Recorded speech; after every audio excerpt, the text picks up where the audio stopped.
him that he could no longer talk about regrets, and that he had just drunk too much wine that went to his head, which made the people around him speechless. Fang Bashan asked Kai Degang if he wanted him to release Cheng Dale. Kai Degang responded that it was Yang Longting who wanted Cheng Dale released because he belonged to him, and asked Fang Bashan not to kill him. Fang Bashan was in doubt and told Kai Degang that it had taken him great effort to catch Cheng Dale, and if he released him, it wouldn't be easy to catch him next time. Kai Degang informed Fang Bashan that Cheng Dale had sworn allegiance to Yang Longting long ago, and that Yang Longting had cherished him as a talent, and that there was no way he would appoint him a general out of all the rangers. He continued by saying that Cheng Dale was now one of Yang Longting's people, and he asked Fang Bashan if he wanted to arrest some of Yang Longting's people, as well as if he hadn't tortured him in prison. Anxious, Fang Bashan felt nervous and thought that before Su Lishi came, he had asked the head of the prison to take care of Cheng Dale. He believed that with the head's temperament, Cheng Dale had at least one layer of skin peeled off if he hadn't died.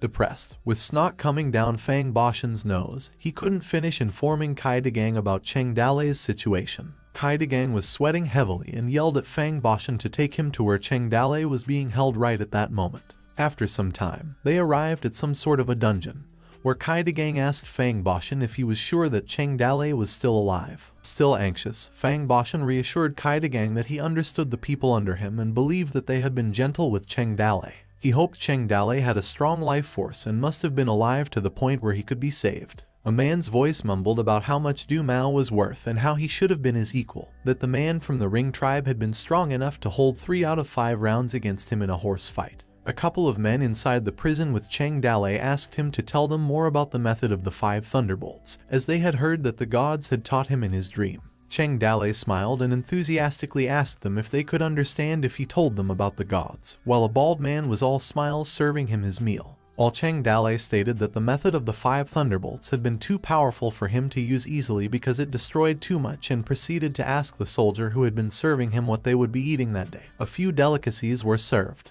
Disappointed by what had been served, Cheng Dale asked if they could eat something milder, and that speaking of fish, he knew a way to eat fish raw, that if they dipped it in sauces, it would bring a wave of flavor. The men were amazed and told Cheng Dale that he had seen a lot of things, to which he agreed. At the same time, Fang Bashan and Kai Degang arrived at Cheng Dale's cell and were speechless. Fang Bashan tapped the prison guard's shoulder and asked him what it was all about, to which the guard turned to look at the man behind him. He responded to Fang Bashan that he had been the one who ordered him to take care of Cheng Dale. Fang Bashan became enraged and told the guard that they had taken his orders literally and taken care of Cheng Dale far too well. The two of them approached Cheng Dale's cell, with Fang Bashan telling Cheng Dale that if he had been careless, he would have made him suffer. They drew Cheng Dale's attention, with him noticing Kai Degang first and telling him about how he had suffered over the previous few days. Kai Degang believed that Cheng Dale hadn't suffered and that he had eaten much better than he had. Cheng Dale asked who the man with Kai Degang was, and Kai Degang said he had been the local city lord, Fang Bashan.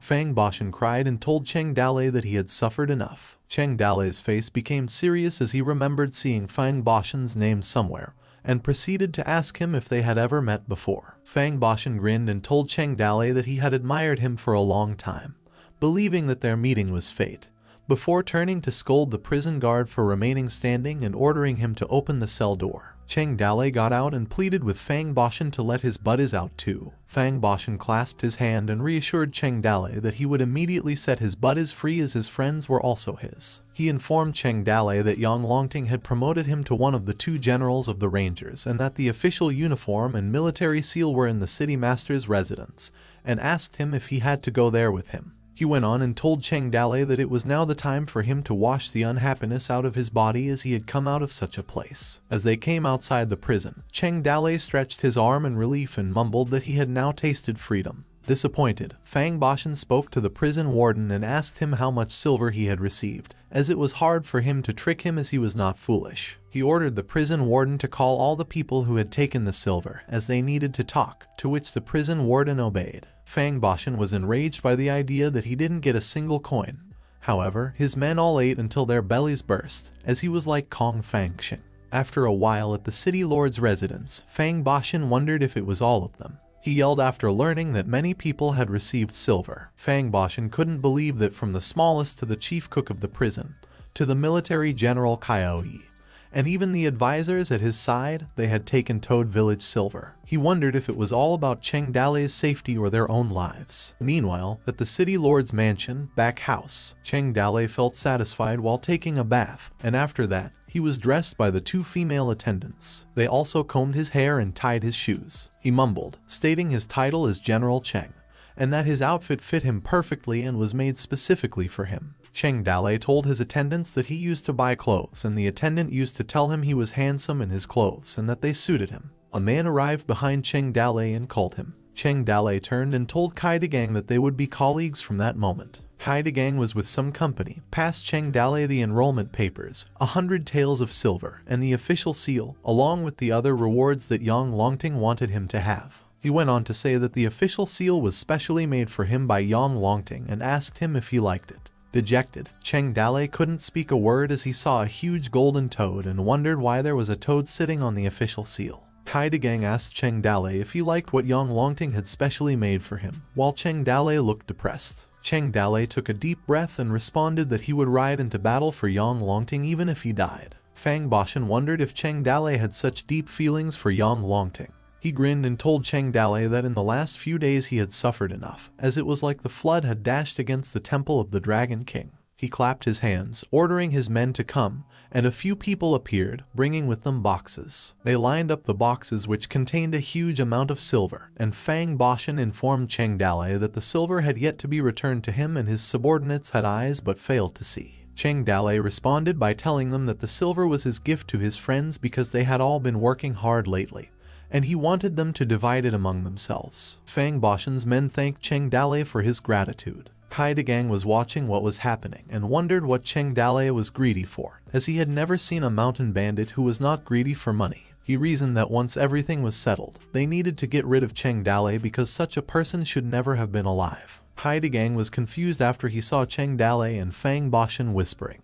to which Cheng Dale told Fang Boshan that he still had some personal matters he would like to talk to him about. They proceeded to whisper as Kai Gang watched them from behind. Cheng Dale walked and waved his hand behind as Fang Boshan told him that he had a good point, which left Kai Gang wondering. Kai Gang approached Fang Boshan and asked him what they had discussed, as Cheng Dale seemed happy. Fang Boshan responded that they had discussed nothing, as Cheng Dale had just asked him if he had access to female slaves that he could buy. He told Kai Gang happily that Cheng Dale was an interpersonal man and it was said that he had been put in prison because of a woman. Kai Gang was disappointed and thought that Cheng Dale was just a pervert, believing that he was not greedy for money but greedy for sex. A moment later, Fang Boshan and Kai Gang were seeing off Cheng Dale in front of the gate. Fang Boshan asked him if he should send some people to take him back to the mountain, as he believed that it was a long way back, while Cheng Dale was petting his horse ride. Cheng Dale had told them that he didn't want to go back to the Toad Village just yet, as it was about time for his men to arrive. A group of people was seen walking towards them, stopped in front of the city lord's mansion gate. Cheng Dale's men had clasped both of their hands simultaneously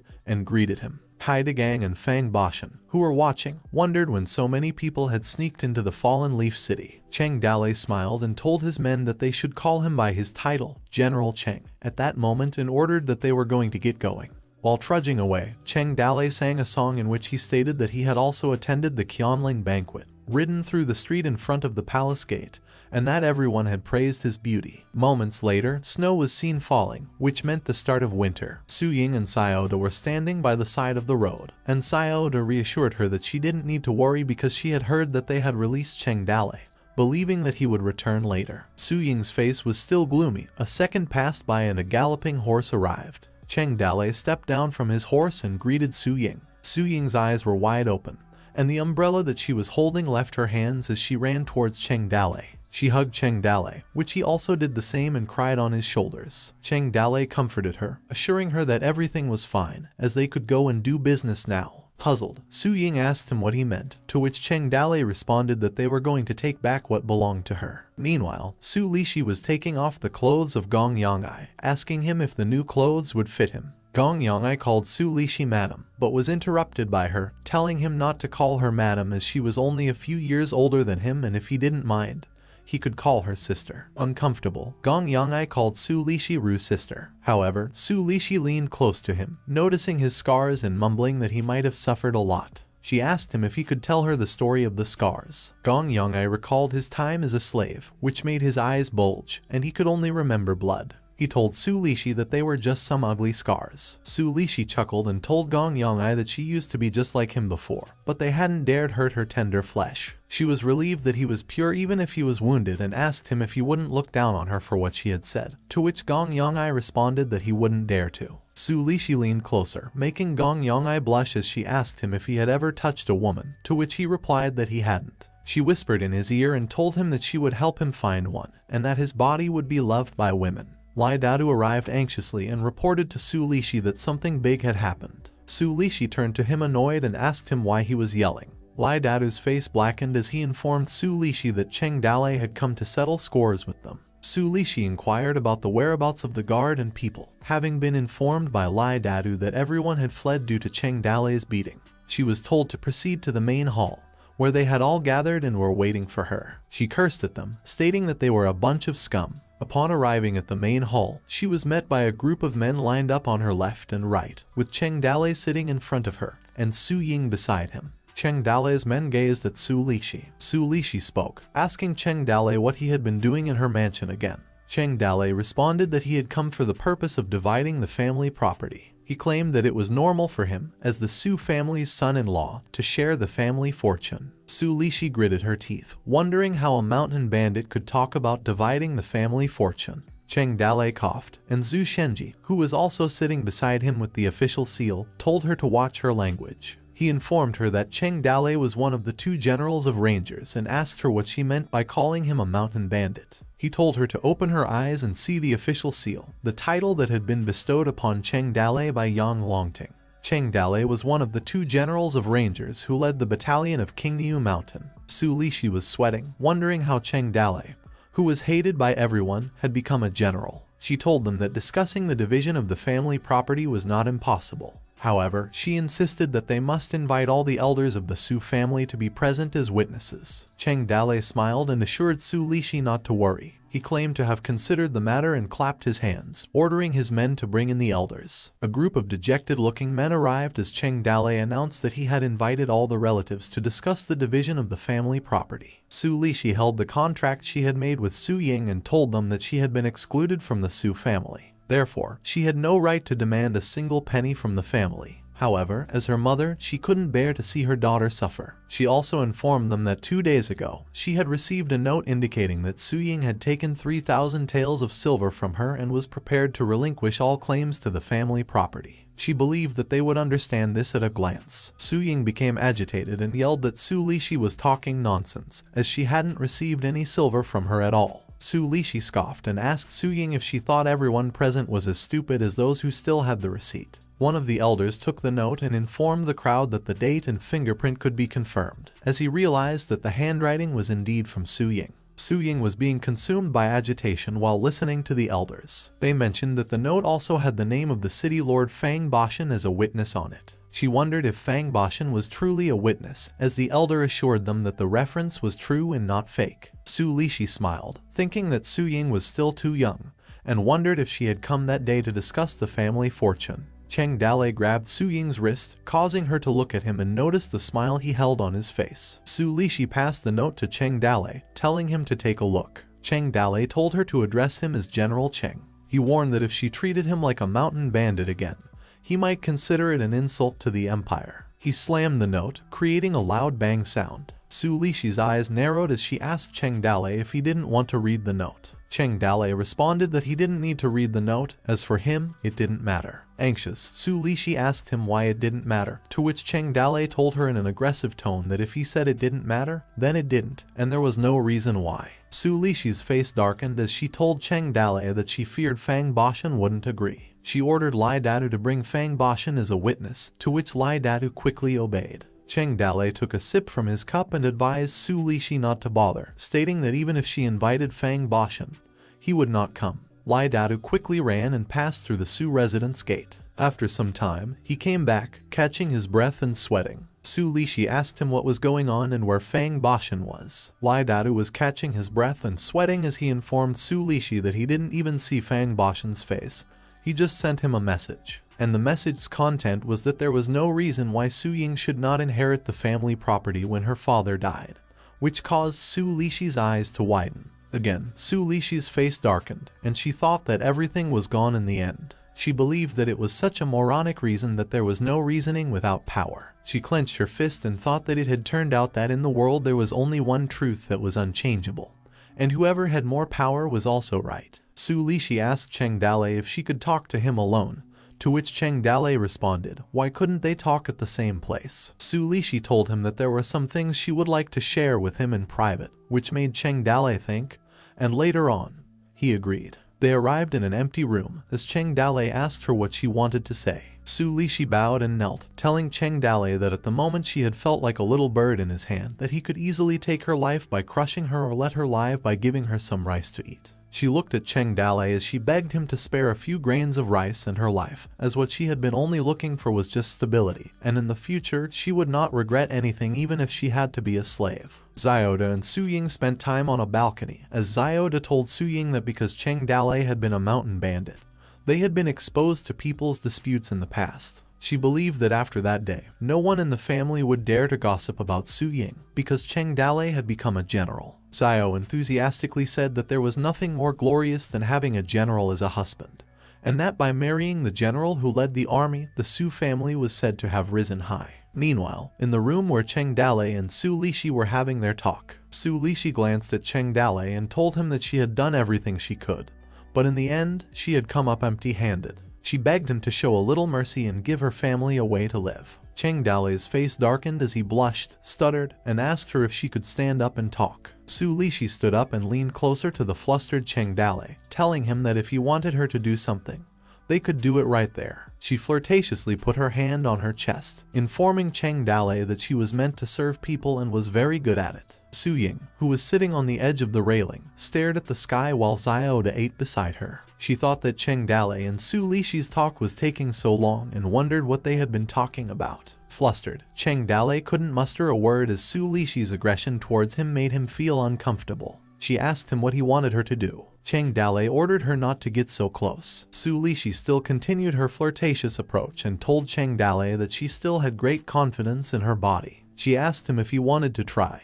Cheng Dale gulped as he became sweatier. Su Lishi smiled and thought that Cheng Dale was just a mountain bandit after all. Cheng Dale's eyes darkened as he told Su Lishi to keep her distance because she was stepping on his robe, which was the official uniform for the general and hadn't been washed yet. Su Lishi's face contorted as she couldn't believe what Cheng Dale had said. She wondered if he was a blockhead or if she had just overestimated her charm.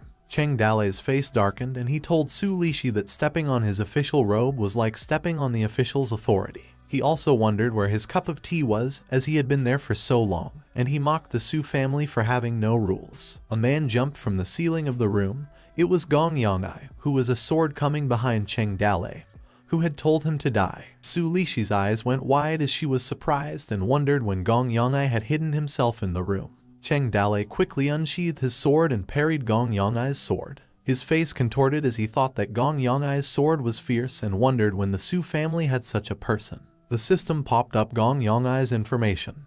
He had been a silent and excellent executioner at just age 16, which made Cheng Dale amazed at his many attributes. Cheng Dale readied his feet and kicked Gong Yang in the face. Gong Yangai flew and flopped. However, he stood up as soon as he fell and ran towards Cheng Dale. Like a fierce beast, Cheng Dale anticipated his attack. He swung his sword, but Gong Yangai was able to duck in time and growled at Cheng Dale seconds after. Gong Yangai tackled Cheng Dale, who was made unable to move and wondered how. He ran and rammed Cheng Dale through the wall, causing a huge banging sound. As he crushed Cheng Dale against the wall, his eyes began to glow red. He pounced on top of him and began his assault on Cheng Dale, who crossed his arms to block Gong Yangai's attack. However, Cheng Dale's head drew some blood, as did his mouth, as he was choked by Gong Yangai, causing him to make a rough noise. Cheng Dale struggled as his face darkened from Gong Yangai choking him, and his sword fell to the ground. Cheng Dale elbowed him in the face, and on defense, Gong Yangai pushed his face. Gong Yangai bit Cheng Dale's arms as he held tight on him, which made Cheng Dale's eyes widen in disdain. Struggling to talk, Cheng Dale palmed Gong Yangai's face, telling him that he was a brat. As he was pushing Gong Yangai's head, he bit him hard, and his clothes were ripped off, including his skin. Cheng Dalei cursed at him while still being choked, and he held Gong Yongai's head, asking him if he was a dog. His eyes glowed red as he was about to headbutt him, which made a huge bang. Gong Yongai stepped back, unable to balance himself. Cheng Dalei kneeled down as he was coughing, and some blood rushed from his bitten arms. He picked up his sword, stood up, and glanced at each other. Cheng Dalei told Gong Yongai that he couldn't kill him, as his men would be arriving soon. He smiled and asked Gong Yongai to follow him so they could drink and eat meat together. Gong Yongai cursed at him, telling Cheng Dalei that he had usurped the Su family's property and had forced Su Lishi to commit to him. He claimed that Cheng Dalei was wearing a fake tiger skin and doing things that had forced him to do bad things at the time. A moment later, Cheng Dalei's men arrived at the scene with concern and informed him that they had come. One of them asked Cheng Dalei who Gong Yongai had been, as his martial arts had been impressive at such a young age. Zhang Fei asked Cheng Dalei to step back, as he would handle Gong Yongai on his own. Gong Yongai screamed at them, telling them to step forward as he would kill them all. A hand reached behind him. Su Lishi's hand wrapped around him, hugging Gong Yongai in concern. Gong Yongai assured Su Lishi not to be afraid, as he would clear a path for the both of them. Su Lishi closed her eyes, and a single tear was seen in her eye, telling him that he didn't have to and that she wanted him to run away. Su Lishi interrupted Gong Yongai's thoughts on him running alone by telling him to run because she couldn't. She went on and told him that the matter had originally been her fault and he had had nothing to do with it, so he could just be free to run away. And as for her, she belonged to the Su family, assuring him that she wouldn't die. Su Lishi yelled at him to go, to which Gong Yongai obeyed, charging in through one of the windows, while the mouth of the man in front of him was wide open. He leaped on the man, and the man stumbled as Gong Yongai landed on his chest, while the other man asked who he was. One of them yelled to stop Gong Yongai, as the others wondered who had come out of the window, and while some were amazed by Gong Yongai's speed. Looking through one of the windows Gong Yongai had jumped from, Su Lishi thought of Gong Yongai as silly, crying. She hoped for him not to get caught, as for her she was just a bird in a cage. And as for Gong Yongai, he was the eagle in the sky, while looking at the horizon where Gong Yongai was running. Dao Fei who asked Cheng Dalei if he wanted him to take some of the men to catch Gong Yongai. Cheng Dalei's hands raised, expressing his need to stop, and responded that he claimed that Gong Yongai would rather die than be captured by them, and if they were to try, he believed a few of their men would die in the process. Su Lishi kneeled, staring at the ground, while a voice asked Cheng Dalei what they would do with her. Su Lishi was in disdain and said that it was her responsibility, as she couldn't educate Gong Yongai, who was a servant of the Su family and intentionally hurt someone. Cheng Dalei responded that it was now Su Ying's business on how to deal with her, as it was now the Su family's concern and he was not interested in it. And as Gong Yongai, Cheng Dalei pitied him as he saw real talent in him. With a serious look on her face, Su Lishi didn't respond back. After a while, a voice announced that Su Lishi had usurped the first daughter's finances and allowed an evil slave to harm people, so she was expelled from the Su family and would have nothing to do with the Su family's future. While Su Ying stood up in front of her relatives, they went on and announced that those who conspired with Su Lishi and plotted against Su Ying would be expelled from the Su family. Also, the first bloodline would pass the second bloodline, and the property of the children of the second bloodline would revert to the family. The Su family closed their eyes as they listened that the Su family property, such as the fields outside the city, the urban cottage industry, and the cargo ships at the docks, was inherited by the first daughter of the Su family. Su Ying's face was bright as she informed them that the matter had been settled, and in the future she hoped that they would work together to increase the prosperity of the Su family. As she stepped outside the Su family's gate, a hand holding a bag and a man said that even though the fortune was returned to the Su family, Su Lishi certainly had some private savings in secret. Another man chimed in that he believed her money was enough to open a small inn outside. Cheng Dalei and Zhu Shenji watched Su Lishi leave. Zhu Shenji warned Cheng Dalei that if the grass had only been cut, he had to be aware of having a snake in his lap and proceeded to ask him if he was too merciful to deal with her. Cheng Dalei retorted that a homeless woman who was Su Lishi was more than a mouse rather than a snake, and that the sword in his hand was to lead heroes from all over the world, and that the Su family affairs were nothing compared to that. Zhu Shenji brushed his beard with his hand and asked Cheng Dalei if he was plotting against Su Lishi. Cheng Dalei smiled and told Zhu Shenji that a rabbit does not foul its own hole because he was uninterested in them,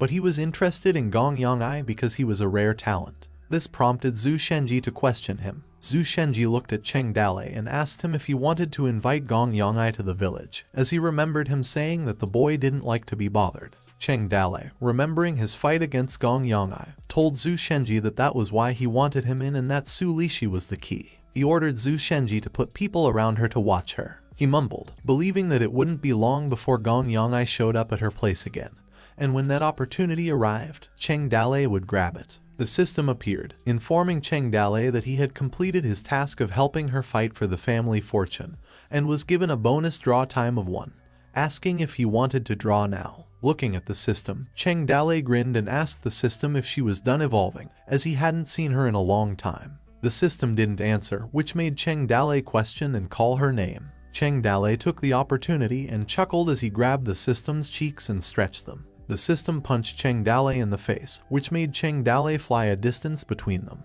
Cheng Dale fell to the ground, still affected by the impact of the punch and with a red dent on his face. The lottery machine appeared, telling Cheng Dale that he had a lot of nerve. Even though the system's body was developing, she was still a self-regulating body that he shouldn't just touch. It advised him that after the hit he should wake up and start sobering up. Anxious, Cheng Dale asked the lottery machine if he was now in charge of the lottery. The lottery machine told Cheng Dale that he was correct, that he was to fill in for the system at work and that the raffle was a la carte reward. It informed Cheng Dale that he could choose the type of raffle and the raffle type. It added that Cheng Dale could choose weapons, secret books, items, characters, mounts, and so on, as they would come out in excellent grade or higher. Cheng Dale told it to quickly get him the secret book. The lottery machine enthusiastically obeyed, and a huge amount of gotcha balls appeared. A green ball appeared and informed Cheng Dale that he had acquired the astral axe technique and that its level was top. Cheng Dale's eyes shined, and he thought that he could now finally get the full power out of the ghost-faced axe. Suddenly, another ball dashed and hit the axe technique, which made both Cheng Dale and the lottery machine's mouths wide open in confusion.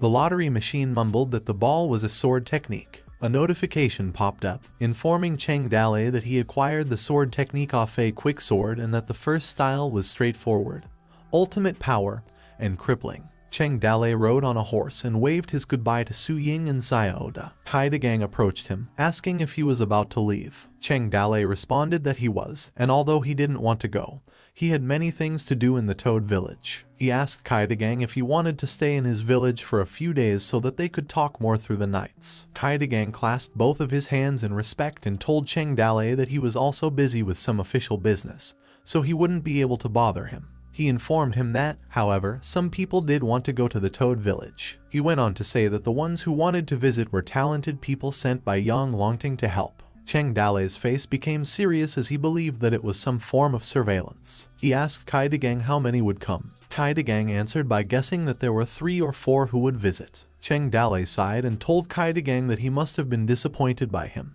Kai De Gang held an awkward smile and responded that it was more on Yang Longting's orders and he couldn't help it. Cheng Dale raised his hand and began his speech, stating why they didn't send some more over because what he lacked the most was talented people. Kai De Gang cringed, wondering if Cheng Dale couldn't really understand the real meaning. Later on, the huge wall of the fallen leaf city was in the distance. Gao Fei, who called Cheng Dale a general and told him that they were strong now. He could now also be promoted to centurion when they got back. Cheng Dale responded and told him to call him village master in front of their own people, not a general. He went on to say that people should be aware not to become too ambitious just because they had been given something great. For example, he couldn't do whatever he wanted just because he was wearing the general's armor. Gao Fei, who asked about what Cheng Dale's promotion meant. Cheng Dale responded that Yang Longting did not let him die in the Fallen Leaf City because he wanted him to die in the great battle against Black Rock City, and that no one would feed cheese to a mouse unless the cheese was attached to a mousetrap. He went on to say that now he had eaten the cheese, the mousetrap would snap shut and the mouse and cat game with Yang Longting was the next big thing.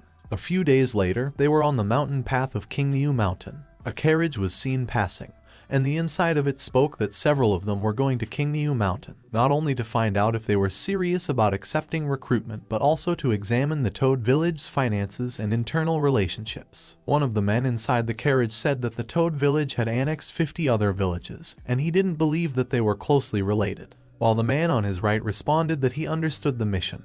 He was worried that the wild mountain bandits were said to eat human flesh. Pei Zizhai, the man with a man-bun hair, told them that only a man with great courage could accomplish their mission, and he advised the others that they were intellectuals so they couldn't get tough with the mountain bandits. However, they had to use their brains instead. The fat man mumbled that to investigate, inquire, and differentiate they wouldn't get tough with them, so they had to use their brains, while the man on the raid chimed in that they must crush the Toad village with their minds alone and show them the power of intelligence. They told Pei Zijai that they understood it, to which Pei Zijai praised them. Later on, they arrived at the front gate of the Toad village and introduced themselves as Yang Longting's men whom he had ordered to come and asked them to open the gate quickly. Pei Zijai sweated and told his companions that they had to be careful when the gate opened and dozens of swordsmen and axe fighters rushed out.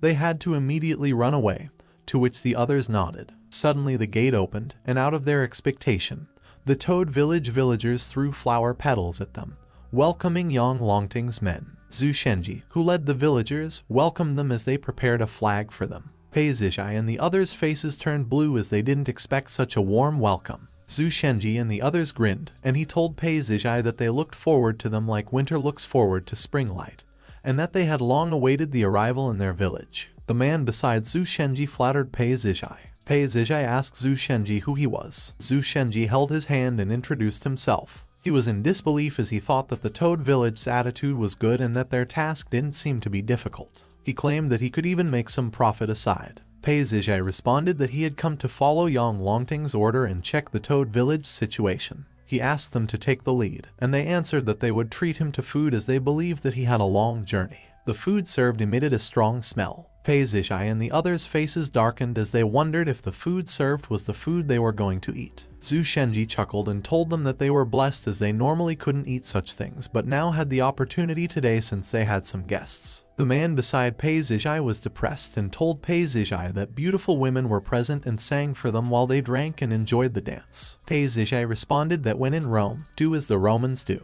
Trembling, he held his chopstick and was about to get some food, but he stopped. Zhu Shenji's hands collided as he told the depressed Pei Zijai that he didn't have to be in a hurry as they hadn't prayed yet. Pei Zijai asked Zhu Shenji what he meant. Zhu Shenji began to pray and thanked Yang Longting for the food he had given and whose light illuminated the world, which made Pei Zijai and his men wonder what Zhu Shenji was doing. Zhu Shenji chuckled and enthusiastically told them that they must pray every day before meals, as Cheng Dalei worships Yang Longting so much that he hangs a portrait of him in his bedroom and bows 3 times in the morning and 3 times in the evening.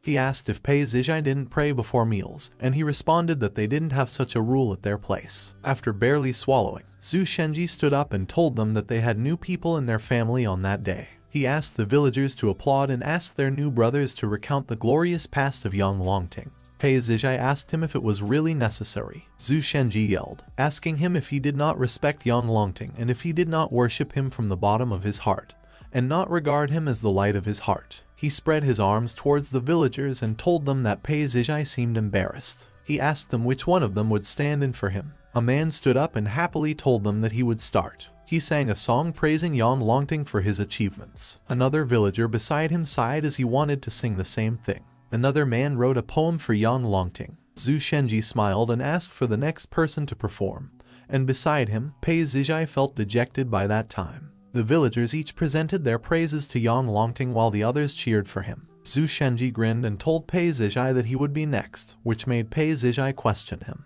Zhu Shenji told them that they started at 5,000 words, which made Pei Zijai and his men's jaws widen. Meanwhile, in the valley of the New Toad village, Liu Bei and Cheng Dalei stood above a peak, staring at the horizon. Liu Bei asked him if he had really decided to use the method against the people sent from Yuzhou. Cheng Dalei responded that he had no other method, as it was not time to fight with Yang Longting. Liu Bei retorted that he didn't think they could hide the New Toad village from Yang Longting. Cheng Dalei told him that hiding it for a day was better than not hiding it at all, and that eventually the truth would come out, but that they were not as strong as Yang Longting at the moment. The villagers at the New Toad village kept working on the structures as they brought logs from each corner of the village. The system was sleeping as its system evolution was still in progress. Pei Zijai clasped his hand and asked Zhu Shenji if he could meet Cheng Dalei as he had been idle with them for a long time. Zhu Shenji responded and told him that they could talk with Cheng Dalei another time as he had diarrhea. He suggested that they should talk about the deeds of Yang Longting instead. He asked Pei Zijai which battle Yang Longting won a great victory against the rings, to which Pei Zijai replied that it was the battle in Nage Valley. Another question was asked by Zhu Shenji, asking Pei Zijai how many enemies were killed in the battle,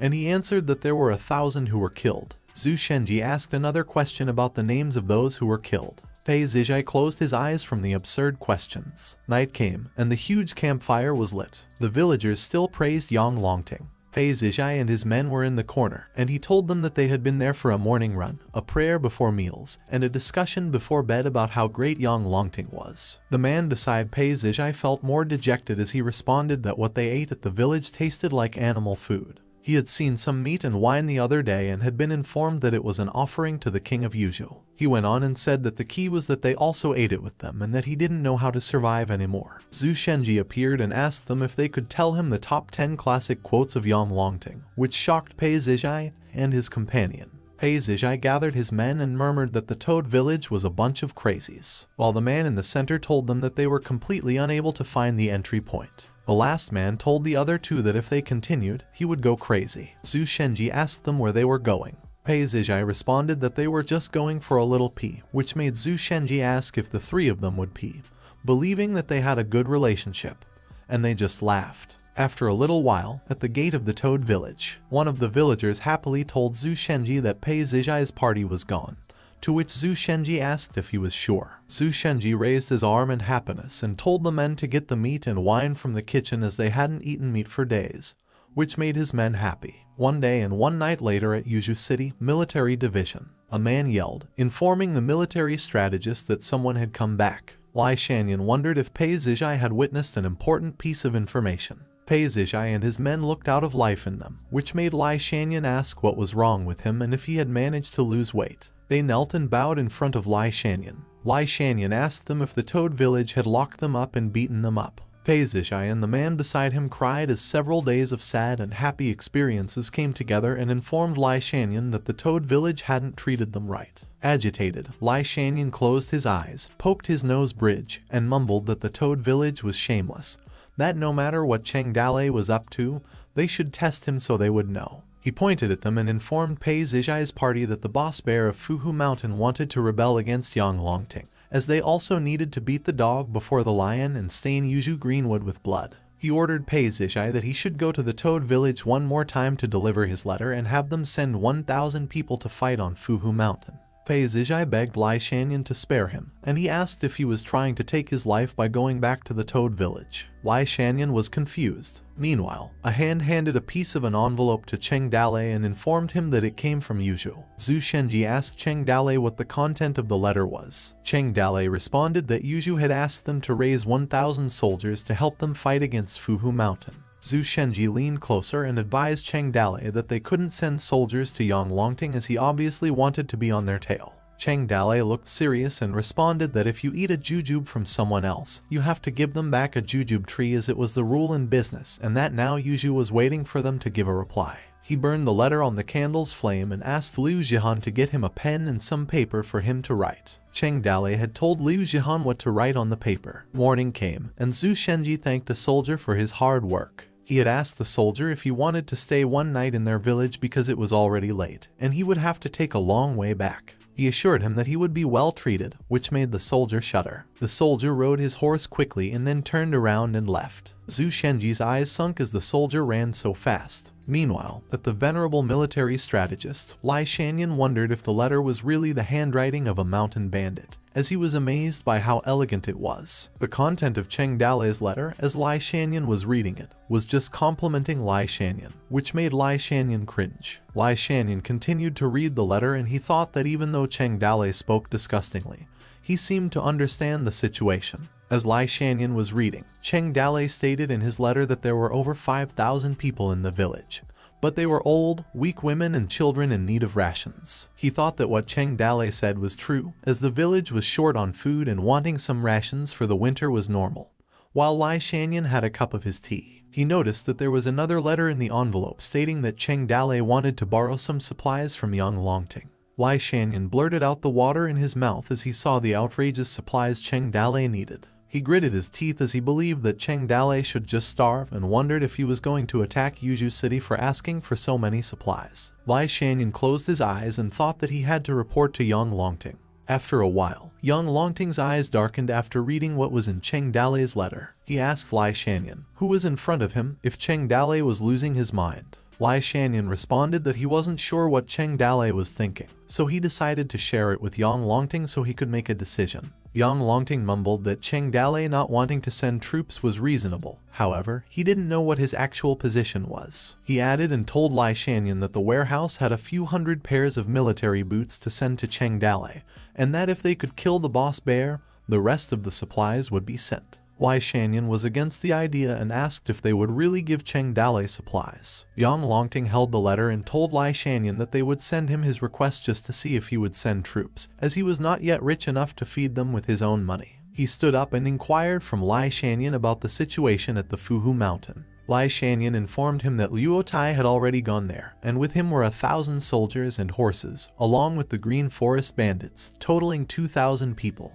He believed that in the next 2 days they would have news. Yang Longting asked Lai Shanyan to keep an eye on Luo Tai, as the topography of the Fuhu Mountains was complex. It was a largely mountainous area that was not easy for cavalry to attack. Lai Shanyan obeyed, and on that day, Luo Tai led 2,000 soldiers and sent troops to Mount Fuhu. And as a result, Luo Tai failed miserably. Fuhu Mountain's advantage of location drew the enemy deep into the mountain and separated the soldiers and horses. They were crushed one by one, killing hundreds of people and scattering 2,000 soldiers and horses in all directions. Only 1,000 people survived the flight back to Yuzhou City. Boss Bear had been a powerful and influential man for many years, so he was not reckless. A man was in disbelief that the king of Yuzhou had given them 500 pairs of military boots. Another man chuckled, as now everyone could do their job with 500 boots. While some others said that for them, they were not just military boots but the reputation of the Yang Longting, which they believed they had stepped on.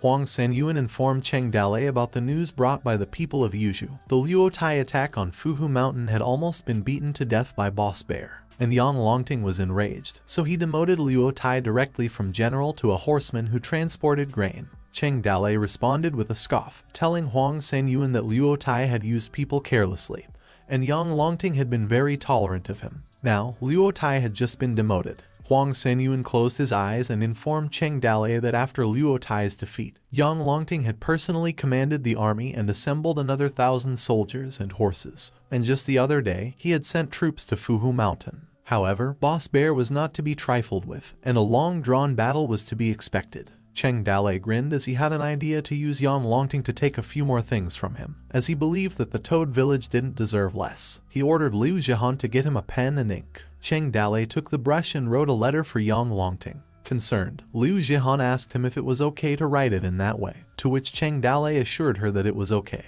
as he was just half joking, pointing out a few things to him as he was tolerant. The worried Liu Jihan responded that she was afraid Yang Longting would blame them, to which Cheng Dalei replied that he was also tolerant. After a while, Liu Jihan passed the finished letter to the soldier to deliver it. Later that night, a voice was heard in a room moaning as she was hurt. Cheng Dalei asked her if he was doing it too hard, to which the voice responded to do it softer. Cheng Dalei was massaging Liu Jihan's shoulders. Zhu Shenji aggressively opened the door, telling Cheng Dalei that something had happened. Cheng Dalei looked at Zhu Shenji, asking him what was wrong. Zhu Shenji's eyes were wide as he informed Cheng Dalei that Fuhu Mountain had been broken through. Cheng Dalei was in disbelief as it had not even been a day since Yang Longting attacked. Zhu Shenji informed Cheng Dalei that Yang Longting had personally led 1,000 soldiers and horses, including the remnants of the army Luo Tai had originally led. Zhu Shenji informed Cheng Dalei that Yang Longting had used the night to attack the village and had lured Boss Bear out of the village with a mock attack of 200 old and weak soldiers. Yang Longting's main force had taken advantage of the fact that the village was empty and broken in,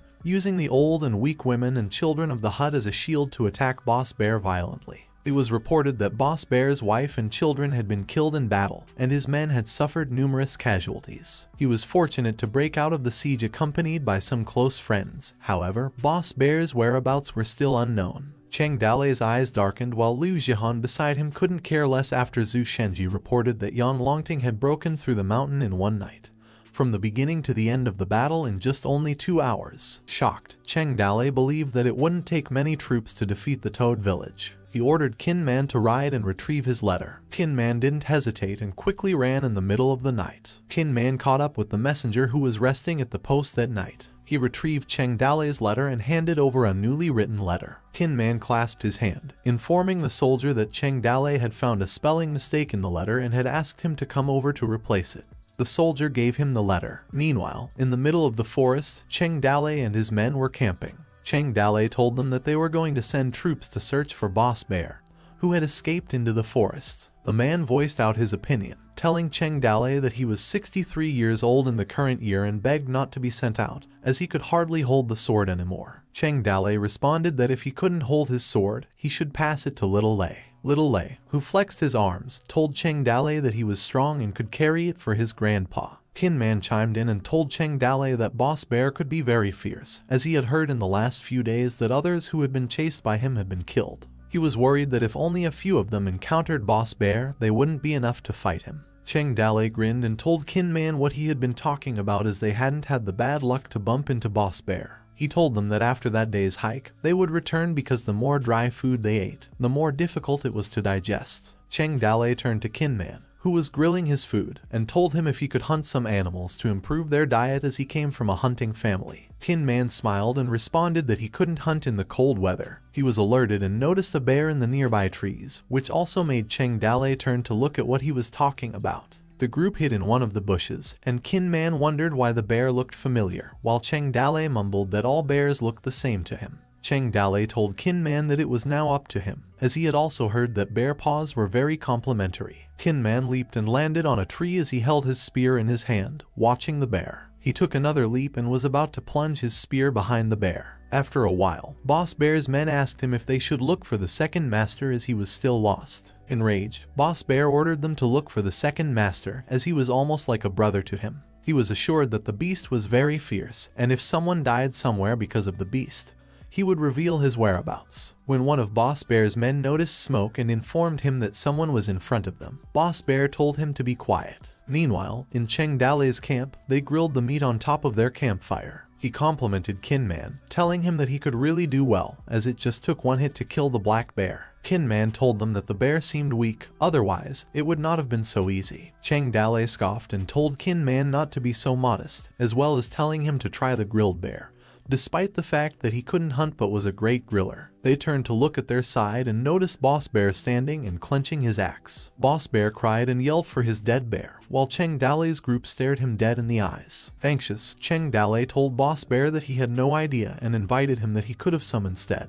Enraged, Boss Bear with tears in his eyes screamed the name of his little brother. He yelled at Cheng Dalei's group that he would take revenge for the bear as he charged towards them. Cheng Dalei stood up and yelled at Boss Bear that he had been waiting for him for a long time and he was just in time. Boss Bear and his men halted. The man beside him asked what was wrong. Sweating, Boss Bear wondered if there would be an ambush. Cheng Dalei grinned and told Boss Bear that by the order of Yang Longting, he had been waiting for him at the area for a long time and asked him to fight, as the last time they saw each other neither of them could claim victory. Boss Bear reasoned that Cheng Dalei's group must have known it was his mount as they got his bear, believing that they dared to camp around the area and cooked a meal just to attract him. He gritted his teeth and claimed that there was an ambush nearby. As both groups glanced at each other, Boss Bear told Cheng Dalei that he was not used to being a lapdog like him and that day he would cut him in half. Cheng Dalei stared at Boss Bear, thinking if he scared him, believing that if they had a fight at the moment it would be a bloody battle. He wondered if he had to use his joker. Boss Bear yelled at his men, telling them that the situation did not appear to be right and ordered them to retreat as he ran first. Agitated, Cheng Dalei yelled at Boss Bear where he was going, as he had to fight him for 300 rounds. Boss Bear turned to look at Cheng Dalei as he was running away and laughed at him, telling him he wouldn't get ambushed by him, while Cheng Dalei and his group were watching them retreat. Cheng Dalei gave Kin Man a thumbs up and told him that they were going to get out of the forest. After a little while, a man asked Boss Bear where they were going,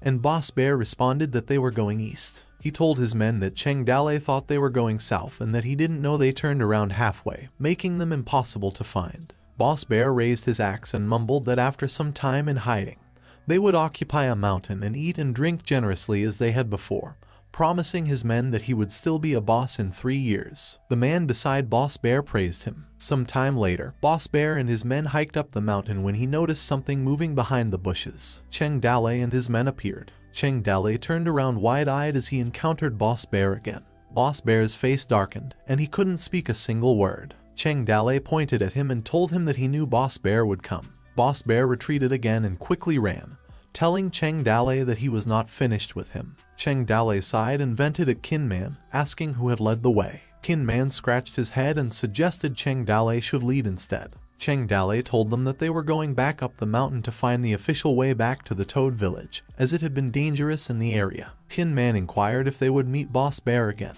to which Cheng Dale responded that they wouldn't be that unlucky. After a little while, they arrived at a village, and Cheng Dale sighed that they had finally gotten out. The bushes beside them moved and made a noise. Boss Bear appeared, mumbling that he didn't know how many ambushers were in the mountain village as they were no longer safe in the mountains. He informed his men that they would leave the mountain in the evening and find a family to rob. Boss Bear turned his head and noticed Cheng Dale, making his face darken. Cheng Dale and Kin Man's faces also darkened as they both thought they were unlucky. He asked Boss Bear if he believed in fate. Enraged, Boss Bear asked Cheng Dale why he had bullied them so much, while the man beside him informed Boss Bear that they no longer had the strength to run away. Boss Bear raised his axe and told Cheng Dale that he hadn't seen an ambush in the area, believing that Cheng Dale must have wanted to exhaust their fighting strength so he could fight them. The man beside Boss Bear also raised their weapon and told Boss Bear that they were going to fight with them as it was nothing th. They charged at Cheng Dale's group as Boss Bear ordered them to kill them.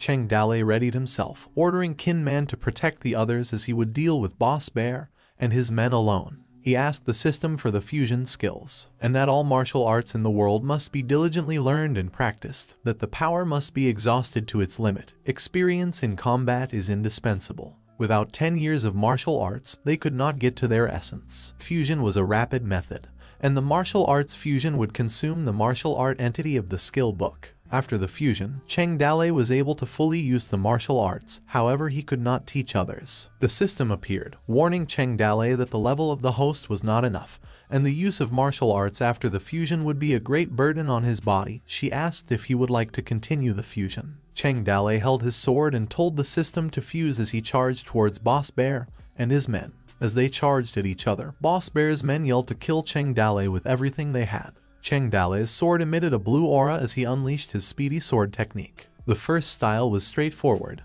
which made Cheng Dale blitz through Boss Bear. He thought that his sword was fast. After the first blow, Cheng Dale claimed that he was hurt and his wrist bone felt pain like it had been broken. Cheng Dale thought that with his current strength, he wouldn't be able to master the style perfectly as he slashed and dashed through his enemy. He believed that he could stab a maximum of 7 times. Boss Bear's men were slashed, making them groan as Cheng Dale blitzed through them one by one. Cheng Dale turned as he was about to encounter Boss Bear's huge axe behind him. Cheng Dale tightly clenched his sword as he was about to deflect Boss Bear's axe. He held his sword with both of his hands and was about to thrust at him. He slashed Boss Bear, making him cough blood, and thought that Cheng Dale was strong. Behind him, Cheng Dale knelt one of his legs. Kin Man and the others stood by as Cheng Dale stood firm, while Boss Bear and his men lay unconscious on the ground. Kin Man was in disbelief after just a few breaths.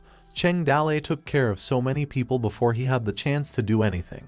He asked Cheng Dale when he had learned such excellent swordplay. Cheng Dale, on his back, spoke if Kin Man thought the gods had only passed on their axe technique to him, and that he was also regarded as a first-class master as of the time. At the end of the fusion, Cheng Dale's martial arts techniques were integrated into the deep consciousness of the host. The system warned him that his body was in a high state of stress, and now he had been forced into sleep mode. Concerned, Cheng Dale's men asked what was wrong with him, as Cheng Dale fell to the ground asking them to wake up. Some time later, Cheng Dale woke up and noticed that Liu Jihan was calling him after he had opened his eyes. Bedridden, Cheng Dale called for Liu Jihan, as Liu Jihan covered her mouth in disbelief. She leaped to him and hugged him, relieved that Cheng Dale had awakened. Liu Jihan informed the villagers that Cheng Dale had now awakened. Cheng Dale petted Liu Jihan and asked Kin Man how long he had been out. Kin Man responded that he'd been out for a full day and night, as his sword style had been used in the business world and was not suitable on the battlefield. He looked at Zhu Shenji and asked him if something had happened during the time he had passed out. Zhu Shenji informed him that Yang Longting had taken away Boss Bear's body, and that Yang Longting had praised him and sent him many rewards. Curious, Cheng Dale asked Zhu Shenji what Yang Longting had sent. Zhu Shenji responded that there were 200 pieces of silver, 10 pieces of jade, 50 pieces of silk, and some furniture. Cheng Dale's face darkened, and he mumbled that Yang Longting had sent useless things. Liu Jihan looked at him and told Cheng Dale that his reputation had spread all over Yuzhu City, and now everyone knew about the Toad Village. She asked him why he still looked unhappy after that. Cheng Dale responded that if he had more power and strength,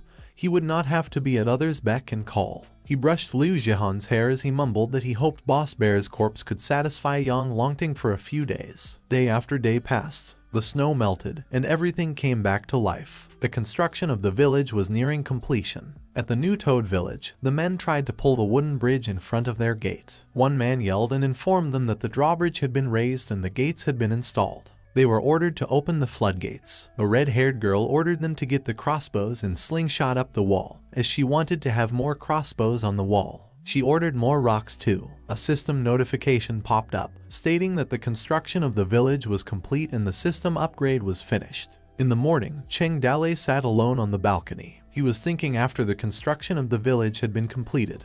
He had only been notified about a system upgrade, but not about an upgrade to a third-level village. While he held onto a scroll, he kept thinking that, therefore, there were no additional attributes of the system. Only the podium for summons, residential buildings, medical center, military observation posts, warehouse, blacksmith shop, woodworking store, clothing store, and wondered what exactly was missing. A dainty hand emerged, held the scroll, and requested for her to take a look. Cheng Dalei looked back and was surprised. As soon as he realized it was the system, he flushed. Cheng Dalei was amazed that the system had evolved. Then he began to wonder how big she had become, to which she agreed the podium for summons, training ground as such these were already available, and the condition of the 1,000 inhabitants was now fulfilled. The system figured out the problem as she said that there was one more item missing. A pop-out box appeared that he had a top-level character was still missing with 2/3 of completion. Cheng Dalei thought in his mind that he did not look at anything that was not compatible with decency, and asked the system as he had been wanting to for a long time.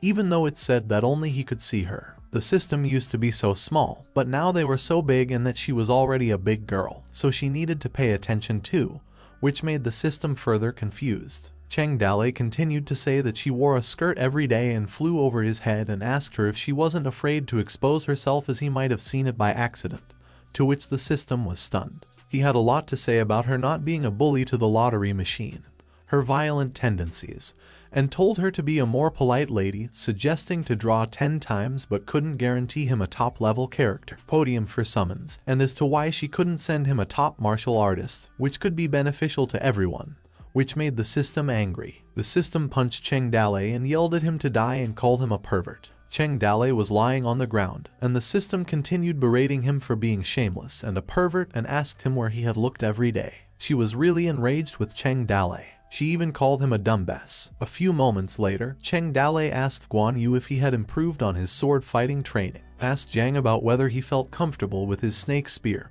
and if he felt divine power that could stop 10,000 opponents by himself, and also suggested to Lin Xiaoyu to practice with a weapon as he aspired to be a warrior. Xiaoyu replied, "How could I practice when I didn't have a weapon anymore?" Cheng Dalei answered him to go to the blacksmith Zhu and have her forge a weapon for him. He sighed, feeling dejected because it seemed impossible for anyone to level up in a short time. On the day of the awakening, the spring thunder appeared, and everything came to life. It was raining when Cheng Dalei sat on the balcony with Liu Zhai, pondering where he could find the third one. She asked her village master that the village was built, yet he was still unhappy and offered to sing a little song for him. Cheng Dalei agreed aimlessly and said whatever, but in his mind, he had thought that even though he had merged himself with a fast sword style, he was still only excellent. He pondered about the chances of pulling top level with 100,000 fear points at the podium for summons, and it seemed that he only had the option of accumulating 1,000,000 fear points to trade for a top level character directly through the system. Liu Zhai kept singing while the rain kept pouring. She smiled while singing beautifully. Cheng Dalei asked her how she knew this, to which she replied that she was able to do that before. Cheng Dalei was in awe after learning it at a youth center. He placed his palm on her head and assured her that Yan Jihan was gone and she was now Liu Zhai. He added that she was his Liu Zhai. A few days later, Yang Longting raised 50,000 troops and sent them to Black Rock City. A soldier informed Yang Longting that in front of him was the Toad village of Qin New Mountain, to which he acknowledged and responded that this time they would let the Toad village clear the way. It was also about time to put those mountain bandits to good use. As they moved along, they were welcomed by cheerful bandits waving a red flag, hoping they would enjoy their stay with them and wishing them all the best of luck and success. Meanwhile, they were stunned by the Toad village. Yang Longting told Zhu Shenji, who was wearing a black face mask, that he intended to send the people of Qin New Mountain ahead so he could promote him later, and asked what he had been doing, where he had been, and why he hadn't come out for Cheng Dale to see him. Zhu Shenji replied that his village master had been sick and unable to greet the Lord in person, and hoped that the king would punish him for that. Yang Longting suspected him of faking his illness as he had gotten sick at just the right time. Zhu Shenji respectfully replied that, to be honest with him, not only had the village master been sick, but there had also been many people sick in the village at the moment. Qin New Mountain had been fighting the plague right now, to which he questioned this plague. He then questioned what kind of plague it was and how come he had never heard of a plague in this area, to which Zhu Shenji responded by asking him to come closer. Yang Longting leaned closer to Zhu Shenji as he whispered to him if he had ever heard of salsa, which made him wonder. Zhu Shenji explained that it meant that once the disease broke out, it could kill anyone. Yang Longting simply stared at him while pondering the fact that it had not been a coincidence that just when he had wanted to use him, he had gotten sick. However, if he were to become infected, his 50,000-man army could collapse in a day. He then demanded that Zhu Shenji inform Cheng Dale to come to him on the spot immediately, and Zhu Shenji replied that his village master had been infected with the plague. But he also threatened that if Cheng Dale did not come to him, he should not blame him for cleaning the people of Qin New Mountain first. Unsteady steps were heard calling out for Yang Longting, who was referred to as my lord. Cheng Dale, who was shaky and fragile, arrived while being carried out by another bandit while he sobbed, begging his village master to hold on. Cheng Dale informed Yang Longting that he had come to visit him. Yang Longting asked him if he had been really sick. Cheng Dale coughed as he denied that he had not been sick and claimed to have been in good health. He had prepared his armor and accompanied the Lord on his journey to repay his kindness. Yang Longting advised him to get treatment if he had been sick, adding that it had never been too late to protect his family and country when he would be well again. He instructed to call for a military doctor to treat General Cheng, to which the military doctor complied. The military doctor checked Cheng Dale's eye and told him to stick his tongue out a little, which he obeyed. Yang Longting asked if he had been really sick. The military doctor replied to His Majesty that General Cheng's body had been cold and his pulmonary veins had been injured. If not treated in time, his life would have been in danger. Yang Longting demanded to call another military doctor again and cited how a charlatan could have cured his general's illness. Then he thought in his mind if he had been really infected with the plague and wondered if he had accused him wrongly. Another military doctor checked Cheng Dale. He also told His Majesty. After a discussion, the three of the military doctors agreed that he had been seriously ill. Despite being visibly weak and coughing, Cheng Dale insisted that he had not been sick and he would have killed the enemy and served the king. Later on, Yang Longting gave in and told Cheng Dale if he had been sick, he needed to get better and later he would have a chance to prove himself. Then he thought in his mind, he had had the plague and still wanted to join his army and wondered if he had wanted to kill him. The 50,000-strong Yuzhu army departed on horses. Cheng Dale waved them goodbye as he stood behind, telling them they must have triumphed in one fell swoop and swept everything away, even though he couldn't have accompanied them. The ability of his village master to pretend as sick while the three doctors had missed it astounded Zhu Shenji, who thought it had been awesome, but found it really scary. A snotty-nosed Cheng Dale claimed that he had soaked himself in the river for 3 days before developing a cold. He had already been sick, and his life hadn't been easy, to which Zhu Shenji responded with the remark that he had been really sick. Zhu Shenji helped him to hold on with him, which Cheng Dale instructed to bring him to Huang Sanyuan later, for he had to give him an order. Zhu Shenji asked what had to be done that only Butler Huang could do, to which Cheng Dale replied that he wanted him to go to Black Rock City, meet with Zhu Banchuan,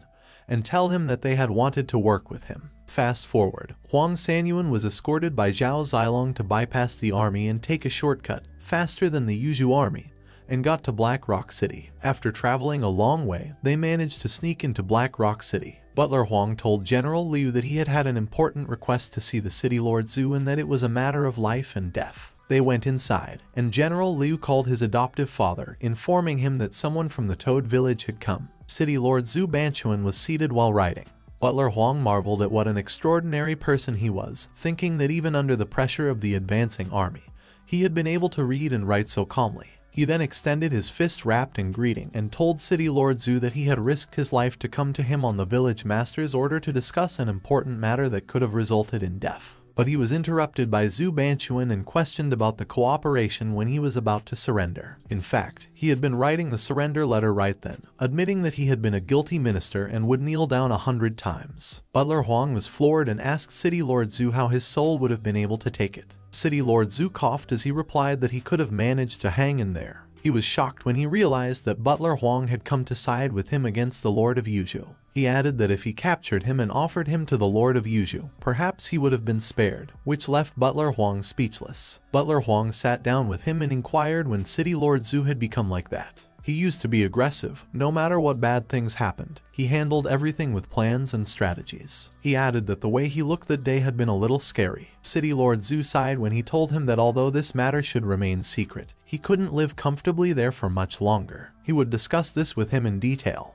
At the time, before he had gotten rid of Han Huzhu, he realized through espionage that Yang Longting had joined the same army with Han Huzhu in his youth. They had led the remnants of the army and fought a bloody battle with the rings and later became famous. But with that alone, he could not become the Lord of Yuzhou, and his wealth still depended on his wife, Qiuishi. His wife Qiuishi had belonged to a powerful family in the capital, which had a lot of power and influence. Han Huzhu seemed to have offended the Qiui family at the time. In order to have a good relationship with the Qiui family, Yang Longting resolutely broke friendship with him. Yang Longting even took away Han Huzhu's credit at the awards ceremony in the capital because he had been manipulated by the Qiui family. After being recognized by the Qiui family, Yang Longting was appointed Lord of Yuzhou, while Han Huzhu was only the Lord of Black Rock City. The incident caused a complete rift between the two, and they never got back together for the next 30 years. But the problem was that the relationship between them had not been broken at all. Zhu Banchuan had misjudged the brotherhood between them. He had not thought that his power could be so great, which had led to the current situation. Moments later, Butler Huang told him that he was afraid the king of Yuzhou might not accept his surrender. City Lord Zhu replied that he knew the planning was in the hands of the people after all. As long as their safety was guaranteed,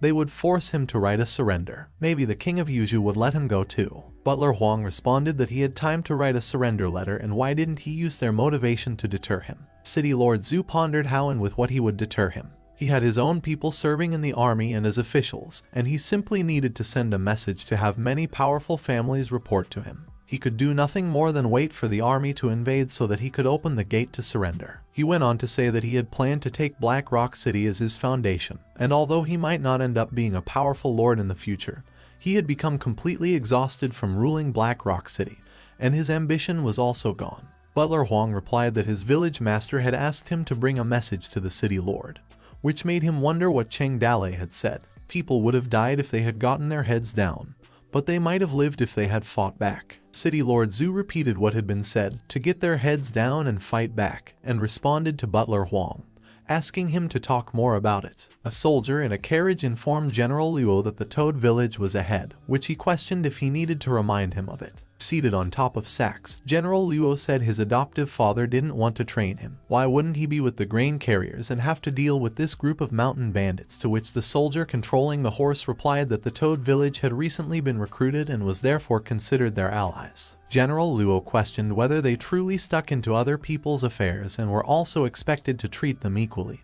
questioning what the big deal was. The soldier advised General Luo that he could not say that later. When they arrived at Toad Village, the military strategist said they could not pick a fight with them now. Suddenly, the soldier received a swift kick to the head. General Luo questioned whether they took the military strategist's words seriously when he was a piece of shit in his eyes. He might as well think of a way to destroy Toad Village to eliminate a major problem for his adoptive father. Then perhaps he would be able to rejoin him. Meanwhile, Cheng Dalei was informed that it was time for him to take his medication. While Liu Zhai handed him a bowl of his medication, he was lying on his bed coughing and telling her it was bad luck to say anything like that. Suddenly, Zhu Shenji stormed into the room and informed his village master that the grain transporters from Yuzhou had run into trouble with some of their people. In response to Cheng Dalei's request for help, Liu Zhai objected since her village master was still ill. Cheng Dalei criticized how anything could go wrong during this procedure and gave the order to take him there immediately and bring his sword. A few moments later, someone threw a jar to the ground and moaned that the wine was worse than horse poop. It was General Luo who complained about how they were treated and demanded that he get out. A bandit explained to him that the village master was not feeling well, to which General Luo did not care if he was alive or dead, and insisted for him to get Cheng Dalei out. Cheng Dale, with Liu Zhai, appeared behind and asked if he was General Luo and what it was about his staff that bothered him. General Luo acknowledged Cheng Dale and realized that he was actually a sickly bastard. He then explained to him that he needed to realize that he was a mountain bandit, and that his adoptive father had made him what he was. If he did not understand how to appreciate his adoptive father's favor, he could promote and discard him at any time, to which Cheng Dale responded that he was well aware of this fact. General Luo reached for a jar of wine and questioned whether it was something his people could drink or whether this was the only thing his village could serve him. Cheng Dale slightly bowed his head, then laughed and said that he would be coming back with another great wine to entertain General Luo. General Luo responded that he wanted to drink this jar of wine, to which Cheng Dale politely denied because he was suffering from a cold and could not drink wine. General Luo poured the wine on Cheng Dale's head and reminded him to remember this well. Not showing respect to him was like not showing respect to the Lord of Yuzhu. This shocked Liu Zhai. General Luo kept saying that he wanted him to drink all the wine in this jug until there was not a drop left. The bandits were surprised to see their village master had to go through this. General Luo, who wanted him to get angry, mockingly responded to the entire jar of wine that Cheng Dale did not want to drink, which was spilled on the floor, thinking that if he lost control, he could go to his adoptive father to gather up troops and destroy him. Even though he was dripping wet, Cheng Dale maintained his composure. Liu Zhai offered to drink it for her village master. General Luo grinned as he reached for his sword, wondering where this little nanny came from. He continued drawing his sword swiftly while questioning what she was that she deserved to drink it. He then swung his sword in Lai Zhu's direction, shocking her. General Luo's sword was suddenly blocked by another sword, which caused a metallic clattering sound and successfully moved it further away. It was Cheng Dale who blocked his attack. Cheng Dale furiously stared at him. After General Luo told Cheng Dale that he needed to control his dog and not let her bark because his fast sword did not recognize the dog owner, General Luo grinned and thought in his mind that Cheng Dale was finally angry. If he had known this earlier, he would have killed the little girl long ago to make him even angrier. In response, Cheng Dale said he would discipline his people, but what about him? He called him a little dog who didn't have someone to control him. General Luo reached for his inside pocket and replied that he was holding a sword, laughing, and daring him to hold a sword in front of him. He then threw some copper plates and added that he also had a fast sword that could cut through copper plates with one swing. Suddenly, General Luo rapidly split the copper plates in half and then told him that if he could do the same with the copper plates, the matter would be settled for today. Cheng Dale responded that his sword was not for cutting copper plates, to which General Luo sarcastically asked what else he used it for and guessed it was for cutting radishes. Cheng Dale replied that it was for killing people. He then abruptly approached him, slicing his sword numerous times in a short period of time, and unexpectedly stopped behind him. General Luo froze in awe. After stating that there was such a swift sword in the world, blood began to trickle from him as he progressively lost his footing. Screaming for their General Luo, the grain transport soldiers were startled. Even the bandits were taken aback, and Cheng Dale asked them what they were looking forward to before informing everyone that it was time to get to work. As the grain-carrying soldiers fled, their boots clattered loudly. Outside the Toad village, however, they were pursued by bandits with weapons. The grain-carrier soldiers of Yuzhu pleaded with General Cheng to talk, as they did not want to fight him. He responded by telling them to put down their weapons, take off their leather armor, leave the grain carts there, and they could go. The soldiers were shocked and terrified, thinking that if the Lord of Yuzhu discovered that their grain carriage had vanished, he would have them behead them. Cheng Dale told them they should take Luo Tai's body with them. He then fiercely said to send a message to the Lord of Yuzhu that Luo Tai was beheaded by Cheng for not obeying the law. Yang Longting's army fought its way to Black Rock City and set up camp 10 miles from the city. The soldiers were divided into 4 groups to prevent the people of Black Rock City from escaping by surrounding them. His grain carrier soldiers arrived at the army camp of Yuzhu and bowed down while addressing their Lord of Yuzhu. Yang Longting was given the blood-stained corpse of General Luo, who had been slain by Cheng Dale after complaining about the wine's quality. The soldier then told him to deliver a message that Luo Tai had been beheaded by Cheng for not obeying the law. Yang Longting responded to the loss of grain transport. He immediately ordered them to be executed by cutting their heads off. Then Yang Longting composed a letter and gave the order to have it delivered to Toad Village. He angrily thought of Cheng Dale. It was written on the letter, asking him if he was not afraid of death. Cheng Dale chuckled when he read the letter. He grabbed his ink brush and wrote, "If you want to fight, then come and fight." Angrily, the paper was slapped upon the table. After reading the return letter, Yang Longting yelled Cheng Dale's name furiously. Inside a war room, young Longting told everyone to listen and asked who wanted to lead 5,000 soldiers with him to destroy Toad Village. The general responded to His Majesty, saying he would leave this matter to him and was confident that he would definitely fulfill this mission. However, his military strategist voiced that he would not suggest this. Now the army had just set up camp, and if they returned now to attack Chengdale, Zhu Banquan might take this opportunity to attack them from behind. He went on to say that they would find themselves in a situation where their backs were against the wall, which would be a big military mistake. Besides, he still had their grain routes in his hand. If he cut them off, their 50,000 strong army would be in a desperate situation. His general respectfully chimed in, suggesting to His Majesty that they should first leave this bandit alone, and when they successfully besieged Black Rock City, they could get rid of this bandit on the way back. Young Longting was told to calm down while he was left speechless. He clenched his fist, crumpling the letter, and instructed to call the servants. Meanwhile, at the Toad Village, it was daytime when Chengdale was informed that another letter had arrived from the Lord of Yuzhou. Liu Zhai inquired of her village master what the King of Yuzhou had said. Chengdale sat with the letter in both his hands and responded that it said he knew Chengdale had killed Luotai and praised him for a good and fantastic job. The grains were provided for them, and it would be better if he could come to them for the siege. Chengdale smiled when he thought that young Longting was really adaptable to circumstances. He was worthy of being the Lord of Yuzhou. He then instructed Liu Zhai to have the pen and paper ready as they would be getting ready to kiss his ass. Alongside Chengdale, Liu Zhai sat down and began to pen the words that praised the light that shines in the north, the backbone of the empire, His Majesty the Lord of Yuzhou, whom he would always revere. Moments later at the army camp of Yuzhou, after receiving his letter, he had everyone in the hut read it together. All of them were convinced of his wisdom, and many of them wiped the tears from their faces because they felt this letter was glorious. Inside the letter, Chengdale expressed his desire to serve alongside the king, but he was too ill to leave his bed, so he could only pray for him in his heart and wished him success. He signed off as your faithful little fellow, the eternal admirer of the King of Yuzhou, from the Trap Battalion of Qin New Mountain in Yuzhou. His Ranger General Chengdale. Young Longting thought in his mind that this bandit and his flattering words, behaviors, and the letters he wrote to Yuzhou City were similar to all the other scoundrels in the city who were good at kissing asses and being opportunistic. Everyone, including him, thought this little bandit was a joke. He genuinely underestimated Chengdale, thinking perhaps he was someone who was more worth as a target than Zhu Banquan. He used his tableside candlelight to burn the letter, and he didn't care too much about it at this point because his first priority was invading the city after first appeasing the small bandit. It was nighttime at the city mansion of Black Rock City. City Lord Zhu Banquan, alongside his armed soldiers and captured citizens on their knees, told them that the so-called siege of the city seemed to be still absent.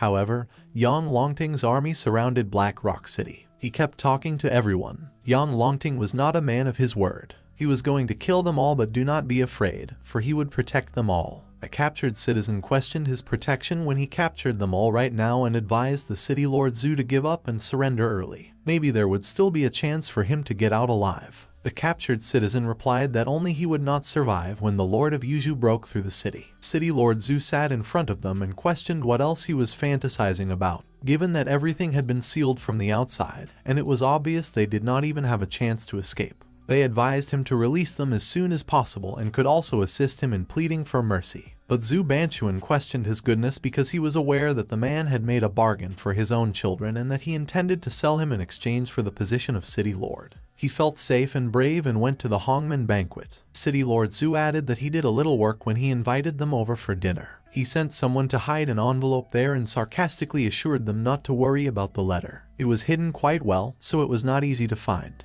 The fake envelopes had been clearly arranged for them, and a few years before, he found out that the King of Yuzhou had some secrets that were not known. City Lord Zhu grinned when he kept saying. It included how he became the Lord of Yuzhou and where he was wounded during the war, which prevented him from having children.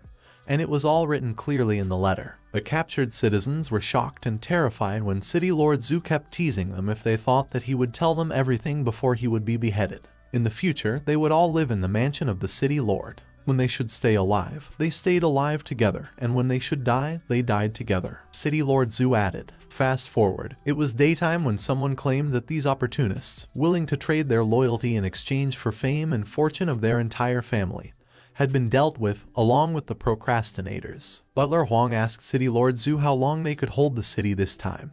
to which he replied that they should rely on themselves for as long as they could because there was no turning back. City Lord Zhu continued to say that the Black Rock City only had 5,000 soldiers, adding that if they were to be marginalized, then all 100,000 residents would be treated as soldiers. If Yang Longting couldn't bear the loss of his troops and retreated, he would be able to make a name for himself. If he couldn't bear it, it was just a death and nothing more. He asked Butler Huang how the preparations were going on their side. Butler Huang replied that it was pretty successful, and the people were withdrawn but worried if his village master's plan could work. City Lord Zhu responded it should work if he put his heart into it. In a certain place, a few men were chatting about how Yang Longting was not a good person. They said he was horny as hell, that all the women in his family, including a child, his older or younger sister, and aunts were not spared, and that he was one hell of a perverted person. Yang Longting also grew up with an excessive lust for sex which he couldn't restrain as an adult and watched his wife sleep with other men to satisfy himself. Many individuals were discussing Yang Longting.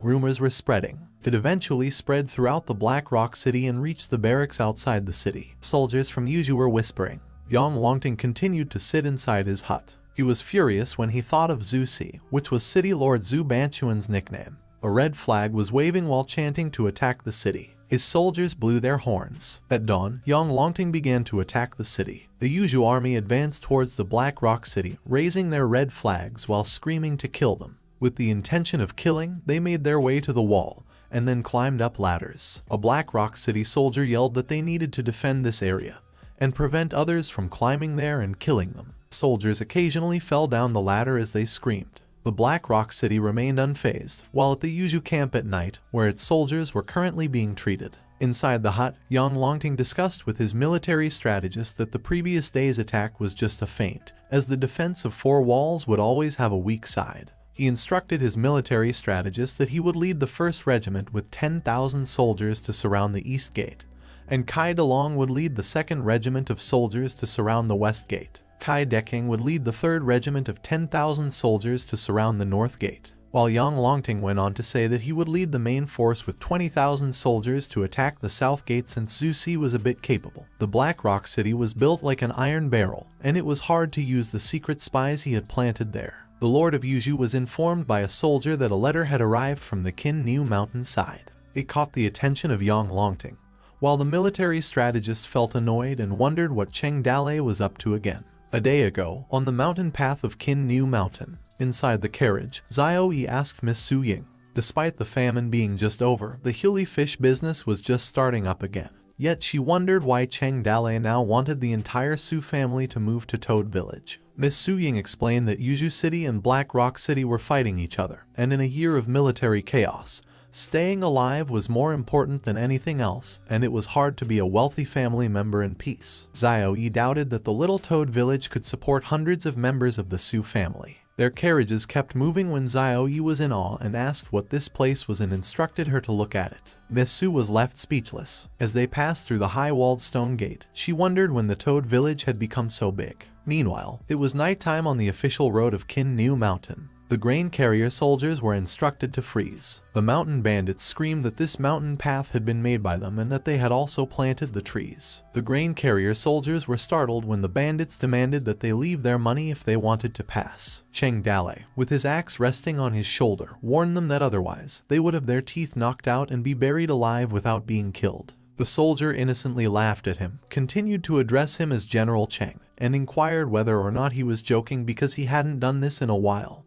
and wanted to have fun, which he thought was quite amusing. Cheng Dalei explained that he was robbing them right now and wondered if they understood. The soldier was confused because Cheng Dalei cheekily responded that he had quit after he had already submitted to the Lord of Yuzhou. Cheng Dalei smiled and agreed when the soldier asked if he had simply decided on the spot. With delight, Cheng Dalei assured them that he wouldn't treat them harshly, and that the Toad Village's rule called for 20% of the grain. The soldier asked him if he wasn't afraid of dying and expressed outrage at how he dared to apply this rule to the Lord of Yuzhou. Cheng Dalei leaned closer and stared at him, referred to him as a friend, and promised to be honest with him. He was only going to take 20% of the grain from him, then pretend nothing had happened. He reminded the grain carrier soldier that he should know that the people who had not brought the grain last time had been beheaded by the Lord of Yuzhou and questioned whether he wanted to bang his head against the king's sword. Then he threatened the soldier, asking if he would prefer to run into his axe, leaving the soldier speechless. The grain carrier soldier gave in 20% of the grains and left. Cheng Dale waved goodbye as he stood behind and reminded them not to forget to deliver the letter to the Lord of Yuzhou. A few moments later, a letter was opened with the words "I quit" written on it. It was Yang Longting who was furious after reading it while tightly holding the letter. He was enraged. He ripped the letter and ordered Kai Dalong to take command of 10,000 soldiers and bring him Cheng Dale's head in 3 days. Kai Dalong replied with his fist clenched, indicating that he understood. The next day he led the 10,000 soldiers and went directly to the Flying Tiger village. Cheng Dale constantly met with Kai Dalong in the Flying Tiger village and actually made Kai Dalong believe that the Flying Tiger village had become the base camp of the Toad village. His soldier informed him that all people here had run away, and they seemed to have retreated in an orderly manner and had taken everything with them because everything was empty. Kai Dalong thought in his mind that it would not be easy to run away, and instructed his troops to go after them because they must kill them all. The scouts who were sent ahead said that all the villages in the Kin New Mountain were empty, and Kai Dalong wondered where they had gone. The army followed the traces to catch up with them, and finally, all the traces pointed toward a valley. The 10,000 soldiers of Yuzhou army were stationed in front of the new Toad village when they arrived. As his soldier questioned whether they would still attack the city even though they lacked siege equipment, Kai Dalong was astounded and wondered when there had become such a big city there with a wall that appeared to be harder to breach than the Black Rock city. Kai Dalong responded to give it a try.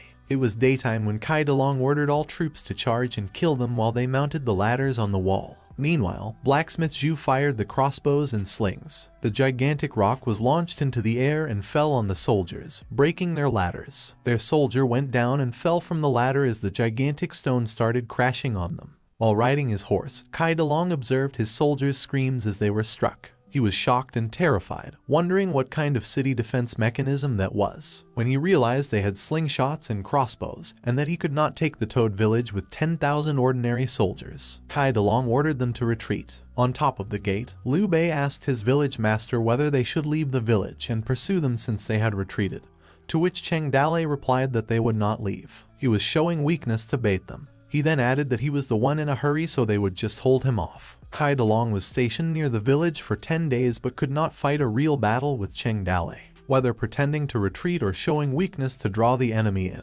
Cheng Dale just wouldn't come out, and he did not have a siege engine to lay siege to the city. Simply attacking would have been a nightmare. The soldiers were launching a covert attack, therefore they had to move quickly to breach a small defense gap and approach the stronghold covertly while being warned not to fire arrows. Unluckily, the Toad bandits were aware of this and cleared their throat loudly enough for the soldier to hear. The twin bandits grinned when he urged them to give them a taste of the golden juice. The soldiers screamed. The ground had a muddy-like texture that would suck in a shovel. The soldiers, too, were trapped and sucked into the mud, while one of them said that they had to manage to get in, change their clothes, and blend in with them. He continued, unaware that a man was standing behind them, that if they managed to invade the city tomorrow and open the gates, that would be a big success for them. Gao Fei, who came to the conclusion that his village master had the ability to predict events far in the future after witnessing the soldiers' shocking sneak attack and subsequent tunnel attack. He stated that every 10 steps on a post, every 5 steps a guard. He also thought of a password, and questioned them if they thought that a few little rats like them could have sneaked in. He laid his sword tip on his neck and ordered these gentlemen to come with him. A few moments later, he stood on the top of the gate wall, and Cheng Dale was asked why he conspired against him when the Lord had treated him well. Kai Dalong added if he still had a sense of honor, then urged him to come out of the village quickly to fight with him and questioned what kind of hero he was if he could only hide in the village. Cheng Dale replied that their friendship was worth more than 1,000 gold. He didn't want to fight with him, and reminded him of the time they talked by candlelight at night where he said he would travel far away, and he would find a girl for him. He went on to say that they became good friends when they first met, even though they were not really brothers but considered as one, and he did not expect to cross swords with him. Kai Dalong uttered that it was bullshit and he did not care about him. Cheng Dale questioned why he was trying to avoid this again. He could still remember their gathering in which he said Yang Longting was a person who could do nothing but eat and drink, and that it would be so much better if he became the Lord of Yuzhou. Cheng Dale suggested he take Yang Longting's head, and he would make him the Lord of Yuzhou, which made Kai Dalong surprised and terrified. Kai Dalong sweated profusely when he thought in his mind, if the king of Yuzhou found out about this, not to mention whether he believed it or not, he would certainly feel uncomfortable, and his future would be ruined. On the other hand, Cheng Dale himself came forward to say this. He continued thinking that if he forbade the soldiers from spreading, it would look like he was hiding something. Since he wouldn't come out to fight, he would let the soldiers escort the grain brigade at the Kin Niu Mountain. He kept thinking he would take some of his men to fight Black Rock City and pursue this issue later on. Eventually, Kai Dalong abandoned the attack on Toad Village, leaving only 3,000 troops stationed along the main grain transportation route. However, the grain transport route was too long and therefore could not be fully secured, and Cheng Dale's bandits were familiar with the environment, conducting night raids, fires, and traps. He led a group of people to transport. Whatever could be robbed was robbed, and whatever couldn't be robbed was burned. And they never fought head-on. As soon as they encountered a larger force, they immediately fled back to the village. Someone sighed as he questioned when transporting 10 wagons of grain, at least 3 wagons would be lost. It was Cheng Dale, saying that they should have followed the Toad Village's rules right from the beginning and given him 20% of the grain, as he stood in front of high stacks of grain. Meanwhile, on the Black Rock City side, the siege still continued. Inside the hut of Yuzhu camp, they were reporting to Yang Longting. Kai Dalong reported that Cheng Dale had now blocked the grain channel. Another soldier chimed in that they had encountered a variety of attacks but had difficulty setting the tune with one beat of a gong. Kai Deking reported a young martial artist with amazing fighting skills, and the military strategist said that they had been too careless with this person. Otherwise, they would have taken down Toad Village before coming there. This left Yang Longting speechless. A voice emerged, saying that it was not too late. It was Yang Longting who commanded them to notify the entire army that they would be leaving camp the next day. He remarked to kill the Toad first, then kill Zhu Si. The next day, 50,000 troops were sent to Toad Village. The soldiers of Black Rock City were confused because the Yuzhu army had withdrawn. On the top of the stone wall gate, Lu Heng questioned his adoptive father if they had been successful in driving them away because they had withdrawn their men. City Lord Zhu responded that Yang Longting would not retreat so easily, they would fight the Toad Village. Lu Heng replied asking what they should do next. City Lord Zhu said that if one of 2 interdependent things falls, the other would be in danger, which means that when the Toad was dead, they were next. He then instructed Lu Heng to take 1,000 light cavalry, prepare bows, arrows, and set out to lure the enemy. He added to show them a call to fight, the more noise, the better. A throng of noisy soldiers on horse galloped outside the Black Rock City, and City Lord Zhu watched them from atop. These soldiers successfully attracted the attention of the Yuzhu army by enticing it to join them in battle. Yang Longting smiled when they saw the Black Rock City soldiers were out, and that finally they could slaughter some lives. When the Yuzhu army straightened its rear formation and was ready to attack, with the swiftness of his light cavalry, Lu Heng dashed back to Black Rock City. When the light cavalries quickly returned to the gate and shut it, Yang Longting was rendered speechless. Kai Dalong asked His Majesty what to do now, and dismayed, Yang Longting instructed to further withdraw from the palace. With further withdrawal from the place, Lu Heng grinned when they came out again with 1,000 light horsemen and shot arrows. It was nighttime at the Yuzhu camp. Yang Longting kept thinking and realized Cheng Dale and Zhu Banchuan had been working together in some way or they wouldn't have cooperated so well. The mountain roads to Toad Village were mostly canyons, which were not suitable for combat. And if he stubbornly attacked the Toad Village now, he was afraid they would be pulled halfway back and forth, which would tire out the troops. He had spent half of his life in the military, and it was the first time he had encountered such vile enemies as Cheng Dale, together with Zhu Banchuan. It felt like he was trapped in a swamp, as if he was being suffocated. He went on thinking he could no longer be guided by any side.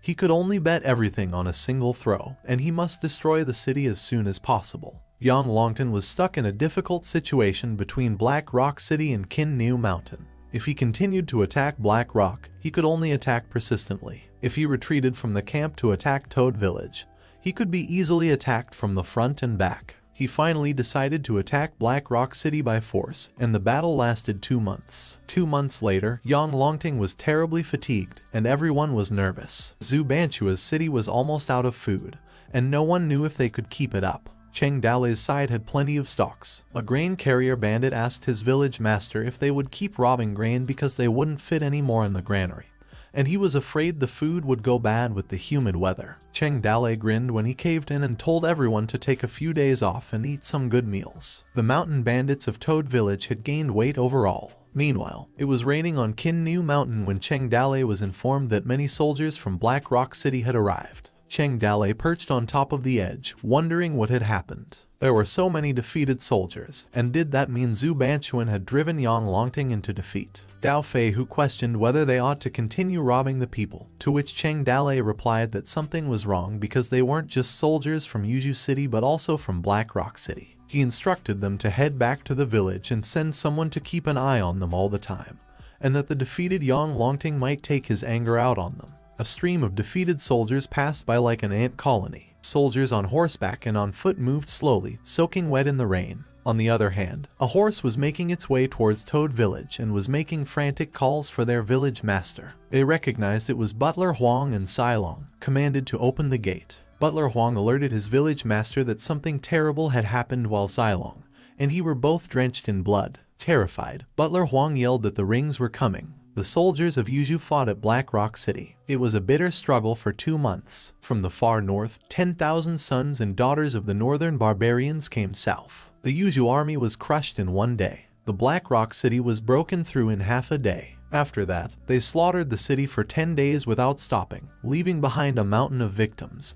severed heads hanging from tree branches, and birds swooping around. It was a gloomy day at the Black Rock City. A northern ring man on horseback led a group of captured civilians who had been turned into slaves through a series of rope ties on their hands while walking barefoot. Suddenly, the people behind the slave were startled and scared when an arrow flew straight to his throat. The northern ring man shouted furiously at Kaimei while riding his horse, telling him that these people were his slaves and threatening to kill them. Kaimei responded that he had stolen too much and asked if he could take them back, promising to take care of it for him. Kaimei was the son of the king of the Northern Ring tribe. He continued to frighten the slaves behind him by shooting his arrow at them. Kaimei had offended the Northern Ring man, who was riding a horse, and he threatened to fight him if he did not return his slave. A few moments later, some members of the Northern Barbarian began laughing at Fu Delay and questioned how he could possibly be a warrior for the tribe if he did not even dare to kill people. Fu Delay on horseback ignored them and told them to keep up with him while stuttering.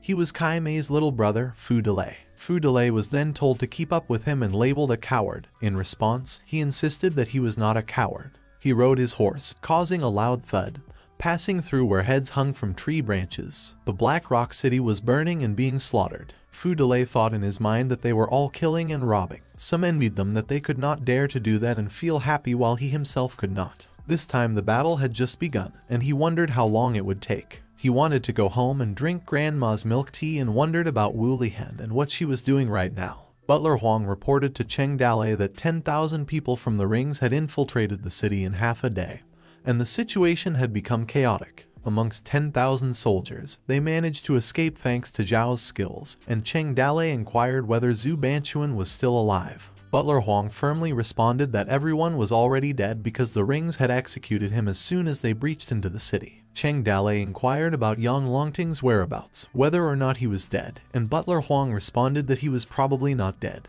He had heard on the way that Yang Longting escaped and he might still be alive now. Cheng Dalei added that this old man was very fierce. He had led 50,000 elite troops and questioned how Yang Longting could be so weak in front of the Ring tribes. He couldn't defeat Black Rock City in 2 months, yet the Rings did it in half a day. He wondered if they were heavenly soldiers coming to Earth. Cheng Dalei was left dumbfounded when Butler Huang informed his tribe that they were talking about the Rings. The Toad Bandits were talking about the Ring tribe when they claimed to have been the ones to invade and defeat the Empire in the past, forcing even the Imperial Majesty to abandon the city. Cheng Dalei thought to himself that this Ring tribe appeared to be troublesome and questioned if they were really unbeatable. The next day, Gao Fei, who respectfully asked his village master where to go, Cheng Dalei contemplated possible places they could have gone.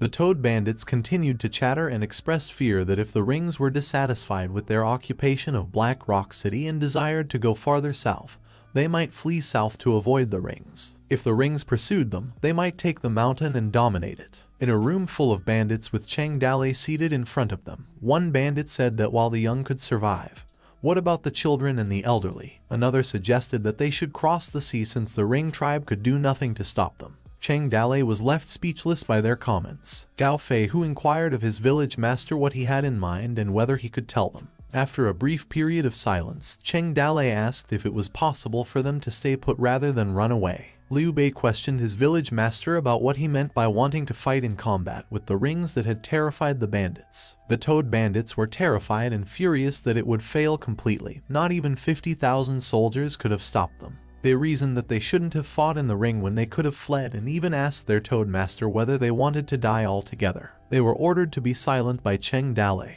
As he rose up, he reminded them that he was still the village chief and argued that it was too early for them to have treated him disrespectfully. The Toad bandits were rendered silent. Cheng Dalei clarified that he hadn't said they had to defend themselves or flee. He had just said that they might have done so if they had had their backs to the enemy's iron horsemen, in which case 1 to 2,000 out of 5,000 would have been lucky. The village terrain was simple to defend yet difficult to attack, and as long as they held onto the gate, not even tens of thousands of horses and men could have breached it, according to Cheng Dalei, who went on to explain how they would have protected themselves. Second, cavalry would have had a difficult time navigating the highlands, thus weakening the Ring tribe's advantage. Third, their village had countless supplies that would have lasted for a year and a half, but the Ring tribe lacked logistical support, and without food, they would have inevitably scattered. Of course, if they had defended themselves to the very end, they would have had to make a lot of sacrifices, but he believed that given all three conditions previously mentioned,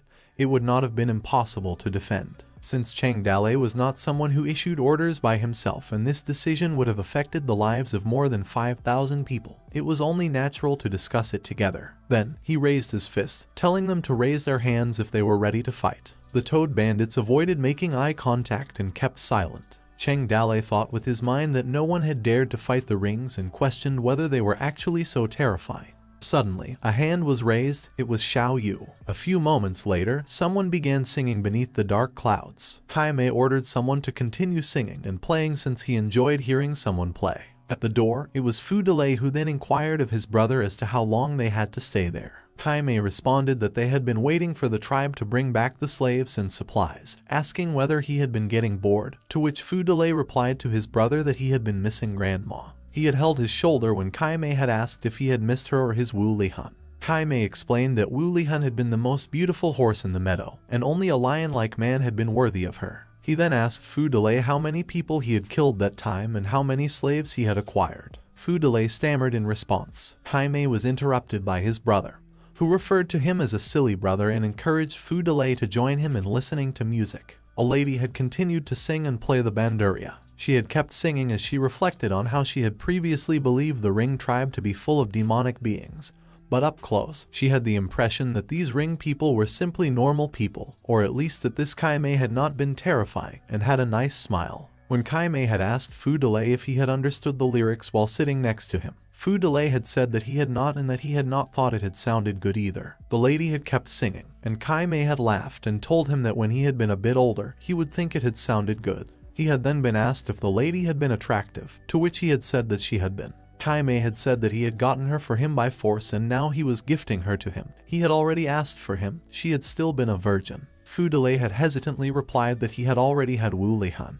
After calling him by name, Kai Mei had given him a strong shove, causing Fu Delay to fly off the ground and crash on top of the lady playing for them. Fu Delay had looked back toward his brother and glared angrily at him. Kai Mei had risen up and told him that he hadn't murdered anyone or spilled a drop of blood throughout the battle, and he had questioned whether he had been worthy to be his brother. He had continued to say that a man who had not dared to shed blood had not been a warrior of his Northern Ring tribe. Either he took her or killed her, which Fu Delay had been furious and afraid about. Kai Mei had tossed a sword in his direction and threatened to murder him if he hadn't. He had pushed him to become a real man right there. Fu Delay was silent as Kai Mei laughed. Fu Delay contemplated either killing or stealing from her. Fu Delay took up his sword while the woman begged him not to kill her as she could do anything he wanted. He eventually let her go and dropped his sword, which shocked the lady. She asked whether he would be willing to let her leave, and when Fu Delay replied that he was, he instructed her to go through the back door and head south. She could reach her country if she continued traveling south, and nobody could harm her there because it was unsafe here. The lady replied that this place was swarming with his people and that there was no way for a helpless woman like her to escape them,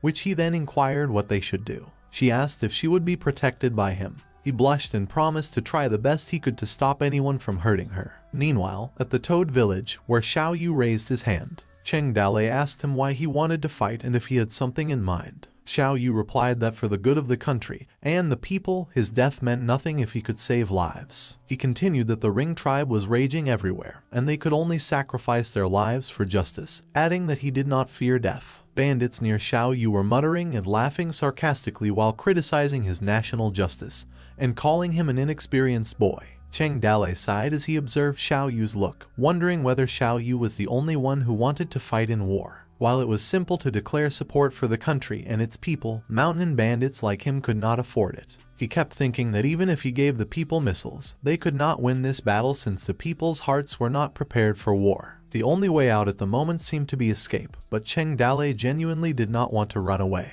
When he questioned everyone if they still thought of him as their village leader, Gao Feihu responded that they were all at his disposal to do anything he wanted.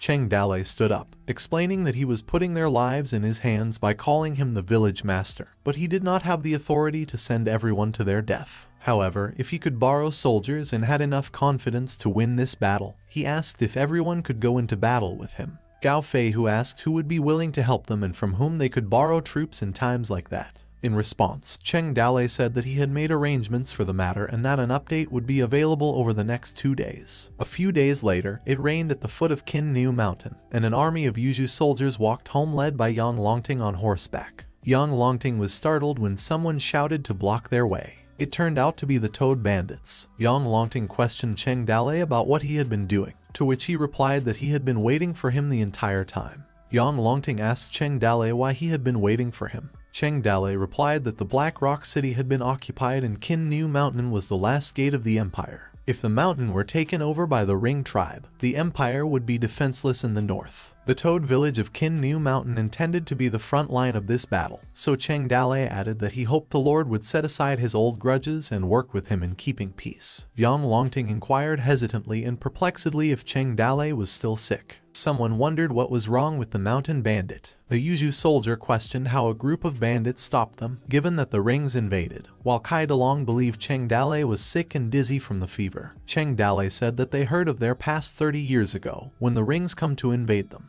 It was Yang Longting who made vigorous efforts to turn the tide. He questioned what the difference was between now and why he couldn't do today what he'd done 30 years ago. Yang Longting irritably questioned him, asking if he ever fought with the Rings, whether he knew how powerful the Rings were, and how he could possibly defend himself with an untrained crew of fewer than 10,000 people. He yelled that he fought them and knew how strong the cavalry of the Rings was. 30 years ago, he got nothing to lose, but now he had a reason to live, where Cheng Dalei stayed silent. Yang Longting commanded him to get out of his way, or else he would have ordered his soldiers to kill him. Cheng Dalei responded that he was the Lord of Yuzhu, personally appointed by Emperor Ming. He was above everyone else and urged him that he should fight for his people. Yang Longting's hand reached inside his clothing while he responded that Cheng Dalei was disgusting. He threw his emerald-colored military seal and angrily responded that he was giving it up to him. He declared he was the Lord of Yuzhu and if he wanted to defend, as this was no longer his headache. The military seal, which was emerald in color and a dragon sculpture on its top, fell to the sopping wet ground in front of Cheng Dalei as it continued to rain. Cheng Dalei picked up the emerald-colored military seal. He raised it and showed it to everyone, the military seal of the Lord of Yuzhu. He asked if there were any honorable men willing to fight with him, kill the enemy, and succeed. His fellow bandits remained silent while Cheng Dalei continued showing the military seal of the Lord of Yuzhu and asked them to join. While Cheng Dalei was being avoided and the soldiers were looking down, Yang Longting advised his people to ignore him and urged them to go with him. However, determined, Cheng Dalei persisted in asking them to join while repeatedly displaying the military seal of the Lord of Yuzhu in an effort to recruit anyone willing to die for the nation. Yet, he was being ignored and passed by the soldiers. The rain continued pouring at Qin Niu Mountain as Cheng Dalei still continued shouting in hopes of recruiting someone. Cheng Dalei was interrupted by Gao Feihu and told his village master to head back and discuss the escape as well. While Cheng Dalei questioned going back, he argued that he still a plan left that he could use. He continued by instructing Gao Feihu to go back and construct a barrier at the village's entrance, and anybody who wished to flee was told to leave their horses, weapons, and armor behind. Cheng Dalei was adamant that not a single piece of iron would pass through his Qin Niu Mountain. He gave the command to accompany him to Fallen Leaf City. Cheng Dalei on horseback passed by people trying to escape. He remarked that even if they managed to escape, they would not be able to live their lives as they wanted. The docks would be overcrowded, and even if they fled to the big cities, which city lord would take in these refugees? Cheng Dale went on to say that they lacked clothing and food, which was just a way to starve and die without dignity. Someone uttered to their village master that they couldn't defend it. Cheng Dale responded that as long as Fang Boshan provided him with 10,000 men, he could certainly defend himself with the location advantage. At the city lord's mansion in Fallen Leaf City, Lord Fang was reprimanding his men for what they'd done and why they needed these clothes while directing them to swiftly load his jade Buddha onto the cart. When Cheng Dale and his men came, City Lord Fang was still lecturing his people, telling them that if they kept sobbing, he would leave them behind and Rings would take care of them. Cheng Dale and his men questioned what the city lord was doing. Lord Fang looked back and asked Cheng Dale what brought him there and added that he didn't have any additional ships available for him if he wanted to borrow one. In response, Cheng Dale said that he was not borrowing ships but rather soldiers and presented the Lord of Yuju's military seal. He hoisted the military seal and instructed City Lord Fang to cooperate with him to defend Qin Niu Mountain on behalf of the Lord of Yuju. He said that when people saw the seal,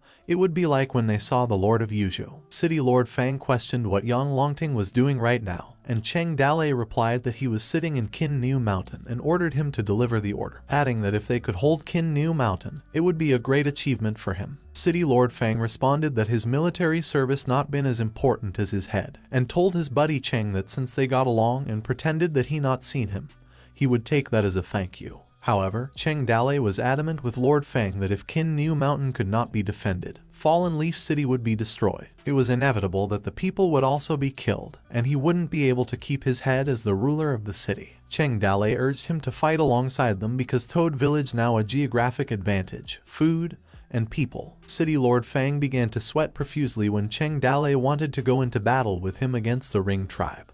But he told him he wanted to run for his life and pleaded not to drag him along if he wanted to die. He gave Cheng Dale his cobalt blue military seal and the authority to command the soldiers in the city as he liked, and also told him to tell the Lord of Yuju that he hadn't seen him. Cheng Dale looked at the two military seals in his hands. He raised his hand bearing the military seal of Lord Fang and asked if anyone wanted to fight with him to drive out the barbarian enemy and defend their land. However, the citizens and soldiers were silent. Gao Fei, who urged his village master to head back home. Later that night, a candle was lit near the three military seals placed on a table. Cheng Dale was thinking and frustrated about why they couldn't try to defend it first. Why did they flee when they heard the Ring tribe? And questioned that they didn't even have the courage to hold a sword, and no one but Lin Sheiyu supported him. Cheng Dale kept thinking Lin Sheiyu would be a great warrior, and that death wouldn't bother him. Lin Sheiyu probably thought he knew himself that they did not really have a chance to win.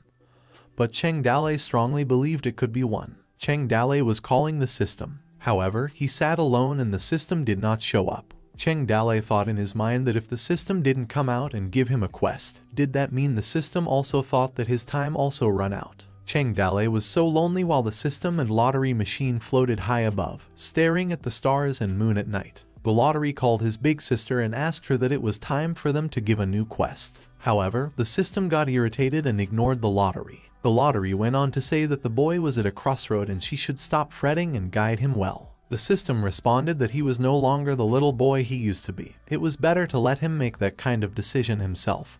But in her mind, it was because she would be embarrassed to appear before him. Someone knocked at Cheng Dale's room. It was Su Ying who informed Cheng Dale that the people outside were all waiting for him, to which he replied to let them wait a little longer. Su Ying sat close to Cheng Dale, sympathized with him. She knew it not been easy for him to build this family business, but when there was smoke, there was fire. She held his hand and continued to tell him that there were Su family stores everywhere in Jeju and Qingju. She persuaded him to hide there for a while since the Rings would not stay for long and waited until the situation was over and they could always come back. Cheng Dale was getting up as he agreed. He smiled as he told Su Ying that he was ready to go. At the Toad Village military area where a large number of bandits gathered, someone yelled to inform everyone that their village master arrived. Cheng Dale stood in front of them and addressed them as his friends, went on to say that their wives and children were all here, and this village was built by everyone together. Cheng Dale inquired whether they were willing to give up the village in order to be the same poor and hungry bandits they once were. The advantage of location, the village unlimited weapons and supplies. He asked them if anyone was willing to fight alongside him and defend their village. He continued that he would not stop those who wanted to go, and those who were ready to fight should take a step forward. Lin Xiaoyu firmly stepped forward in support of his village master. Worried, Cheng Dalei asked again if there was anyone else. Zhu Shenji said, "Never mind and forget it." As Zhu Shenji stepped forward, he questioned his daughter as to why she was following him, to which Zhu Ling'er replied and berated him for leaving her alone. Zhu Shenji responded that he lived long enough as an old man, and that today he would accompany Cheng Dalei to death, but he couldn't let his daughter follow him. He told his village master to let her go. Qin Man said that he didn't care as he believed they would all die one day. Liu Bei sighed and scratched his head. He added that the four brothers were ready to die for the village master. Little Wolf of Apricot Blossom chimed in while stepping in and told Cheng Dalei that he was hopeless, while the female bandits were worried. The second master of Flying Tiger also stated that he would follow Cheng Dalei to death, while Gao Fei, who was shocked, Su Ying, Xiao Yi, and Liu Zhai stepped out as well in support of their village master. Cheng Dalei thought in his mind that in the end, there were only more than 10 people different opinions, but with the few people there, Toad Village could not be defended. He conceded and responded that he did not have the power to make them die alongside him, and he suggested talking about the escape. However, even if they wanted to escape, they needed to listen to him. Cheng Dalei went on to say that if 5,000 people scattered like birds or wild animals, they could only become spirits through the swords of others. He told his people that if they wanted to escape, they would escape together. Cheng Dalei would not leave anyone behind. He would not give up an old person, and he would not lose a single child. Lin Xiaoyu responded as his village master wished and said that he would be at his service. Cheng Dalei commanded Xiao Yu to climb Bull's Horn Peak alone, carry dry food for a month, and use the big tree as a signal to show the attack direction of the Ring tribe. He called Liao Jia and Liao Yi to come to his service. He commanded the two brothers, and they would take 1,000 men each. They would dig a canal, destroy the road, block the road with stones and trees, and buy time for everyone to retreat while the two brothers respectfully wrapped their hands into fists. Gao Fei, who respectfully asked his village master if they should act overnight, as this matter was urgent and should not be postponed. Cheng Dalei responded that there was no need to hurry. The Ring tribe was still burning and looting Black Rock City, and this would last for at least another 10 days. They were scared and disorganized in the beginning. If they ran into every possible path without paying attention to which one they chose later, that wouldn't bring destruction upon themselves. The bandits were talking about fleeing to Bingju or Jeju, and someone said that because Bingju bordered the Ring tribe, they could end up worse if they escaped there. Cheng Dalei raised his hand and responded that Su Ying business in Jeju, and if all 5,000 of them went there, it would probably take them longer than a month.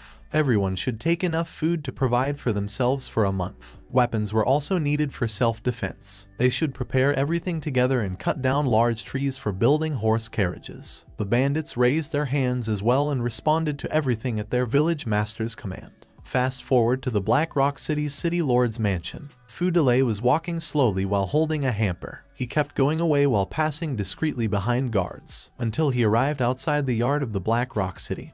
He opened a small door leading to the basement. He walked down the steps, holding a candle light in one hand and a hamper in the other. The lady asked who it was. Fu Delay responded not to be afraid because it was him. He smiled and told her to eat up because he brought it for her. They sat across from one another, with the meal and candle light placed between them. Fu Delay warned her not to choke and brought her water to drink, explaining that he couldn't always come over to her, and that this was her food supply for 3 days, so she needed to eat slowly. As she observed the bruising on Fu Delay's face, the lady thanked him for hiding her there and asked if he was beaten. Fu Delay responded that it was nothing, and that his brother used to beat him up a lot, so he was used to it. The lady continued to eat as she replied that she was the one who got him into trouble and thanked him before asking when they were leaving. Fu Delay replied that he did not know and they couldn't leave for now. His brother said he was looking for something here, and he did not know what it was. He thought in his mind that her expression when eating reminded him of the puppy he once had. It was also such a glutton back then and was later killed and turned into meat by his brother. The lady continued chewing while saying that Fu Delay was a good person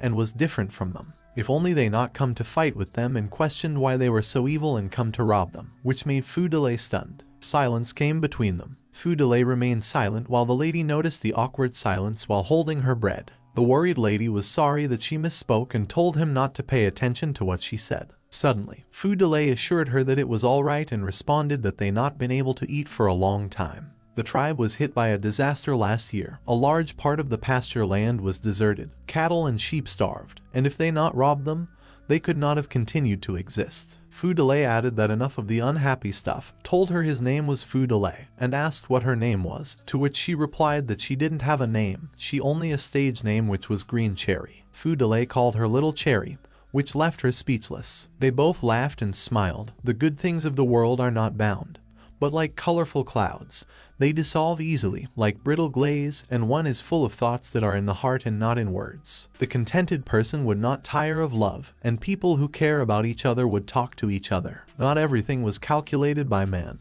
Everything was determined by fate. When the candle ran out of its light, Fu Delay took his leave, told her to take care, and said he would come to see her often. After that, she developed affection for Fu Delay. He hid Green Cherry in the basement, like a little dog, and wanted to check on her every day to see if she'd grown. One day, Fu Delay brought her a hamper containing her meal. He happily called her his Little Cherry when he came to see her and asked if she was hungry because he brought her a good meal. Fu Delay's smile quickly faded, his eyes filled with fear, and he dropped his hamper when he saw his brother, whom Kai Mei sarcastically called his good brother, and asked what he brought to eat because he was asleep and got hungry. Fu Delay asked his brother if he killed her. Kai Mei replied that Fu Delay a fearsome look in his eye like a hungry wolf and questioned if Fu Delay would kill him if he told him she was dead.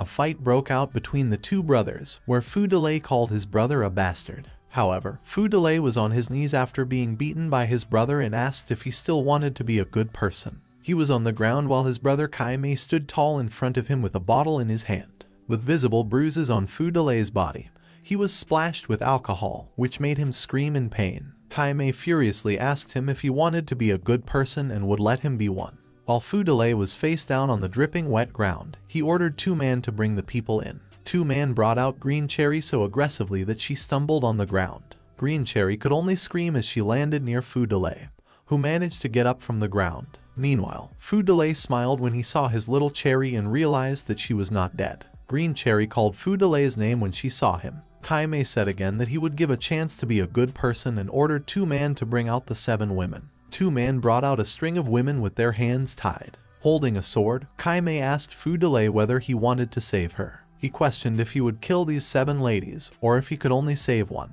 Kai Mei thrust the sword into the ground and repeatedly stated that he could either kill her or save 7 people. Confused, Fu Delay looked up as he called his big brother. Kai Mei ordered two men to strip Green Cherry naked and do it with her in front of him. Fu Delay's eyes began to tear up as he called his brother again. Kai Mei furiously screamed at him and told him to choose. He given him the opportunity, kill 1 or kill 7. Meanwhile, two men began tearing and pulling Green Cherry's clothes while she struggled on the ground. Kai Mei continued to pressure Fu Delay to take the knife and kill someone to save someone. Kai Mei told him again to take the knife and kill someone, questioning how he could save people if he couldn't learn how to kill, while Fu Delay repeatedly called his brother. Green Cherry cried and struggled as two men held her neck and continued tearing and pulling her clothes, while Kai Mei berated Fu Delay, telling him not to call him brother as he did not have a brother like him. Kai Mei called him a stupid coward and questioned if his mouth was only for pleading. He questioned Fu Delay if his knees were only for kneeling,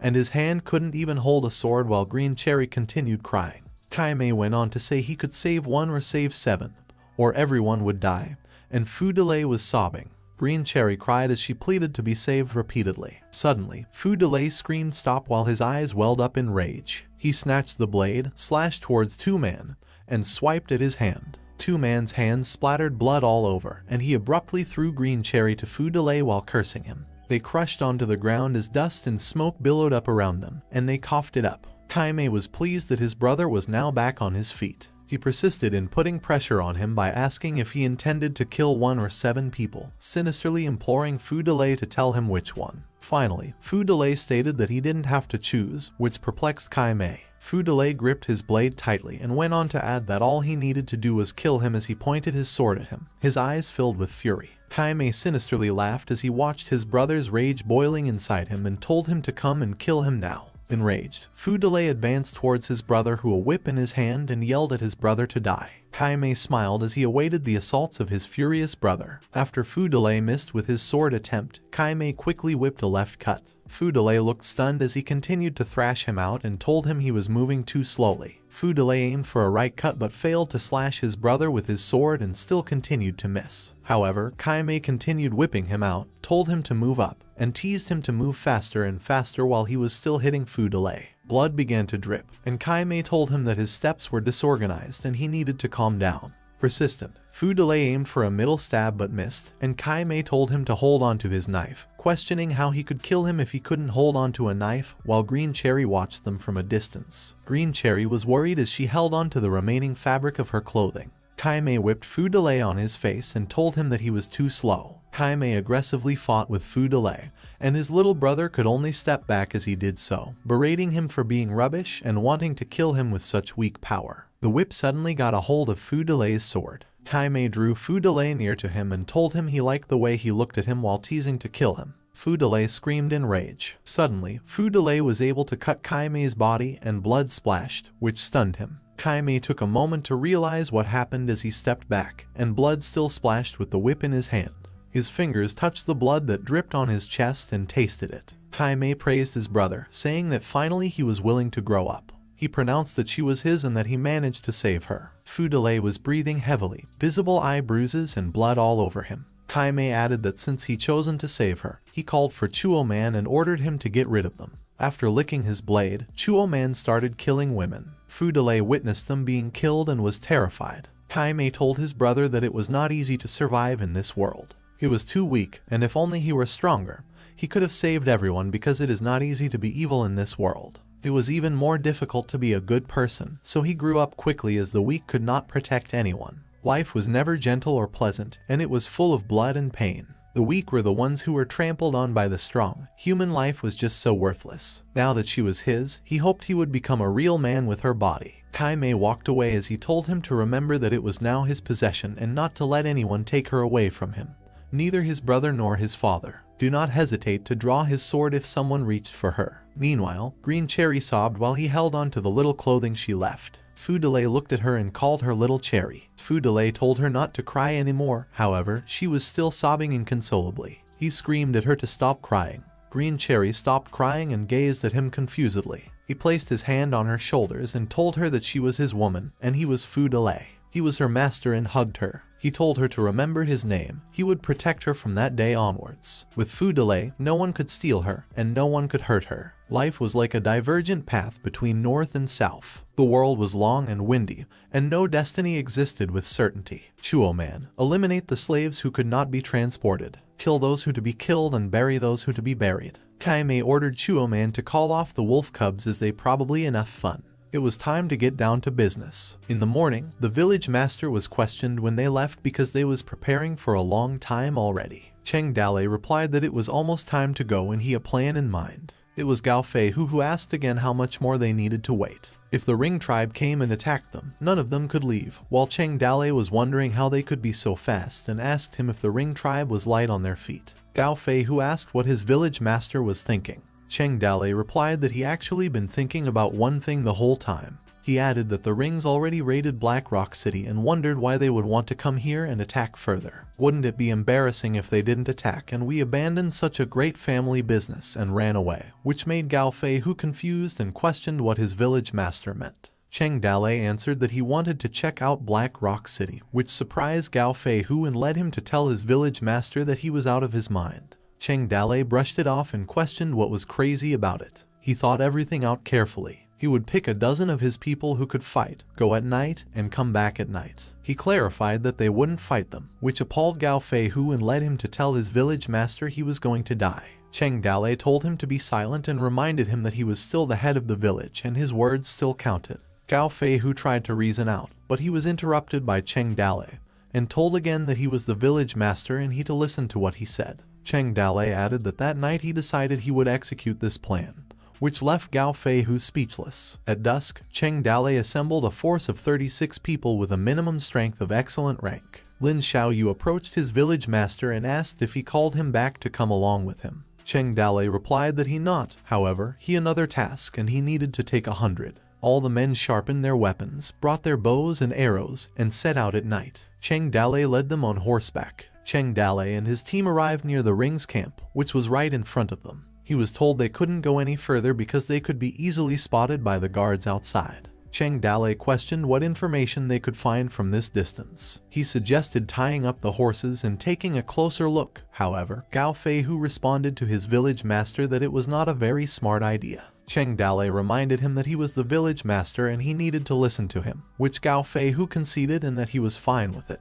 The ring's guards were talking about them leaving and it was time for them to go to the next place because they were tired of staying here. Someone added that the women in the kingdom were born beautiful and white as lambs, while another one berated him for he dared to say such a thing and asked if he was not afraid one's wife in his house would eat him. The ring's guard continued chatting about the woman they caught and tried to negotiate to trade 2 cows with it, while Cheng Dalei and his team lurked in the bushes. Gao Feihu got scared and asked his village master if he heard that because they were coming to kill them. He went on to say that they needed to go back to the village and prepare to escape. Suddenly, Cheng Dalei ran towards the rings with his axe and yelled at the bandits of the northern rings, for the great Cheng was there, come fast and die on his axe. This shocked and scared his team while their jaws dropped because of their village master. The ring guards were alerted and questioned who it was and demanded to show himself while Cheng Dalei sprinted swiftly and yelled at the scum of the rings to prepare to die. They pointed their spears for the enemy attack. However, the ring's guards' heads were chopped off, knocking out their teeth and slashing through their bodies. Tin Man told his team not to stand there and go help their village master. Shortly after that, they sprinted with their weapons in hand, and some yelled to kill them all. The ring guard yelled for enemy attack and ordered a signal to the camp. Suddenly, a firework appeared in the night sky while the ring guards were killed, and a buzzing sound was heard, which scared the Toad bandits. The ring tribes quickly swarmed outside their camp and repeatedly yelled for an enemy attack. They rode their horses and carried their weapons. Cheng Dalei screamed and told everyone that the wind was tight and tearing, which means that the momentum was not right, and immediately withdrew. The bandits rode their horses away from the ring tribe while Gao Feihu asked what the hell he was up to. Cheng Dalei responded by running for their life. If he was too slow, he would be shot by arrows of the rings. Someone notified Cheng Dalei that their horses were too fast and that they almost caught them, which he assured them not to worry, leading them to the main path as he everything prepared on the main path. Cheng Dalei smiled as he told them to follow him and avoided the roadblocks. Liao Jia and Liao Yi erected roadblocks, rocks, large logs, and dug deep and shallow river ditches on the official road. The rings were blocked by large logs where they suddenly stopped chasing them. His fellow ring member told Chuo Man that he didn't have a good feeling with so many obstacles in the way, to which Chuo Man replied that they were just a few mountain bandits. Since they killed their brother, they couldn't just let them escape. Gao Feihu looked back and told his village master that they did not seem to be able to catch up with them. He suggested they escape while they still could and hurried back to the village. However, Cheng Dalei fiercely shouted and told the rings that he was the lord of the Fallen Leaf City, the ranger general of the Kin Nu Mountain Trap Battalion, and the holder of the Lord's Seal of Yuzhou. He also called them dog bandits of the northern rings, coming fast and dying on his axe. This made their jaws drop and shocked Toad bandits and questioned what Cheng Dalei was doing. Gao Feihu scolded him that they would have given up chasing them, but he roared back. Cheng Dalei laughed while his fellow bandit questioned him if he wanted the whole village to go down with him. They headed back to the village as the rings were coming to attack them. It was still dark, and they arrived at the village and quickly opened the gate repeatedly. The gate opened and they went inside swiftly, while the bandits on the top of the gate wondered what was behind them when the village master was back. They were stunned for a short while and suddenly realized it was the rings. A bandit screamed that the rings were attacking them, while someone shouted that the rings were attacking them. The bandit complained about how they could escape, that they were finished. They felt totally awful, and turned to their village master who was eager to seek death when they should have run for their lives, while Cheng Dalei remained silent. Gao Feihu confronted Cheng Dalei that he wouldn't escape. He wasted time and brought the ring there purposely to drag them to death with him. Su Ying thought of Cheng Dalei as she watched and stood on the side. Suddenly, Cheng Dalei smiled and laughed loudly. He answered them that they were right, he never wanted to escape. Cheng Dalei went on to say that fleeing to where, like a dog turning its back on the enemy, and questioning whether they could really escape. He took his sword and pointed at the rings, and shamed his people for being afraid before they even fought. Now that the rings arrived, this place already become a desperate situation. There was no way back, and he no choice but to lay down their lives and fight. The bandits kept saying that their escape was no longer possible, but depending on it was. Someone questioned that their opponents were the rings, and only 2,000 people of them could fight. They asked if they could defend against them. Cheng Dale confidently replied that there were only a few thousand pursuers and what was there to be afraid of. Cheng Dale reminded Gao Feihu that he didn't say the rings were invincible, and today he would kill them to show him. 1,000 ring members on horseback rode and aimed to attack. Cheng Dale called for blacksmith Zhu and ordered her heavy crossbowmen to push up the heavy crossbows, to which she agreed immediately. As the rings approached near the Toad village, Cheng Dale commanded teams of 5, all on his signal. He told them not to be nervous and to behave as they would in normal training. The shield bearers went right for cover, adjusted the angle, and let them come closer. The horses moved quickly while Chuo Man alerted his people that they some people up there ready for firing arrows, and that the trap battalion would break down the door with him and kill them all. The ring's men shot their arrows simultaneously, aimed at the top gate while they came near the gate. Cheng Dale commanded the shield troops to the front. As a result, they were able to block the arrows successfully. He directed them to aim the lights of the fire below and spread the heavy crossbows. Cheng Dale called for Team 1 to get ready and released. In the darkness, it was completely impossible to see the real shape of the village from a few hundred meters away. When they arrived at the gates, they saw the high wall, which was difficult to overcome. Chuo Man thought in his head it was a trap, and there were still crossbow arrows that cut through the night sky. Chuo Man was hit right into his chest and screamed with fear in his eyes. A lot of the ring members were hit, blood began to splash, and they lost their balance and fell from their horses. Cheng Dale commanded his team to load the crossbow and called the stone-throwing team 2 to get ready. Cheng Dale shouted for release, where several stones, flew at the rings and heavy bang was heard as soon as it reached unto them. Some were able to dodge, however, some didn't. The rings repeatedly yelled to pull back because it was a trap, repeatedly. Another one yelled to hold formation and return to camp for support. The hastily retreating cavalry joined the charging cavalry like a great wave. People rolled back and forth, and there was no telling how many people and horses perished from the trampling in the darkness. The rings repeatedly alerted his fellow troops to retreat. They fell back quickly while heavy and large stones flew and still aimed at them. Gao Feihu was shocked when he saw the rings were knocked back by this. Cheng Dale responded where he said every day that the rings were invincible, that they were strong and the courage of 1,000,000 men. Everyone the same opinions, that was why the rings could break Yuzhou in a day, and the Black Rock City in half a day, and berated them. They were bound by fear even before the battle started. Cheng Dale furiously told them now that he's shown them. The rings were not 3-headed, they know 6 arms and were invulnerable to swords and spears. They were not monsters, they were also born from the parents, and raised by mother and father, and they were just as human as them. They screamed when they were in pain, they were afraid to die, and they could be defeated when they were overwhelmed by enemies. And now the heavy crossbow team continued until they were out of range or they ran out of arrows. The bandits' courage and morale were lifted, as they were eager to fight and get in line. While Cheng Dale gazed at the fleeing men of the ring tribes, his fellow bandits argued about who was shooting arrows. Cheng Dale stood at the top of their stone walls, ordered his people that they were out of range and did not waste crossbow arrows. He said that there were only remnants of wounded soldiers below, and he called for the good men of Toadstool to get ready with him as they would rush out and kill those animals quickly. Cheng Dale raised his swords while his people cheered for him. Their gate was opened and they rushed out on their horseback for an attack. 2,000 men from the mountain fortress rushed out to kill the fleeing rings, while the remnants of the rings tribe were only 200 or 300 people,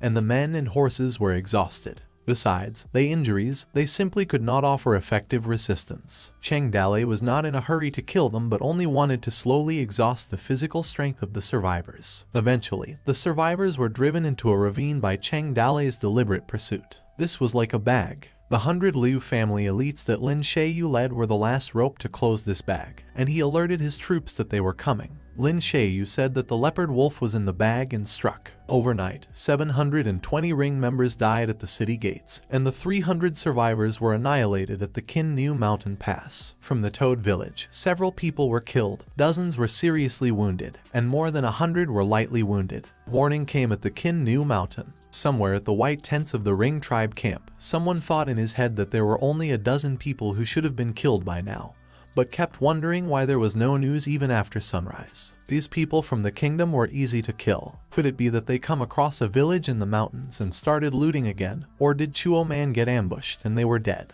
It was Kai Mei, and someone on horseback arrived at his tent to report. At sunset, the northern Ring tribe set out from their camp and sent troops to the Qin New Mountain. The battle's aftermath, including a field covered with blood and bodies, was a disaster in front of the Toad village. The Toad bandits pulled the bodies and buried them. As they draped a white cloth over their faces, they placed the dead in a carriage. While Cheng Dalei stood by himself atop their gate, the sun was going to set. He didn't say anything as he stared down at the bloody bodies lying on the ground. After continuing to gaze at the bodies, Cheng Dalei closed his eyes. A voice emerged and told him that he fought a beautiful battle today. Cheng Dalei replied that it was not bad and that today was just the beginning. It was the system and referred to him as a young man, and it was a long time. Cheng Dalei told her that she was not out for so long. If it was not for the raffle machine, he would have thought she disappeared while the system teased him if he missed her. It was a year since Cheng Dalei entered this world, and he always wanted to ask her this question. He told the system. Because of her existence, he couldn't help but think that this world was actually just a game. The information of the people on Kinnu Mountain. He could read it whenever he wanted, just like a game NPC. Their character biographies, skills, and even some personal data could appear, but later he found that there were many people whose data he couldn't check. Like Lai Xingya, the fortune teller old man, even Hull. He could only see that he was a member of the Ring tribe. Cheng Dalei went on to say that the system's ability to view NPCs was not powerful, and some people deliberately disguised themselves because he could not see through them. As he learned more about this world, his image and the system's presence were incompatible with this world. The world is real. The system was more like a fusion of Cheng Dalei's memories, a poor imitation of the system in his mind than the system's stream novel. Although the system very little authority in the world they were in, trembling with fear using cheats and exploiting a bug, the rewards granted would also not exceed the limits of the era either. Since he came to this world, he wanted to live and understand things clearly. Cheng Dalei questioned the system whether she was a ghost, god, or demon if she chosen him, but what she wanted him to do. The system responded that her real name was Heart, and her birth seemed to be related to his soul. She explained that when she first woken up as a system elf, she was just stupid and ignorant. She only known that as soon as she was born, she was given the permission to manage the system. With that, she could give a mission, operate a raffle machine, and even improve the system's functions, offering unlimited possibilities. The system added that it was a divine thing with strange abilities, enough to change the world. Even though she hadn't actually known what it was, it left Cheng Dalei confused. The system added that Cheng Dalei carried memories of things that this world did not currently have, and she was born because of it. She guided him along the way. The system winked at Cheng Dalei and said that perhaps they wouldn't know the answer until they got to the end of the road. Cheng Dalei was disappointed that the system was acting like a riddler again and asked for more useful information. The system sighed as she replied that she could only answer a limited number of questions because she didn't know much about these things. Perhaps the raffle machine knew more than she did. Cheng Dalei said that maybe when he was transported, both of them was merged by accident. At that time, a beauty caught his sight, and he wanted to make her his own. When he seen treasure, he wanted to steal it. He continued to say that when facing 1,000 soldiers of Black Rock City, he hadn't hesitated to kill, becoming greedy and cold-blooded. Some part of his real personality was disappearing slowly, and even to the point that he needed to release Liu Heng, who slaughtered a village. When he was a guy who'd just been transported, when he gained the awareness to kill a person. Furthermore, this abnormal possessiveness. He lived a good life and questioned why he was transported and why the system shouldn't have been hers. The system sighed and placed her hand near Cheng Dalei's face. Suddenly, the system flicked her finger on his forehead and called Cheng Dalei an idiot. The system explained that he was fusing with his dumbass and that was his newbie protection period. She added that he'd just been a newbie who not experienced life and death. She only thrown him directly into the battlefield to gain experience. She was afraid that it would only take a few more days before he went mad. The system added that when Cheng Dalei just arrived in this world, the system amplified his desire so that he got the motivation to adjust in this world. She temporarily protected him from the fear of death so that he was not afraid in front of the enemy. He was able to hold his weapon steadily, and he was not soft-hearted towards the enemy until he adapted to this world. The system furiously stated that she given him a strong heart, yet he was not satisfied. She complained that the hosts were really getting worse and worse at serving. She told him that he was transported because he stayed up late and died due to lack of sleep. Do not become a victim of delusional disorder every day. Cheng Dalei was stunned and unable to speak. He realized that he stayed up late and died suddenly, while the system called him stupid and asked if he had any other questions. Cheng Dalei sighed as he replied that he had one more question. He asked how long the newbie protection lasted, to which the system responded that it didn't last long. After 1,000 Black Rock City soldiers began to disappear, the system questioned why he asked. Cheng Dalei answered both Su Ying and Liu Zheng. He knew they feelings for him, but when he came to this world, he always felt detached from it. He always thought he liked Su Ying because of the system's influence on him, and he did not know whether that feeling in his heart was real or not. He always felt that just because he wanted to complete the task, the system sent him to pursue Su Ying,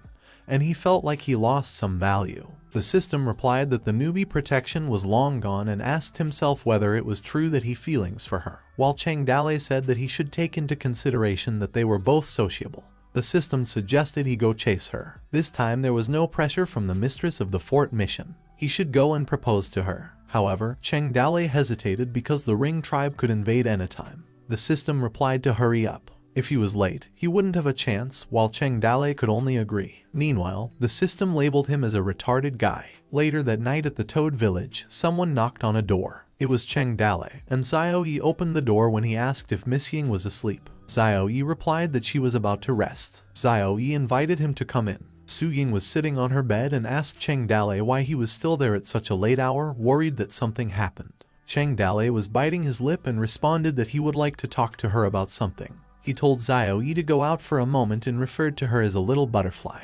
However, Xiao Yi questioned his village master and asked what he wanted to do. Suddenly, little Xiao Yi was carefully thrown out by Cheng Dalei. She looked back and was annoyed. She peered near the closed window in hopes of listening to what he to say. The candle was lit in the room, where Su Ying asked how long it would be before the Ring would attack them. Cheng Dalei replied in about 2 or 3 days because the marching speed of the Rings was fast. Su Ying asked what he wanted to talk about. Cheng Dalei blushed when he slowly asked if she wanted to marry him now. Su Ying's face turned red and she questioned the timing. Cheng Dalei replied that he knew this was very abrupt, and he didn't have a gift or a ceremony or anything. But if she waited until after the war and he proposed to her, it would feel strange, like he was planting a flag. So, Cheng Dalei asked her again if it was better to be early rather than later, and if she would marry him. Su Ying was silent, and Cheng Dalei kept saying that if she did not want to, he suggested they could slowly develop feelings for each other. She replied for him to relax a little and asked him if he was too nervous for his own good. Cheng Dalei was speechless as he looked away. He replied not to take his words seriously, slowly turned around, and said that she should rest early. He was near the door and added that after this battle, they did not even know whether they would live or die. Su Ying called Cheng Dalei, which stopped him from leaving the room. She stood up, responding that she thought she was already his while her face was blushing. They kissed in the candlelit room. When she lost her virginity, he fell in love with her. She sensed that the gentleman was not blushing and turned to him with a hug. Suddenly, the light went out. This made Xiao Yi wonder as she continued to peek into the room. Their act of love burst out little red hearts in the air. When Xiao Yi heard what was happening, Cheng Dalei and Su Ying continued making love, which resulted in more little red hearts bursting in the room. Xiao Yi was startled when she suddenly realized they were making love. She walked away. It was too sudden and she was worried about Su Ying because she was an absolute blockhead when it came to this. She should have asked his mother to show her those position pictures first. And Xiao Yi was not sure if there were any herbs in the village that strengthened the body.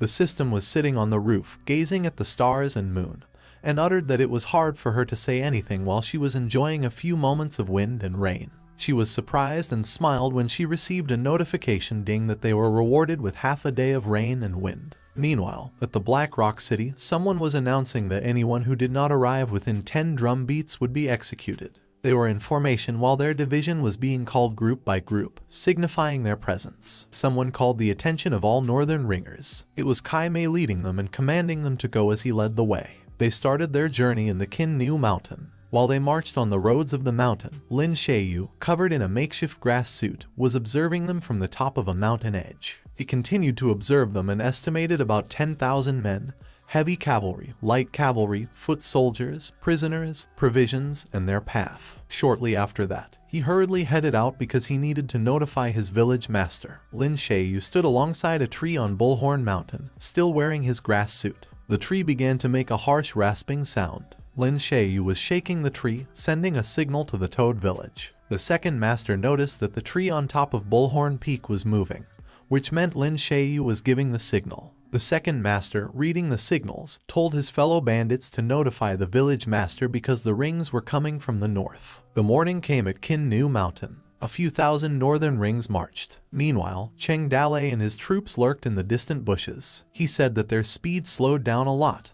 However, Gao Fei who added that those ravines and wooden barriers wouldn't hold them for long. Cheng Dalei responded that they would escape once they shot some arrows. They wouldn't be able to chase them once they got deep into the mountains. He raised his hand and called his troops' attention to ready their bows and arrows. Cheng Dalei fiercely screamed for a release. Some of the members of the Ring tribe and horses were hit and lost their balance. Kai Mei furiously alerted his people that there was an ambush and to watch out for hidden archers. He commanded the longsword group to go after and kill them. Cheng Dalei, leading his troops, ran deep into the mountain and told them to keep up with him. All of his troops followed their village master into the mountains. The mountain became silent. A ring member reported to the prince that they couldn't find them after they vanished into the woods, and the forest was too dense. This shocked Kai Mei that they lost them. Kai Mei ordered the scout to explore the road ahead and reminded them to pay attention to the surroundings. With the geographical advantage, Cheng Dalei kept setting traps on the road, and the enemy was greatly slowed down. Finally, at dusk 3 days later, the Ring army arrived outside the Toad village. Kai Mei was holding a map and thought in his mind that he finally found it. The river crossed between both Bullhorn peaks, and behind the peaks lay what he was looking for. Kai Mei wondered how it could become a city when it was a densely wooded valley.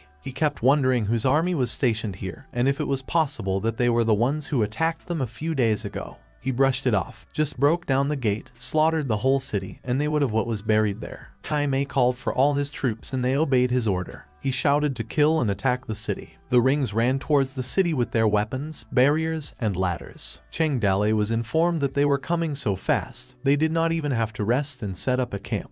He commanded his people to get ready because it was an all-out war. The Rings troops were organized and prepared to go up in one go. The battle began, and the Rings were climbing on their ladders while arrows and stones flew everywhere. The bandits were steadfast in holding their positions and getting them down. However, they were shocked when the Rings tribe began throwing large stones. The bandits were alerted to watch out. However, a flaming blast struck once along with the rocks, and as a result, some of them flew back. Qin Man called Zhang Fei to come with him to block the defense line that was broken. The Ring managed to climb up and kill while the frontline bandits were struggling and calling for support. Xilong was called out to stop them. Xilong responded that he understood while his brother laughed. The Ring members who managed to climb realized that it was a dead end but got slain on the spot. They successfully blocked the Rings and confidently told them to not even think about coming up. Little Wolf was slaying and slashing Rings with his sword. A massive wooden pointy log was seen with the Rings as they continued to charge. The attack came like an ocean wave as the Rings tried to break the city gate. One wave went down with a loud bang. The bandits poured oil when the one came up again. They ignited with fire. As a result, the Ring members on the ladder were burning alive. They continued banging the city wall like waves splashed, while some Ring members complained it was so hot. The first attack made by the Ring tribe began at dusk. At 3 o'clock, the Ring troops retreated. When the attack failed, Kai Mei took advantage of the night to set up camp 3 miles away from the Toad village. Qingzhou and Yizhou were located on the map after Qin Niu Mountain. Tianyi city of Qingzhou docks was peaceful and calm. However, at the city lord's mansion, someone admitted their difficulties but still invited their buddy to come and join them despite having a large family and keeping everyone safe. Inside a room, they kept talking and told Lord Fang that they liked the pearls and jades. Lord Fang told the woman he referred to as Madam that she was too kind. He told her to take anything she wanted, while the lady smiled yet felt embarrassed receiving such luxurious gifts. Lord Fang watched her walk away and told her to take care. He sighed. He was in tears as many people asked him for money and treasure, but that was the only way to live under the roof of another, to live by his grace and read his mood. Lord Fang sobbed and wondered how long his family's wealth was going to last. A soldier came in and repeatedly called his city lord's attention. He was scolded by Lord Fang and told to lower his voice because the wall's ears. He reminded him not to call him that there, and let others think they were into role-playing. Lord Fang asked how the matter. He inquired about Gon. His soldier reported to Lord Fang that the Ring tribe hadn't killed Cheng Dalei yet when he asked the people who come from Yuzhou before they left. Lord Fang wondered if they hadn't killed him yet and questioned if the Rings ran away after robbing the Black Rock City, to which the soldier responded if he thought Cheng Dalei could stop the Ring tribe. Lord Fang replied that it was not possible. The northern barbarians over 10,000 armored horses. He ordered to double-check it and find out what was going on at Bullhorn Mountain, to which the soldier agreed. Meanwhile, at Yuzhou City, soldiers protecting the gates were positioned in a line, each with a spear in their hand. Yang Longting was ordering Kai Dalong to prepare more large crossbows. If they wanted to defend the city, bows and arrows were essential. Kai Dalong responded that he asked the craftsmen in the city to work overnight to make 100,000 arrows in 1 month. Yang Longting furiously questioned the time and sarcastically told them to hurry up because the northern barbarians would not give him a month, and they could not lose this battle. Kai Dalong responded with his fist clenched, and they made haste. Yang Longting observed his soldiers in formation, who stood with their spears in hand. He asked the young man his age, to which the young man replied, "Your Majesty, I am 16. Yang Longting praised him for being a good man and asked if he was afraid. The young man replied that he wasn't. Yang Longting laughed and responded that he himself was also afraid, wondering how the young man could not be. Yang Longting added that if he was afraid, he shouldn't do it, but emphasized that they would protect their homes and defend their country. He told the young soldier that when the Great War came, he and the king would fight the enemy, to which the young soldier agreed. The soldiers addressed their Majesty and asked him to take care as he left. The morale and courage of the Yuzhu soldiers were lifted because they did not expect the king of Yuzhu to talk to the young soldiers. They kept talking about the king being a good man and how he drove away the Ring tribe. Other soldiers chimed in, saying that following him was not a bad idea. A report was received inside the city lord's mansion in Yuzhu City. A soldier knelt down as he reported to his Majesty that the Ring tribe hadn't crossed the Bullhorn Mountain yet. Yang Longting was skeptical about them not coming out yet as it didn't feel right. He asked about the whereabouts of the bandits of Qin Nu Mountain and where they escaped. The soldier responded that they hadn't seen them coming out of Qin Nu Mountain. Yang Longting thought to himself and wondered if fool Cheng Dale was really trying to stop the Ring tribe. He ordered to scout once again to find out the situation on Qin Nu Mountain, to which the soldier agreed. Meanwhile, many people, like Yang Longting, sent scouts to infiltrate Qin Nu Mountain. City lords, bandits, and rich families were everywhere. Imperceptibly, countless pairs of eyes rested there. The talks of Qin Nu Mountain never been in the limelight like they were today. Among those fleeing from the wars, some people were thinking of rising again, while others were ready to pack their belongings and move away from the war. Just like how Su Lishi and the young man walked away together, happily. Moments later, at Toad Village, Huang Sanyuan was reporting to Cheng Dale. Since they already fought with the Ring tribe, the courage of their warriors diminished. The fighting power of their warriors simply could not compare with the Ring tribe. Huang Sanyuan added that their defense formation was relatively strong, and if someone was injured, there would be a new person to replace them. In last night's battle, they were fortunate that no one died, but the total number of severely and mildly injured warriors was more than 100. Those who were wounded was sent to Liu Bei. The medicine was still sufficient, so there was nothing to worry about. Cheng Dale inquired about the damage to the city wall. Huang Sanyuan responded that the Ring tribe was not proficient at using stone throwers. Some of the stones did not hit the city, and some flew over the city, which was currently being repaired by their warriors. Cheng Dale asked about the weapons and how Blacksmith Zhu was doing, to which he replied that the women and children of the village sped up the production of arrows. They cut a lot of wood before, and the raw materials were also sufficient. Huang Sanyuan added that the damage to the giant crossbows was being repaired by Blacksmith Zhu, and the blacksmiths of the village were making more giant crossbows and stone throwers. Cheng Dale confidently replied and smiled that the Ring tribe was just like that. As long as they were given some more time,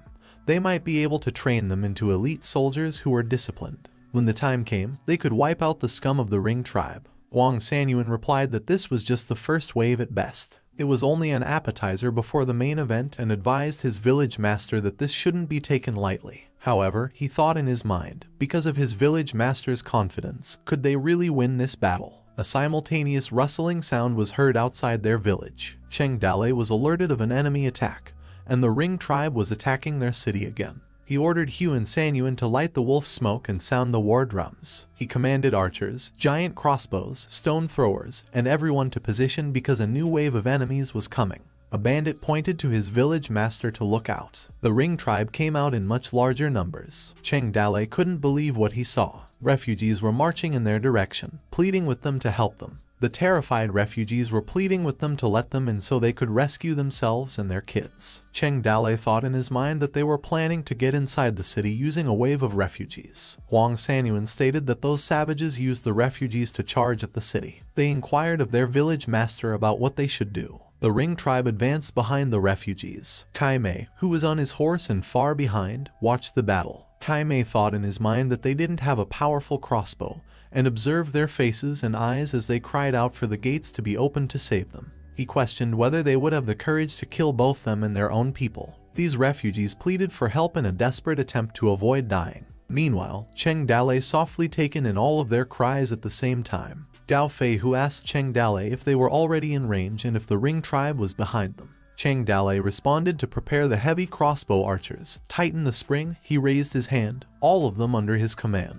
Cheng Dale's hand was shaking. The refugees were still praying and crying to be saved. For a moment, Cheng Dale was speechless. However, the Ring's tribe was fast approaching. Cheng Dale shouted in frustration, "Release!" Several arrows flew from the sky like rain and hit the ground, and the rain of arrows continued. Many of the refugees were struck by arrows and died while lying on the ground. As a result, Cheng Dale received a series of notifications, increasing his fear points by approximately 10,000 points. The bandits were startled and frightened yet remained silent. Cheng Dale's fear points continued to rise by several thousand points as the arrows continued to rain down on the refugees and puncture right through their bodies. Cheng Dale was teary-eyed when he called out his second team to get ready while receiving a series of notifications because he was obtaining fear points. He kept racking up fear points as the majority of the refugees lay on the ground with arrows protruding from their bodies. Cheng Dale's tears streamed down his face as he shouted, "Release!" Even a child was not spared by the arrows and was on the ground, and Cheng Dale continued obtaining fear points from the refugees. On the other hand, Kai Mei thought in his mind that it was decisive,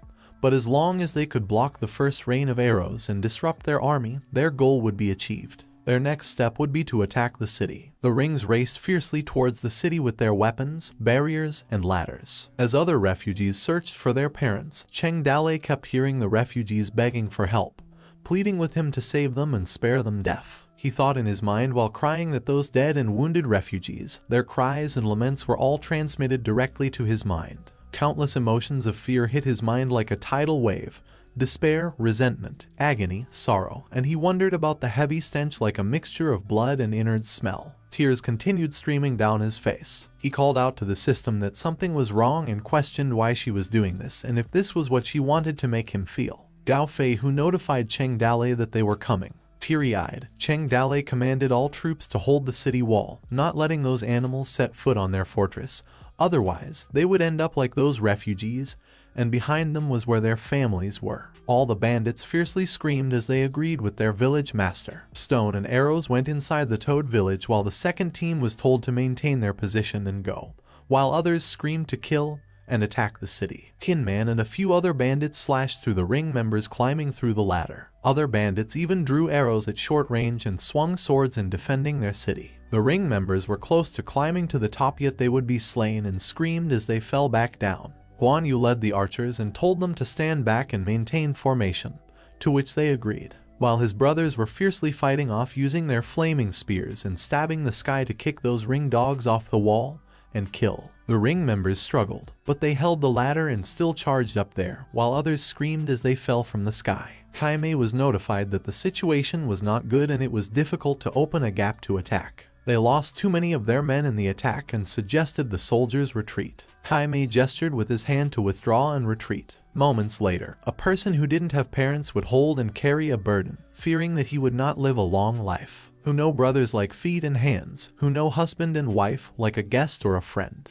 What was the blame for being born and what was for killing? Yet no one knew whether he lived or died. Someone believed what people said but doubted it because she dreamed it. It was the system, and she cried for the end of the world. The heaven and earth were sad, and the trees were mournful. The soul no place to go when the sacrifice did not come. There would be a bad year, and people would be displaced. The system was sitting and questioning the meaning of time and fate from ancient times. This so-called war was such a brutal thing. Cheng Dale stared at the system screen and thought of his fights in the last few days where he actually got 200,000 or 300,000 fear points out of the Rings. He believed that the Rings were not afraid of death when they fought a war, and that according to yesterday's battle he actually got hundreds of thousands directly from the refugees. Cheng Dale thought that his 1 million fear points could be exchanged for a top character. Staring at the screen intensely, he reasoned that the amount was won by an underhanded method. He tapped on the screen and asked the system to summon a character. As Cheng Dale tapped, a light appeared from the screen. The system appeared and told Cheng Dale that she had received his request. An orb of light came into view as the system chanted that the heartbeat of the world would usher in the light of the stars. The system continued her chants, stating that millions of emotions would cross the summon platform and flowed directly into people strong enough to shake the world. While holding the orb of light, the system smiled. Amused, Cheng Dale thought that the skipped scene last time would just look like that.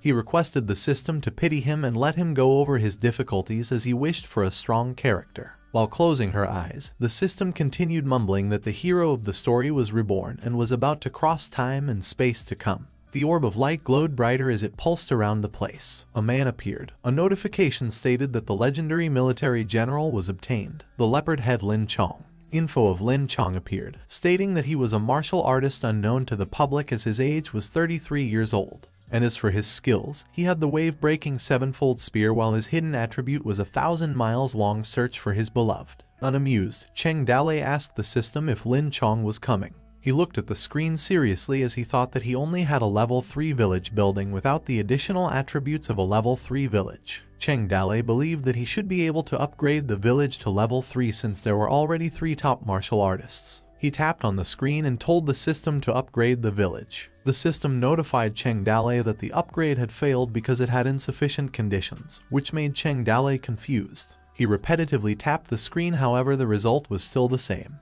Cheng Dale's face darkened while the system watched behind him. She told Cheng Dale that Lin Chong hadn't yet come and that he had to wait until he entered the village to upgrade, while Cheng Dale looked at her with disappointment. Depressed, Cheng Dale wondered if Lin Chong was capable of such a great feat, and told the system that the rings had surrounded the village to the hilt while also wondering if he could come to the village alive after passing through the rings. While Cheng Dale looked at the rings camp and mumbled that if Lin Chong was killed by the rings while trying to reach the village, he would lose a great general for nothing. As the afternoon sun was seen in the horizon, Cheng Dale wondered where Lin Chong's whereabouts. Meanwhile, at the Northern Ringers camp, a man's voice mumbled that they had been fighting for so long, yet they didn't even know what kind of force Cheng Dale had. Another man added, wondering where all those monkeys came from. The man on the right wondered since when did the people of the Empire become so stubborn as usually they collapse at the first attack. While the other man on the left chimed in that they attacked twice in a row but without success, and that many lives were lost in vain. The others added that some of the smaller tribes were completely wiped out in the battle. Hu Luxing voiced out his opinion, telling them that if he had known that so many people would die, he would have left after the Battle of Black Rock City, as they also did a lot of looting. Aggravated, the man on his side asked Hu Luxing if he was saying such things because he was afraid. Hu Luxing stood up and told Gan Linying while he was still riding a young horse he could kill when he was 9 years old. Gan Linying also stood inviting Hu Luxing to a fight if he was not convinced. Hu Luxing cursed aggressively and told Gan Lingian how dare he speak up, while another man joined in their argument, telling them that if he didn't give them 2 punches they wouldn't even know why flowers were so colorful. Kai Mei's face darkened as he thought that subordinates were difficult to lead when he had such stupid people under him. He reasoned if they could have read more in their spare time. He thought that there's no wonder why the Empire calls them barbarians. Kai Mei wondered how nice it would be if he lived in the flowery world of the Empire, and was not confronted with uncouth barbarians every day. Meanwhile, a drum noise was heard all around the place. Hu Luxing wondered about the noise as he believed that the enemy could be attacking. Gan Linying looked at Kai Mei, wondering if they really dared to rush over as lowland warfare was their specialty. Kai Mei stood up from his seat and told his subordinates that they were going to take a look outside. They rode a horse as they looked over the Toad village who was making the noise. Gan Linying warned Kai Mei for their hidden arrow and that they could not go any further. Kai Mei mumbled, wondering what the Toad village were trying to do. While holding a paper, Zhang Fei cleared his throat while Huang Sanyuan raised his hand and told his men that it was enough as their enemies came out and that they didn't need to drum anymore. Zhang Fei read the paper, telling them that he had heard that the Ringers had a strong fighting style and were famous for their horsemanship. He was ordered to read as he had the loudest voice and he could also read and write. Zhang Fei continued, telling the Rings that Cheng Dale said that the martial arts of the Rings were nothing more than the fighting methods of the animals, and the real martial arts would have to be taught to them by the Empire. And that as of today the 2 armies face each other, and that Cheng Dale couldn't bear the futile sacrifice of the soldiers of both sides as he was ready to fight with the warriors of the Rings alone on horseback. He asked Kai Mei if he could defeat Cheng Dale. They were ready to open the city gates and raise their hands in surrender. Kai Mei's face darkened. He asked them who they were, as to which Zhang Fei couldn't answer. Zhang Fei looked at Cheng Dale, telling him that the Rings asked who they were, to which Cheng Dale couldn't believe such a question. Cheng Dalei took a step towards the edge and mocked the rings, telling them to listen carefully. He introduced himself as the Ranger General of the Trap Battalion in Qingniu Mountain, and that he was the Lord of the Fallen Leaf City in the Empire, and also the owner of the Royal Seal of Yuzhu, and the Axe Master whom the gods have passed their abilities to. As his face darkened, he ended his statement that he was also the Toad King who guards the Qingniu Mountain.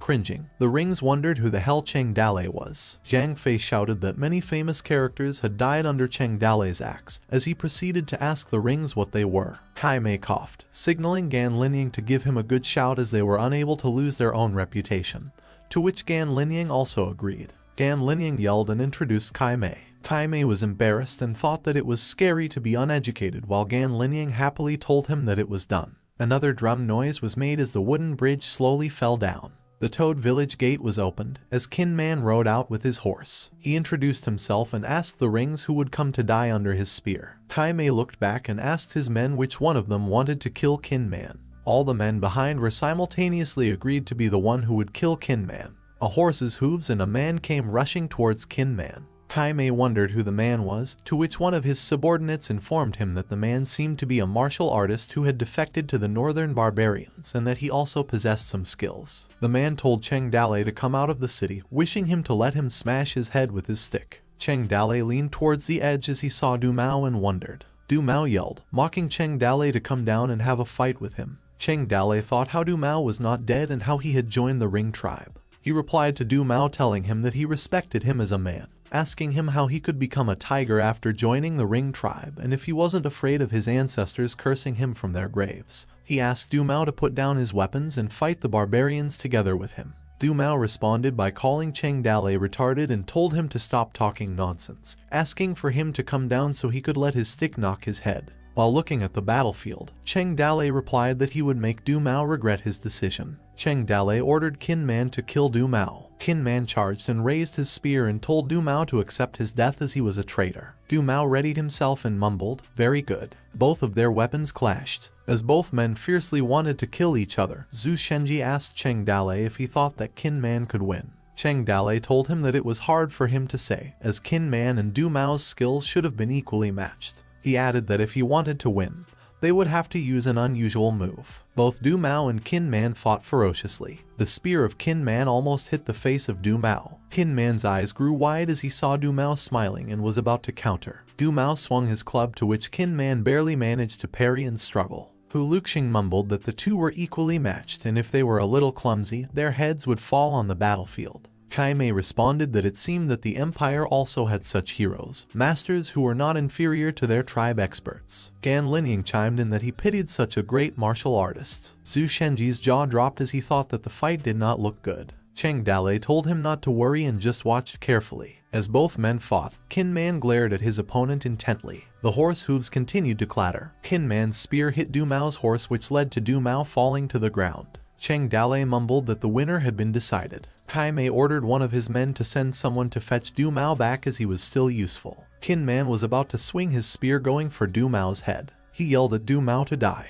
Du Mao's eyes grew wide as he grit his teeth hard. Kin Man's spear missed Du Mao, who was lying to the ground. Meanwhile, another horse appeared and grabbed Du Mao's clothes, dragging him away. Enraged, Kin Man told them not to run away and rushed after both men. Cheng Dalei ordered Kin Man not to chase after the enemy, as to which Kin Man turned to look at him. He added that if he chased too deep, he would get hit by the ring's arrows. He ordered Kin Man to come back. Kin Man flat out obeyed Cheng Dalei's orders and went back to the city. Cheng Dalei yelled, cursing the rings and telling them how powerful they were. He ordered them to dismount and surrender and kneel down, as he would show them a move or two, which was enough for them to use for a lifetime. Gan Linying replied that there was nothing to be proud of when an empire fights an empire, and ridiculed them for being good at barking with no bite. Cheng Dalei's face darkened with anger and ordered his men to show them who they were messing with. A hoarse thump was heard while the city gates opened. Zhao Zilong came out holding his spear on his back and told the rings to get ready for round 2. He introduced himself, telling them that he is Zhao Zilong from Chang Mountain. The Ring tribe representative responded, telling Zhao Zilong to watch him carefully as he would teach him some manners today. The man laughed, telling Cheng Dalei how dare he let a child come out to die. He told Zhao Zilong to go back to his home and drink milk for a few years and come back to the battlefield when he has grown up. One of the men from the Ring tribe said that he would do it himself, while the others agreed that he could kill Zhao Zilong, and the other man mockingly said that he was already 60 years old, advising him that he better take a rest. Zhao Zilong stared at them, mumbling that the Ring tribe was looking down on him. He told them that he would get serious and show them their place. The man charged and told his companions to let him behead Zhao Zilong's head first. One of his companions sighed and mumbled that he stole all the show for himself. The man furiously rushed towards Zhao Zilong, holding 2 swords, and told him that he was going to die by the sword. The man smiled as he was about to cut Zhao Zilong. However, Zhao Zilong watched the man carefully. Both warriors clashed, and Zhao Zilong came out triumphant, killing the man with his 100 birds fire spear. The Ring tribe people's jaws dropped as their companion couldn't even last 1 round, while the others wondered what happened. Zhao Zilong yawned and mumbled that he was bored. He asked the Ring tribe who else and told them to hurry up and come at him. Another man charged towards Zhao Zilong, telling him not to be so arrogant and to fight him instead. The man grit his teeth and told Zhao Zilong to die as he was about to pierce him with his spear. Meanwhile, at the city gates, Zhang Fei mumbled that another guy came who could stand 2 rounds against Zhao Zilong, and with just a few rounds, he was already knocked off his horse. Cheng Dalei stared intensely while his subordinates mumbled that the 3rd one for the Ringers lost, and so did the 4th. At the Ring tribe's camp, Kai Mei was out of words while watching his men die one by one. A man was slashed down the camp and Zhao Zilong's 5th opponent, the 7th one, just fell down. Zhao Zilong breathed out of exhaustion. Kai Mei mumbled that Zhao Zilong was so strong, as one of his men responded that Zhao Zilong was already exhausted, asking one of them as to who would go and kill him. Another man chimed in and told him that if he wanted to go, he could go, as they don't know if Zhao Zilong was just pretending. Meanwhile, at the city gate, Cheng Dalei ordered Zhao Zilong to come back. The men from the Toad village cheered, mocking the Ring tribe and telling them that they were too weak for the competition. The Ring tribe's courage decreased and they couldn't respond back. Kai Mei told Cheng Dalei if he dared to come out and defeat him, he would retreat immediately if he could win against one of his next generals. Cheng Dalei responded, telling Kai Mei that he was the one who commands and does not try to be a hero, a truth so profound that the Ring tribe would not understand.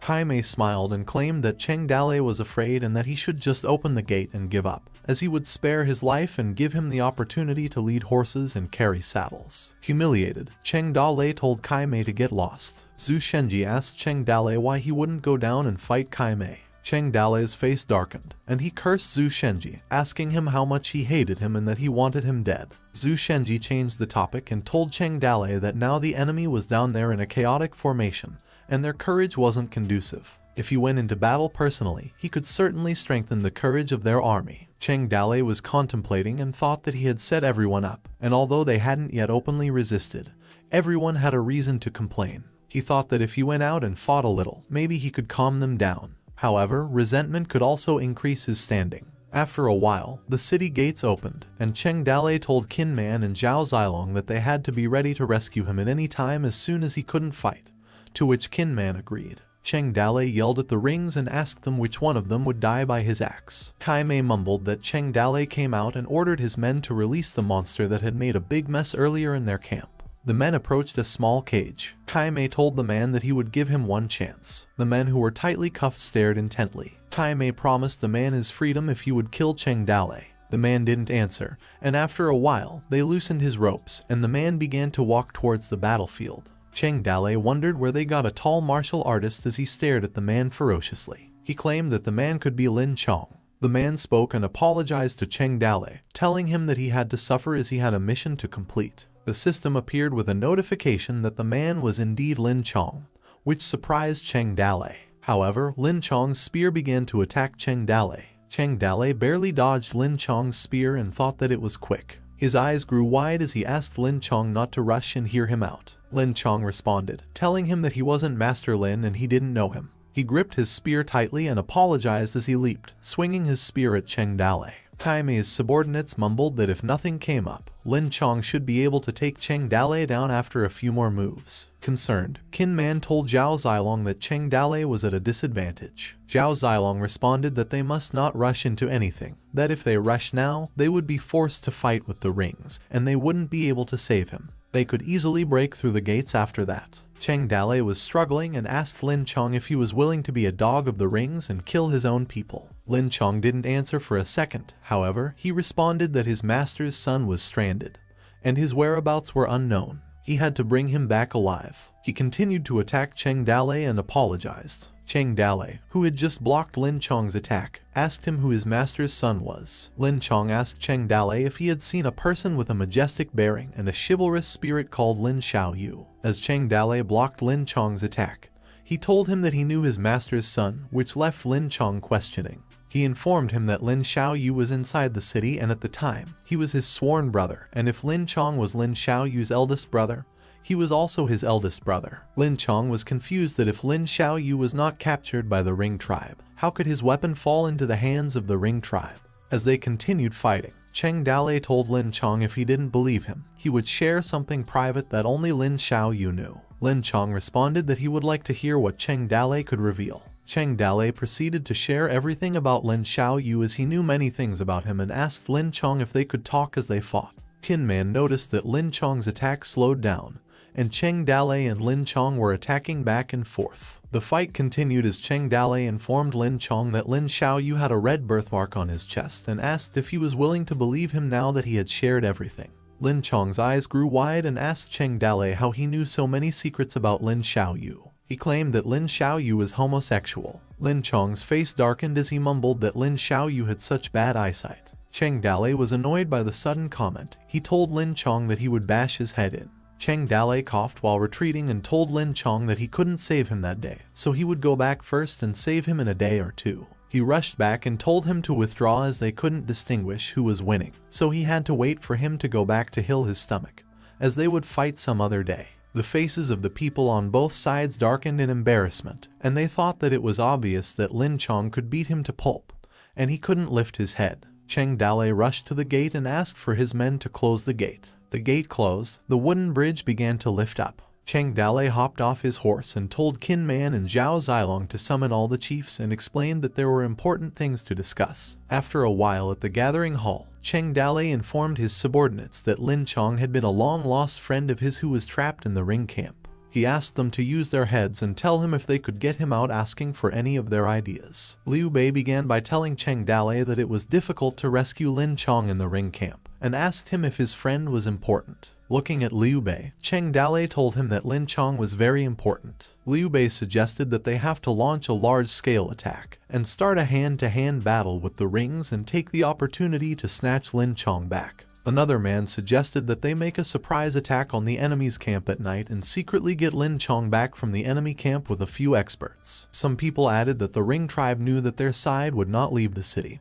and that their defense may not be strict. One voiced out to take a few good masters as the chances of success were very high, while some argued that they didn't know the situation of the other party's camp, and if they couldn't save Lin Chong they would lose more than they would gain. Some concluded to dig a tunnel and asked Cheng Dalei what his thoughts were. As he was sitting on his chair, Cheng Dalei voiced his opinion. He clenched his fist and told his people to keep thinking, regardless of the cost.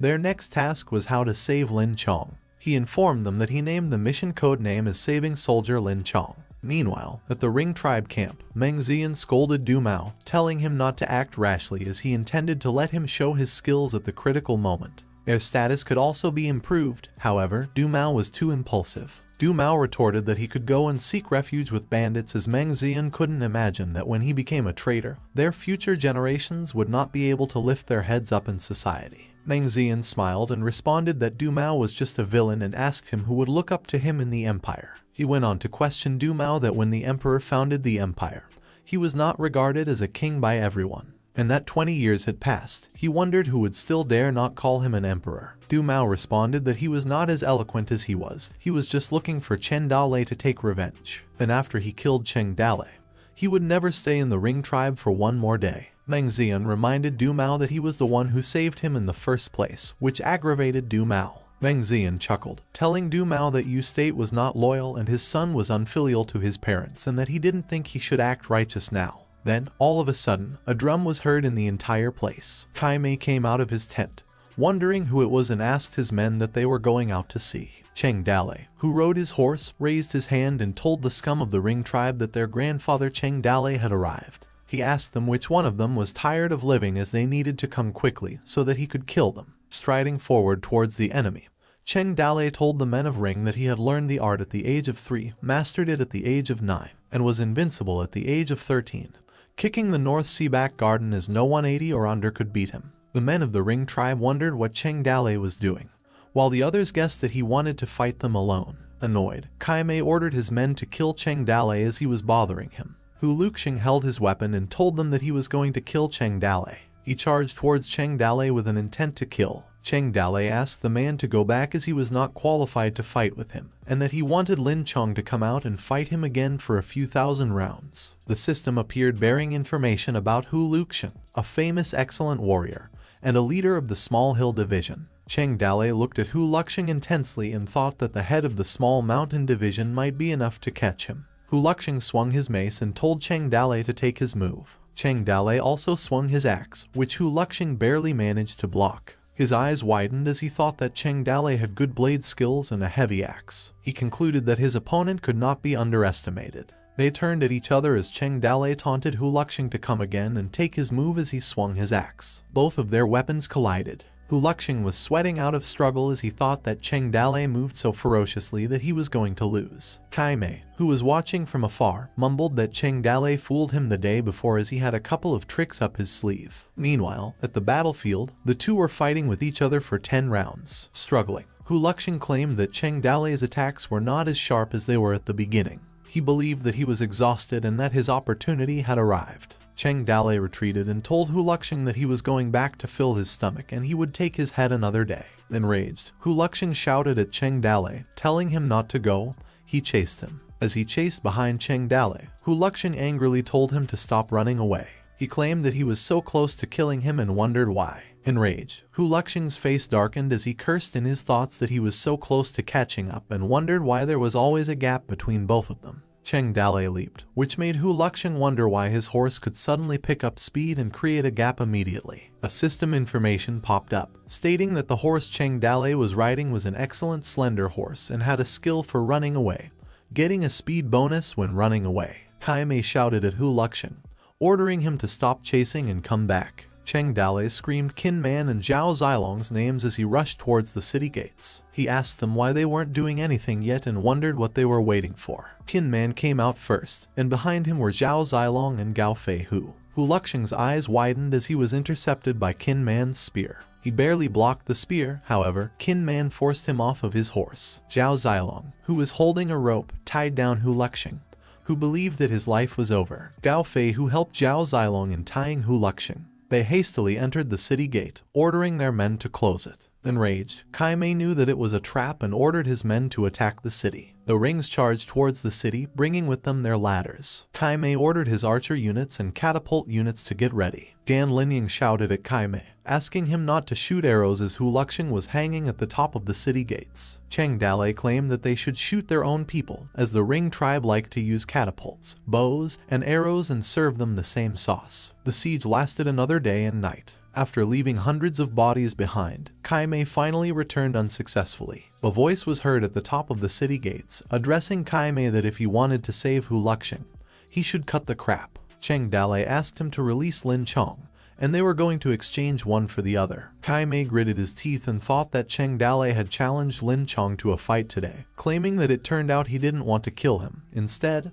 he wanted to save him. He reasoned that the Small Hill Division was not a small force in the Northern Ringers Division, and at the moment the Small Hill Division's leader fell into the hands of the enemy. Kaimei thought that if he didn't save Hu Luxiao, the Small Hill Division would turn against him. Kaimei suggested that his side would release Lin Chong. On the other hand, he would let Hu Lu go down along the wall at the same time. Let them go over by themselves, and the soldiers on both sides must not take a single step, which Cheng Dale agreed to. Hu Luxing walked toward the Ring tribe while Lin Chong moved towards the city gates. Cheng Dale ordered Zhao Zilong to lift Lin Chong up. Zhao Zilong threw the rope and began lifting up Lin Chong as they noticed that he was badly wounded, and they ordered to take him to Liu Bei. After a while, Cheng Dale thought that he had finally completed the conditions, and he began to tap the screen to upgrade the village. A light glowed. A voice was heard stating that Cheng Dale was a righteous boy. The system appeared and told Cheng Dale that under his attentive leadership, the village is thriving.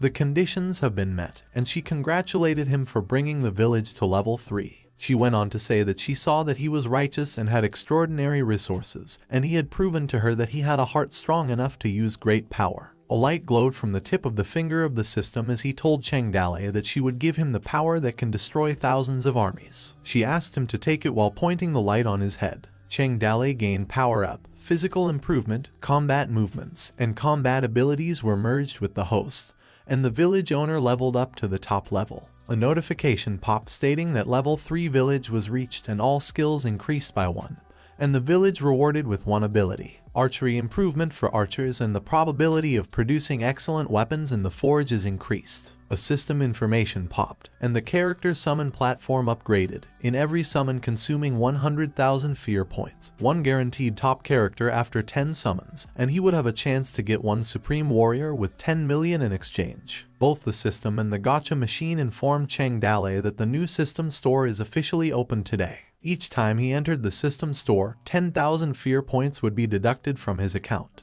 And fear points could be used to buy weapons and equipment, props, martial arts, sundries, and population. And that the items sold in the newly opened store are only rated between average and excellent. The system welcomed Cheng Dale to the new system store. The system informed Cheng Dale about the items in the store, including the Da Haidan, the flesh and bones of the living corpse, priced at 80 fear value. A weapon, twin ring knife, was priced at 60, and the mount, crow horse, was priced at 200, while the 500 refugees were priced at 500. And the 100 soldiers manual, which recorded the training methods of various types of soldiers, was priced at 3,000 fear points.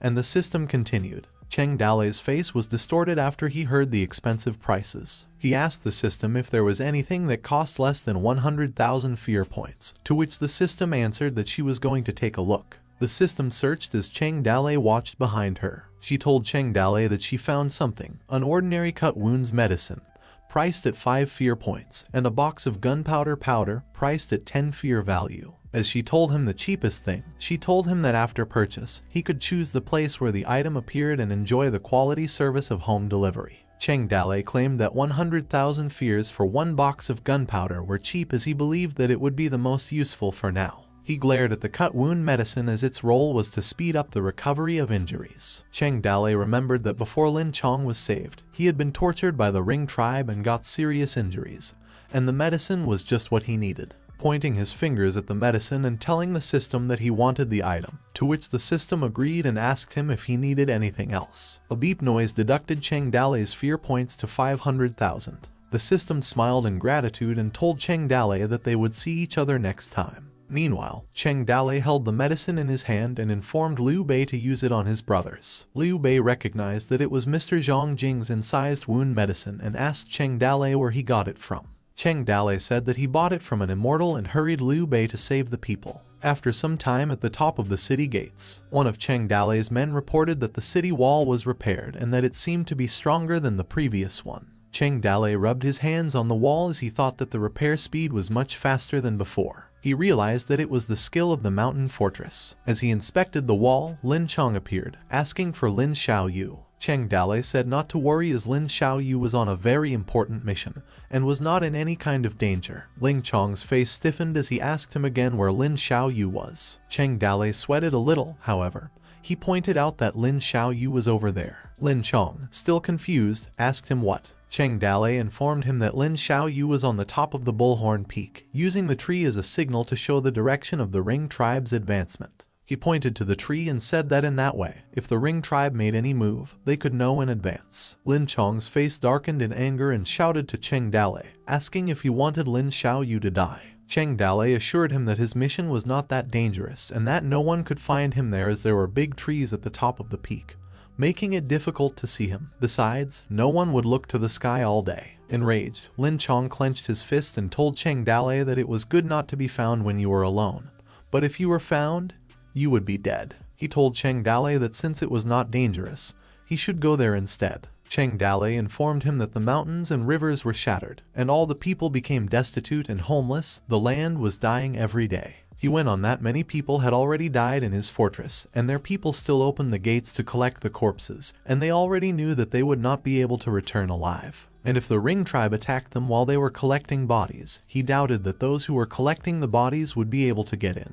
The reason was that they knew that opening the gate meant giving the Ring tribe a chance. He added that once the Toad village was breached, 5,000 lives were bound to become ghosts of the Ring tribe's sword. Cheng Dalei's face darkened as he said that he would die, as well as Lin Chong. Xiao Yu would also die, and that the both of them had no choice. Lin Chong, who was listening, didn't mutter a single word. Meanwhile, at the Bullhorn Peak, the men inside the city noticed that the tree was moving. Cheng Dalei screamed, ordering everyone to get ready as the Ring tribe was coming again. Taking advantage of the evening and sunset, the Ring tribe attacked on a large scale. Many Ring tribe warriors were willing to die, risking their lives to charge. Several times the city was in danger of being lost. The people of Toad Village had already put aside their fears and resisted the attack till death. Qin Man, Zhao Zilong, and Lin Chong each led a team to guard the city. The three generals moved together, dancing on the battlefield with their killing dance. Kai Mei's eyes were wide open as his men mumbled that Lin Chong was seriously injured, and he wondered how he recovered so quickly. The people from the Ring tribe also were confused on why couldn't their stone rocks break their city walls anymore and ordered them to load up bigger ones. Someone also screamed to hit them harder, while the others warned the others to watch for the Toad Village arrows and raise their shield as their arrows were much more accurate.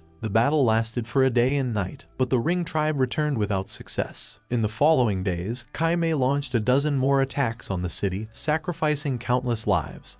But still he could not break the gates. In short, the Toad Village had held for 17 days. The city walls hadn't been breached. Many forces sent out scouts. Countless eyes fixed their gaze on Qingniu Mountain. One of the scouts noticed that the rings had retreated and wondered if the Toad Village had been broken through yet, while his companion didn't believe so. They were ordered to send the message back quickly, reporting about the 7th attack and going on. At Jizu, the city lord's mansion, a man reported that the 11th attack on the Toad Village by the Army of the Rings was also unsuccessful, while his superior said to continue to investigate. At the Yuzhu city lord's mansion, Yan Long asked his subordinate what the situation was and if the Toad Village had been broken through. The man reported that the Toad Village was able to defend against the rings. Yan Longting was sweating as he believed that they could fight back again and asked when exactly they would be broken through. Meanwhile at Qingzhou, Tianyi City, a soldier was looking for his city lord. He bowed and reported to Fang Bashan that according to those who fled to the port, the rings had not yet broken through Qingniu Mountain. Fang Bashan questioned if they were still unbroken,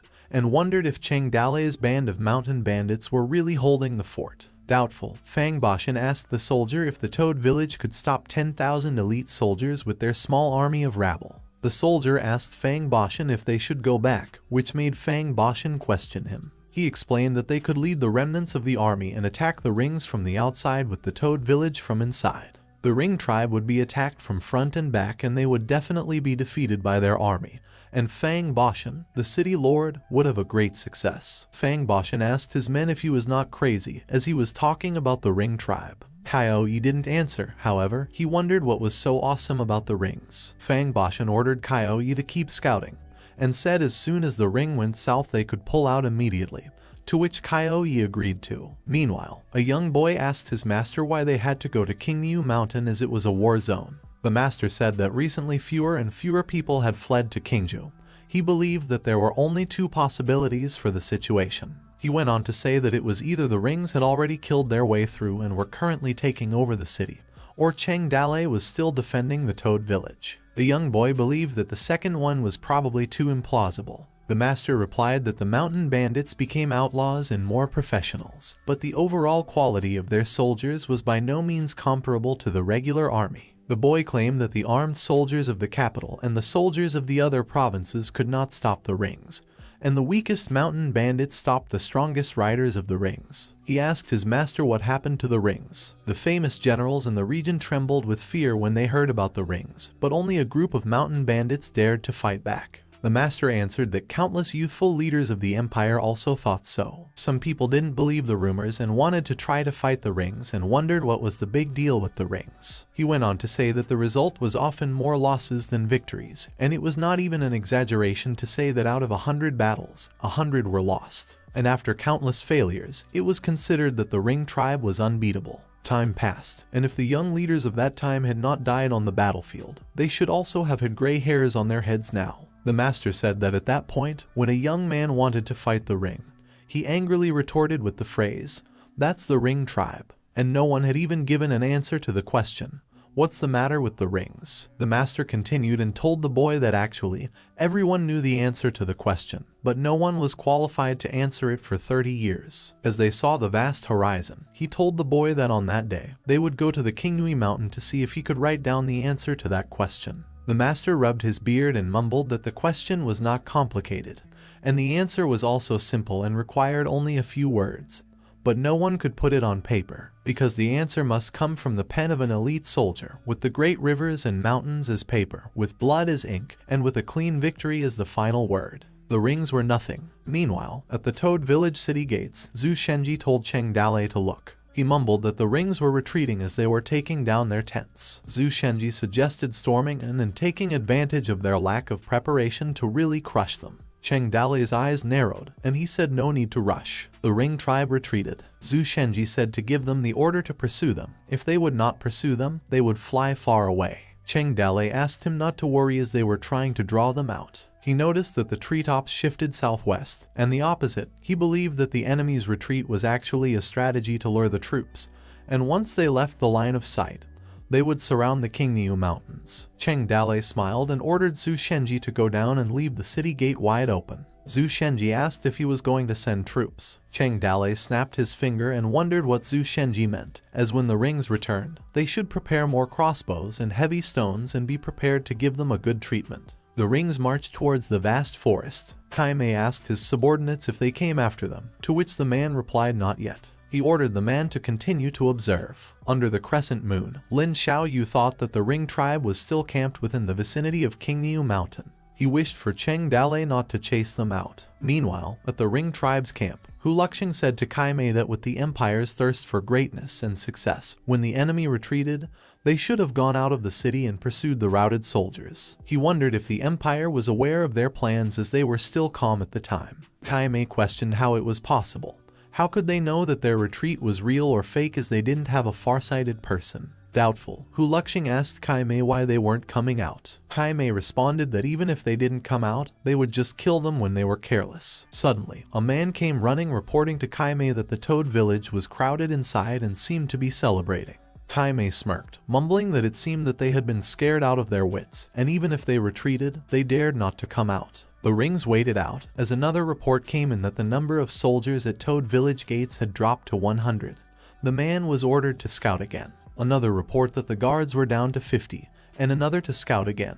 Then the third report came as the man said that there were only a dozen of soldiers at the top of the city, and the city gates were open as they were gathering the weapons outside the city gates. Kaimei stood up as his face darkened. Smirking, he told his man that they were going to attack the city and kill them all. Meanwhile, at the city gates, men were gathering corpses and weapons. All of a sudden, they noticed a rumble and looked from where it came from. They shouted that an enemy was coming and told their other companion to get inside the city. Zhao Feibao smiled in relief and yelled that they were finally here. The Ring tribe gathered and charged towards the city gates with an intent to kill. They successfully infiltrated the gates. Kaimei yelled the cavalry was inside and ordered his warriors of the steppe to kill them all and massacre the city. Men from the rings screamed to kill. At the top of the gate, Cheng Dale ordered the gate closed. As the ring charged, a metal was heard clacking and rumbling as the gate closed. They left confused and were ordering their men to attack the city. Cheng Dale summoned a siege hammer and instructed his archers to load and release. As a barrage of arrows fell down, the ring's eyes grew wide open. Kaimei yelled in despair as he realized it was a trap and things were not looking good. He ordered his men to retreat, but it was too late as the arrows pierced some of his men and horses. Inside the city, Hu Luxing screamed to seize the gates and clear the way for the follow-up troops. However, their horses fell into a trap. The rings cursed as they fell in a trap. Hu Luxing ordered his men to control their horses and not to move as the enemy was coming. Warriors from the Toad Village held their spears and yelled to kill the rings and attack their horses. The cavalry who lost their momentum could only be attacked by the well-trained spearmen. Hu Luxing and his horse were stabbed by countless spears as they called it heaven's subduing. At the top of the gate, Zhu Shenji asked Cheng Dale if they should leave a survivor. Cheng Dale covered his mouth and answered what he meant by leaving a survivor. He ordered him to tell the archer to kill everyone. Zhu Shenji noticed that the handkerchief embroidery Cheng Dale was using was exquisite. Cheng Dale asked him whether it was true, after he told him that Su Ying embroidered it but that he didn't like to use it. Moving back to the battlefield, the archers kept releasing their arrows as many bodies of the rings lay dead on the ground. Kaimei ordered his men to withdraw. Wounded, Kaimei looked back at the city. Cheng Dale asked Kaimei to stay a bit longer and asked him if he was satisfied with his meal. Enraged, Kaimei gritted his teeth and threatened Cheng Dale that he would kill him and chop him 1,000 times. Cheng Dale called him an uneducated barbarian and asked him what qualifications he had to bark in front of him as he was a defeated man. He pointed at him and said that those who are unrestrained would be stabbed, and those who violate their country would be pearled even if they were far away. And as he continued to taunt him for dating a beast who ate the raw flesh of birds and beasts to try to get their nation's weapon, he declared that he would punish him today in place of heaven. He ended his speech that Kaimei was already defeated, to which Kaimei's jaw dropped in humiliation. Kaimei lost consciousness and fell. Confused, Cheng Dale thought that the first time he saw this was when he was a student. The rings gathered around Kaimei's tent, asking how he was. Someone mentioned that his illness was troublesome. He informed them that it was a heart disease and a heart disease needed heart medicine. The man said to Kaimei that the medicine was ready, as he would get well after drinking it. Kaimei sat down holding a cup and looked down, wondering how they could see through his plan. He speculated if it was because their retreat had flaws or if it was because the other side had farsighted eyes and knew their movements. Kaimei's hands were shaking as he couldn't see through it, and wondered why the enemies knew everything about their movements. The cup in his hands fell and shattered. In his depressive state, he thought that after being besieged for nearly 20 days, the 10,000 cavalry used to beat any type of enemies they encountered. On the contrary, this time their side suffered heavy casualties and now he had only 4,000 survivors left. He questioned himself how he could face his tribesmen and his father now. A man showed up calling Kaimei brother. Jin Wendao, the 9th prince of the Northern Ringers, said that Kaimei was really disappointing. Kaimei asked Jin Wendao why he was here. Jin Wendao stepped forward and said he didn't need to come in person if Kaimei were more useful. He pointed his fan at Kaimei's head and asked him if he got what his father wanted. Kaimei denied and said that the enemy was very cunning. Jin Wendao responded that he was still boasting in front of their father after 20 days of fighting, and he still couldn't break through the city. He informed Kaimei that he would take over everything now that he was here. Kaimei assured Jin Wendao that his illness was not critical and he could still lead the army. As he slapped the fan, Kaimei said he would break through the Toad village and get what their father wanted if he gave him more time. Jin Wendao retorted that he would teach him what war was all about and that it was not about his illness, but Kaimei's brain, as he was too stupid. He looked down on Kaimei and told him that if he couldn't die from his illness, he just needed to keep his eyes open and watch how he broke through the city in 3 days. Outside the Ring tribe camp, Ring men ordered Meng Zian to clean up the horse manure. The men mocked him, calling him weak-kneed. Meng Zian huffed in exhaustion as he pushed a cart full of dirt. He arrived at a quiet area and stopped and ate his food, thinking that he was now used to that kind of insult as he did it every day. Meng Zian thought that if he got a chance to lead the army into the Toad village, he would be able to kill Cheng Dale. He believed that he could still get Liu Jihan back, but changed his mind as she was not worth it and it was better to kill her. Sighing, Meng Zian claimed that the Ring tribe and Toad village were the same, as it was all about guys. He heard a rustle from the peak. His eyes widened and noticed that the tree at the top of the hill was moving.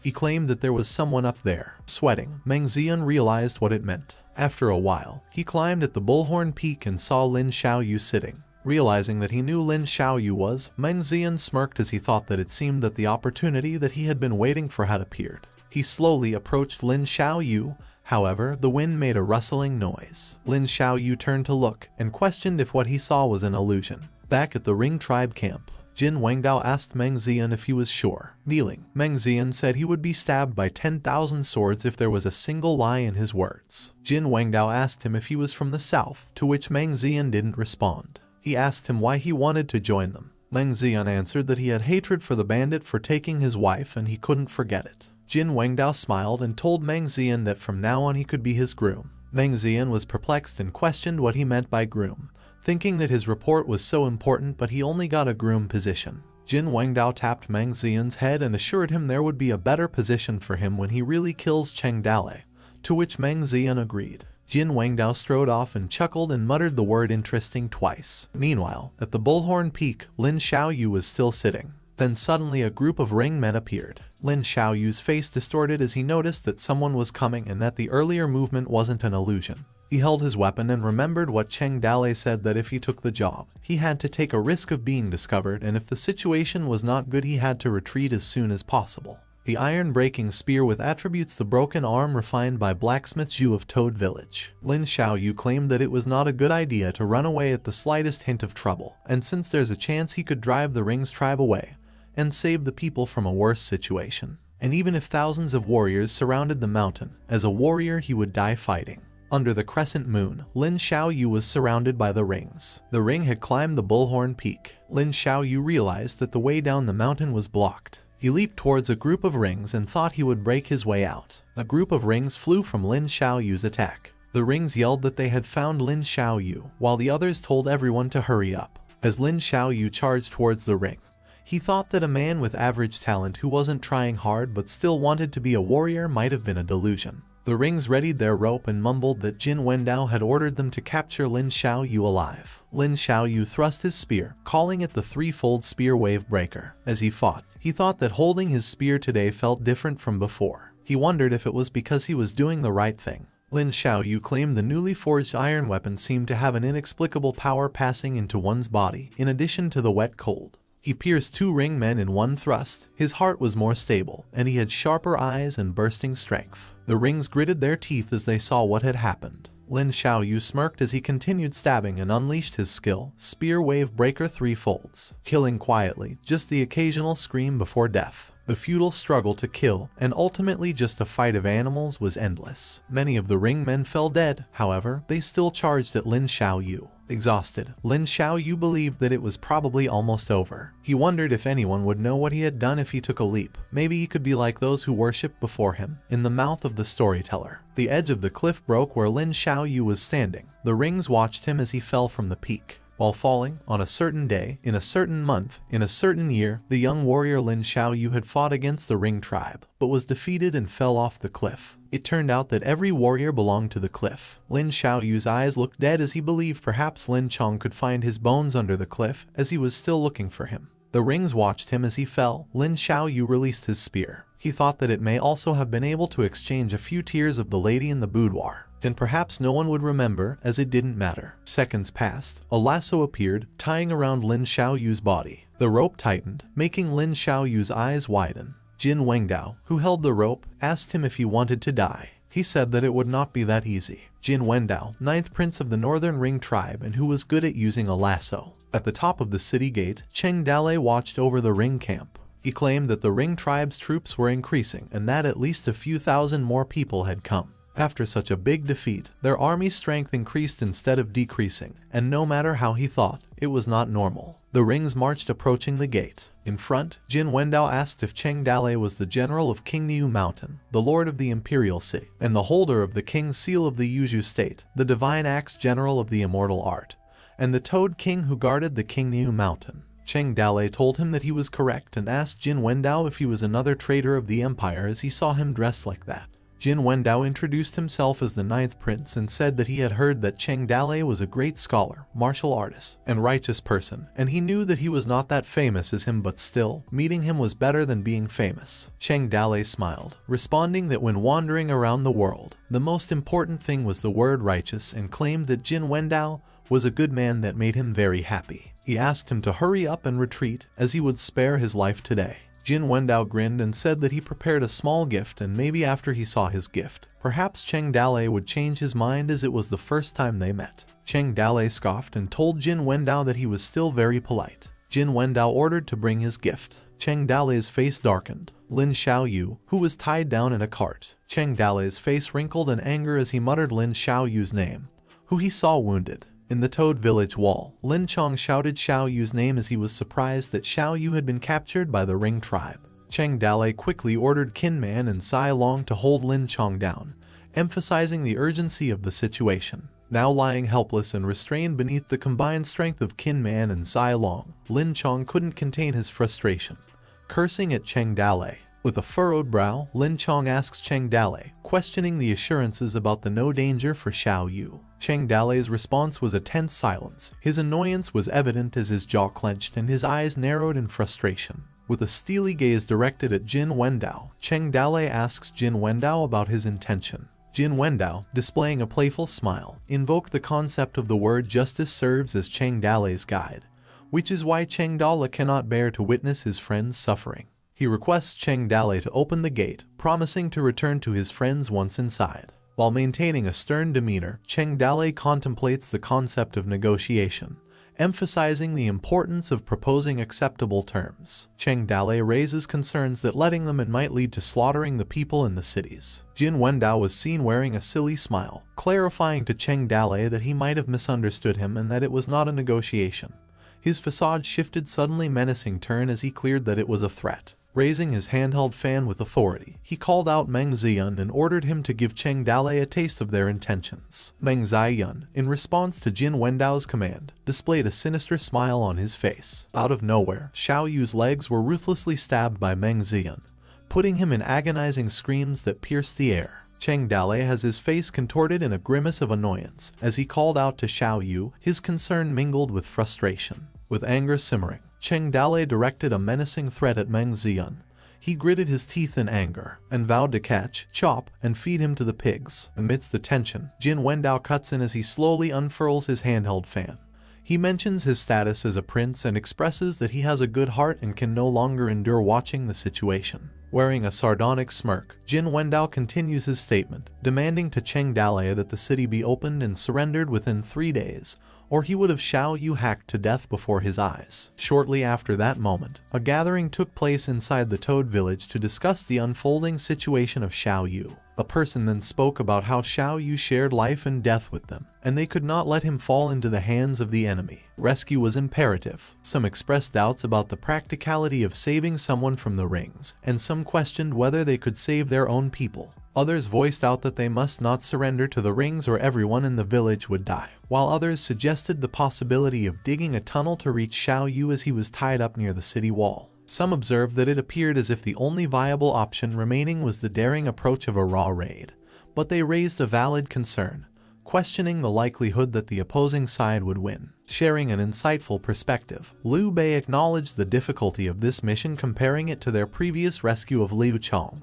It was mentioned that last time the enemy had been unaware of Liu Chong's significance, but now, with Xiao Yu, the enemy must have appointed much stronger guards. Continuing Liu Bei's analysis, he pointed out the possibility that even if they managed to capture an enemy general, the enemy may not have been willing to exchange Xiao Yu. A person argued for sacrificing Xiao Yu to exploit the ring's weakness in siege warfare. However, Fei Bao opposed his suggestion and issued a stern warning if he said one more word about saving, vowing to throw him out. Undeterred, the same person reiterated his point that once the war began, more people would have to be sacrificed. Amidst the heated discussion, Sen Yuan asked Cheng Dale what they should do. Cheng Dale, visibly burdened by the weight of the situation, gripped his chair tightly. He emphasized the need to save Xiao Yu without further debate. His face contorted with determination as he shifted the discussion toward how to save Xiao Yu. Meanwhile, in another section of the Ring Tribe camp's tent, Fu Delay offered some food to Little Cherry,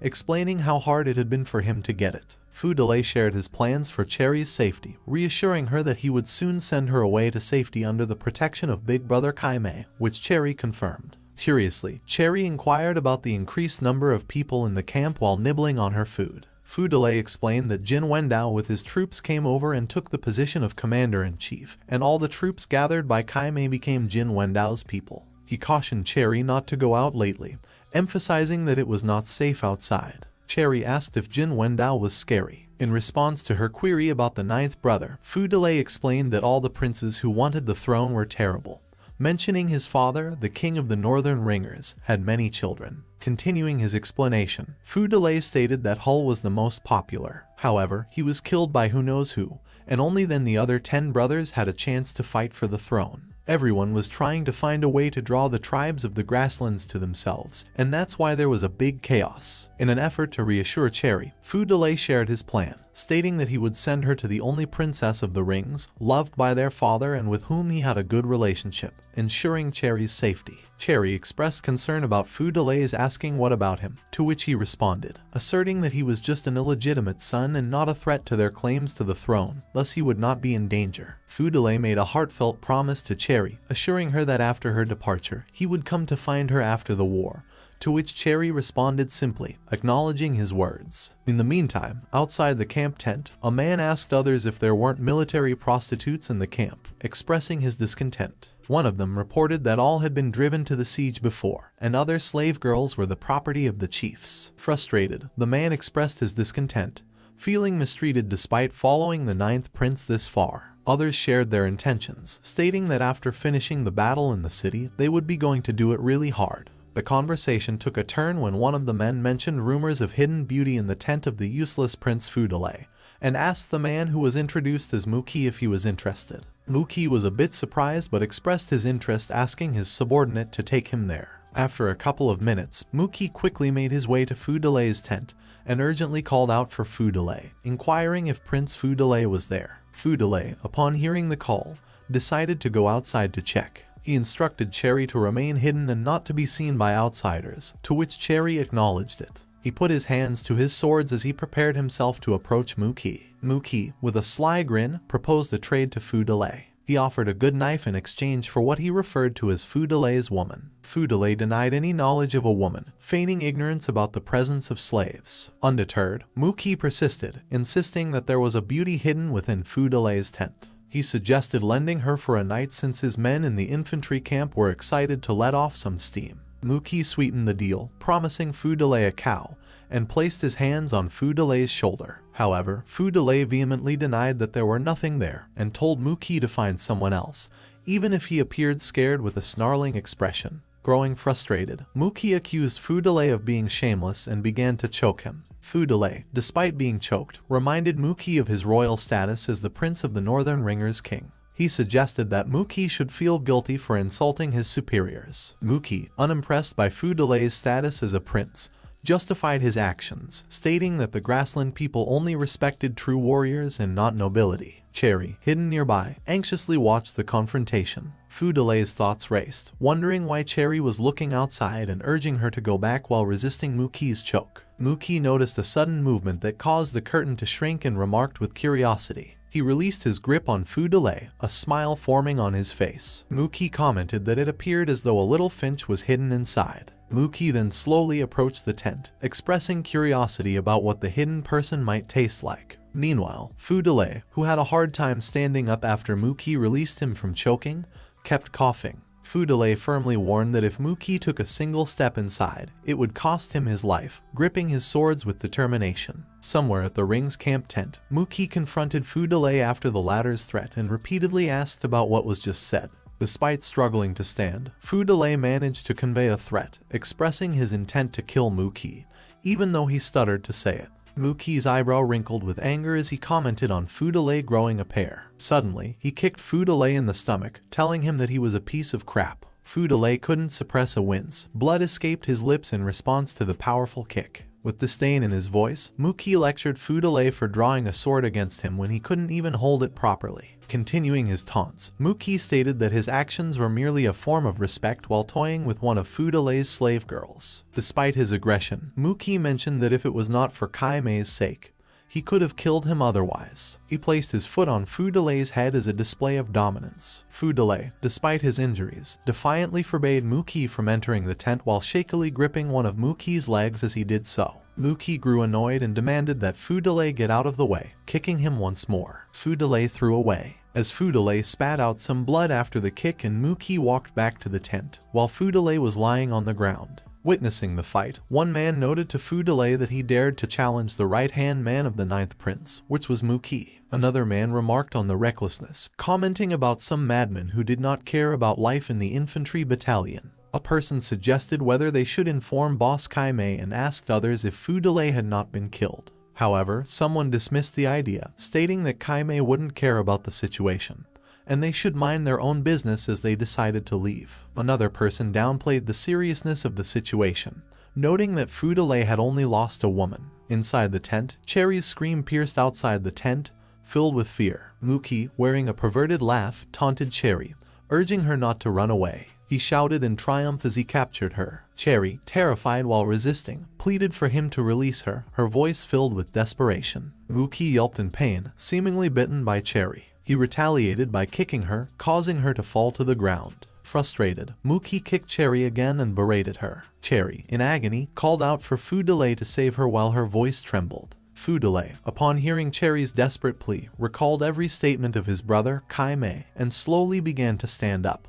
Kai Mei's words echoed in Fu Delay's mind, emphasizing that Cherry was now Fu Delay's responsibility, instructing him to protect her as she was considered his possession. He also stressed that Fu Delay should draw his sword if anyone attempted to take something from him. With anger burning inside Fu Delay, he also remembered Cherry asking him if she would be protected. As Fu Delay's expression darkened with anger, he reaffirmed his role, asserting himself as Cherry's master. He made a solemn pledge to protect Cherry, vowing that with Fu Delay, no one could take her away or harm her. Inside the tent, Muki forcibly tore Cherry's clothes as she resisted. Fear filled Cherry's face, while Muki wore a perverted grin. Right then behind Muki, Fu Delay appeared, ready to strike with his sword. Fu Delay's thoughts echoed his determination to protect Cherry's safety, firmly believing that with him, no one could tear her away, and no one could hurt her. As the rage he felt, Fu Delay intensely swung the sword at Muki's back, causing him to spew blood. Muki managed to turn around but was caught off guard as Fu Delay approached with his sword.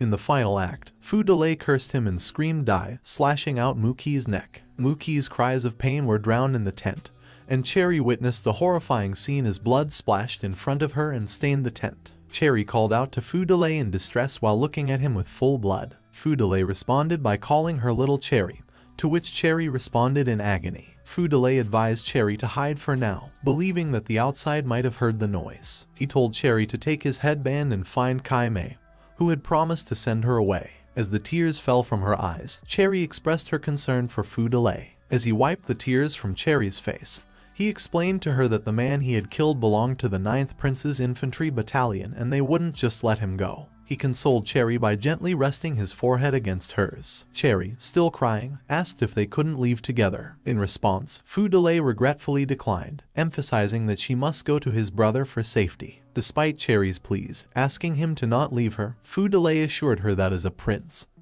he would survive and asked her not to cry, urging her to hide well. Cherry continued to address him as master. However, Fu Delay exited his tent, and the sight of him covered in blood alarmed the concerned men. One man questioned why the prince was covered in blood, while another speculated if there were an assassin. Another person inquired about the noise. Curiosity spread among the onlookers, drawing more attention. Fu Delay responded with defiance, stating that he was just killed a pervert and questioning the fuss. One onlooker's expression appeared shocked. Another onlooker noticed a lifeless body on the ground. Realization was dawned on them as they recognized the deceased man as Boss Muki. Fu Delay affirmed that he was responsible for Muki's death, citing Muki's failure to obey the law. A man raised concerns, pointing out that Muki was an important general in the army. Another interjected, questioning Fu Delay's right to punish Muki, especially considering his affiliation with the 9th Prince. Some stated the rules about killing comrades and following military orders. Tensions escalated as some of the men demanded Fu Delay's arrest, brandishing their spears and gesturing towards him. At the watchtower in Ring Camp, Jin Wendao and Kai Mei were talking above and inquiring about Kai Mei's well-being with a concerned tone, wondering if he felt well and if he was ready to join him in command. Kai Mei replied in a weary voice, assuring Jin Wendao that it was nothing serious and he just needed some sleep and he'd be fine. Jin Wendao repeated what Kai Mei said as nothing serious, and he questioned him if he could go into battle. Seeking further details, Kai Mei asked if Jin Wendao meant to attack the city. Jin Wendao explained that if the other side didn't surrender, he might have no other choice but to attack. Voicing his doubts, Kai Mei expressed concern about how sure Jin Wendao was that he could be with his troops when the other side was not easy to deal with. While sipping his tea, Jin Wendao questioned whether Kai Mei's soldiers were not going to fight, hinting at his true motive in seeking his help to save Fu Delay. He then questioned Kai Mei's reasons for wanting to save him. Kai Mei cited Fu Delay's status, emphasizing his relationship as their father's son.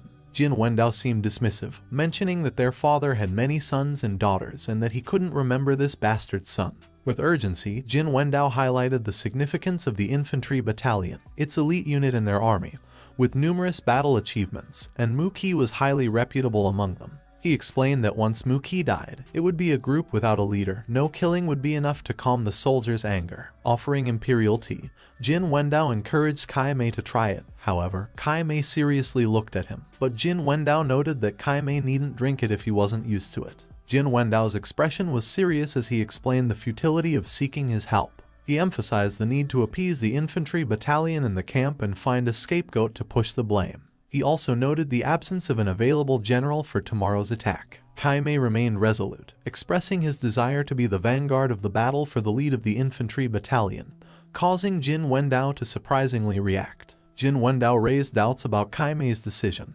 highlighting the high casualty ratio within the infantry battalion and Kaimei's current inability to command them. But Kaimei was determined and insisted on asking Jin Wendao for information about the timing of their attack on the city. Jin Wendao revealed their plan to attack the city the next day at midnight. After their conversation with Kaimei, his men approached Jin Wendao and asked him if Muki's death was something they couldn't just let go of. Jin Wendao chuckled, acknowledging his men's worrying about tomorrow's attack on the city and implying that swords don't have eyes. With an eerie smirk, Jin Wendao assured his men that they would have the opportunity to seek revenge. During that time, within the ring camp, Kaimei went to Fu Delay's tent, who had been tied up in a crucified-like position as punishment for his actions. Kaimei muttered, "Silly younger brother." Kaimei expressed concern, questioning if it was worth it for that dirty woman. Fu Delay sought affirmation, asking if he was wrong. Kaimei reassured him, stating that he wasn't wrong. Kaimei spoke of the harsh realities of the world, where those without power had to watch as everything was taken away from them.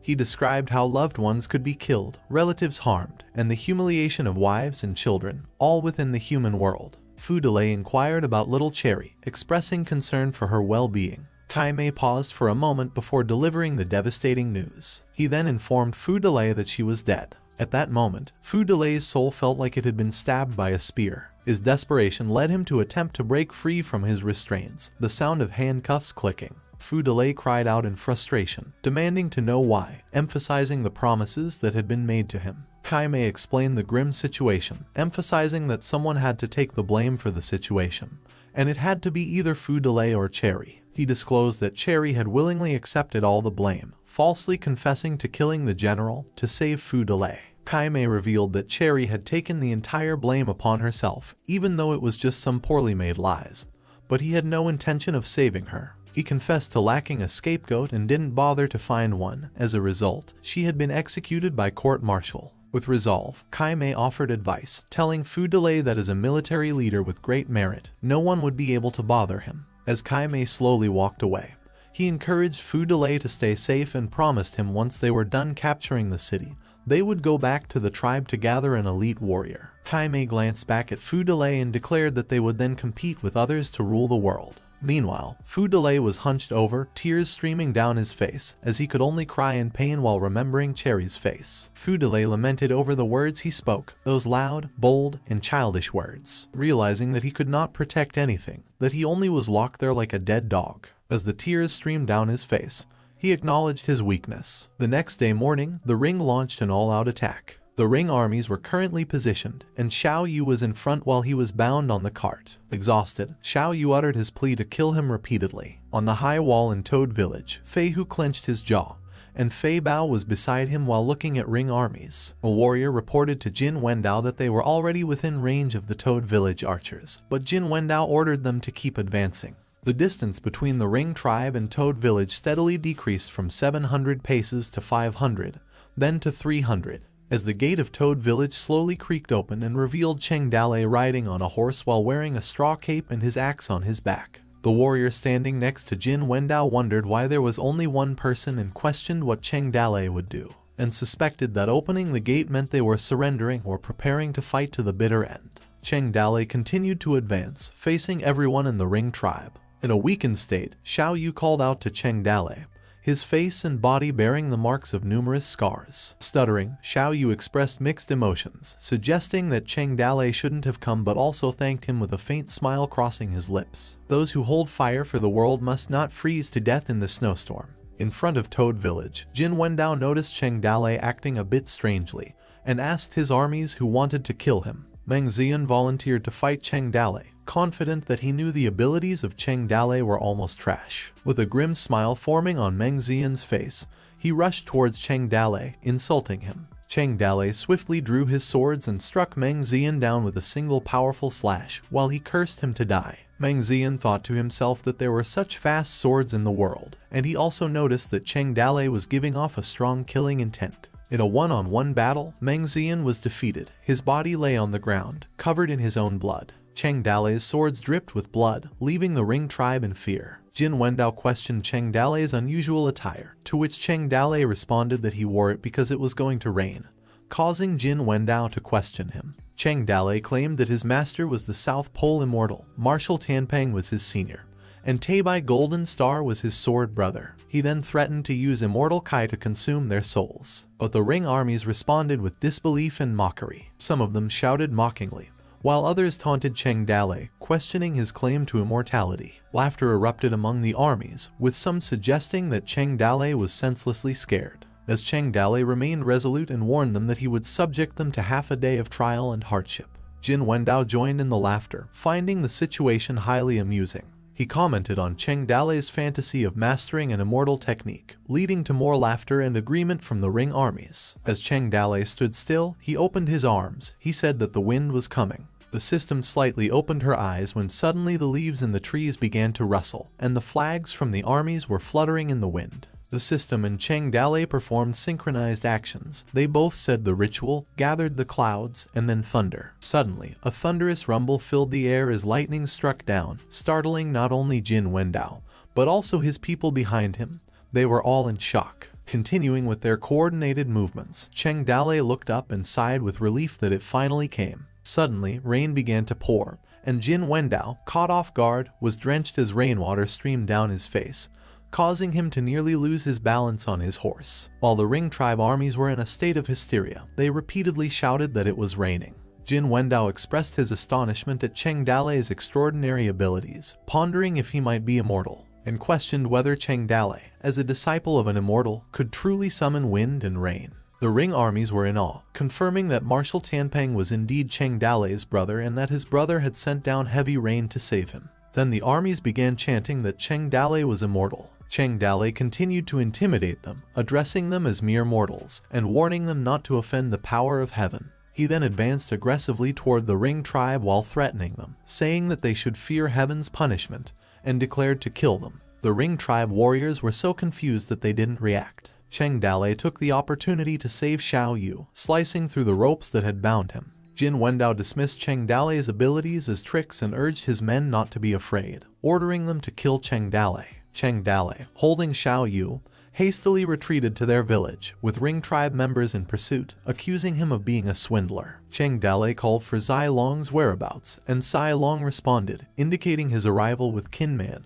He shouted to cover Cheng Dalei. However, Jin Wendao commanded his people to charge and break through the city. The Ring tribe armies screamed kill as they charged Cheng Dalei. The dragon gave the order that the rain spread over the sky and the earth. The impulses were like the Milky Way pouring into the trench, and the velocity was like the cloud flowing through the sea gate. The dragon took this opportunity to help and lifted the Yangtze River to look down. All the Ring men were rushing toward Toad Village, ready to kill them all. In the heavy rain, the arrows lost their purpose. Zai Long, Kinman, and Zhang Fei were trying to hold the Ring tribe at the gate, slashing at the approaching Ring armies. While fighting, Zai Long urged his comrades to retreat, ensuring that Cheng Dalei had retreated safely. Zhang Fei and Kinman acknowledged his command. As the Ring armies continued to advance, Jin Wendao ordered Kai Mei to lead their troops and break through the city. Kai Mei rallied the infantry troops, saying, "Long live children of eternal nature." He then urged them to break through the city with him. The Ring armies roared in response as they went inside the Toad Village. As the saying goes, if you defend for a long time you'll lose. There's no reason why you can't break it. Cheng Dalei called for everyone to take their positions and get ready. A person hurriedly instructed others to bring out the stuff. Today, for the first time, the gates of the Toad Village were breached. As the Ring armies were inside the Toad Village, others wondered if it was an Urn City, while some questioned why the Urn City was located inside.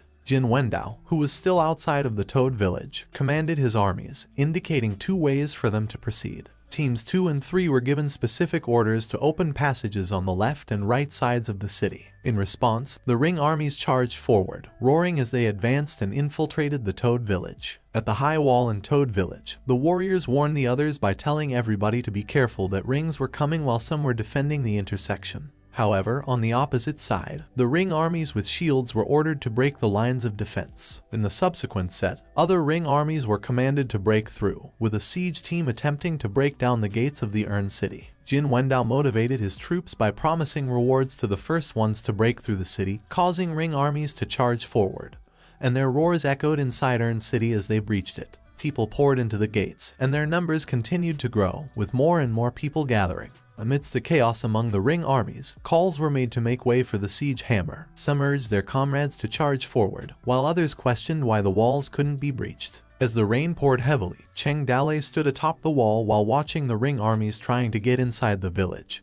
He then said that this sight was the so-called inviting them into the Urn City. He then called the attention of the ring armies, calling them ring tribe scum, berating them for daring to offend the might of heaven, and claimed to perform a thunder summoning technique. Then, Qin Man threw the box of fire, causing a massive explosion. Suddenly, the ring armies were left in fear. Some believed Cheng Dalei could summon lightning, while others believed that he was the reincarnation of an immortal. Due to Cheng Dalei's cleverness, the fear points increased rapidly. Kai Mei, however, recognized the use of gunpowder and attempted to reassure the ring armies that Cheng Dalei was merely playing tricks. In a different setting, Cheng Dalei's group quietly moves the explosive bombs out of the warehouse, telling others to take care not to let the gunpowder get wet from the rain. They hurriedly lit the fire and dropped each of the bombs below. The ring armies got hit by the bombs, and some were thrown away. Amidst the chaos, some ring armies believed it was divine retribution, stating that they had angered the immortal. The fear points continued to increase significantly. In another setting, a warrior in Toad Village wonders why explosive gunpowder was still there, recalling that this place should have been emptied. Others urged him to hurry, not to waste any time. Cheng Dalei exchanged gunpowder, purchasing it from the system in this alternate setting. The system chuckles and informs him that the gunpowder has been processed for him and is ready to use, even waterproofed. In the midst of war, Kai Mei, consumed by anger, still commands his troops to charge, emphasizing that breaking the city is their only chance of survival. He urged them to kill. Internally, Kai Mei wondered how the toad gunpowder could still work in the rain. Suddenly, he was struck by an explosion, causing him to fall on his horse. Concerned ring armies shouted for him to run away, others saying that he must retreat, calling Cheng Dalei immortal. Kai Mei cursed in his thought, wondering why the toad had so much gunpowder. He realized that his armies were frightened and had begun to ignore his commands. All of the ring army's fighting spirit is broken as they frantically run away from the explosion. Some even stumbled in their haste. However, Kai Mei stood still while looking above the wall, surrounded by his panicking army. While the rain was dripping on his face, Kai Mei reflected on the situation. As he thought that he was going to win, he was hit head-on. With conviction, he addressed Cheng Dalei's Urn City as a pot that would cook everyone to death. His words resonated during the explosive chaos that surrounded them. Outside Toad Village, Jin Wendao commanded his army to charge, threatening those who stepped back with beheading if the information of the battlefield was drowned in endless rainstorms and explosions. Some ring armies continued to charge, but they found the gate blocked by the corpses of their comrades, and the information couldn't be conveyed. More people jumped into the pot. The gates were crowded with ringers who wanted to escape this infernal hell. Explosions rang out behind them, and the corpses and rocks were splashing everywhere. More people outside were pushed in, blocking the gates and cutting off the way out. Then, everyone became enemies. Back inside the Urn City of Toad Village, the ring armies became hostile toward each other. Some ringers were screaming, telling others to not block the way. However, Fu Delay was pressed against the wall while looking at his companions. He thought that they were becoming crazy as they were killing each other. As he witnessed the violence and fear, he could hear the sounds of explosions and fighting, and he found himself surrounded by blood. He then tightly gripped his sword. Fu Delay couldn't help but think this was hell. In the midst of his thoughts, a ring army spotted him, accompanied by another ring army. They rushed to attack Fu Delay, seeking revenge for Mu Qi's life. But Kai Mei suddenly arrived and killed the two ringers. Overwhelmed, Fu Delay called Kai Mei's name. Kai Mei scolded Fu Delay, called him an idiot, and expressed concern for how he had gotten there and was still there. Fu Delay simply addressed him in response. Suddenly, Kai Mei quickly defended Fu Delay from their comrades who were behind him, and Fu Delay was left stunned by the turn of events. Kai Mei grabbed Fu Delay and urged him to come with him, emphasizing that the battle was lost, and staying would only lead to death. Together, they ran toward the gate, but many ringers were blocking their way. While the ringers near the gate desperately called others to move aside or expressed that they were doomed, as the gate was blocked by corpses and could not get out. As Kai Mei approached, he went on a rampage, slaughtering the ringers to clear their path for their escape. He shouted at them to get away. The ringers' screams filled the air as they were tossed aside. Walking on a path paved with corpses, paddled through a river of blood. The sword in the hand was the oar that cut the flow of blood. This was a path from the Yellow Springs to the human world. The city gate was already a sea of corpses and blood. From inside the city to outside the city, every direction led to the mountains of human corpses. Fu Delay attempted to speak to his brother, but Kai Mei frustratingly silenced Fu Delay and instructed him to follow. Kai Mei told him that he would get Fu Delay out of there. He then carried Fu Delay on his shoulder and made his way through the mountain of corpses and managed to throw Fu Delay outside the gate. Struggling to stand, Fu Delay called Kai Mei and urged him to come quickly, but within moments, explosive gunpowder hit Kai Mei and Fu Delay saw it as he screamed brother in terror. As his blood spread everywhere, Kai Mei's body was among the piled up corpses, and he coughed drops of blood. While Fu Delay attempted to pull Kai Mei from the mound of corpses, he had used all his strength to pull Kai Mei out. But he didn't have much strength. Even with all his strength, he couldn't do anything. Powerless, what an annoying word. And sometimes there's nothing you can do about it. You can't change anything, even if you've already given it your all. Overwhelmed by grief, Fu Delay cried bitterly while attempting to help Kai Mei. Kai Mei, in a weakened state, consoled Fu Delay, patting his head and urging him to grow up quickly and not be a loser in the future. He smiled faintly and repeatedly said to Fu Delay to grow up fast as he tried to wipe away Fu Delay's tears. As Kai Mei faded away from this world, Fu Delay was left alone outside the city, which led to the human world.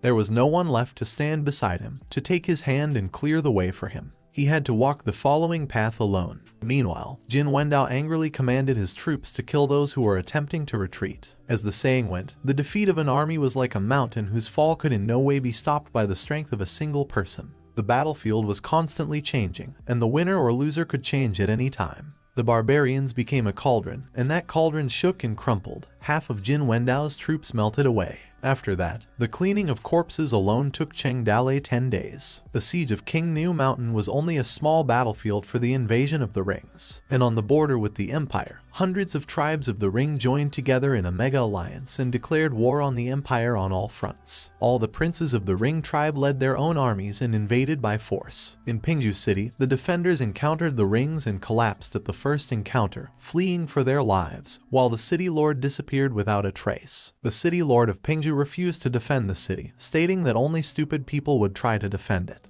On the northwestern edge, a renowned general struggled to survive and looked eastward, hoping for provisions to arrive. In the capital city, someone expressed skepticism about General Lin potentially taking control of the imperial court, and decided to delay military food supplies to him.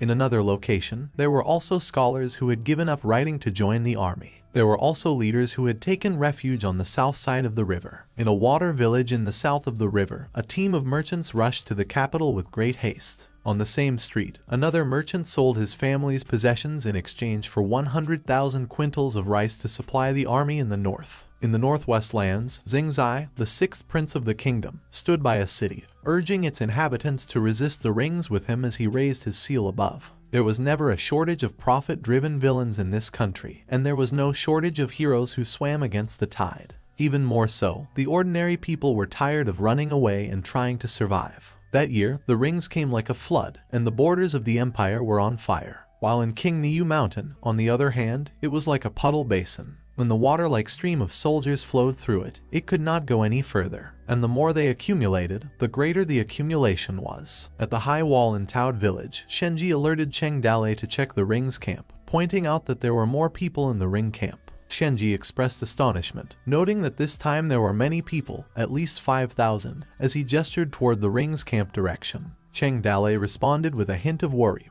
remarking that Shenji seemed overly excited about people coming from the opponent's side. In his thoughts, Cheng Dalei couldn't understand why the ring's camp was so angry toward him. He reflected on the fact that new people continued to join the ring's camp every day, estimating that there were probably more than 100,000 ring members now, and lamented the loss of their deployed spies, making it impossible to assess the enemy's situation accurately. Cheng Dalei explained that with only 2,000 fighters against 100,000, the probability of holding their position was close to zero unless they were supplied with a truckload of Cat 98K. Curious, Shenji asked for clarification about the Cat 98K, and Cheng Dalei explained it as a powerful murder weapon, which Shenji understood. Shenji pondered that the rings might be hostile as they killed their people, but Cheng Dalei believes most wars are driven by profit. Then, with a hint of humor, he seriously considered the possibility that they might be jealous of his good looks, to which Shenji reacted with silence, clearly not sharing Cheng Dale's sense of humor. Continuing to boost himself, Cheng Dale sighed as he blamed himself, remarking on the challenges faced by beautiful people. Growing impatient, Shenji called Cheng Dale's attention and asked him if anyone had ever told him that he had a bigger mouth than their city walls. Cheng Dale responded with a mischievous giggle. At the big tent of the rings, a man slammed his hand on the table in frustration, expressing his desire to be able to take over the capital. He blamed his abrupt transfer on the other prince for having a bad job. This man himself was the 6th prince, Lei Nu. Another prince interrupted, introducing as the 8th prince named Lai Mu, shared his own experience of being transferred despite his successful conquests with his troops. He bragged that he had taken 5 cities in a row and collected a bundle of city lord seals. Then another prince reacted, which was the 5th prince named Ka Temin. He boasted about killing numerous imperial generals and collecting their heads, and even suggested bringing their severed heads as proof of his accomplishments. Lei Nu belittled Ka Temin's act of killing a few generals, claiming it was nothing significant. He challenged the other princes to see who was truly powerful by proposing the idea of beheading the emperor's head. Temin countered Lei Nu's challenge with his own proposal for a competition, suggesting horseback riding or archery. Lei Nu responded by daring Temin to draw his sword and threatening to slit his mouth. Temin fired back, vowing to feed Lei Nu to the pigs in return. In the midst of their heated exchange, Jin Wendao observed the quarrel among the princes with a sense of depression. He found their bickering annoying and covered his ears in irritation. Jin Wendao's thoughts reflected on his own situation, acknowledging that Kai Mei was dead and he had lost the battle. He also lost hope of winning the race for the throne as he no longer mattered to it. Suddenly, another prince named Jiabu calmed the argument between the other princes. He suggested that they should stop bickering and work together to achieve their father's goals. Jiabu then inquired if they had any idea on how to capture Toad Village. The room fell into silence in response to Prince Jiabu's question. To his surprise at the lack of response, he questioned whether it wasn't as easy to capture. Temin then spoke up, mentioning that Jin Wendao had once fought against Toad Village, despite being carried back. He emphasized that they should take advantage of Jin Wendao's experience. Lei Nu expressed his concerns about Cheng Dale, describing him as an extremely cunning person. He also mentioned rumors about Cheng Dale's ability to summon thunder and how this thunder had scared Jin Wendao's men, leading to their loss. Jin Wendao dismissed the idea of lightning spells, asserting that it was actually gunpowder. Jiabu then stated that perhaps Jin Wendao was only focused on attacking the front gate, raising the question of whether they should consider attacking the cliffs on either side. But Jin Wendao explained that the cliffs were over 100 feet high and not suitable for climbing, and his soldiers were not good at climbing over a wall. Jin Wendao argued that crossing the cliffs was not feasible, even for hundreds of people, and it would likely lead to death. He suggested that their only option now was to attack Toad Village with force. Jiabu agreed, confident that their overwhelming numbers would ensure victory without the need for tricks. With determination, Jiabu suggested fighting it out by slamming his hand on the table. Back in Toad Village, inside Toad Village, Cheng Dale and Shenji were talking. Shenji pointed out the fertile soil and mentioned that it was the time of year to plant the seeds for a good life only through self-cultivation. However, Cheng Dale expressed his concerns about the Ring tribe's invasion, which had disrupted their peaceful way of life and made it difficult to farm or even defend the village for much longer. Acknowledging the 100,000 armies of the Ring, Cheng Dale mentioned the matter of time before the city collapsed. They had to make early preparations to survive. Shenji inquired if he had a plan, to which Cheng Dale responded that they couldn't hold out for much longer and that he felt frustrated about the situation. Shenji sought questions about their escape route, mentioning that besides the city gate, there were no other mountain roads. Cheng Dale explained, stating that they didn't need to worry about breaking out through the city gate. Instead, they planned to dig a mountain path in the valley, providing them with an escape route. They would fight if they could win and retreat if they could not. Suddenly, their conversation was abruptly interrupted by the sound of their drums, alerting them that the ringers were attacking. Shenji commented that the ringer was advancing toward them again. Cheng Dale ordered everyone to go on top of the wall. As they hurriedly positioned themselves, Shenji once again asked Cheng Dale if they could hold off the ringers, but he only replied that they should wait and watch. 100,000 ringers were ready for war, which was revealed as the mist slowly cleared. A warrior villager urged everyone to get ready. The villagers used drums to signal readiness. With a roaring command, Jiabu led his army to attack, launching trebuchets and rocks toward Toad Village while other ringers attacked below. While in Toad Village, Zhu Yu ordered the use of the latest steel pan bombs, intending to give the ringers a taste of it. Steel pan was made by blacksmith Zhu Yu, the outer layer was made of iron, and the inner part was filled with gunpowder, iron nails, and stones. The ringers screamed in pain as they were struck by the impact of the bombs, and Cheng Dalei gained fear points rapidly due to their latest weapon. Amidst the chaos and fear that engulfed the ringers, Cheng Dalei relentlessly exchanged gunpowder with the system. The system expressed its gratitude for his support as she showed a smile. In front of the city gate of Toad Village, there was a triangular open space that could not accommodate 100,000 soldiers, but at most a few thousand people in each attack. After the indiscriminate bombardment, this open space became a meat grinder for slaughter. When the city walls finally began to tatter, the rings were the first to endure heavy losses. After leaving behind several thousand corpses, they decided to retreat. In the ringers' camp, all the princes were stagnant as they huddled, weighed down by their losses. With a hint of amusement, Jin Wendao said to himself that now his brothers knew the powers of Toad Village while maintaining a nonchalant expression. He added that his brother did not underestimate him and laughed at him. Jiabu then broke the silence as he asked about the gunpowder supply in Toad Village, wondering as he had never seen a shortage of it, questioning the possibility that the mountain might have been full of gunpowder. Expressing his concerns that the number of victims would have been high if they continued to fight, he then asked his brothers for advice. Lei Nu suggested an alternative strategy if the direct attack seemed impossible. He proposed sending troops to infiltrate the village from the top and break through them from the inside. However, Jiabu opposed Lei Nu's plan, pointing out that the mountaintop was too steep and sending a small group of troops would likely have resulted in certain death. Mu suggested a plan to throw a few corpses into the valley river to infect them with the plague, causing the city to collapse on its own. Disagreeing with Mu's plan, Temin mentioned that they were still in the slipstream and the plague could have spread to them. He then voiced his idea to corner the Toad Village for half a year until they ran out of food, causing the city to collapse naturally. Mu expressed concerns about the time constraints and the uncertainty of the city's survival. He worried that their forces would have run out of food before them. Another suggestion was added, suggesting the use of fire and asking that they attack with fire.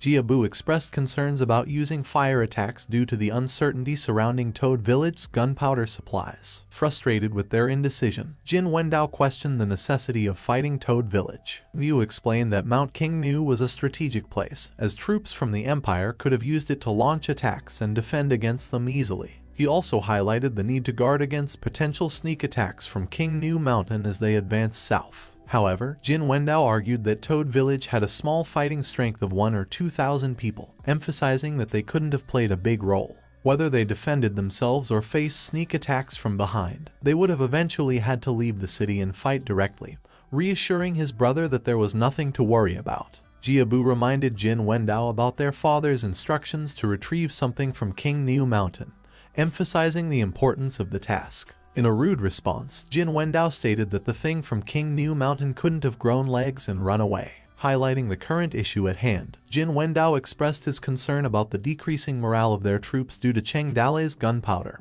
and the spreading of rumors. Jin Wendao proposed a strategic shift, suggesting that they should head south and take over other cities, to break the spirit of those who wanted to send troops to support King Nu Mountain. He believed this would help boost the morale of their soldiers and prepare them for future battles. He laid out his plan to conquer other cities first before focusing their efforts on Toad Village. He expressed a desire to capture Cheng Dalei and display his head on a flagpole. Jin Wendao desired to show the world that the warriors of the rings were unrivaled in the world. With shock on their faces, the princes seemed to find Jin Wendao's plan realistic. Jiabu acknowledged Jin Wendao's strategy and decided that they would move their forces out of the camp the following day and head south. Meanwhile, a spy observing Toad Village from afar noticed that the rings had retreated. He urgently instructed his companion to relay the message. The spy swiftly spread the news to various cities, including Yuzhou City, T City, Qixia City, and Bijan City. In Bijan City, a person was curious how Toad Village managed to defend themselves for 2 months, wondering whether Toad Village was too good or the Ring tribe was too bad.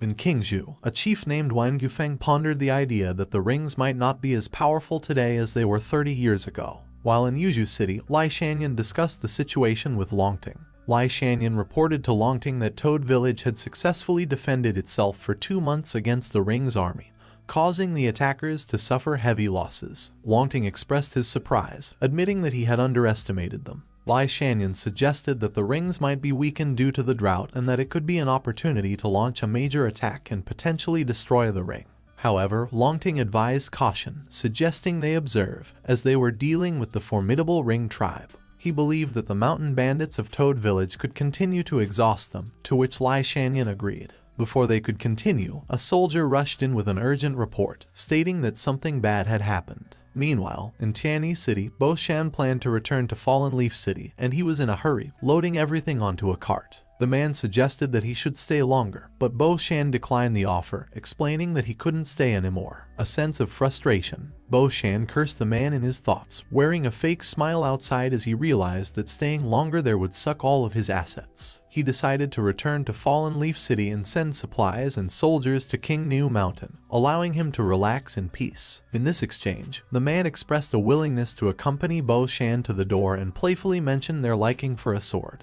Bo Shan initially responded with an apologetic and somewhat embarrassed tone, admitting he had lost the sword a long time ago. The man seemed disappointed upon hearing that the sword was lost, expressing pity. Suddenly, a soldier delivered news to Bo Shan that caused Bo Shan to sweat and display a worried expression, indicating that the news was unsettling. With a ridiculed expression, Bo Shan called the man and stopped them from leaving, shouting that the swords had been found. Back in Toad Village, a warrior informed Cheng Dale that the ringers were retreating, and the villagers expressed surprise at the sudden retreat. However, Cheng Dale remained cautious and thoughtfully commented that he expected the ringers to stay indefinitely. Fei Hu asked if they could retreat now, and Cheng Dale responded by noting that the ringers were leaving some of their forces behind to block their escape route. Fei Hu told Cheng Dale that the ringers were heading south. Cheng Dale suspected that the rings were preparing to attack Yuzhu before returning to clean them up. In his thoughts, Cheng Dale realized that the ringers' departure could bring suffering to the people of Yuzhu, leaving a trail of corpses everywhere. Cheng Dale told everyone that it was their chance to take a break and urged everyone to get ready. 80,000 ringers moved south to attack Fallen Leaf City first. The Fallen Leaf City was unguarded, and it was destroyed within one day. First, they attacked the city of Keisha. They stormed the city with refugees, destroyed the city, and slaughtered everyone. T-City was then attacked. T-City held fast to its defenses. 20,000 ringers trapped the city, declaring that those who surrendered would be spared, and if they did not surrender, the city would be destroyed. The remaining 60,000 people attacked Yuzhu City. Yang Longting personally took command on the battlefield and fought together with the soldiers, which significantly boosted their morale. When the rings saw that Yuzhu City was a hard bone to chew, they turned their attention towards Bijan City. The soldiers of Bijan City fought hard to the death, and it stood unconquered for a long time. At that time, the chief of King Zhu, Wen Yufeng, led a 50,000-man army to Yuzhu to drive out the barbarians and save the people. In the plains outside the city, he met the rings and fought a bloody battle. The iron cavalry of the rings scattered Wen Yufeng's army in a few rounds, killing and wounding countless people. He was stuck in the Valley of the Long Wind with 10,000 remnants of his troops. The Ring tribe surrounded them but did not kill them. Several of Wang Yufeng's sons led a large army to help,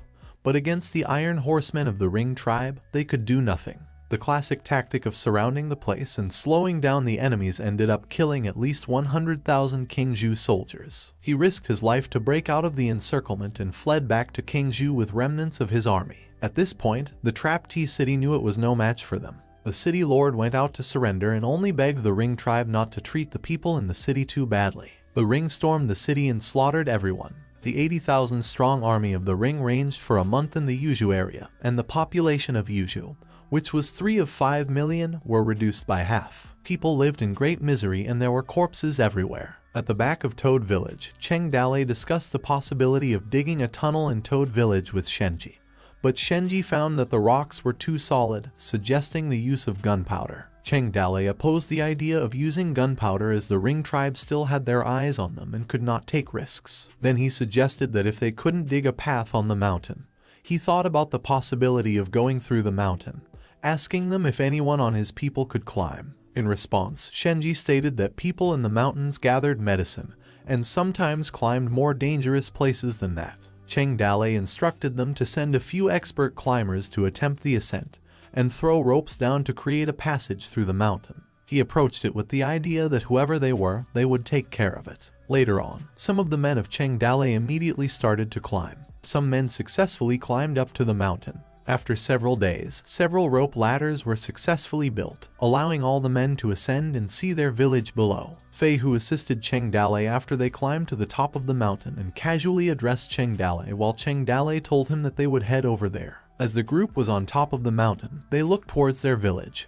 and Cheng Dale was silent for a bit as he gazed through it. Suddenly, Cheng Dale cursed in frustration, which caused Fei Hu to ask him about it. Cheng Dale responded that he now understood why the Ring tribe was so eager to haunt him. He then took a look back in the past to where the treasure map that he got from Huang Sanyuan was, and exclaimed that the terrain inside was exactly the same as the one in front of him. He added that the Ring tribe plundered the empire 30 years ago. Cheng Dale could not imagine how much gold, silver, and jewelry that the Ring tribe robbed, as the remaining treasures were hidden in their valley. He could even confirm the locations directly through his map. Acknowledging the situation, he made the decision that there was no time to waste to take the treasure out. And then on, Cheng Dale ordered Gao Fei Hu and Gao Fei Bao to take 500 of their warriors and escort the old, weak, women, and children from the village within 3 days, leading them south to a safer location, which Gao Fei Hu and Gao Fei acknowledged his order. Liu Bei sighed that every place outside the mountain was also being watched by the Ring tribe, making it difficult to leave. Cheng Dale answered that they must only move slowly in groups and at night. Liu Bei was doubtful about the plan because it was a race against time and the idea was to walk slowly. Cheng Dale reassured that there would be enough time, and after a short pause he called Guan Yu. He ordered Guan Yu to take 500 of their warriors to do something. But before he continued his word, Liu Bei interfered again, doubting Cheng Dale's words, stating that their village would be left with less than 1,000 of their warriors and worried if they could still defend the village. Cheng Dale promised that he would find a way to stall them and buy time for everyone. When Liu Bei sighed again, Cheng Dale could not control anymore and was so irritated that he threatened to beat him up to a pulp. Liu Bei was not pleased as he gazed at Cheng Dale in silence.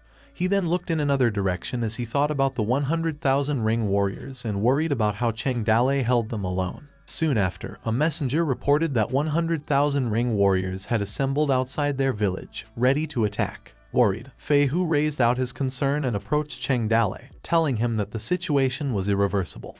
He shared an idea to bring as many people as they could. Despite the grim situation, Cheng Dale remained calm, mentioning that they had a retreat plan. He then declared to his companies that he would show who was the boss. The 9 families of the Ring tribe were reunited as the Ring tribe's banner covered the sky, and their weapons and armor covered the field. After many days of fighting and usual, the morale of the Ring army was at its peak. With a roaring voice, Jiabu confidently ordered an attack, emphasizing the invincibility of the Ring's cavalry, which he believes to be unparalleled in the world. After a couple of hours in the Ring's camp tent, Jiabu reflected on the previous battle, describing it as a war of iron and stone. They discussed the successful breach of city gates and boasted about the southerners being defenseless who only ran for their lives like sheep. Jiabu was dismayed about capturing the Jinju and Yuju city as they were not broken but considered this as a small setback. Jin Wendao asked if the people of Iron River City were killed as they were still having a fierce fight with their soldiers and still wanted to fight against our cavalry. They taught them how to behave well, reminisced the time when he was so happy,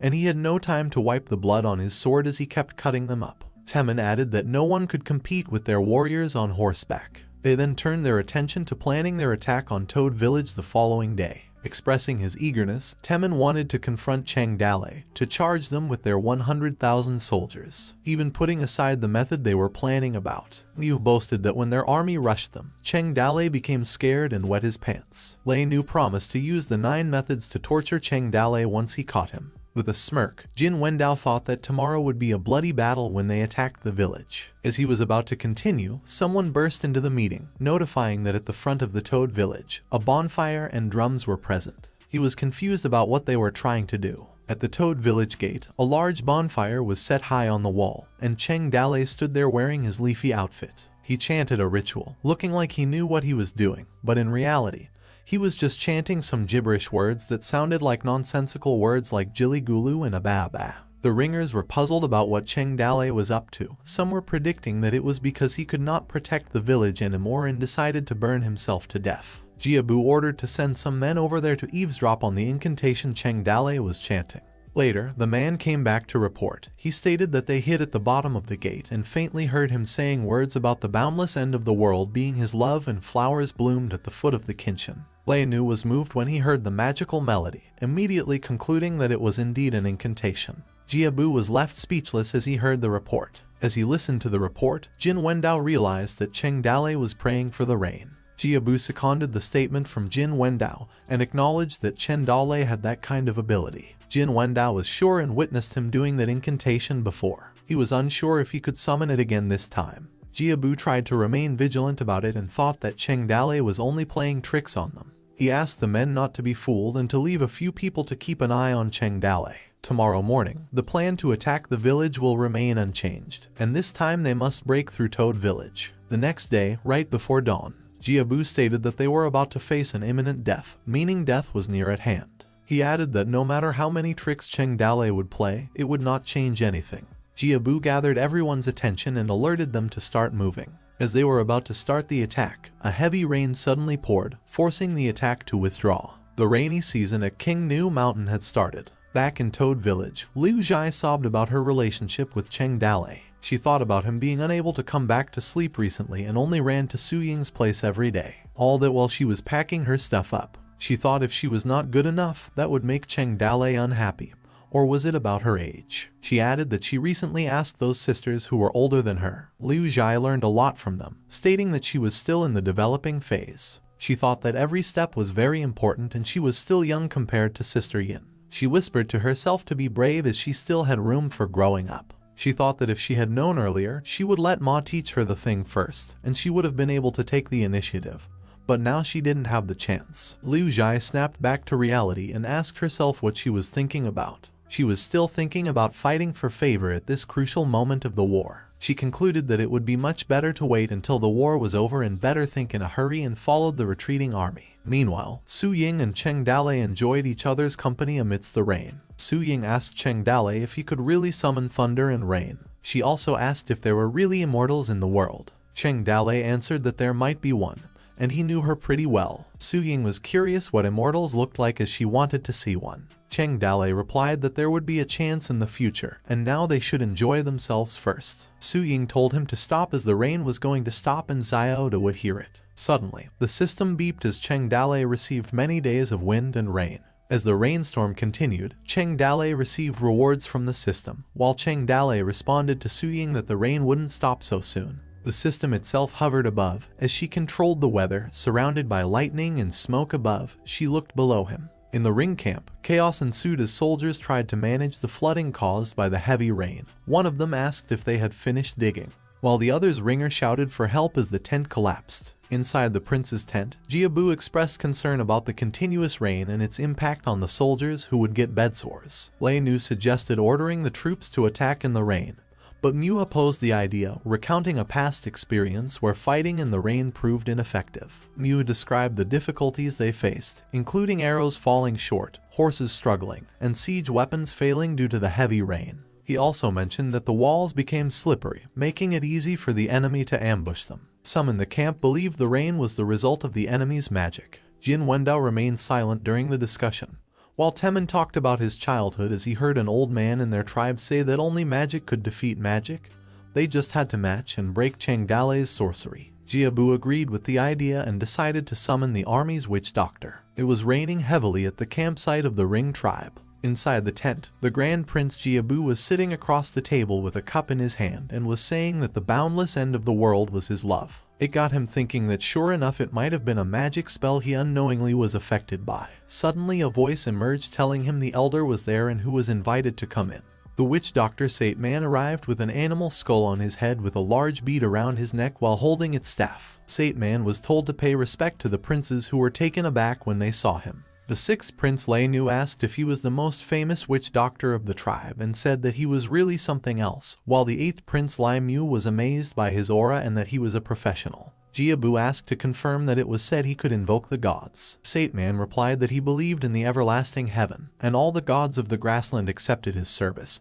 He did not know which of the noble princes was sick, so he could pray to the gods to drive away the brutal disease. Jiabu replied that they were not sick, which made Sate Man speechless and wondered why he was needed there if they were not sick. Jiabu asked next if he could summon the wind, and Sate Man replied he thought so. He could summon wind and rain. Suddenly, he banged his hand on the table and said good before pointing his finger to Sate Man that his task was breaking the bandit's spell, which shocked him. Sate Man began sweating heavily as he heard about breaking a spell, then thought that the great prince was not well, and would wake up and say he was not sick. Jiabu was grinning while he replied as he expected.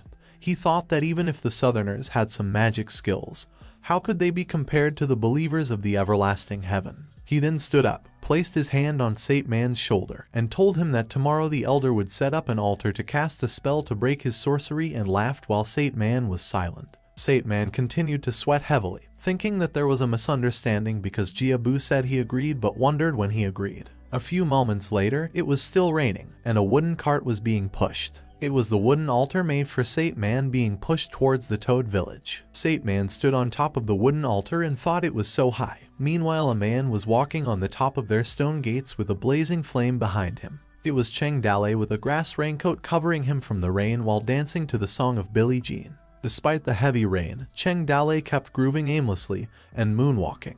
This terrified the princes of the Ring tribe, wondering how he managed to walk with his feet while his body was not moving, and claimed that it was a magical pace and sharp sorcery. The witch doctor Sate Man couldn't understand Cheng Dale's spell and thought that he was really an expert. He gulped and continued, thinking that Cheng Dale would not hit him too hard when they started fighting. Sate Man yelled to get Cheng Dale's attention, then called him an ugly demon and told him not to show off his stupid demonic arts in front of him, which caused him to stop dancing and pay attention. Cheng Dale wondered when this fool arrived because he had a hard time remembering how to sing the song and cursed. He forgot the words. Cheng Dale called him a crook, then said he was the Toad Village immortal who inherited the glorious immortal path from the South Pole immortal himself, and how dared he talk about the heavenly law in front of him. Which the Sate Man replied that he was a devotee of eternal nature, the spokesman of the grassland spirit, and called him an ugly demon. The witch doctor started thumping his feet and said to watch him break his demonic arts, then yelled to the eternal nature to grant him power, and that he was Sate Man. This terrified Cheng Dale and thought that this was not good. His pace was mysterious and unpredictable, the movement vaguely combined with a certain rhythm. While the witch doctor began dancing, Cheng Dale wondered if this was the legendary Northeast Yonge. Northeast Yonge is the ancestor of square dance in the world, to be restrained by the other side if he met the enemy dancing the moonwalk. Cheng Dale removed his grass raincoat and thought that if he wanted to win over the other side, he could only use that move. As the saying goes, never let society shake you down. It was useless to have piglets covered in tattoos. Cheng Dale pointed his finger up and yelled to come on music. He started to rap with coordinated dance moves about how he used to be king. Then later he said forget it and gave up his rights and position, but they are still fighting and rubbing for power. He used to be young and extremely frivolous, crazy for state power. The sword angrily carved a snow-winged eagle, the generous mountain sword in the skies. The fire continuously burned, and the sea had 1,000 waves. These two continued doing their own thing as the rain continued. This amazed the princes of the Ring tribe, wondering if this was a legendary fight between witchcraft, and that it was such a pity they couldn't see through the mystery with just ordinary eyes. Sate Man continued thumping his feet, yet got distracted and questioned what kind of spell that was because it penetrated through the ear into the heart. Cheng Dale continued his dance and rap about a magic twist. As a result, this got the witch doctor because he felt like it was a whisper of hell. The demon's pace was so powerful that he slipped. It was so slippery that he fell from the wooden altar. He shouted as he fell down to the ground while the Ring tribe hurried up and saved the elder. The Ring tribe was terrified of the powerful sorcery. They obviously felt very uncomfortable but still wanted to listen to it, and the movement felt like they saw the dance of death. While the Ring tribe was scared by his sorcery, Cheng Dale stood tall with his hand in the air and thought if they still wanted to fight him. He did not believe the brainwashing of killing devices of society shaking and shouting weed is sacrifice. He could still survive. Fast forward, it rained heavily for several days while Toad villagers escaped. Liu Zhai with a grass raincoat thought of Cheng Dale. Someone asked how many people were still left in the village. Then someone replied that they should be all gone in a couple of days. Su Ying was worried and thought of Cheng Dale too. Even the longest rainy season will eventually pass, even with the help of the gods. The system was extremely exhausted. She looked dreadful and complained she was so tired. Suddenly, she turned small, which surprised her. The system panicked and teary-eyed that her last power was also used up. She yelled in her exhaustion. The next day, it was bright and sunny at the Toad village as the Ring tribe stood in formation outside its gate. The Grand Prince Jiabu on his horseback told his brothers that day, regardless of cost and casualties, they must take down the Toad village. Cheng Dale asked how many of their people were left since the Ring tribe was about to attack their city. Tin Man replied that among them, only those who were currently present there were left. Tin Man told Cheng Dale that the time was running out, then suggested for him to go ahead, and he would stay with his men to defend the city and buy him time.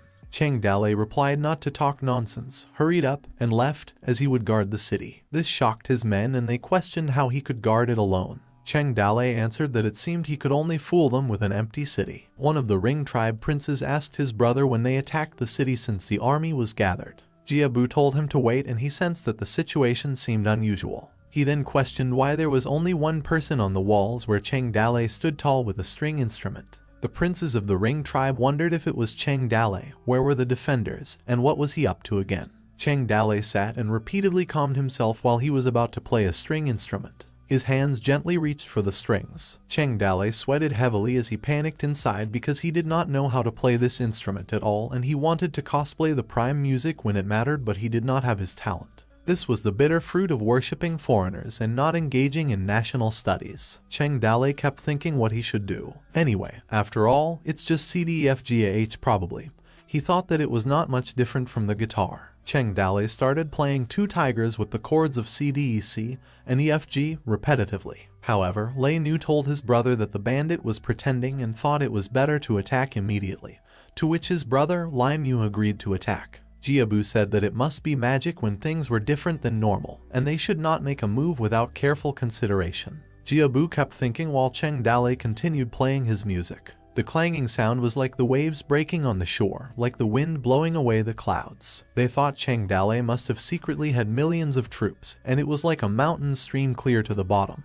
They couldn't do it without their mind at ease. Jiabu uttered that Cheng Dale must have a good plan. Pa Temen wondered how a few strings did so much and asked his brother why he couldn't figure it out by listening to what Jin Wendao thought before answering.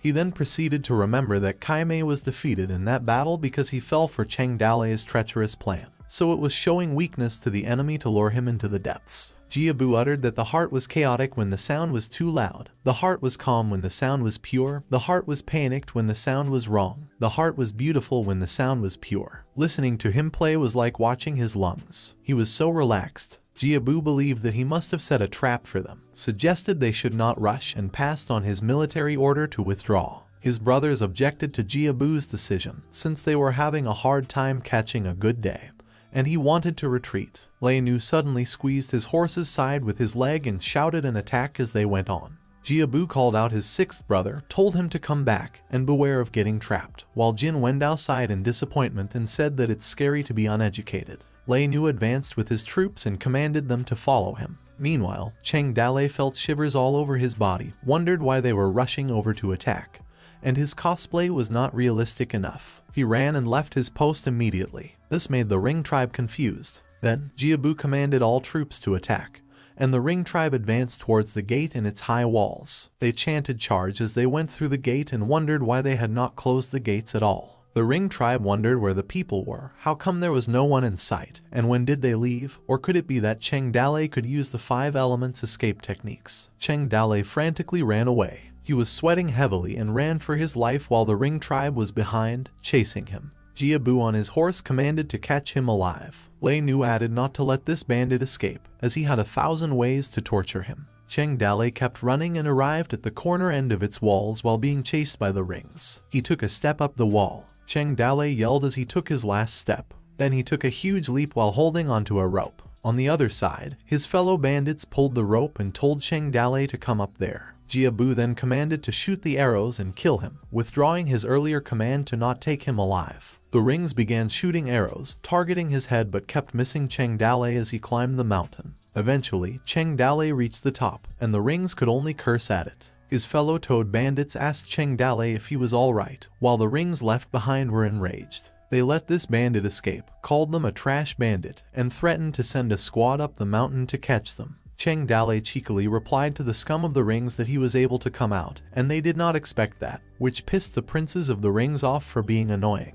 He had obviously escaped, and now he was deliberately showing himself off. Jiabu reminded Cheng Dale that no matter what they did, the mountain had already been occupied by them, so what else could he be proud of? Cheng Dale commanded his troops that it was time to leave and let them occupy the village for now. He smiled as he uttered that they would definitely be back. He praised Cheng Dale because he really picked an excellent place. It was Jiabu, and if he didn't give it up in the end, there would probably be a high price they were going to pay trying to conquer this place. He decided this was a good place for the troops. The officers of the empire entrenched themselves in useless forts. They didn't even pay attention to this awesome fortress. Jiabu continued his praise for the freshly cleared farmland, and its soil looked very fertile. He then laughed that Cheng Dale did a wonderful job making houses for them. Jiabu was approached by his brother and reported that the approximate location of the hidden treasure had been determined. It was buried deep in the ground and could be dug up at any time. It was Jin Wendao. Jiabu replied to inform the other to gather the workers as they would start digging tomorrow,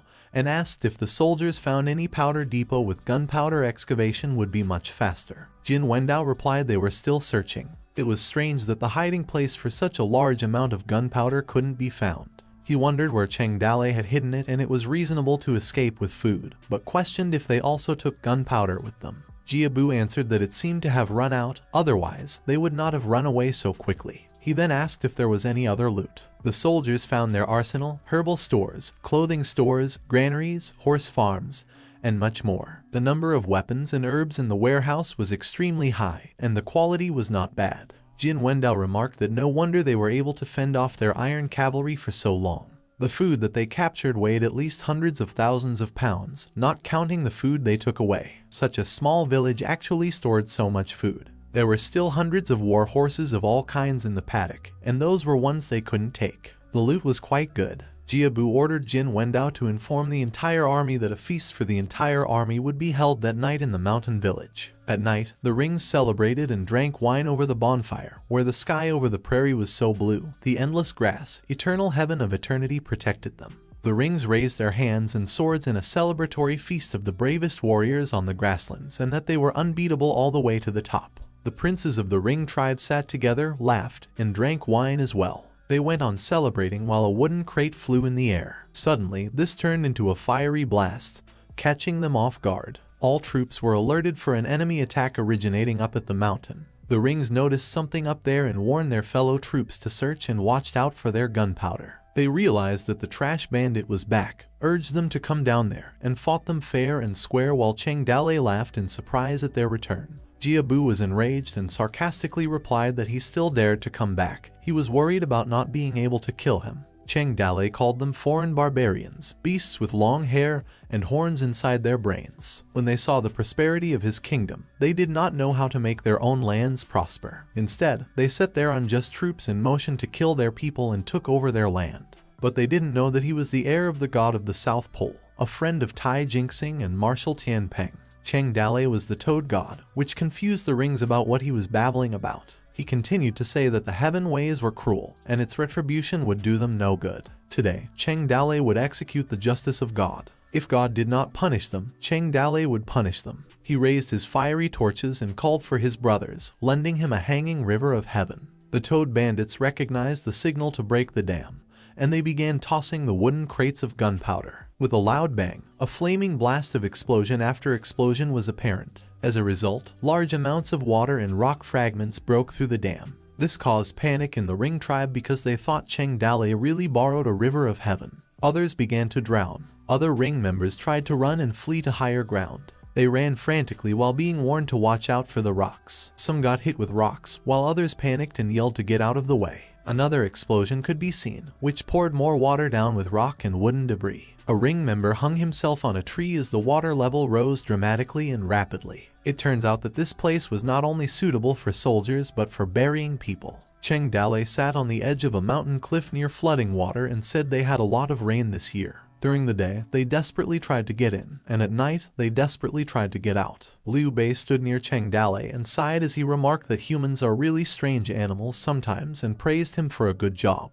Cheng Dale replied, when the village was built, the military strategist said that the valley was actually not suitable for a mountain village. When the rainy season came, the village was extremely prone to flooding. He didn't expect his initial words to last to this day. That's why Cheng Dale sent his brothers half a month ago to cut off the flow of water. Then there was an uninterrupted half month of rain, Liu Bei responded. The time, the place, and the people those of the rings burned, killed, and looted, and did a lot of unjust things, really suffered the wrath of God. These 100,000 people from the rings were buried here. It was time for the rings to end this march south ahead of time. This was an immeasurable merit to save people's lives, to which Cheng Dalei replied that no merit and no virtue were too great. Cheng Dalei thought in his head that Liu Bei was not aware of how frightening his fear points were now, so he urged him to go with him since there was nothing there to see anymore and find a place to rest. Liu Bei asked if they had picked up the others from the village. He answered they had no food and did not know when the chaos would end.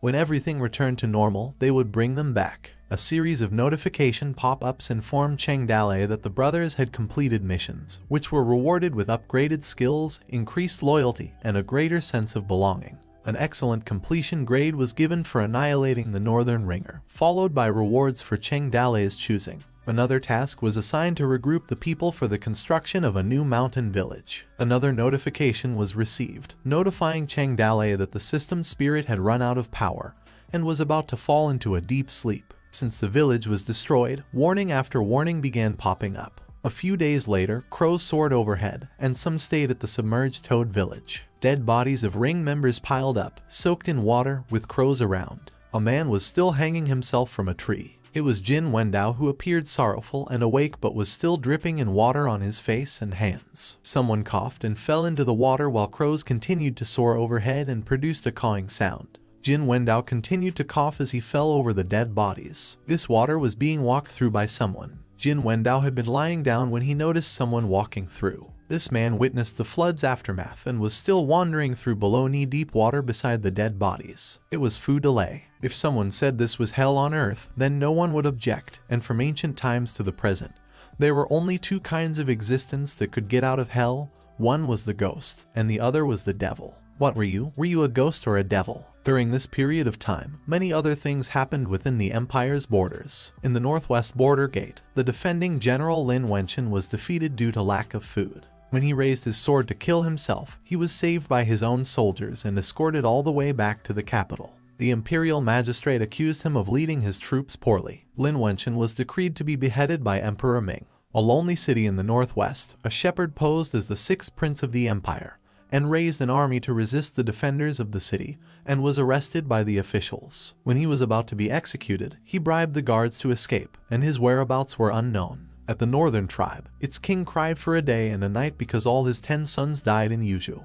The next day, the king decided that it would be a good day and that he would make 10 more princes. Then asked someone whether his mother was the one with big boobs and made him his eldest prince because he did a good somersault, making him a somersault prince. A small and unknown clan of the Ring tribe, someone uttered it was safe for her to stay there. It was a Ring member and told someone it was not easy for Kai Mei to get her out, reminding her not to tell outsiders her identity, stay close to the princess, and wait for them to return from the war. It was Green Cherry, dressed in a fur coat and holding one of the Ring members' signature accessories in her hands. She thought of her master Fu Delay, and when he would be coming back, Cherry would wait for him there. Fast forward. Although the Ring tribe army in Yuzhou was wiped out, the army formed by the other clans of the Ring tribe drove straight in from Liangzhou. They fought all the way to the foot of the capital, and no one was able to stop them. Emperor Ming sent officials to negotiate peace with the Ring tribe and accepted extremely harsh conditions. The Ring tribe made a big uproar in the capital and left with a lot of money and goods. For a moment, the whole country was shocked. Countless scholars and talented people perished, and countless soldiers were killed. Wang, an imperial historian, was crushed to death in the hall. Before he died, he told the 10 sins of Emperor Ming and called the peace talks the shame of the empire. Emperor Ming was furious and ordered his body to be flogged for 10 days after his death, and his whole family was beheaded. In any case, the Ring tribe finally retreated, and the war was over. The displaced people could finally return home, bury their relatives, dry their tears, and continue to cultivate the land of their ancestors. Somewhere in the mountains, Cheng Dalei was told the water in their cottage had receded and suggested rebuilding the cottage, to which he replied there were 100,000 corpses in there and he was afraid of having nightmares when thought about it, not to mention living inside, then decided to change the place. Cheng Dalei ordered Gao Feihu to take a few people to collect surplus grain, remove the tents from the Ring's camp, then go to the horse farm to see the animals that could swim, as there should be many surviving horses, and reminded to be careful because some of the Rings were probably still alive. which he suggested taking a few more capable fighters with them, on which Gao Feihu agreed. Cheng Dalei told them to go ahead as he wanted to be alone, which his people respected and went first. He stood along near the edge of the mountain cliff. Then he sat silently. Cheng Dalei summoned the system. He continued character summoning, lucky draw, and entered the store. On his floating blue pop-out screens, a series of warnings and system errors kept notifying. Cheng Dalei had 10 million fear points on hand, but most of the system's functions were not available. Only the function status information could be used. He wondered if the system was malfunctioning. The previous upgrade was also dormant for a long time, but this was his first time Cheng Dalei encountered system functions failure, or maybe it was under repair and did not know how long it would take this time. When the system was not around, Cheng Dalei always felt empty in his heart. Suddenly, a voice emerged. Cheng Dalei looked behind, thinking it was the system that was awake. However, it was the lottery machine. Cheng Dalei questioned why the lottery machine was there. The lottery machine responded why he seemed to be very disappointed when it was him and not the system spirit. The lottery machine sighed, crossed its arms, and then started spinning around Cheng Dalei's head, making fun of him for looking so soulless and disappointed, which he complained and begged to stop because it was making him dizzy. Cheng Dalei asked the lottery machine if it knew something he could tell him because most system functions were not working where he had 10 million of unused fear points and wondered what was wrong with the system. He continued asking how long would it take for her to wake up, which made the lottery machine speechless for a moment, then responded that it was considered very unlikely the system spirit would awaken from that deep sleep. This shocked Cheng Dalei and questioned what it meant. Lottery machine explained the system had an error and was bugging. The system spirit was asleep inside the system, so there was no way for her to wake up. It added that he didn't have to worry about the system not working, assuring him the self-repair worked perfectly. As soon as the system initiated a reset of the data, it could return to its original form. Cheng Dalei asked if the system spirit would be able to wake up after the reset. Lottery machine responded no and explained when the system was reset, a mind-body like them, which was born with the system, would also be reset. All the data would be deleted and reset to the initial state.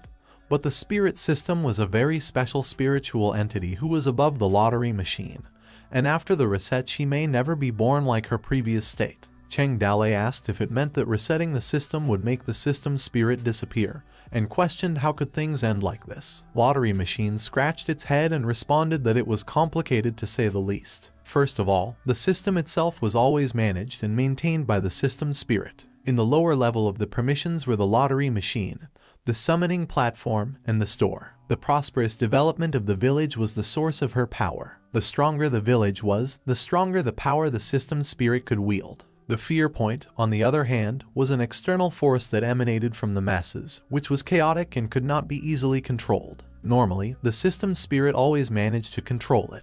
When the system spirit used up all her strength and fell into a deep sleep so that Cheng Dalei could evacuate all the village inhabitants, originally, she just wanted to sleep for a few days and wait for him to rescue the people, then build a new village in another place so she could wake up and regenerate her power. However, Cheng Dalei just flooded the entire village at once. This destroyed the village. Her energy source was then shattered, and she had no way to regenerate energy again.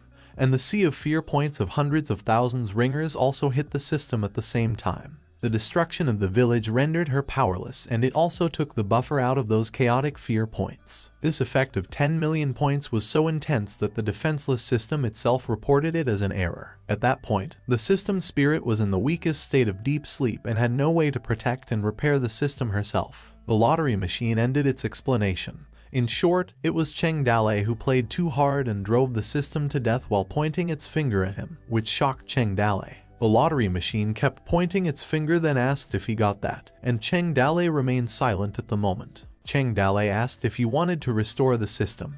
He could only reset the system and no other way around. The lottery machine answered yes. He could only reset the system if he wanted it to function properly again, which made Cheng Dalei silent. He asked again about the system reset, assuring they knew how to reset it. Otherwise, why would the lottery machine be so calm? The lottery machine was a mass production type. It was just a matter of sleeping, and the memory could be stored, but not for the system spirit. She is a very special individual, and the system had no way to rewrite her data. Cheng Dalei was silent once more before he asked if she disappeared. Then the reset system would remain without an administration. just like an empty shell. And the lottery machine answered that when the time comes, a new administrator would be born, but it wouldn't be the system spirit, talking about an empty shell. The lottery machine added if Cheng Dalei could find the empty shell from the system, he might be able to keep the system spirit. She depended on this system to survive in the world. Cheng Dalei just had to find a container to keep her, take her out one at a time, and then Cheng Dalei could reset the system without hurting her. And when the system was done resetting, he could merge her with the system itself. Cheng Dalei inquired, what exactly was that container? The lottery machine answered that anything the system itself had ever owned could be used as a container. Cheng Dalei inquired more, what did the lottery machine mean? Then the lottery machine explained the system itself was a divine thing that transcended the world. It used to possess many objects, and as long as it possessed one of them, that object got strange powers. People who owned this item would end up doing something great and could occupy a key position in history. They could store the system spirit in the possessions that the system owned,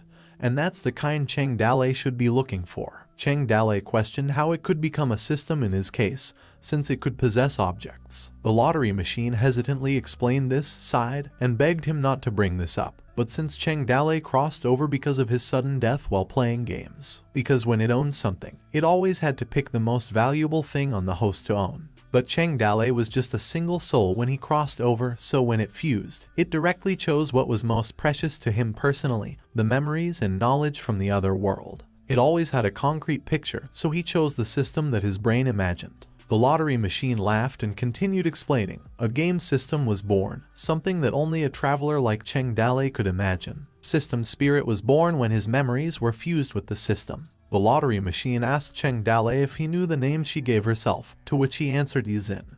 And the lottery machine agreed. She was the system spirit, she was a unique, non-imitable model of the mind. She would follow you step by step as he grew, and she was the person who knew him best in the world. She helped him fix bugs that should be blocked, drew cards to cheat, and helped him call the shots, since she was his heart. This made Cheng Dalei speechless. He thought of her heart. Determined, Cheng Dalei inquired how he could find such a container, to which the lottery machine replied about the relics of kings and princes, the higher the power. Cheng Dalei inquired for an example. The lottery machine answered, the founding emperor of the empire, Lai Manzi, who ended the disputes of 19 countries and the founding emperor of the Great Battle Kingdom. He was the most probable and chronologically closest existing great name on which Cheng Dalei understood. It seemed that Cheng Dalei could no longer linger in this little Kin-Nu mountain to wake up this sleepy little fool. It was time to go out into the world and do something meaningful. At the Yuzhou official road, a horse carriage was navigating the mountain road.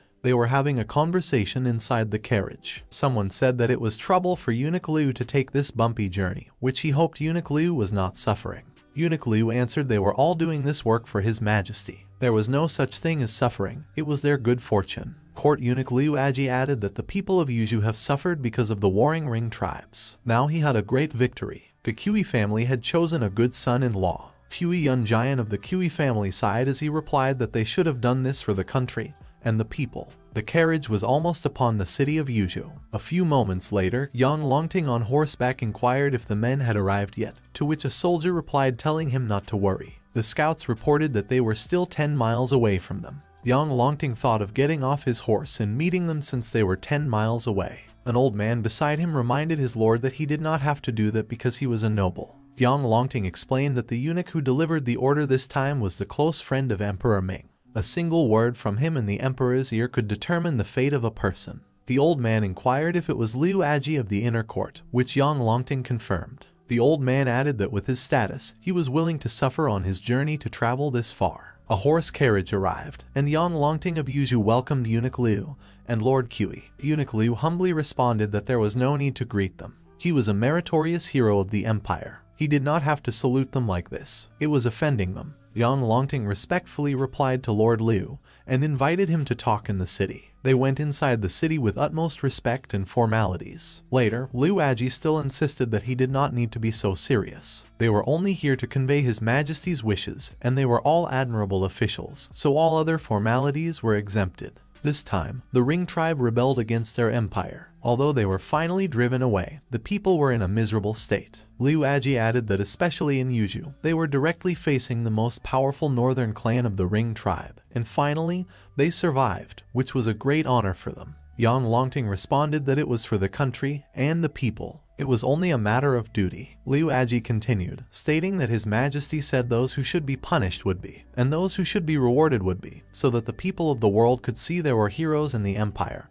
and no reward for heroes was too much. This time, young Longting did a great job. When Liu Aji left for the capital, he would ask the historian in the capital to write a biography about him. When the time came, young Longting would be invited to the capital and would teach others how to fight. He laughed, because the Lord of Yuzhu was also famous in the first war against the rings. Liu Aji went on to say His Majesty was very pleased and once said if the empire had such brave generals and warriors who had no fear, what could the Ring tribe do? Fang Boshan inquired if His Majesty knew him as well, to which Liu Aji answered he was often mentioned. Fang Boshan thought that was strange. It was not surprising that Yang Longting had made great contributions, but he had been hiding in Qingzhou. It was obvious Cheng Dalei defeated the Ring tribe. He wondered what it had to do with him. Lord Fang Boshan continued to wonder if it was because the mountain bandits showed off the King's seal of Yuzhu and the Lord's seal of Loi City every day. People who did not know the truth saw it and thought Yang Longting and I sent him to defend the city. When the story reached the capital, they thought it was him and Yang Longting defending Qin Niu Mountain and wiping out 100,000 enemies. Fang Boshan believed this was a truly great opportunity that fell from the sky. Yang Longting responded humbly that Lord Clumsy Tongues only knew to bury their heads in the battlefield, so for the book to establish a biography, it was really not appropriate. But on his head, Yang Longting could not say he did not even fight in this war. Liu Aji replied that he was too modest and there was one more small thing.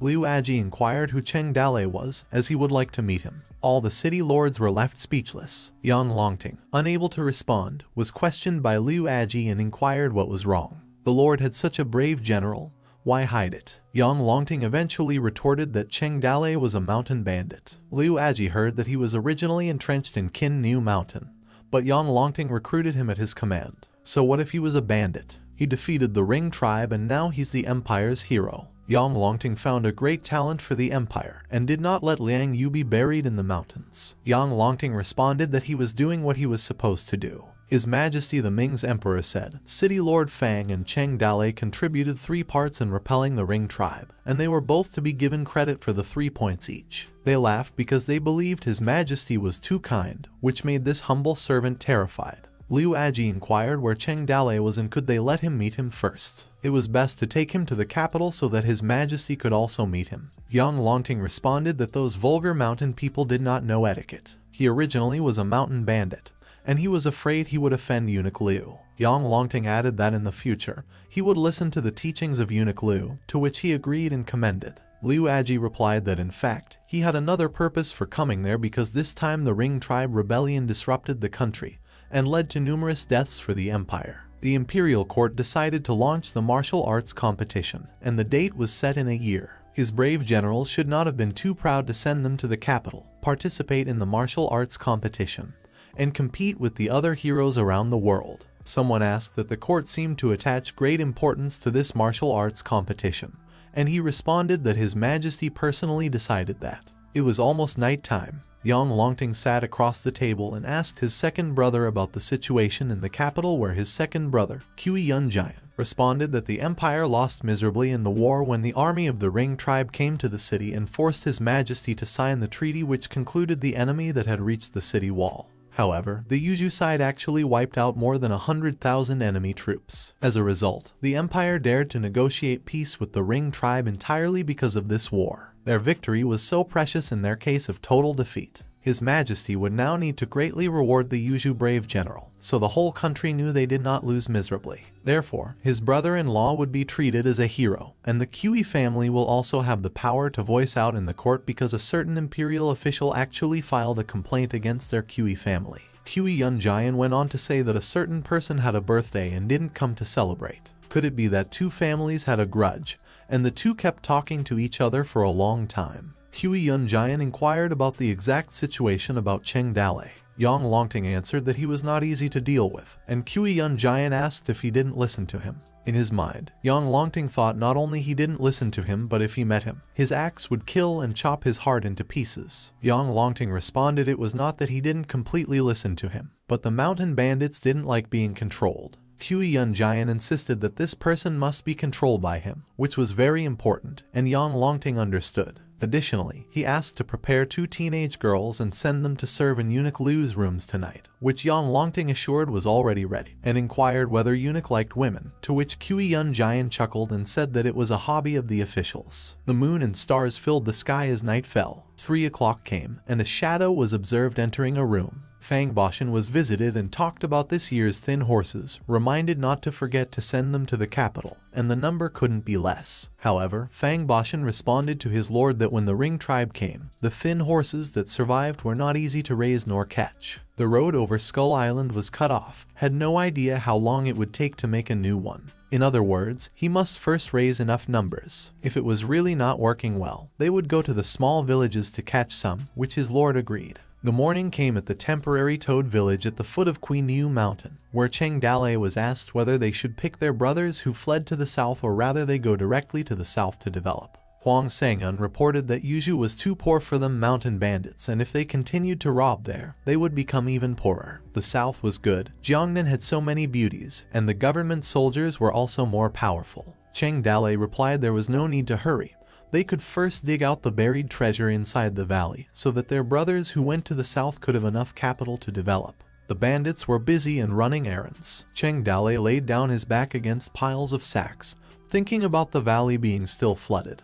The treasure inside could not be dug out for the time being, and where could he find a container that would hold the system spirit? He was contemplating moving everyone to the south to develop or just move to the capital, and becoming a mountain bandit in the capital didn't feel worth it.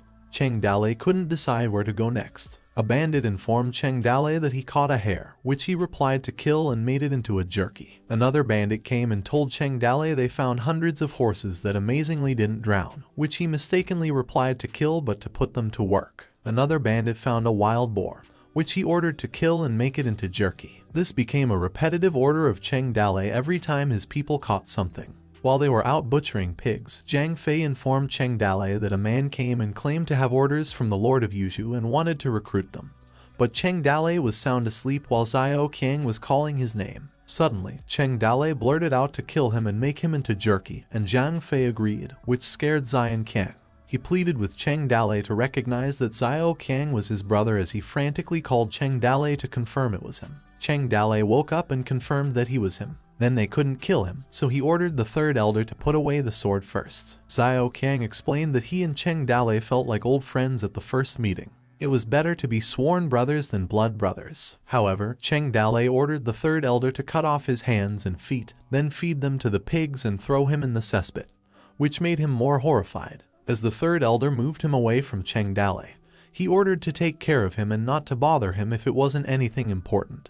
While Xiao Qiang pleaded again to Cheng Dalei that he shouldn't disown his brother, Xiao Qiang yelled if Cheng Dalei wanted to become a city lord. This made him curious. Cheng Dalei ordered the third elder to wait and listen first to what he had to say. A few moments later, they were threatening him with this sword near his neck, talking about shaving his beard and trying it out on him because his beard looked a little long to him. Xiao Qiang begged to stop making fun of him while Cheng Dalei interrogated him as to why on earth he really came here. Xiao Qiang sweated heavily as he explained that among the 4 cities, Blackstone, Fallen Leaves, Red Sand, and Iron River, Cheng Dalei could choose any of them. His lord would request this from the imperial court and reward it to him. Cheng Dalei questioned what he was trying to say. Xiao Qiang further explained that Cheng Dalei had turned the tide this time, defeated the Ring tribe by holding on to Qin New Mountain. It was said that he had made great contributions, and his lord couldn't let Cheng Dalei bleed and shed tears. Tomorrow, his lord was going to host a banquet in the Rain and Wind Pavilion.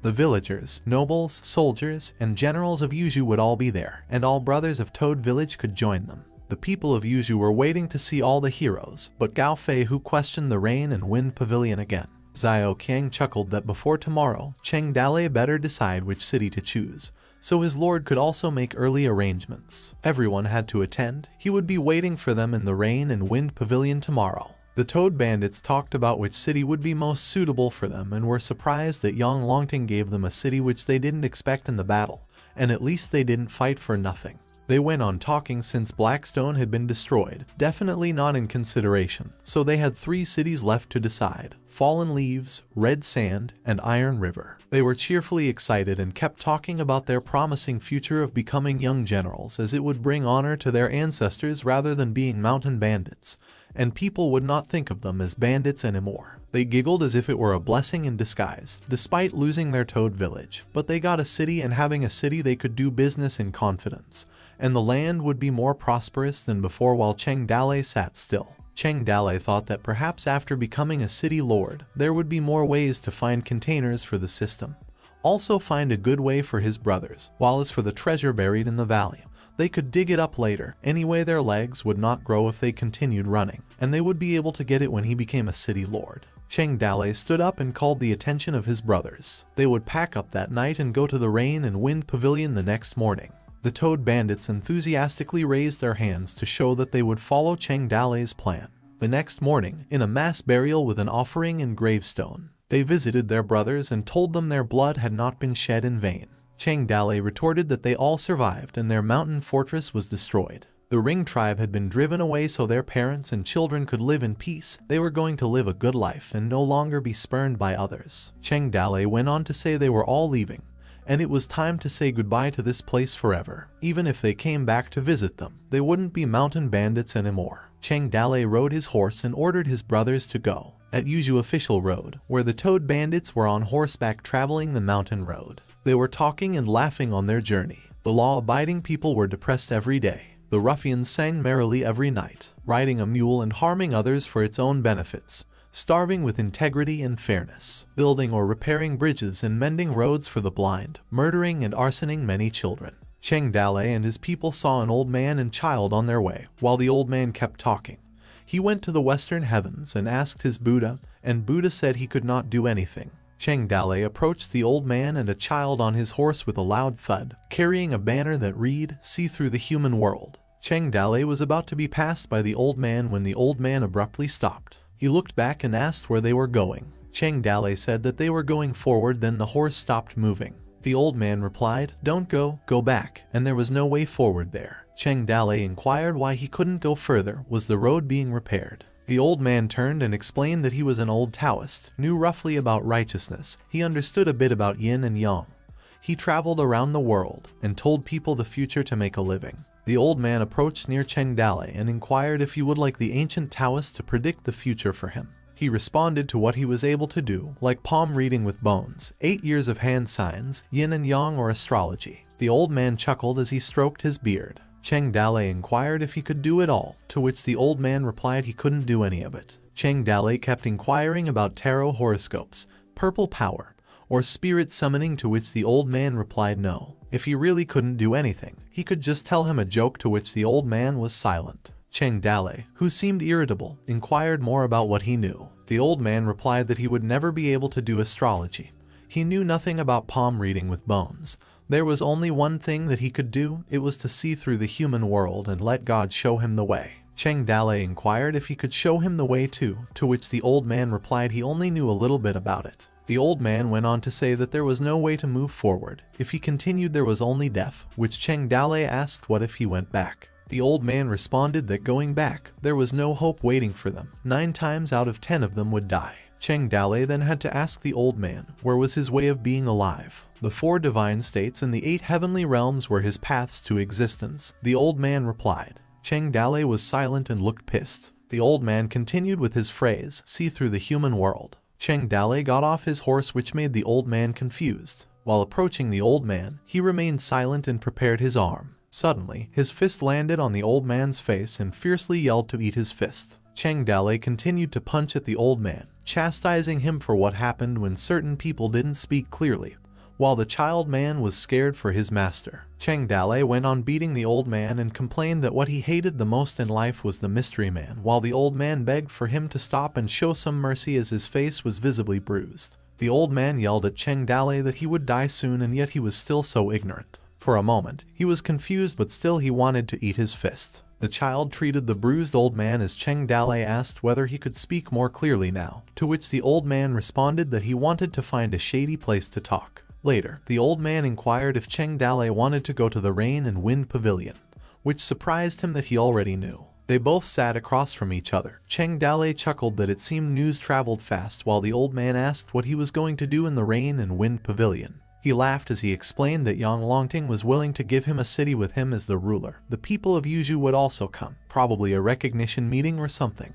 while Zhu Shenji advised him that it was better not to talk to him about such confidential matters. The old man sighed as he reminded Cheng Dale was such a heroic person but couldn't even see the trick in it, to which he inquired what he meant. The old man continued to explain that the Wind and Rain Pavilion was not only a recognition conference, but was fully hoarded by officers and soldiers. There were no mountains of seafood and food waiting for them but swords and cannons, then proceeded to ask how he felt about it. Cheng Dale replied that he still had to ask the Taoist master for advice. The old man explained that he won the battle and not only wrecked the rings but also solved the crisis of the empires. With this fight, it wouldn't even be too much to make him a king. Cheng Dale asked if Yang Longting coveted his credit, to which the old man replied it was not greed, which he felt relieved hearing it. However, the old man went on to say the credit was originally Yang Longting's, which enraged and shocked mountain bandits. The old man mumbled that Yang Longting, the Lord of Yuzhou, seemed to be such a heroic figure that he was not retreating in the war against the Ring tribe and wiped out 100,000 enemies. He guessed that the people around the world today said that he was the war god in the empire. The old man continued that countless literary talents generously wrote about him, even in songs of singers,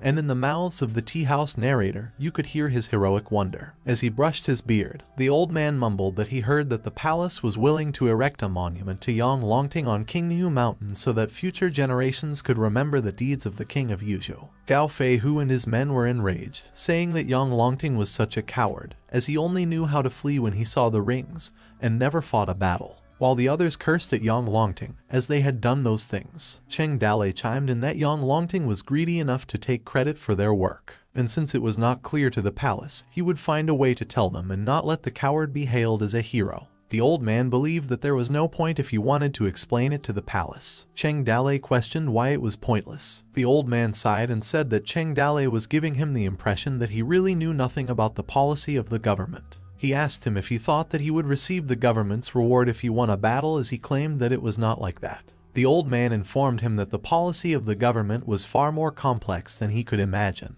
and so the same thing could produce a completely different result for different people. For example, the Northwest General Lin Wenchen, he fought the Ring tribe and refused to retreat, and eventually ran out of food, causing him to be unfortunately defeated. But he was considered a disgrace to the kingdom, and instead of dying by the rings, General Lin was executed in the palace, and his grave was spat upon after his death. The old man asked if anyone really knew what Yang Longting was. He disagreed, and it's something that many people didn't even want to know. And as long as the people around Emperor Ming said one thing, that Lord of Yuzhou fought well. Cheng Dale was contemplating as he listened to what the old man was saying, that countless people would benefit from this, and those who benefit will hold Yang Longting up as the god of war of the empire. He questioned Cheng Dale's identity, as he was just a mountain bandit that didn't fit in anywhere. The old man asked who could benefit from his victories. When he said he fought the war, they would say that was a mountain bandit who also wanted to compete with the merits of the god of war of the empire,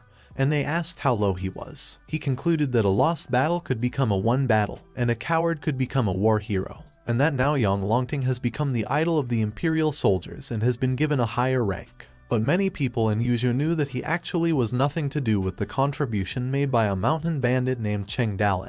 As the old man pointed at Cheng Dale, he said that if Yang Longting wanted to have a good time, he had to control this mountain bandit. And there were two ways to control him. One was to make him one of yourself, but he knew that this mountain bandit was clearly not a master of obedience. As the old man was about to say another method, Cheng Dale's face darkened as he added that it was to kill him, to which the man agreed. Cheng Dale clasped both his hands, thanking the old man for his guidance, saying that he couldn't thank him enough for his kindness, as he also asked the Taoist master to show them again which path they should take next. The master closed his eyes and paused. He began muttering Cheng Dale's name, suddenly raised his staff, saying that he had just hit him really hard. The staff struck Cheng Dale's head, turning his face dark. The master sighed as he felt much better now. Concerned, Gao Feihu and the others called for their village master, while the other men asked the master what he was doing. Cheng Dale's hands trembled and he told his men not to be rude to the Taoist master. He mumbled that if it had not been for the Taoist master today,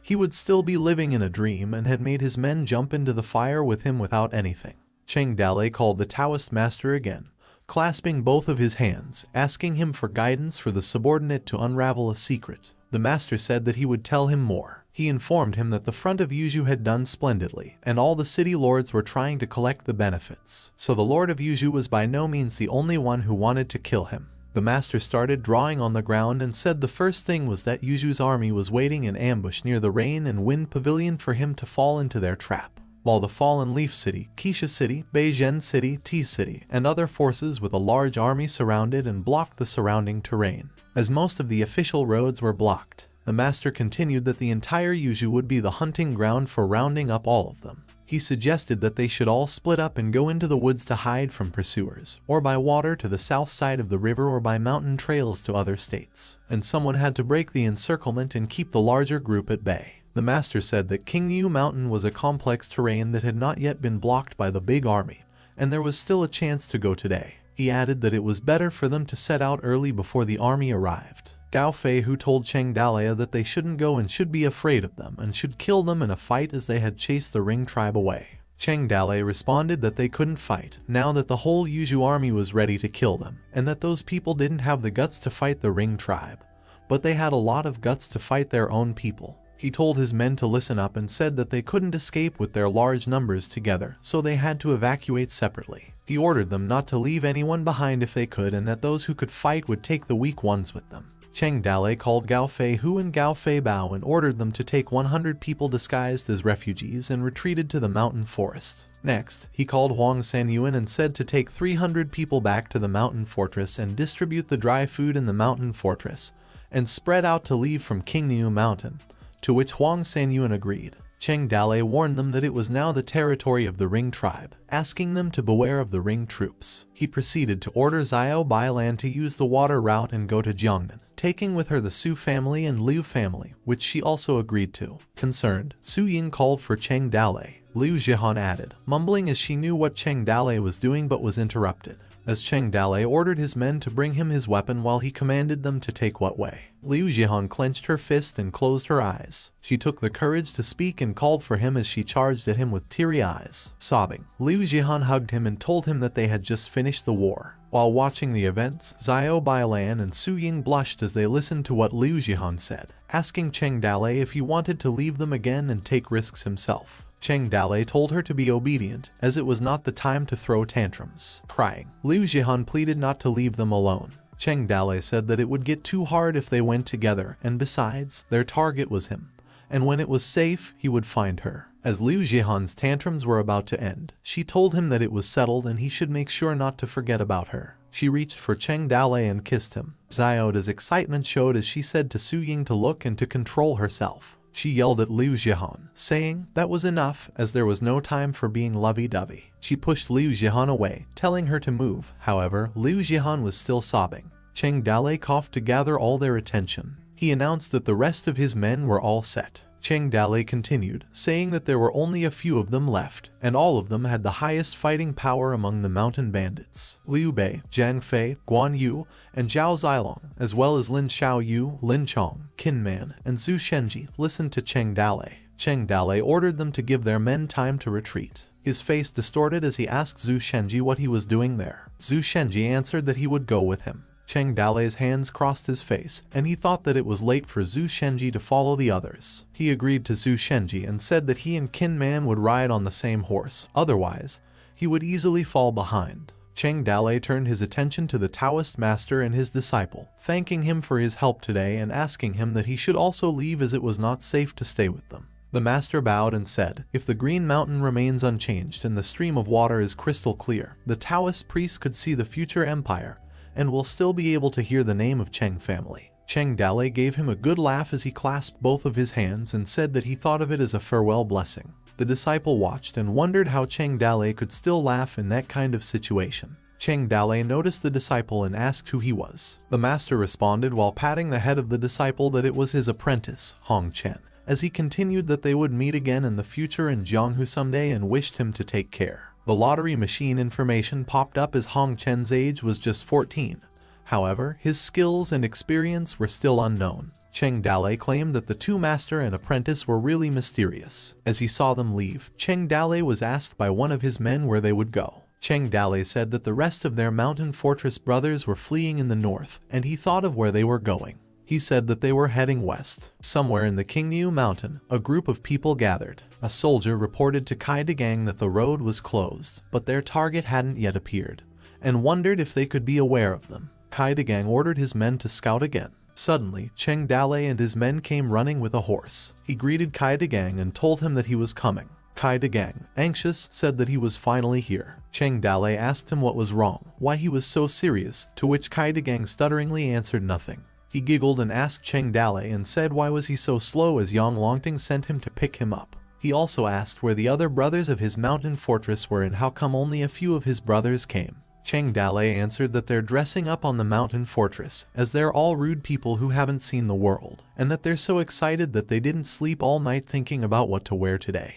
He told Kai Gang that he's afraid that Yang Longting was waiting for them anxiously, and asked that they should come over first. Kai Gang awkwardly told Cheng Dalei that it is best for him not to call his lord by his name. However, Cheng Dalei just laughed it off and said that it was his fault as it should be the king of Yuzhou, or it's my lord, as they'll become city lords of their own people in the future. Kai Gang asked him since they met, to come with him as his lord was waiting for him, to which Cheng Dalei answered that they're going together. As they both walked side by side, Cheng Dalei said that he's going to pay a formal visit to his lord today, and he's going to give him a sword which was seized from a prince of the Ring tribe. He asked him if he would help him check if the sword is suitable for his lord. Curious, Kai Gang asked which sword was it and if he could show it to him. Cheng Dalei's face darkened as he unsheathed the sword, telling Kai Gang what the sword was called. He struck Kai Gang with the sword as he told that the sword's name was the Straightforward Sword. Blood splashed out of Kai Gang's neck. As he fell off his horse he croaked one last time, saying that it was a good sword. Cheng Dalei turned to his men, asking them to kill all of them. He called for Lin Xiaoyu and Lin Chong to break the formation charge, to which the both did so. Lin Chong unleashed his 7-fold wave breaker spear, while Lin Xiaoyu did the 5-fold wave breaker spear. The soldiers were quickly demolished as Zhao Zhilong's white bird pilgrim's spear pierced through them. Another soldier was hit by Cheng Dalei's Alfie's fast sword straightforward skill. Kinman, while Zhu Shenji rode on his back, asked Cheng Dalei what way it was. Cheng Dalei told him not to get attached to the battle and go west. A group of soldiers chased after them as they shouted to get Cheng Dalei, no matter dead or alive. Like a wolf pack that smelled meat, the ambushers around the area came out. Cheng Dalei successfully attracted his pursuers to the west. Yuzhou City, Fallen Leaf City, Red Sand City, North Town City, and Iron River City were 5 cities that had a total of more than 30,000 troops. As Cheng Dalei's group was still chased, he ordered his men not to let them form an encircling net, and to go to the mountains, while the soldiers were ordered to advance in full force and outflank and to kill the traitor Cheng Dalei. Zhang Fei informed them that Lin Xiaoyu and Lin Chong were surrounded. Lin Chong raised the army with his wave breaker spear army breaker skill. Lin Xiaoyu yelled, telling Cheng Dalei to get out and not to worry about them. With his face darkened, Lin Xiaoyu told them not to look back. Struggling, Lin Chong suggested to Lin Xiaoyu that they would break out from the other direction, distracting some of their pursuers. Meanwhile, the 3rd Army of Fallen Leaf City had arrived, and the 7th Army of Red Sand City also arrived as they were ordered to surround them. Another man announced that the 1st, 5th, and 6th armies of Yuzhou City had arrived while raising their banners. The soldiers chanted to kill the traitor Cheng Dalei, while the others were ordered to shoot arrows as the city lord had ordered them to capture them alive. Cheng Dalei's group arrived in some narrow way. Zhang Fei grinned as he felt interested that there were more and more pursuers. Huan Yu, on the other hand, told them not to stay in the plain and to go into the deep mountains. Zhao Zilong added that there's a fork road ahead and that he'll wait for his brother and they'll distract the pursuers. He told Cheng Dalei to take the opportunity to enter the mountain, while Liu Bei told them to turn left and bid his farewell to Cheng Dalei. The group was separated in 2 as the soldiers were still chasing them. Cheng Dalei swooped into the mountain forests, and his trail was hard to find. The 30,000 troops camped at the bottom of the mountain were sealing the intersection out of the mountain. The army surrounded the mountain layer by layer, advancing and gradually narrowing the blockade. The evacuation of the mountain bandits went smoothly. Most of them had already withdrawn from the Yuzhou area. 3 days later, the blockade left only a few mountain ranges. As night fell on the 3rd day, a few soldiers were holding torches, and someone yelled to kill Cheng Dalei. No matter what, they had to finish him off. An order came that those who were successful killers would be rewarded with 100 taels of gold and would secure the right to be a general. Whoever found Cheng Dalei would be rewarded with 100 taels of silver and become a commander of 100 soldiers, which made them drop their jaws. In a hidden cave somewhere in the blockade circle, Cheng Dalei informed his men that he didn't know what had happened to Lin Xiaoyu and whether they were in danger or not. Zhu Shenji retorted that the officers and soldiers had come after them, believing that Lin Xiaoyu should have escaped while bandaging Qin Man. Concerned, Cheng Dalei asked Qin Man if he could see how his injuries were, to which Qin Man answered that he could hold it and it was no big deal. However, Cheng Dalei still insisted on letting him see. Then suddenly a hand hit Qin Man's nape, and Qin Man's face darkened as he fell to the ground. Zhu Shenji was shocked and called out to Cheng Dalei. Cheng Dalei interrupted, saying that the soldiers were, in fact, coming for him, believing that if he left, they would be safe. Zhu Shenji argued and told him not to do anything stupid, that if they didn't go together, he might not be able to get out. Cheng Dalei also snapped Zhu Shenji's neck, making him unconscious. As Zhu Shenji's sight faded, he heard Cheng Dalei saying that after he lured the soldiers away, he should get the opportunity to leave. Zhu Shenji's sight faded slowly as he called his village master in his thoughts. At some part of the mountain, there was a hidden cave. The soldiers were yelling to charge. Cheng Dalei held his sword in front of him as he rode his horse charging towards the soldiers. He yelled at them, saying to come and kill him. The soldiers mumbled that Cheng Dalei was coming, while someone ordered for the spearmen to advance and surround him.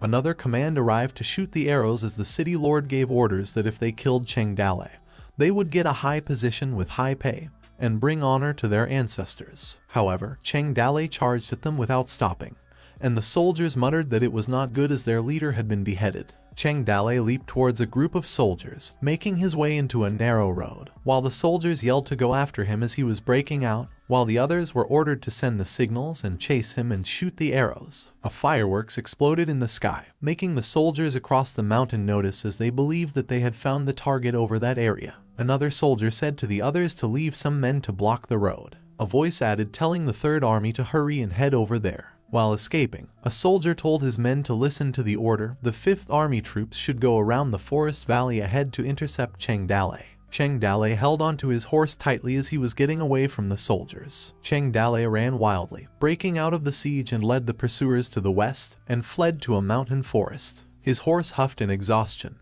and moments later its movement began to be so clumsy, making Cheng Dalei fall to the ground. Cheng Dalei kneeled down as he mumbled to his horse that he had been running wild for several days and it hadn't been easy for him to hold up till now. As he patted his horse, Cheng Dalei said that he'd better run for his life, to which the horse neighed. Cheng Dalei stood up and walked forward, mumbling that if he didn't die, they would meet again, leaving his horse behind. The horse whinnied loudly. Cheng Dalei, without looking back, moved forward. 30,000 officers and soldiers surrounded the mountain only to kill one person.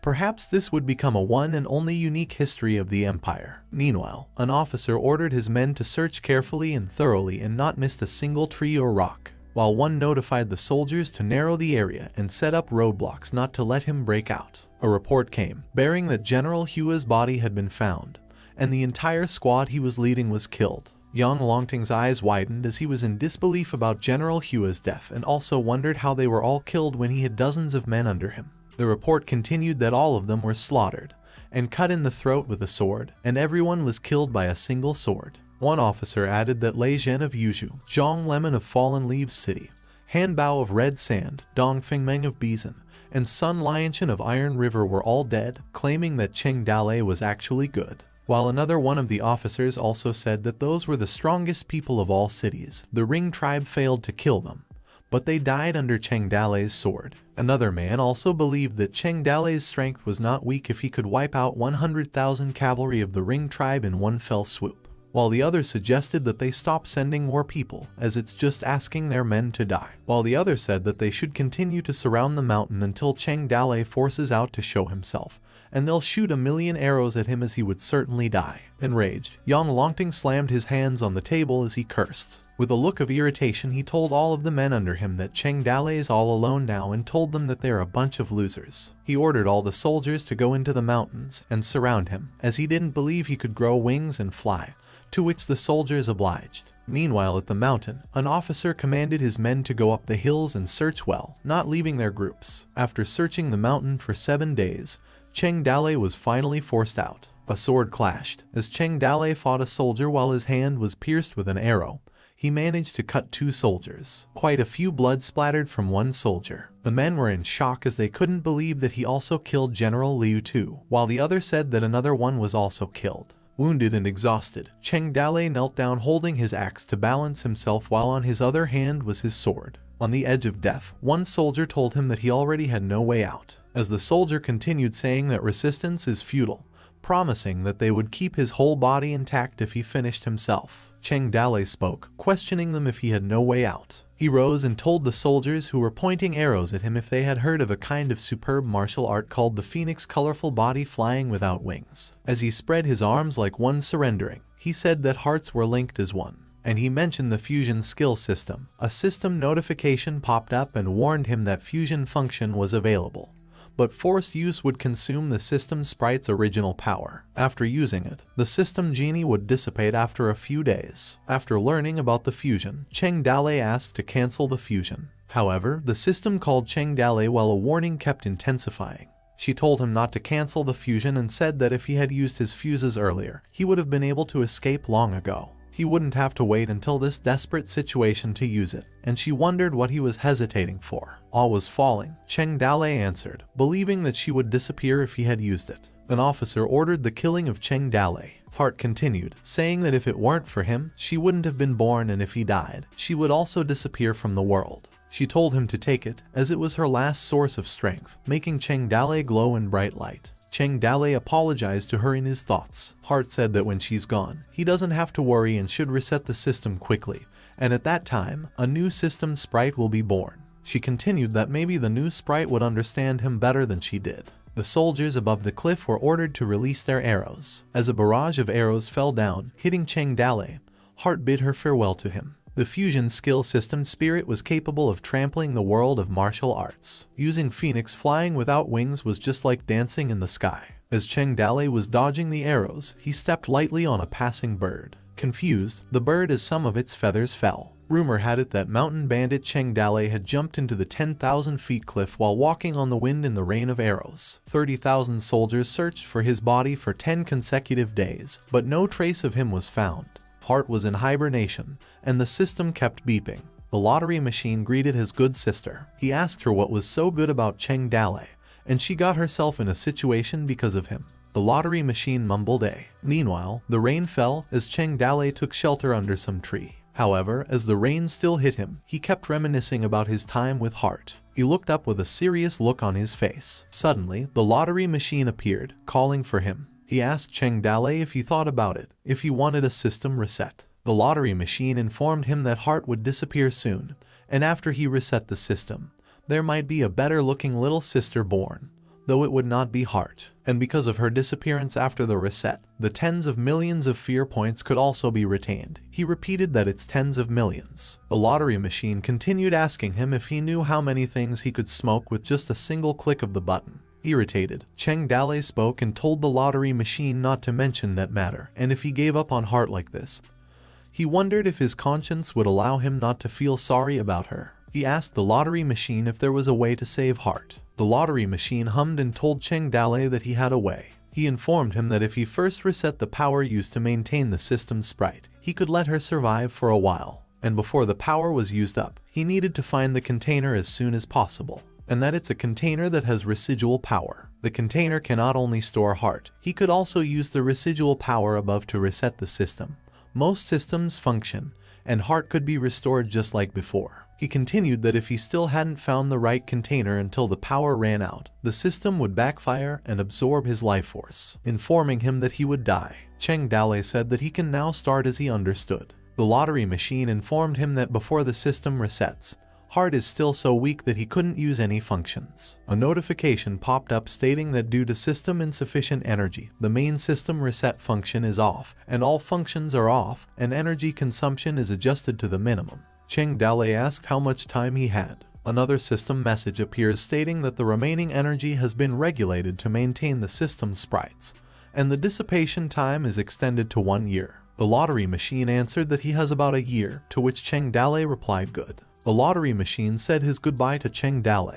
Cheng Dale began to walk. In order to save the Hart on the verge of dissipating, Cheng Dale embarked on a new journey. Meanwhile at Fallen Leaf City, a huge amount of people entered its city gates. A voice said to a man that his reward was already arrived. He continued that he had no need to dwell on such things like jewels, weapons, gold, silver, army provisions, etc. as a first-class count was a powerful title. He had to go to the capital someday, and Emperor Ming would personally reward him. Fang Bashan smiled and said that although his reward was not as good as the one young Longting got, it's at least better than other city lords. He chuckled and mumbled that he finally came back, as he no longer had any need to depend on others and better went home. Fang Bashan believed that people's lives were really unpredictable as he imagined himself fleeing a mess back and never thought of today. After a while, at the city square, Fang Bashan stood in front of a huge group of people and called for his fellow townsmen. He told them that those ring tribes were coming to kill them, rob them of their food, and humiliate their wives and daughters, and that the only thing they could do was fight the ring tribe to the end. Telling them that if they didn't protect them, who would if they weren't easy to bully, and that their fields, family,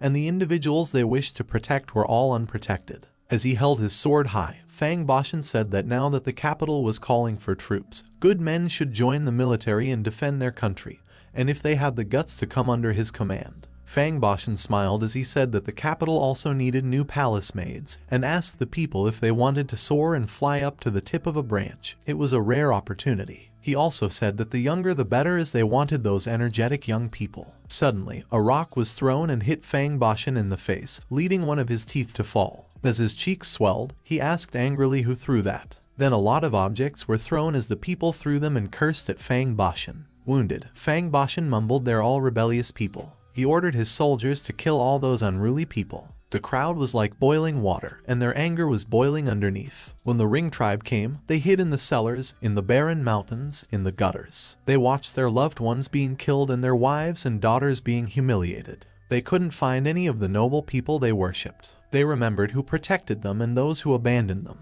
On a certain day of a certain month in a certain year, the rebellious people surrounded and killed Fang Bashan. And as days passed, a lot more things happened in the empire. The next year, Emperor Ming decided to hold a martial arts competition at the beginning of the spring ancestral ceremony, and announced it to the world. Jizhu, Yanzhou, Qingzhou, Zhuzhou, etc. issued a wanted poster for the traitor Cheng Dale, and the rewards were very high. The body of the executed Lin Wenchen was transported back to the northwest border, and the townspeople were rewarded with food and drinks for 10 miles, with 10,000 people crying.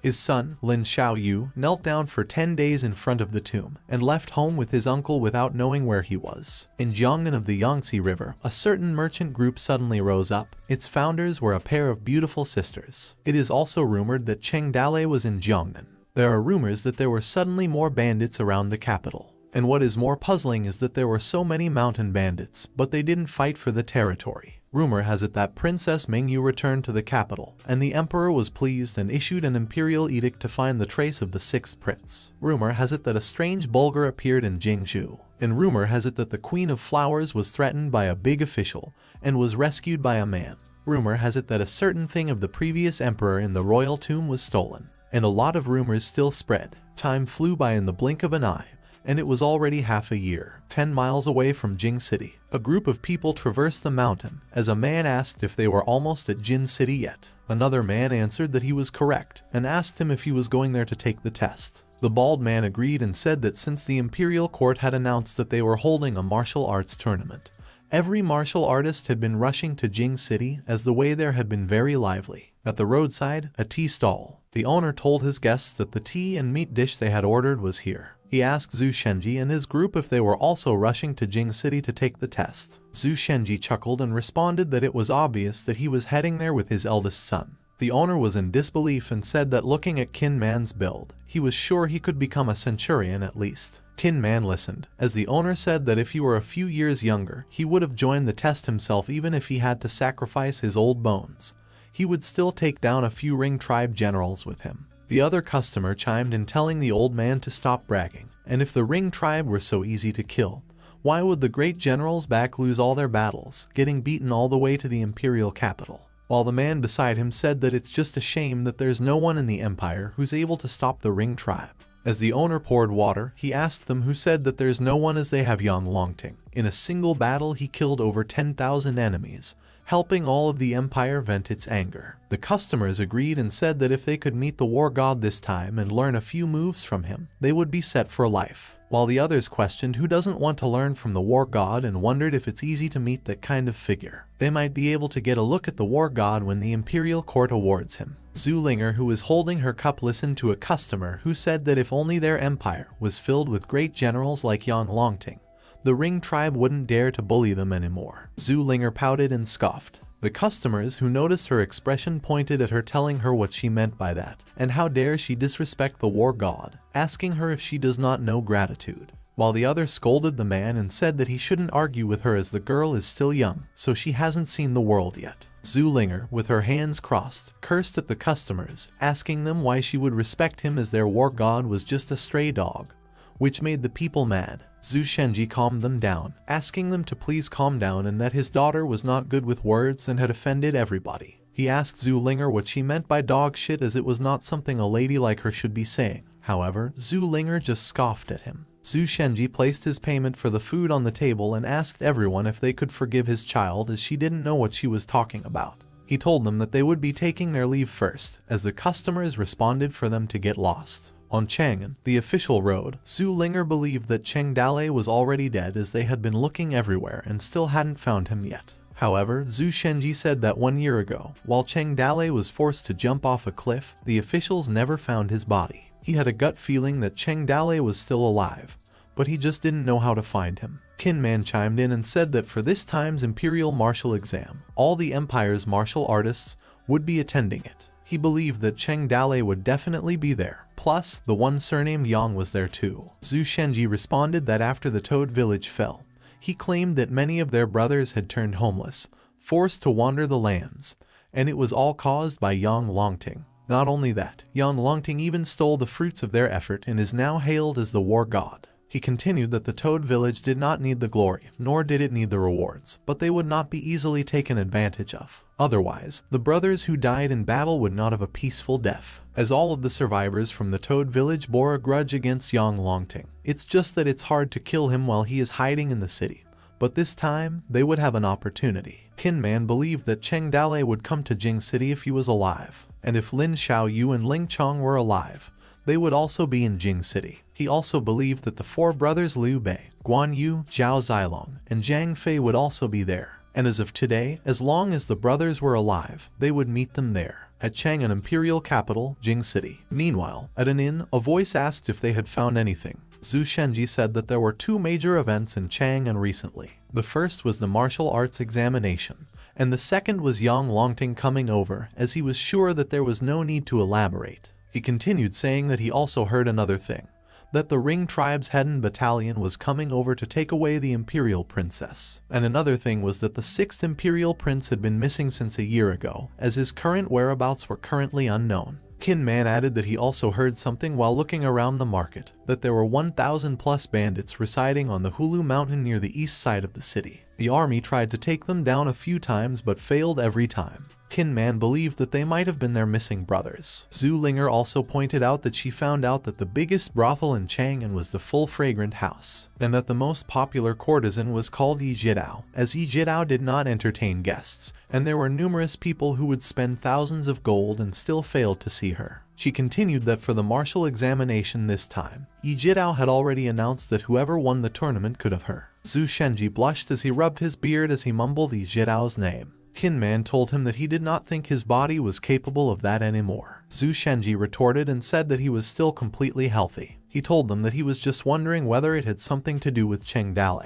Qin Man asked him how it could be related to him. Zhu Shenji chuckled and told Qin Man that it was nothing. He pointed at Zulinger and asked her how she had been able to find out about the news on the Full Fragrant House. Zulinger told him that she had gone in and pretended to sell flowers as they had let her in. Zhu Shenji said how could a little girl like her go into a place like that? As she recalled her time at the house, she informed Zhu Shenji that all the big sisters there were very talented and kind. She wanted to stay there longer and asked why she couldn't go there. Zhu Shenji's face darkened as she asked him if he also went there often. Stuttering, Zhu Shenji answered that when he went there, it was for work because she wouldn't understand even if he told her. Zhu Shenji said that there were still many things in Chang'an, and they should look around for more news tomorrow. If there was nothing, they would head to the Hulu Mountain. Zulinger asked if Cheng Dale would be in Hulu Mountain. Qin Man believed that he should be there, as he would never forget his true nature. Meanwhile, Zhu Shenji overheard the conversation at the other table, stating that to enter the imperial residence like that, the toad was very impressive.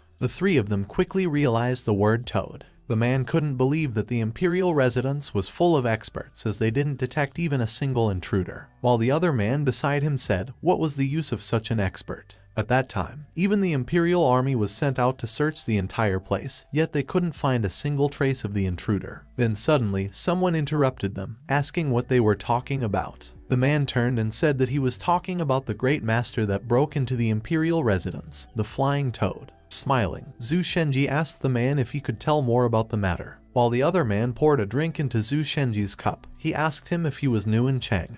As the flying toad was a great and famous expert, he stole from the rich and gave to the poor. Plus, he only targeted the corrupt and evil tycoons. The other man beside him said that he also liked to steal a bunch of antiques, and sometimes, he would even return them the day after he stole them. And rumors said that the flying toad wasn't a normal person, as he was born with a pair of wings and could fly in the sky. That's why he was called the flying toad. While the other man added that he also thought so, and if he could escape from the imperial residence while being pursued by the army, he must definitely not have been a normal person. The man added that he would even deliver a paper with a drawing of a toad, telling the exact time he would rob before he committed the act. He did it many times already, and he never missed out on the timing. Zhu Shenji asked them if he had done anything recently. The man informed him that 3 days ago, the Zhuling Palace received a paper saying that the flying toad would be taking the antiques from their palace at 1:15 midnight. Zhu Shenji laughed as he said that great experts indeed were great experts. The way they did things was really different from their normal folds. Zhu Linger thought that the way the flying toad did things was very similar to how Cheng Dalei did things. Qin Man clasped both of his hands as he asked the men where the Zhuling Palace was. Night came, as the three of them ran in the streets of Chang'an. Qin Man told Zhu Shenji that they were almost there. Sweating, Zhu Shenji agreed and said not to be too flashy or else he'll scare Cheng Dalei away. Zhu Linger added that they still didn't know if it was Cheng Dalei. Zhu Shenji believed that it might have been, as he had a feeling that Cheng Dalei was in the city right at that moment. Qin Man told them to be quiet, as the Zhuling Palace was right ahead. He asked them if they wanted everyone to know they were there. They arrived, and a huge group of people gathered. Exhausted, Zhu Shenji asked Qin Man if they had arrived, to which he received no answer. The crowd enthusiastically sold some food while others promoted their businesses. Qin Man and the others' faces darkened from what they saw. Qin Man asked if they had taken a wrong turn, as Zhu Shenji said that there were so many people. Zhu Linger suggested they go home and take a nap first. Maybe the world would return to normal, believing they had walked into some weird illusion. Qin Man asked one of the men what everyone was doing there. The old man believed that he must not have been from Chang'an as he didn't know. He informed him that it was to watch the great expert flying toad. Zhu Shenji asked him if the flying toad was a thief. The old man said that if he was a thief, thieves also had fans, and also that's why he didn't like foreigners. They didn't have a single drop of culture in their bodies. Qin Man agreed and said it was their first time in Chang'an and asked for the man's guidance. The man said since he was so sincere to learn, he could reluctantly tell him. He informed them that in the past half a year, 3 people became famous in Chang'an. The first was the flying toad, the other one was the full fragrant houses Yijidao, and the last one was the imperial princess Minjiu. Zhu Shenji asked the man if the army came, would the flying toad not be able to escape as there were so many people surrounding the place? The man scoffed and rhetorically asked if the army wanted to catch the great flying toad. He added that maybe in their next life. Suddenly, one man in the crowd yelled as he pointed to take a look over there that the flying toad was here. A masked man appeared on the top of the building.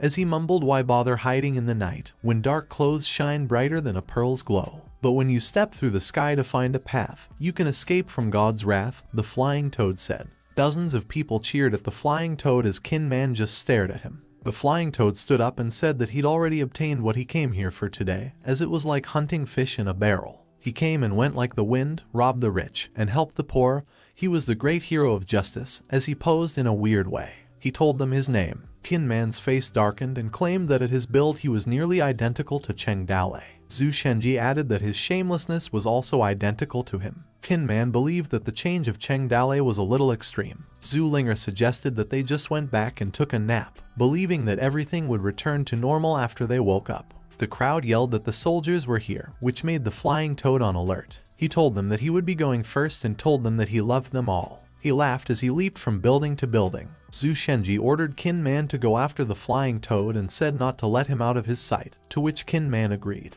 The flying toad leaped from one building to another while Qin Man was chasing behind. Qin Man wondered since when Cheng Dalei had such a beautiful lightning type ability. He claimed that he was almost like lightning in the dark. Qin Man was exhausted from all the running and cursed under his breath. He picked up a rock and thought that if he let him get away that day, it wouldn't be easy for him to find him again. As he was about to throw the rock, he told the flying toad to get down there and released it. The flying toad was hit from behind, which made a noise. He fell down to the ground and wondered where the stone came from. Behind him, Qin Man stood as he called for Cheng Dalei. He knelt and asked the flying toad why he ran away when he saw them, which made the flying toad confused. Qin Man grabbed the mask and told the flying toad that he was wearing such a weird mask. As the mask came off, Qin Man was shocked. Zhu Shenji and Zhu Linger arrived asking Qin Man how the situation was and wondered if it's Cheng Dalei. Qin Man told them to see it for themselves. Zhu Shenji and Zhu Linger didn't speak a word. The man behind the mask asked Qin Man to give him back his mask, as the flying toad never took his mask off. Zhu Shenji asked who the guy was. Zhu Linger grabbed the collar of the man and asked him to tell her why he was pretending to be the flying toad.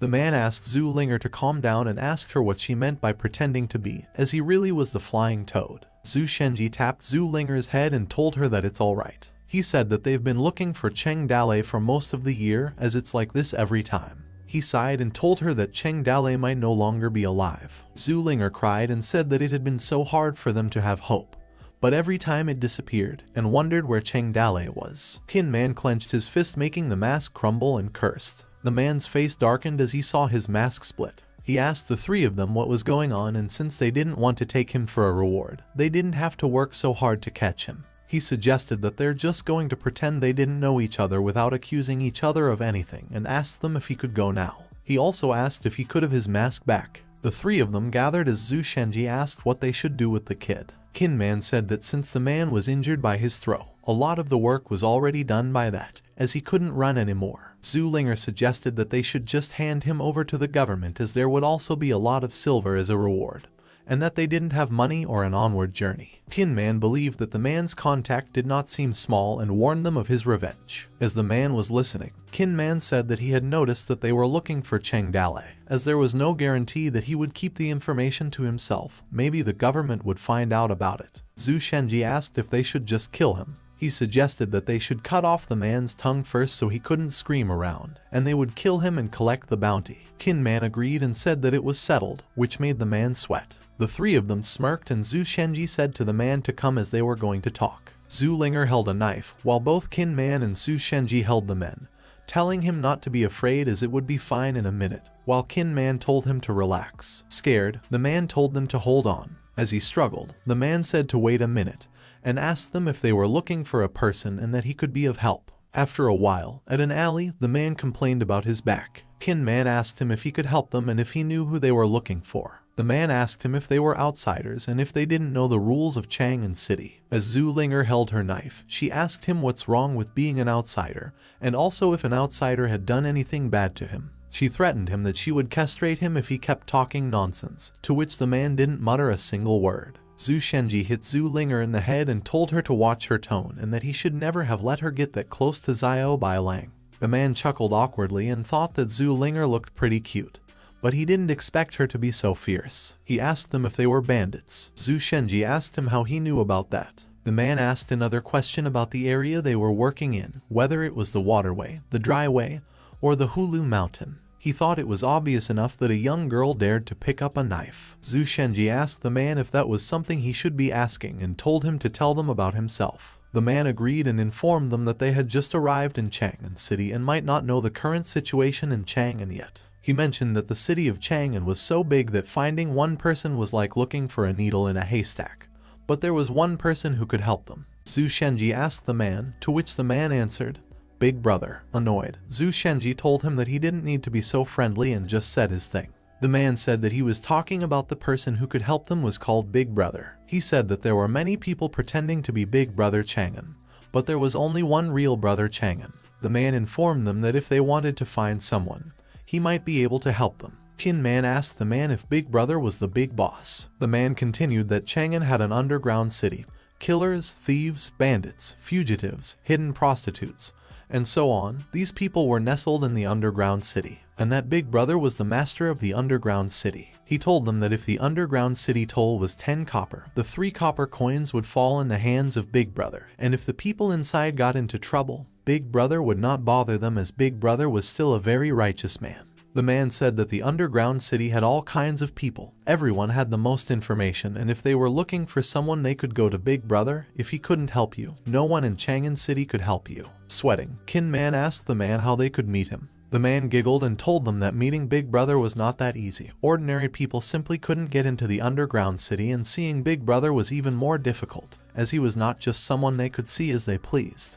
He suggested that they'd better find someone on the road that could introduce them to him, as they would first sneak up in the underground city and get familiar with the people, and maybe he'll meet them if he was in a good mood. The 3 of them grinned, as Zhu Shenji said that they already found a reliable person who could help them. Confused, the man asked where that person was. The man realized that they were talking about him and asked them, as he rejected. He told them that Big Brother would kill him if he knew that he was bringing outsiders to him. Zulinger told the man to take them to that man, as they didn't have time to talk to him or otherwise.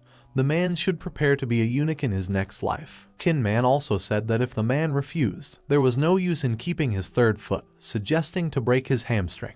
The man backed off towards a wall and told them he'll take them to the underground city right away. At Chang'an City Corner, Kin Man asked the man if there was a history of the underground city. The man answered that it was said that 30 years ago, when Emperor Ming ascended to the throne, he built a tomb for his ancestors, but soon after the tomb was finished, the Ring tribe invaded and Emperor Ming escaped from Chang'an. And when he returned to Chang'an, he heard the Feng Shui masters say that it was the bad Feng Shui of the tomb that brought the Ring tribe. Emperor Ming believed those words, so the tomb was abandoned. And over the past 30 years, the pace gradually became the gathering of all sorts of people. As the man opened and picked up the stone, a stair was visible and told them that they had already arrived. He told them to follow him and not to run around. The man informed them that night was the busiest time in the underground city, and below them was the night market of the underground city, to which Zhu Shenji turned to look. He continued that the city's night market was a place for gambling, singing, selling stolen goods, and all kinds of business, and also hiring fighters, buying slaves, killers for revenge, and hidden prostitutes, a variety of stolen goods, a variety of rare treasures, and unseen things. As long as you had money, you could buy anything in the underground city, the man said. As they climbed towards the stairs, 2 guards were guarding a huge door. The man told them not to talk nonsense in front of Big Brother. He informed them that Big Brother had a rule: if they wanted to ask him for help, they had to do something for him. Kin Man asked what it was. The man said that sometimes he would ask them their family heirloom, and sometimes he would ask to kill someone or steal a treasure, and also sometimes he would ask what you ate in the morning. The 3 didn't speak a word. The man greeted the guards and asked them if they had time, as he has friends in Zhonghu and they wanted to ask Big Brother for a favor. Axie spoke first and asked the man if he got the treasure that Big Brother asked him to steal, and if so he could put it and he can go. Aku added and told the man to go back, as Big Brother didn't want to see outsiders. The man looked at the 3 and told Axie and Aku if they could please tell Big Brother that his friend's business was very urgent. A voice inside the door spoke, calling Axie, and asked him what's with all the noise and ordered him to let them in. The door opened. Axie told them that the boss invited them inside. Inside, a female dancer greeted them as music played while she danced. As they entered, the man didn't speak a word. Moments later he bowed and greeted the boss. A hand appeared, asking Little Fei if he brought outsiders again to annoy him. Zhu Shenji stepped forward and said that they were new to the area and knew that he ran many things. He told him that they came to pay their respects to him. The boss showed his face as Zhu Shenji watched the man. Cheng Dalei turned to look at him, as both of them didn't speak a word. He slapped his head and mumbled that he hadn't been a boss for years. As the woman continued singing, Cheng Dalei asked her that she could step back for now, to which Little Peach agreed. Zhu Shenji's tears fell as he said that they had finally found him and wondered if he wasn't dreaming.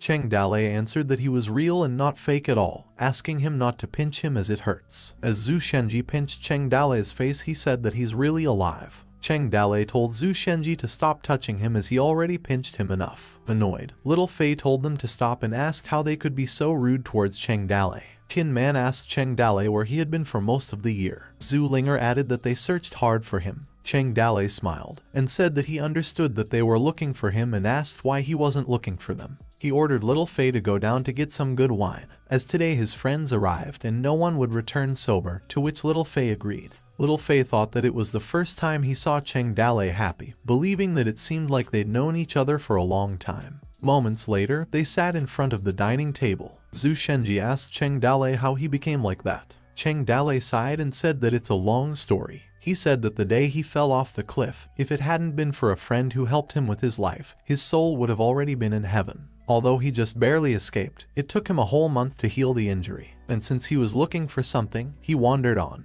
But Cheng Dale's wanted list was everywhere, and he was afraid to show his face outside. But he still had some work to do, so he could not keep hiding in the mountains. He traveled far away from the Yuzhou area to explore the world in search of clues. So he sneaked secretly into the kingdom's top city, the Chang'an city. People like him, who couldn't just go out in public, hid in the underground city. The underground city was ruled by a boss before him, and when he first arrived, he naturally had a disadvantage and such. The guy rushed up to him and said, "Young man, you are still young, the days are still long. Take out the precious things on your body and in the future you will work for me, as you are my subordinate from today onwards." Cheng Dale, at least, was once a village master who, of course, couldn't stand it. On the spot, he broke the guy's leg bone with a kick. Then he summoned dozens of thugs. After he knocked them all down one by one, Cheng Dale replaced him and became the new boss of the underground city. He still had some management experience and he applied the carrot and stick judiciously. If someone was in trouble in the underground city,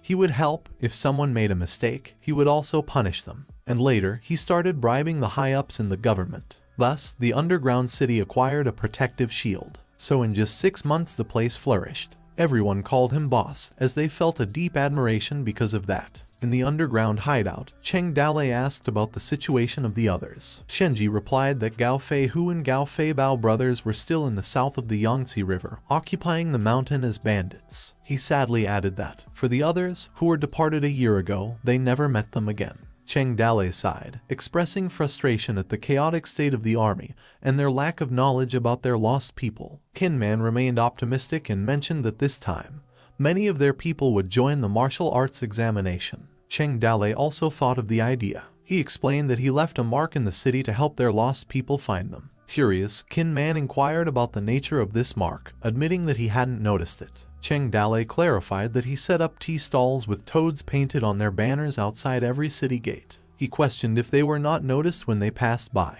A whimsical moment followed when Kinman, Linger, and Shenji tried to recall the painted toad on the signage. Kinman recalled what Shenji had said about that mark. Linger answered Kinman with her father's humorous comment about the fat puppy painted on the banner, while Shenji silently smiled. Cheng Dale doubtfully said that there might be a reason why they could not find him. Suddenly, the young man burst in. He happily presented to Cheng Dale that he stole from the imperial kitchen, explaining that it was the 18-year-old apricot flower liquor, while pouring the liquor into Cheng Dale's cup. Shenji, perplexed by Fei Yuan, questioned Cheng Dale about him. Cheng Dale introduced Bai Fei Yuan to them. He shared the life of Fei Yuan. When he was young his parents died, got raised by an old ape in the mountain, saw a living person at the age of 12 and had no other skills, so he became a burglar. He also shared the time Fei Yuan was caught by officials and saved by him. He told him that character disguise is important. Fei Yuan chimed in with a cheeky remark about Cheng Dale's life. Without him, there would be no flying toad today. Amidst their conversation, Jai Tao called Cheng Dale and explained that she knew that his friends were present, so she had taken the liberty to offer a toast of a cup of wine.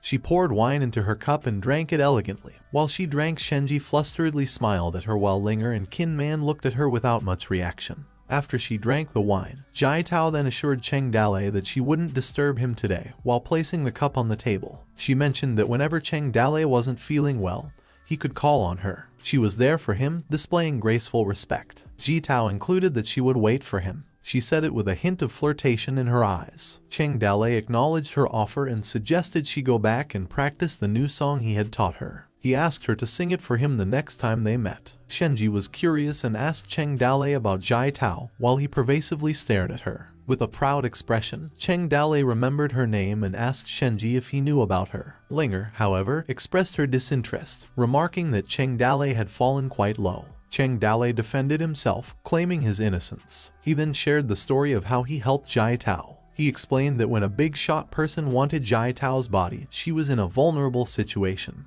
and Jai Tao asked him for help. He couldn't bear to ignore a weak and lonely woman at that time, so he decided to assist her. Cheng Dalei continued, saying that he taught her some songs, which she quickly learned, and it helped her rise to popularity, eventually becoming the first queen of flowers in the capital. Interested, Shenji couldn't help but emphasize Jai Tao's beauty, prompting bored reactions from Qin Man and Linger. Cheng Dalei maintained his innocence but couldn't help but wear a sly grin, acknowledging Jai Tao's beauty in the situation. However, Linger mentioned the names Flying Toad and Jai Tao while expressing her suspicion. She then raised the question of whether Cheng Dalei had any connection with Princess Minjiu, who was still missing, and whether Cheng Dalei had a relationship with her. Cheng Dalei calmly clarified that Princess Minjiu was actually Wanner, causing surprise among Shenji, Linger, and Qin Man. He wondered why they were looking at him in shock. The three of them went silent after hearing it. Baxi interrupted their conversation with the news that a foreigner had arrived to visit him. He also reported that the foreigners had found their way through the tea stalls set up by their brothers at the city gates, suggesting that they might be the person Cheng Dalei had been waiting for. In response, Cheng Dalei gave the order to let them in. Liu Zhai expressed her unease about the eerie atmosphere. After they got inside, Liu Zhai questioned whether Cheng Dalei was really present. As the both of them walked through the room, Cheng Dalei and Su Ying locked eyes, and they both fell silent. Su Ying appeared surprised. Cheng Dalei greeted them with a smile, remarking that it had been a long time since they had last met. On the other hand, Liu Zhai couldn't contain her excitement and rushed to hug Cheng Dalei with joy, embracing him tightly. At the same place in the underground hideout, a man with a pleading expression was sharing his awkward situation with Cheng Dalei. He began by describing Chang'an as a place where his ancestors had lived for generations. The man revealed that the restaurant he owned had been passed down from his grandfather to his father and eventually to him, having been in his hands for 2 decades. The man recounted a recent incident where the palace butler had visited his restaurant and ordered a roasted goose, a glass of floral wine, and 4 small dishes. He explained that the customer had consumed the entire glass of white wine and half of the roasted goose at his restaurant.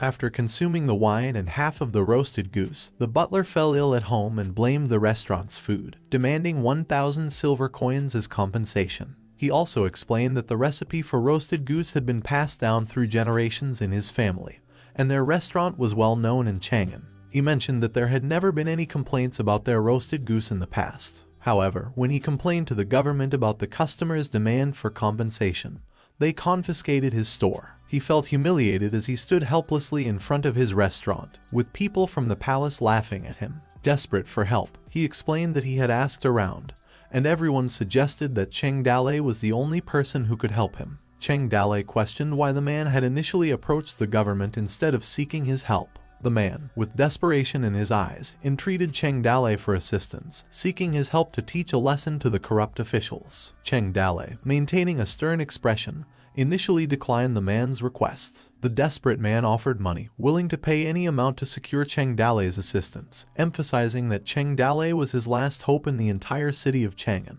Unmoved by the financial offer, Cheng Dalei pointed out that the people in Chang'an ate his roasted goose, but he had never tasted it. He then expressed his disappointment that the man had approached him today for help without even bringing him a 2 roasted goose. The man quickly made excuses for not bringing the roasted goose, citing that he was in a hurry and emphasizing his urgency in seeking justice. Cheng Dalei, however, did not buy his excuse and instead reminded him how he was disrespected. He treated him like a tyrant, a murderer, and even brought silver to ask Cheng Dalei to kill someone. The man was without a response to him while gritting his teeth. Cheng Dalei understood his predicament. He then mentioned that the man started his restaurant with the hope of making money and believed that the law and government would protect his interests. Cheng Dalei continued, revealing that the man never sought his friendship, causing the man to leave searching for a response, unable to find a reason. He highlighted that the man only sought help to get his right when he had no other choice left, and noted that throughout their conversation, the man failed to address him as boss. In response, the man stuttered, while hesitantly addressing Cheng Dalei.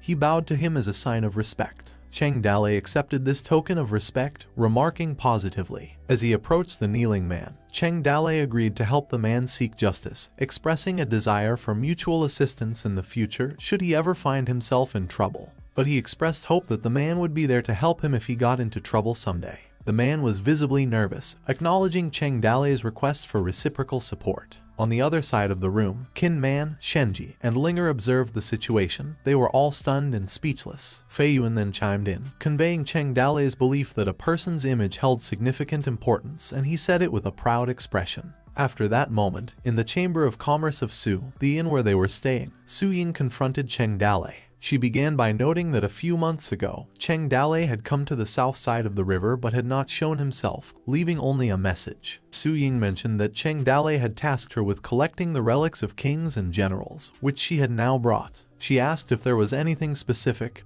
he wanted. Su Ying expressed her concern about Cheng Dale's busy schedule over the past few months, wondering if he had become so occupied that he couldn't find time to visit them. Cheng Dale explained that his underground men had also received orders to steal treasures from wealthy nobles, except for the royal treasury and the royal tombs. They had searched every noble family once. He believed they would find the treasure soon. Su Ying acknowledged the hardships Cheng Dale had faced while on the run. She then advised him to find a woman to take care of him for things that men couldn't do. She then mentioned that she lived with Liu Zhai these days, and during the months Cheng Dale was absent, Liu Zhai occasionally cried secretly at night. Su Ying suggested that Cheng Dale considered taking Liu Zhai to his room, and told him that Liu Zhai was attached to him for a long time. Furthermore, Su Ying mentioned that Xiaoda was her personal maid and was grown up. She proposed that Cheng Dale could take her as a maid to have an additional person to take care of him and to ease her concerns about Xiaoda's future. Xiaoda approached with a tray of tea, inadvertently overhearing Su Ying and Cheng Dale's conversation.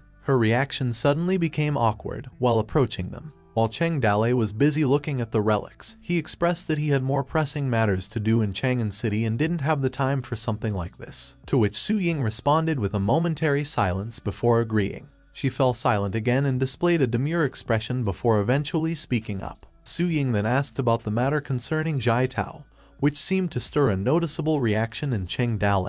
Su Ying voiced out her concerns, highlighting that she wasn't a jealous woman, yet she questioned Cheng Dale for not visiting them for months. She asked what he was doing with Jai Tao and Chang'an, expressing concern about what people might think of them. Her face turned red as she expressed her concern. Cheng Dale, with a slight tremor in his voice, nervously reassured Su Ying that he and Jai Tao and Chang'an were innocent and told Su Ying not to listen to other people's nonsense. Su Ying responded with a subtle smile and let out a small chuckle. She continued, acknowledging that she believed Cheng Dale and Jai Tao had not done anything wrong. She blushed while mentioning the way Jai Tao looked at Cheng Dale, implying that it seemed like Jai Tao had feelings for him. As she stood up from her seat, Su Ying offered guidance, urging Cheng Dale not to mislead people and suggesting that he should resolve the matter before it became a problem. She expressed her coldness as to whether Cheng Dale chose to accept or end his relationship with Jai Tao. Su Ying then noted that it was getting late and mentioned she was going back to her bedroom. Blushing, she suggested that Cheng Dale should come over to get some rest once he was done working. Cheng Dale remained motionless, his expression frozen, seemingly lost in contemplation about the complexities of a woman's heart, noting that it was like a shallow needle in the sea. Midnight, Cheng Dale continued to carefully examine the various pieces of jewels, relics, and other items scattered. He pondered silently, recognizing the authenticity of these treasures. He thanked Su Ying's clear-sighted skills, that most of them likely belonged to kings and princes. Cheng Dale's thoughts, mentioning that he was searching for a suitable container for quite some time, and his frustration was visible. He wondered to himself whether it was truly hard to find a suitable container. Suddenly, as he pondered his thought, he recognized the uniqueness of the treasure. As he picked up the treasure from the box, the system suddenly beeped, indicating that he had acquired the container. Cheng Dale's face contorted in shock as he recognized the relic's name: Chosen Son of God, Emperor Guanwu, Liu Ziu. The system chimed in, establishing a link now that Cheng Dale had obtained the container. It warned that the container had limited capacity, only suitable for storing the system's sprite. Another beep indicates that a decision had to be made to transfer the system's sprite or not. Cheng Dale agreed, and the system's sprite was successfully transferred to the container. The system then announced that the system administrator, Xin, was offline. It presented to him the option to reset the system. But there was a catch. The container's age had caused most of its power to escape, and it could only be used as a tank for the system's spirit. A further warning followed, stating that if Cheng Dale wanted to reset the system, he would need to find a container with enough power. The system suddenly cautioned that the current power level was insufficient for a successful reset. In the underground world, Aku approached Cheng Dale with updates. He informed Cheng Dale that the Jiang Palace was lost a night glow pearl, and couldn't find it after searching everywhere. They were now seeking their help in finding the pearl. Cheng Dale, while lying on his bed, responded and instructed Aku to bring the person responsible for the pearl's mission to Xiao Fei, who possessed the pearl. Cheng Dale emphasized the need for caution and to avoid Xiao Fei falling into a trap, which Aku acknowledged the orders. Next, Aku brought up a conflict between the Black Fox Gang and the Iron Burden Gang over territorial disputes. He sought guidance on how to deal with the matter. Cheng Dale responded with an insult, questioning if they were beggars, expressed surprise that cultured people resorted to violence, and instructed Aku to tell them to split the territory in half with no violence allowed. Aku once again acknowledged the orders. Aku then reported another situation in which the Shenwu escort team had been robbed by Hulu Mountain while escorting an item. They were requesting their help to recover it. Cheng Dale expressed his lack of interest in helping the Shenwu escort team recover their stolen goods, suggesting that if they had failed to pay tribute to Hulu Mountain, they should learn a lesson and suffer a little. He seemed unwilling to assist them, to which Aku agreed. Aku then mentioned another report that the leader of a troop, whom Cheng Dale had previously saved from jail, wanted to meet him and personally express gratitude. Aku inquired if Cheng Dale wanted to see him. Cheng Dale appeared curious as he stood by his bedside and sat down, asking if it was a good idea to meet him. Aku mentioned that the leader of the troop Cheng Dale had rescued was a male, which led to Cheng Dale's response to Aku to tell them to get lost and not to bother him. Aku nodded and acknowledged Cheng Dale's decision. Just as the conversation was concluding, Fei Yuan entered the room with news from the imperial residence, specifically about an event scheduled for tomorrow afternoon at Chang'an's wine house. Later in Chang'an City, Shenji couldn't help but question Cheng Dale's if he put on makeup when he went out. Cheng Dale sighed and explained that he had to wear a disguise when he went out because his wanted posters were plastered all over Chang'an. Without a disguise, he would essentially be a walking pile of silver. Curious about Cheng Dale's future plans, Shenji asked if he intended to remain in Chang'an or if he would seek another mountain to rule over and find their missing brothers. Cheng Dale expressed his opinion that despite the appeal of Chang'an, there were too many laws in the city compared to ruling over an entire mountain. However, he mentioned that he had some things to do in Chang'an, prompting Shenji to confirm and change the topic by asking who they were going to meet next. Cheng Dale responded that they were going to meet the boss. Shenji was surprised and asked him if there was still someone higher up than him, to which Cheng Dale revealed that there was indeed a boss above him in Chang'an and emphasized the importance of having someone to rely on in Chang'an. As they arrived at Chang'an Wine House, someone poured tea into a cup. Wanner asked Cheng Dale why he hadn't visited her in such a long time. Cheng Dale responded, mentioning that he had been very busy with all the work she left for him as the chairman. Wanner refuted his claim, questioned Cheng Dale about his reference to a chairman, and clarified that she was only requesting his help with some errands and finding out some news, which shouldn't have been hard. She noted that it had been half a month and asked for the information she needed. Cheng Dale playfully commented that even a single order from her had set hundreds of his men to start working to death. He then recalled her previous requests, like catching butterflies that he had run around in the mountains to catch a few hundred and acquiring a western bobcat that he had pulled so many of his connections just to buy one for her. Unfinished recounting the extravagant requests in the past by Wanner. Afterward, Cheng Dale handed over a comprehensive manual on how to put on makeup, written by Zhai Tao. He also mentioned the list of the best street food, snack shops, and restaurants in Chang'an, all of which had been meticulously chosen by his men who had visited each shop. Having fulfilled her requests, Cheng Dale asked for what he wanted. Wanner handed Cheng Dale an item that she had secretly taken from the Imperial Armory. She emphasized that he wasn't allowed to take it away. Cheng Dale recognized the item Wanner had shown him, stating that it was the founding Emperor Lai Manzi's long spear. As he finished examining the weapon, Cheng Dale realized that the relic wasn't the key he had been searching for. He pondered the past story of the legend Lai Manzi with only his spear ending 19 years of war and creating the Great Dawu Empire, but came to the conclusion that the key didn't lie with the weapon. Satisfied with his brief inspection, Cheng Dale handed the weapon back to Wanner, who was puzzled by his lack of interest, asking Cheng Dale if he didn't want to look at it further. She commented on his weird behavior, mentioning that all effort was just to take a single look to see her ancestors' prized weapon. He chuckled and explained that he admired ancient heroes and felt a sense of fulfillment in his heart upon seeing their legendary treasures. Suddenly, Cheng Dale changed the topic by inquiring about the reason why she was looking for him, reminding her that they were in agreement in which he would run errands for her in exchange for taking a look at her family's treasures. Initially, Wanner couldn't utter a word because she hesitated in her request and her face turned red. But then she burst out the reason, asking Cheng Dale to elope with her. She caught Cheng Dale off guard with her unexpected request, while Shenji pondered the surprising turn of events in his thoughts. Cheng Dale struggled to find the right words to respond to her unexpected proposal. Wanner continued, explaining that she didn't want to be married off by her father and that she wasn't ready for marriage yet, she explained while pouting.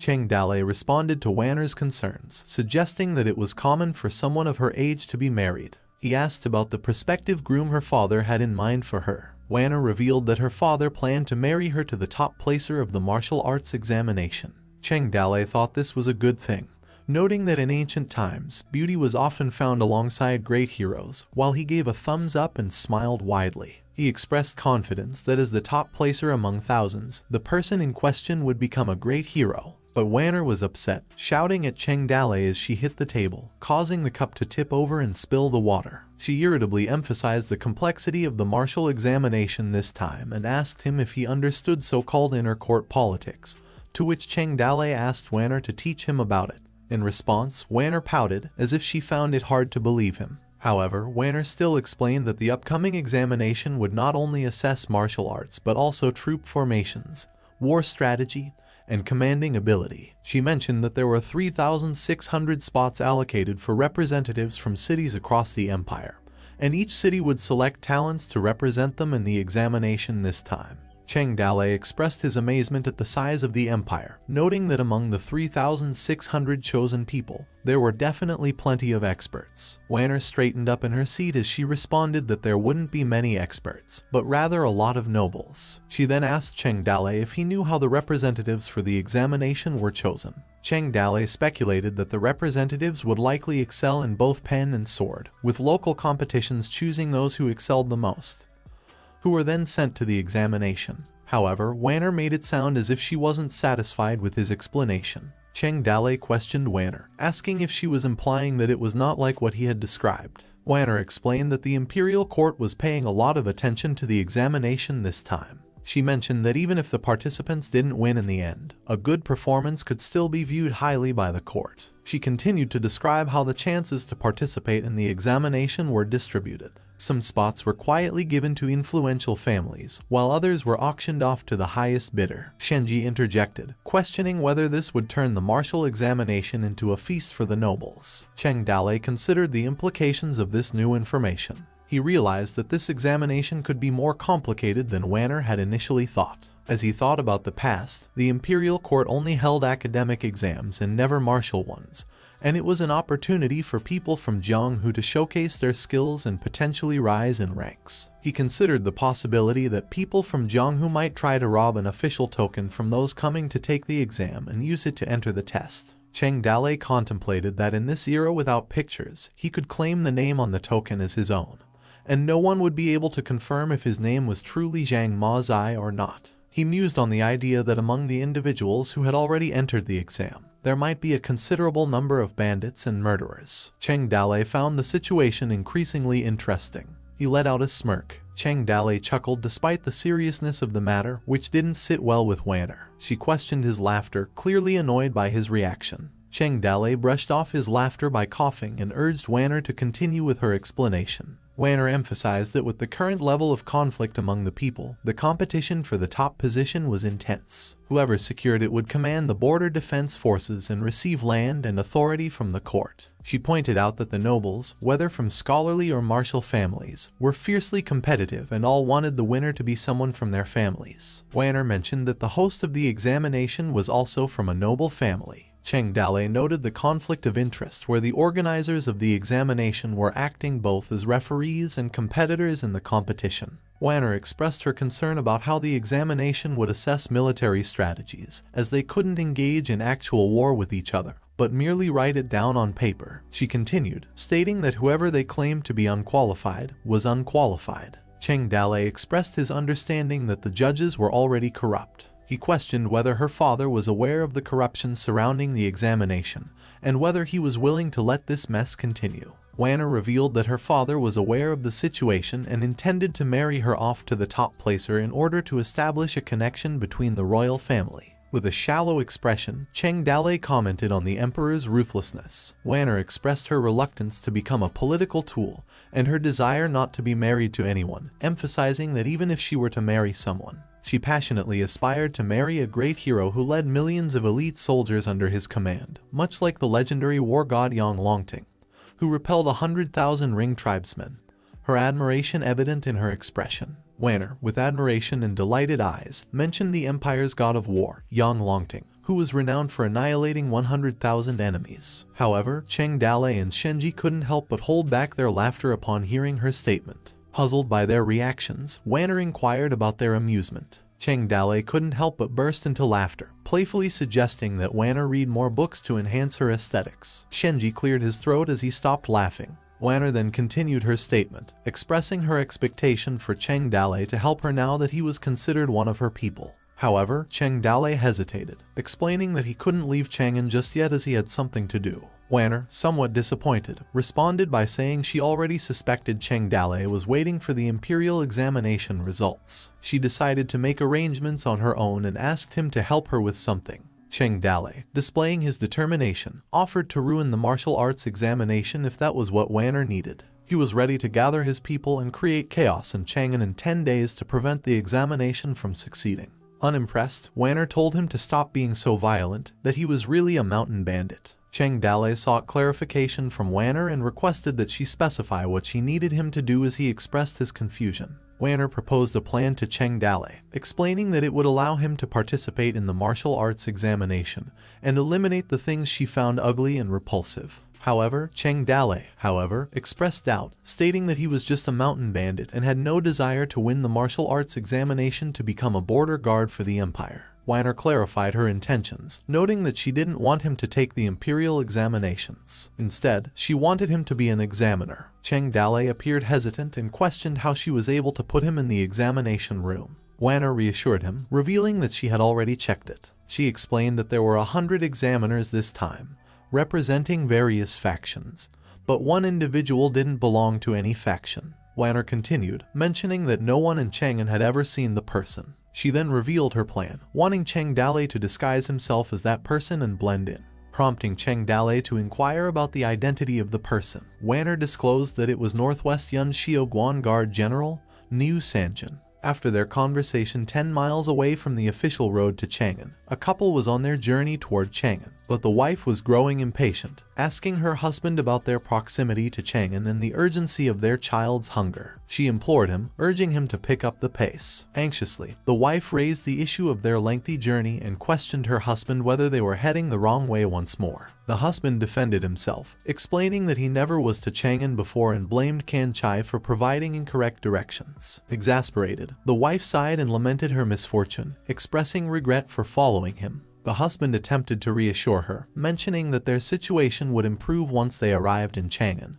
where he was transferred by the imperial court. It revealed that the husband was Yun Xiaoguan Guard General Niu Sanjin. However, their journey was interrupted by Cheng Dalei and his group, who ambushed them on the road and demanded toll fees or threatened to harm them. Cheng Dalei asserted his ownership of the mountain road and demanded all of their belongings as a toll fee for passage. He further issued a menacing threat, hinting at potential harm if his demands weren't met. 4 of them were covered in masks. Sanjin's wife, taken aback by the sudden encounter with these apparent bandits, expressed her regret, implying that marrying Sanjin might have been a mistake. She even stood up from her seat in agitation. Although displaying a touch of fear in his expression, Sanjin attempted to reassure his wife, assuring her that he was there. Sanjin, with a resounding battle cry, unleashed his swords in a burst of anger. He boldly confronted Cheng Dalei's group, accusing them of being bandits who dared to rob an imperial military officer. He pointed his swords at Cheng Dalei's group, his fury evident. Cheng Dalei inquired if he indeed was Niu Sanjin. Niu Sanjin confirmed his identity as the Guard General of Yun Xiaoguan.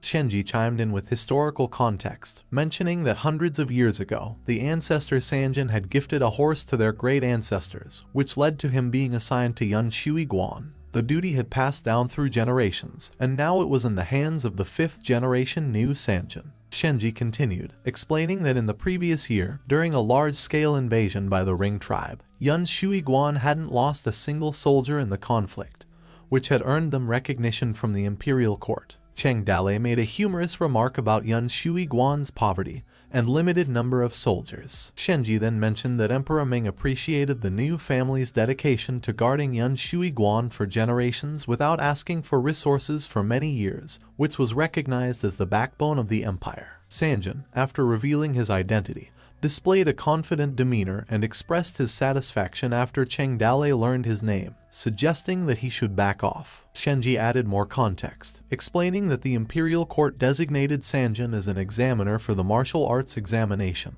emphasizing that Sanjin did not belong to any faction. Cheng Dalei called upon Kinman, who promptly acknowledged the order and proceeded to engage in an attack, attempting to tie New Sanjin and his wife. In response, New Sanjin bravely faced the confrontational attack, challenging Kinman and mentioning his technique, the whirlwind chopping autumn wind sword. As the battle raged on, New Sanjin emitted cries of pain, vocalizing his struggle to break free. Despite Sanjin's bruised face, Linger noted his square face, purple coloration, wide mouth, and long beard. She questioned his appearance, wondering if he truly matched the description, and questioned whether he was a bandit. Kinman, with a satisfied smile, announced that he finished tying them up. He even placed his foot on Sanjin's back to assert control. His wife expressed regret for marrying him, and their son called out to his father. Sanjin, despite his injuries, emphatically questioned the audacity of anyone trying to impersonate him, asking what they wanted from him and pleading for the release of his wife and son.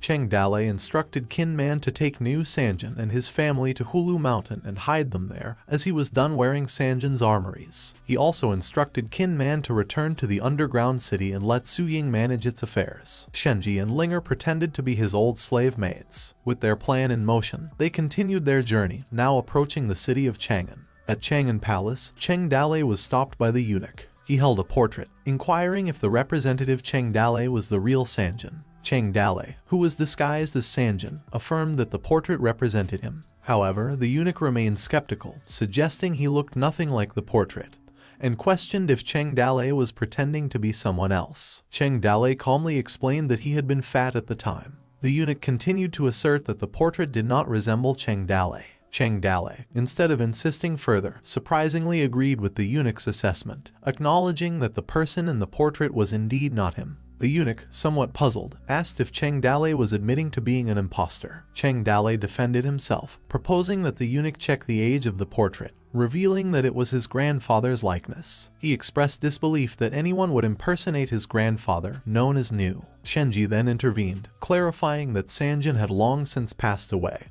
and Cheng Dalei was his fifth-generation grandson. The eunuch, grasping the situation, acknowledged the changes that had occurred and mentioned the emperor's passing. He empathized and requested Cheng Dalei's official seal for registration, which Shenji promptly handed over. As they proceeded inside, they attracted the attention of the people in the area, who were curious about the newcomers. A person from the civilian faction pointed to Cheng Dalei and remarked that he was a complete stranger to them. Another member of the faction wondered when someone so poor had joined the ranks of the military officials. Someone in a mocking tone commented on the antiquity of Cheng Dalei's armor, suggesting it might be older than his grandfather. Another civilian faction member chimed in, stating that Cheng Dalei was from a remote place that didn't even know half the rule. Some in the civilian faction found it surprising that, despite his apparent poverty, the general had servants, which made Cheng Dalei face irritable. Internally, Cheng Dalei pondered the historical tension between military and civilian officials, wondering if these civilians assumed he was a newcomer. He then addressed the crowd directly, questioning their amusement. In response to the comments, Cheng Dalei defended himself, stating that while his armor was worn, it had been passed down through generations in his new family. The civilian faction continued to mock Cheng Dalei's appearance, questioning his origin and criticizing him for taking an exam without appearing well-groomed.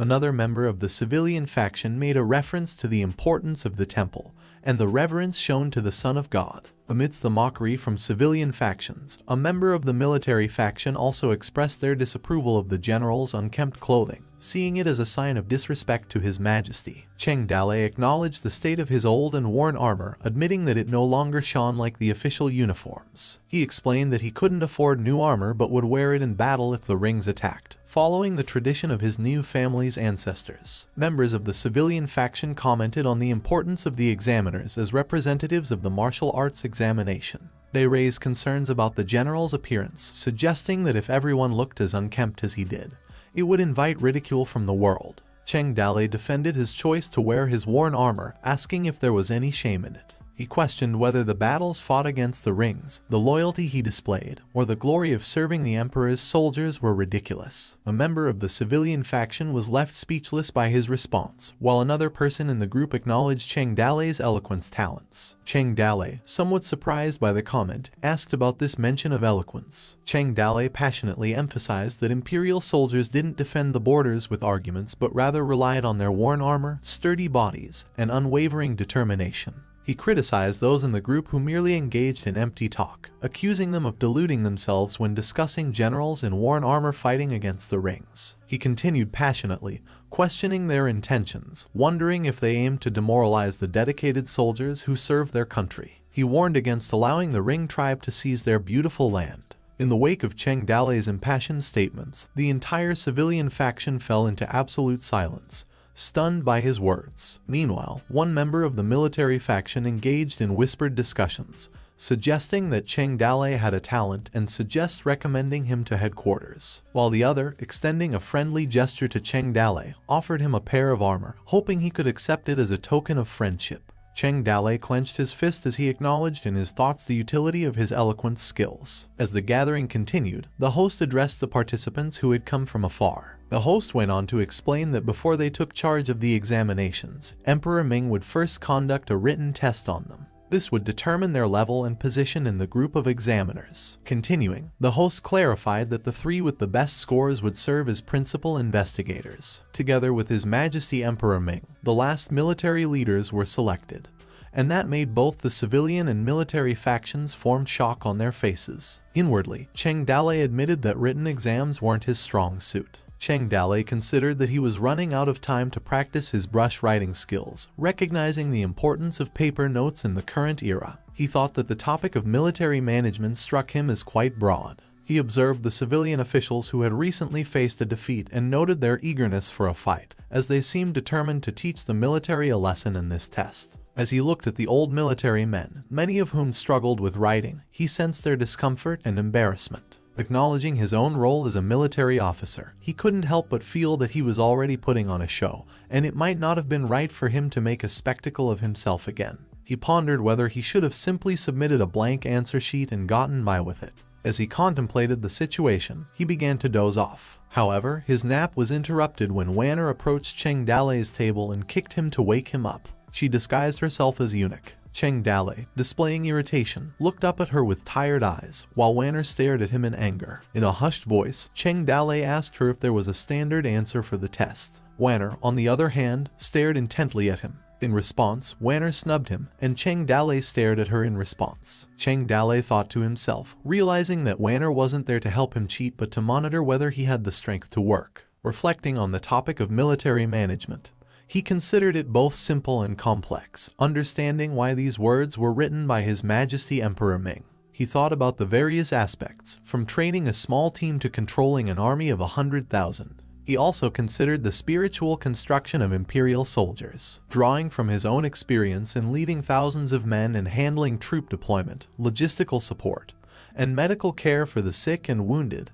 he pondered how to effectively translate his knowledge onto paper. Finally, Cheng Dalei decided to write the statement as a brief discussion of the spirit of the bright sword. Within the capital of Chang'an, individuals who took the exam discussed their experiences. One person said that the exam was quite challenging, making it difficult to know where to start with the answers. Another individual agreed, mentioning the abundance of choices that made the questions particularly challenging to tackle. Wanner, with a smile, asked Cheng Dalei about his answer to the exam. Cheng Dalei responded confidently, stating that his answer was pretty good and simple, not difficult at all. Wanner questioned him further, asking what kind of score he expected to receive. He even boasted that he expected to receive a full score, which Wanner appeared taken aback by Cheng Dalei's confidence. Cheng Dalei continued to boast, claiming that if rankings were to be considered, he would easily secure the first position. Wanner, growing irritable, responded with a sigh and expressed skepticism about Cheng Dalei's chances of surpassing the competition,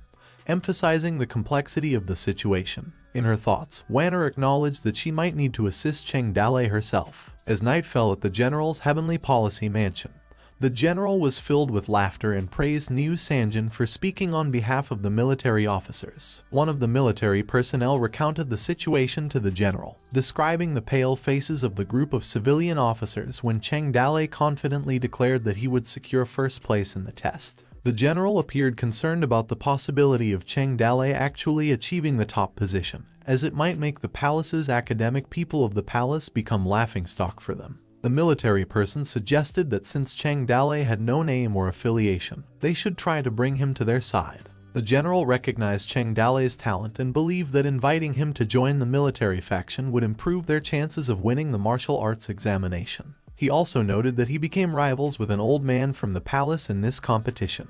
Regarding the matter of imperial military power, the general emphasized the need to prevent interference from the palace and declared that the war scholar must ultimately be their man.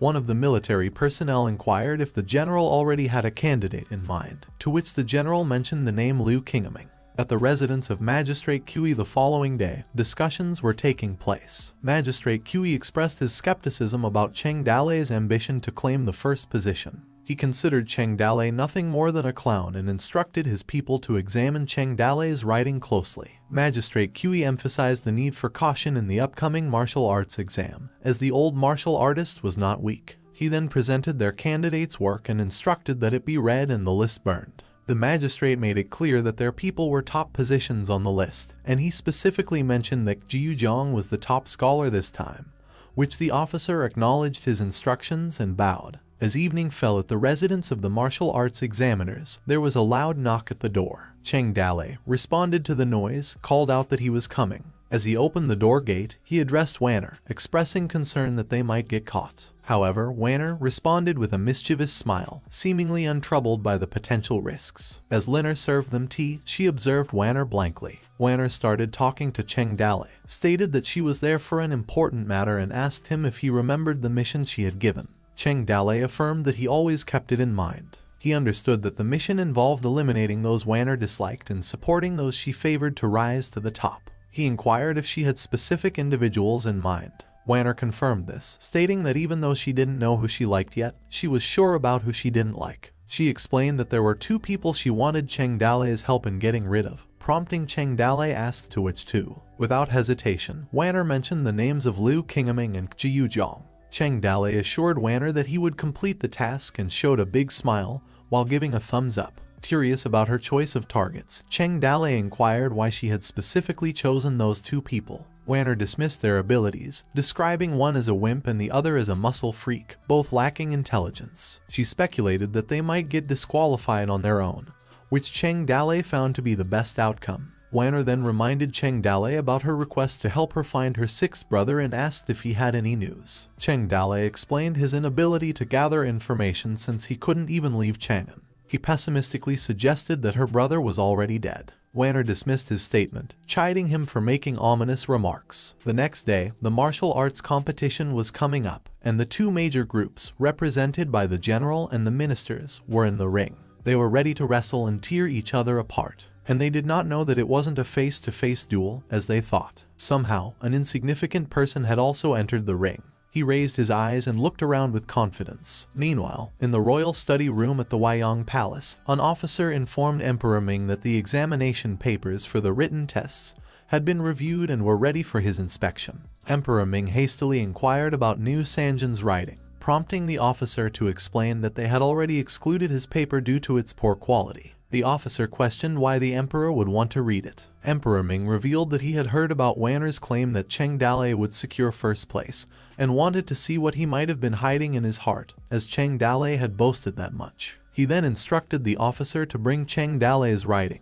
to which the officer acknowledged it. In the Huayang Palace, Emperor Ming was reading Cheng Dalei's writing, which discussed the spirit of the bright sword. The text described the mindset of a swordsman when facing an opponent, emphasizing that even if they knew they would lose, they would draw their sword and engage in combat. It emphasized that losing under the opponent's sword would still bring pride, embodying the spirit of the bright sword. Emperor Ming contemplated the article, noting that it didn't employ flowery language like civil officials, nor was it as cryptic as military officials. He found the writing style to be simple and easy to understand, though he remarked that the handwriting was a bit ugly. Continuing to read, Emperor Ming encountered the phrase, Facts proved that an army with fine traditions often had the soil to cultivate heroes. As Emperor Ming continued to read Cheng Dalei's writing, he read the statement, "Faith showed how powerful the spirit of an army was." Emperor Ming contemplated this and then read on, where the writing emphasized that with faith, they could protect the country, with pride, they could maintain peace,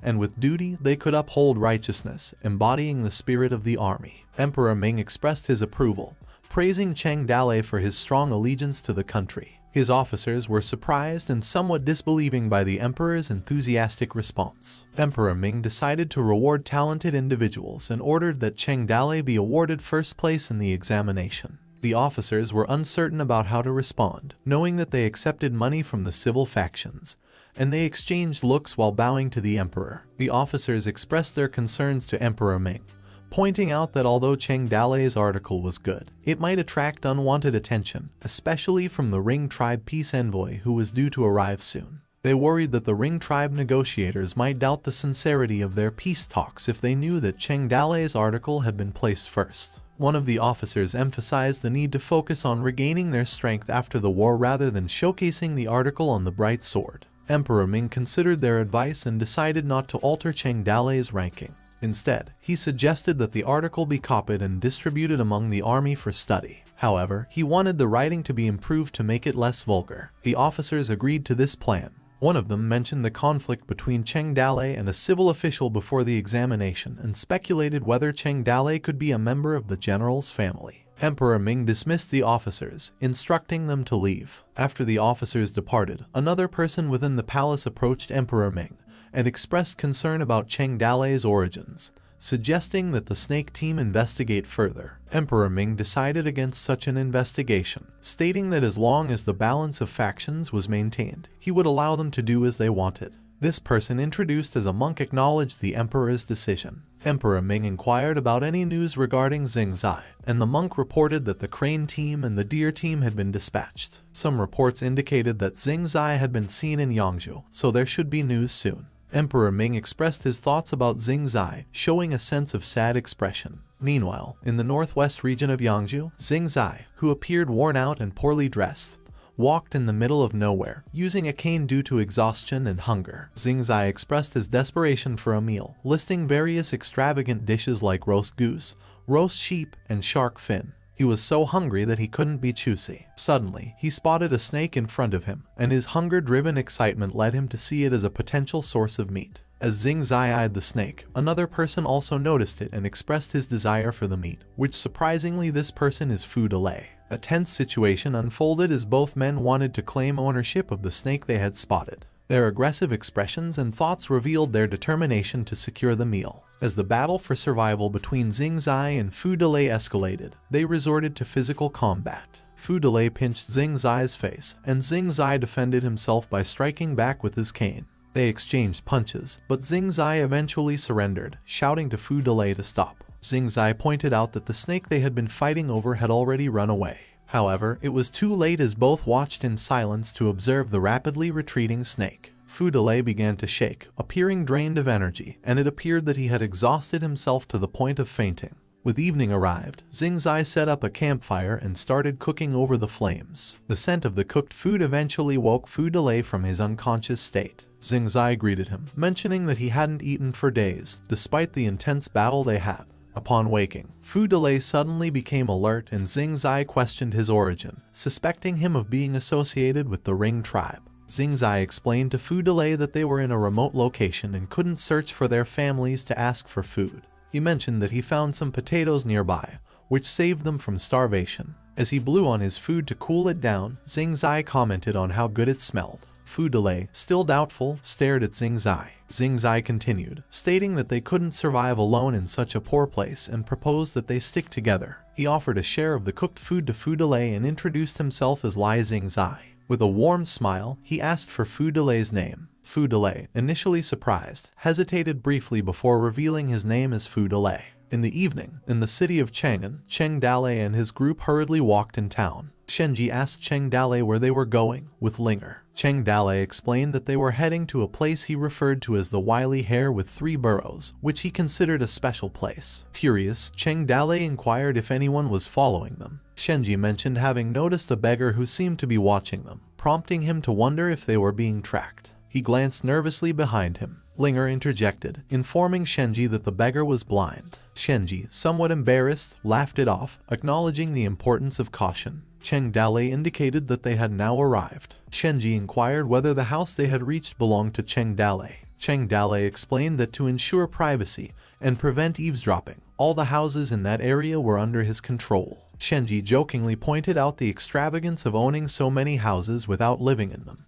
Cheng Dalei responded, saying that these properties were given to him by those under his authority. He then instructed Linger to fetch a bucket of water to assist with makeup removal, while Shenji was directed to release the fireworks. Cheng Dalei issued the command to release the fireworks. In various parts of the city, people who were busy in the street did not notice the upcoming fireworks. In one area, a lady was haggling over the price of a jewel with a seller. The lady inquired if the jewel could be bought for 5 yuan, to which the seller playfully suggested increasing the offer. The seller proposed 7 coppers but became entranced after the fireworks exploded, while the lady remained focused on the purchase. Undeterred by the distraction, the lady insisted, demanding to know if the seller still intended to sell the item, while the seller was shocked by it. Suddenly, the seller had a change of heart and decided to offer the jewel for free. In other parts of the city, including where Jai Tao was located, she witnessed the spectacle of the fireworks. Jai Tao, in a flirtatious manner, playfully questioned whether Cheng Dalei had been responsible for releasing the dazzling fireworks. In another direction within the city, another man was engrossed in conversation, narrating the last part of a chapter involving Jin Lion and a king. However, his words trailed off as he caught sight of the fireworks. He was taken aback and surprised by the sudden display, wide open the window. The person he was talking to then questioned his sudden runaway, seemingly bewildered by his abrupt departure. As the 3 men looked outside and called the man named Ajie, wondering why he had left in such haste, while the other admired the student's impressive light body skill. A fireworks order awakened the long-dormant underground forces in Chang'an. In an underground city, Su Ying and Liu Zhai were immersed in reading a letter when Qin Man suddenly entered and delivered a report. Qin Man addressed Su Ying and conveyed Cheng Dalei's issuance of a fireworks order. He offered to send a message on their behalf. Liu Zhai, curious about the purpose of the fireworks order, sought an explanation. Aku clarified that the fireworks order served as a signal for those who wished to seek Cheng Dalei's help, repay his kindness, or establish connections within the big city. Cheng Dalei held a prominent position as the underground city's leader in Chang'an. Liu Zhai, displaying a surprised expression, inquired whether Jai Tao would also attend. Aku confirmed that Jai Tao would certainly be in attendance at the event. Liu Zhai addressed Su Ying with a worried expression. Su Ying reassured her, implying that Liu Zhai's concern might be related to outsiders trying to get close to Cheng Dalei. Su Ying then suggested that Liu Zhai could follow Qin Man while she attended to her own business. She conveyed this with a pleasant tone. Liu Zhai responded with a pout and a blush. Su Ying instructed Qin Man to take Liu Zhai to Cheng Dalei and inform him of the impending arrival of an important person. Qin Man acknowledged her order. Back at Cheng Dalei's residence, Fei Yuan was the first to arrive and respectfully addressed Cheng Dalei. Cheng Dalei acknowledged him and advised him to wait for everyone else to arrive while he was sipping tea. In the following scene, many people were seen making their way to Cheng Dalei's residence. Some showcased their skills in lightweight jumping to reach the location, while others ran to get there. They greeted each other and commented on the familiar faces they encountered. A bald man noted that they were all familiar faces, and someone else expressed surprise at seeing him there as well. Everyone who received orders from Cheng Dalei gathered in his residence. They respectfully addressed Cheng Dalei. Cheng Dalei announced that he was going to give orders to a select group of people who were staying to work with him.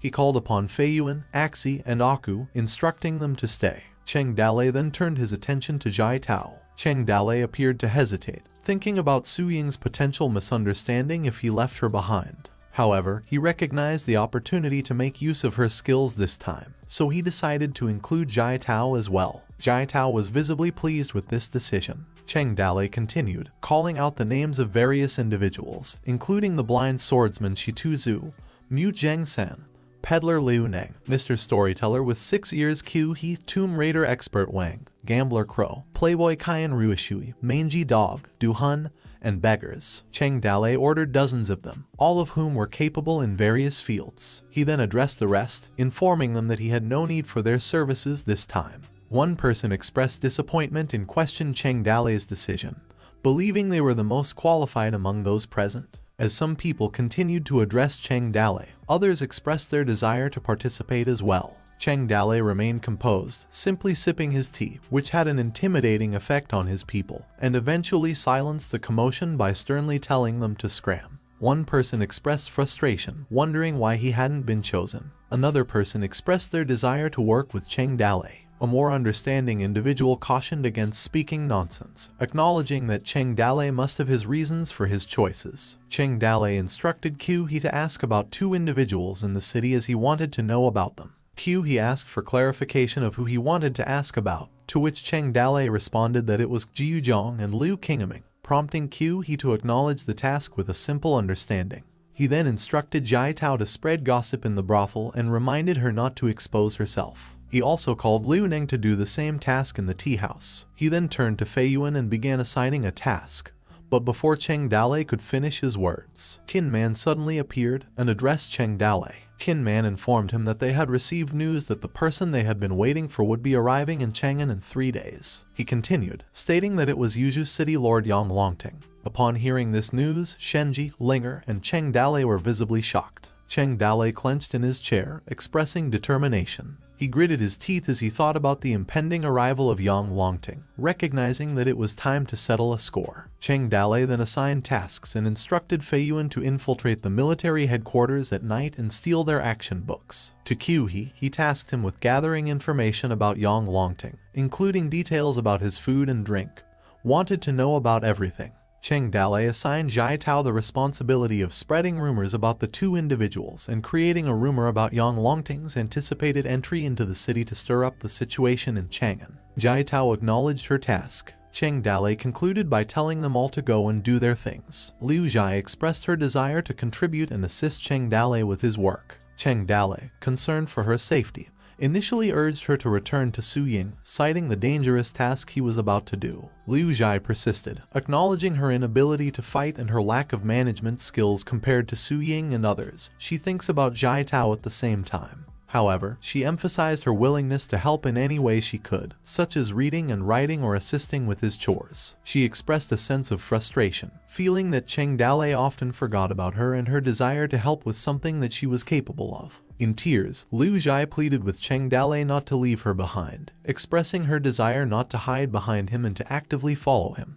Cheng Dalei eventually patted her head while agreeing. He then instructed her to help him with handling information. Liu Jai hugged him tightly in response to his consent, and Cheng Dalei emphasized the need for her to behave. Cheng Dalei then directed Shenji and Linger to return to the examiner's residence, with instructions to inform him if something happened in the imperial court. He also instructed them to direct Wanner to meet him at his residence. After a while, Liu Jai handed Cheng Dalei a bunch of information. She informed him that all the valuable information about Liu Qingming and Jiuzhong was included in the documents. The documents contained details about Liu Qingming, the son of Xinliang City Lord in Jingzhou, 28 years old. When he was young, he learned martial arts from the famous master. At the age of 19, he defeated 1,000 bandits with 300 house slaves. Later, he joined the Capital Guard Army and was known for his boldness, righteousness, and generosity in the army. Jiuzhong, 26 years old. When he was young, his family was poor and he studied poetry and books. Later, he studied with Qi, a great renowned scholar in Jingzhou, and entered the Imperial College, where he was the first student. Liu Jai explained that these two individuals represented both military and civil officials. Qi hailed from the Qi family, while Liu Qingming's father was once a subordinate of Yu Chili. Cheng Dalei let out a sigh in response to the information, and Liu Jai appeared to pout at his reaction. Liu Jai noticed Cheng Dalei's somber mood, so she asked him what was wrong. As Cheng Dalei dwelt on Wanner's words, he contemplated the significance of being considered an elite-level second generation and a Phoenix man, recognizing the nature of the two people who were high rank as monsters. He couldn't help but express dismay at Wanner's judgment, with expressed disappointment evident in his thoughts. Cheng Dalei speculated about the immense power wielded by these two figures, believing them to be strong contenders for the top martial arts scholar position for both civil and military affairs factions. Liu Zhai brought Cheng Dalei back to the present, reminding him that their people were still waiting outside for his instructions. Cheng Dalei resolved to adhere to Wanner's orders and instructed Liu Zhai to tell their people to proceed with the original plan, prompting Liu Zhai to acknowledge his command. That night at Full Fragrance House Brothel, a man urged the ladies to hurry and fill the cup, while a lady complimented Zhang on his martial arts talent, suggesting he could be the #1 martial artist. Zhang, full of confidence, chuckled heartily, saying it was only natural. Another lady then shared rumors she had heard from high-ranking officials, mentioning that the martial arts scholar had seemingly already chosen genius Jiyu Zhang. Another lady joined in, confirming the rumors she had also heard. Startled, Zhang asked for more information. Meanwhile, at a tea house, people discussed the news that the general's mansion had selected Liu Qingming as the top martial arts scholar. Others chimed in, mentioning that Jiyu Zhang was also a finalist. A few individuals dismissed the commotion, stating that it was decided from the start, and they were just making a fuss about nothing. One person concluded that they were competing for nothing. Within a day, under the efforts of several hundred people, the rumors spread throughout Chang'an at a very fast pace. In fact, Cheng Dalei didn't know that what he spread may not be just rumors. Under the deliberate verification of some people with connections, they got almost the same answer. It's only been 2 days, the rumors are getting worse and worse. The next day, Liu Qingming and Jiyu Zhang's doors were blocked by martial artists who sought a challenge. People shouted at their doors, challenging them to come out and fight. Some called them a cheater, while others provoked them, saying that they wanted to be the #1 martial artist and challenge if they could beat them. At the Imperial College, over 3,000 people formed a blockade, appealing to the court for justice on behalf of the students. Several contenders questioned their worthiness, asking to demand justice, while others clamored for fairness. As night fell at the general's Heavenly Policy Mansion, the general's frustration was evident as he demanded to know who leaked the information. His irritation was visible as he shouted. A military officer reported the widespread rumors and the attack on Liu Qingming last night, causing him to lose teeth. The general, exasperated, facepalmed in response. In the end, the general speculated that this might have been the work of Magistrate Qi. Regardless, he considered these developments minor details and emphasized the need for Liu Qingming's recovery and preparation for the martial arts examination. At Qi Mansion, Magistrate Qi instructed his officers to investigate the source of the rumors, suspecting the involvement of a third party in the matter. Some officers speculated that it could have been military officials, but others dismissed the idea. Meanwhile, the general thought, as he angrily acknowledged Magistrate Qi, that he was good at it. Magistrate Qi also thought, expressed frustration at the situation, suspecting the existence of a third faction apart from the civil and military official factions. No matter how anxious the general's mansion and the prime minister's mansion were, they ground their teeth and stamped their feet under the pressure. Anyway, Cheng Dalei was in high spirits, while Liu Zhai beside him, and both sat at a table filled with food. 1:15 midnight, Fei Yuan leaped around on the roof and eventually made his way to Cheng Dalei's house. Fei Yuan excitedly informed his older brother, stating that luck was on their side. He revealed that he had obtained the most recent ledger from both the Ministry of War and the Ministry of Rights. Cheng Dalei expressed gratitude to Fei Yuan for his hard work. Liu Zhai, curious about the purpose of the obtained information, asked Cheng Dalei for clarification. Cheng Dalei explained, noting that with Yang Longjing's impending arrival, the Empire would manage the reception, such as accommodations and protection. He mentioned that the Ministry of War and the Ministry of Rights were responsible for these arrangements, and by studying their records, they could gather valuable military and other information. In his thoughts, Cheng Dalei noted that the negotiation team of the Ring tribe was scheduled to arrive in Chang'an the following day. Leading this group were the Kang tribe Prince Hu Yanli and the Northern tribe Prince Jin Wendao, a name that struck him as familiar. Cheng Dalei knew that the imperial negotiating team included the Great Prince Lai Leshan and officials from the Ministry of Rights and Minister of War. He acknowledged the number of troops welcoming Yang Longting was 5,000, which were highly powerful imperial guards. Additionally, Yang Longting had brought along 1,000 individuals, comprising those who had made significant contributions during the war and were awaiting rewards from the imperial court. He estimated that the number of people involved exceeded 6,000, and the true extent of the operation went deeper than what was apparent at the surface, as he could easily tell it out in a glance. Cheng Dalei pondered the feasibility of assassinating Yang Longting amidst such heavy protection. Given his year-long involvement in various businesses all over the country, he decided that involving die-hard loyal warriors like Fei Yuan, Axi, and Aku in the assassination was not a good idea to let them participate. Furthermore, he pondered the feasibility of escaping in Chang'an even if the assassination was successful, and the potential to find the relics of Lai Manzi. Cheng Dalei made a decision and instructed Fei Yuan to inform the others to wait for Yang Longting's entry to the city and find the right time. A man reading from a scroll announced at the city gate that it was the day His Majesty, the Ming Emperor, took an imperial tour of the streets. Windows of every house had to close. The idle, poor people, and thieves were not allowed to look directly at the holy face. His Majesty would go out of the city to receive the imperial warlord, honor the ancestors, honor heaven, then proclaim to the world. When the imperial expedition left the imperial city, they would splash the road with clean water and cover it with yellow cloth. They started an imperial tour where the lineup was Imperial Expedition of Emperor Ming heading front. Next were the relatives of the emperor and nobles, then came accompanying eunuchs, and lastly came civilian and military officials. Meanwhile, Cheng Dalei was among the military officials and during the scorching heat on the imperial tour. As they neared the city gate, a soldier announced that His Majesty was coming, wherein Yang Longting arrived with his men, introduced himself, and uttered that he was there to meet His Majesty and added "Long live His Majesty" while showing his respect. Emperor Ming questioned why the imperial warlord was so polite. He went on to say that it had been a long journey for him. Emperor Ming invited Yang Longting to come to the city with him. Yang Longting responded respectfully that he was only a martial artist. He only knew the loyalty of serving the country.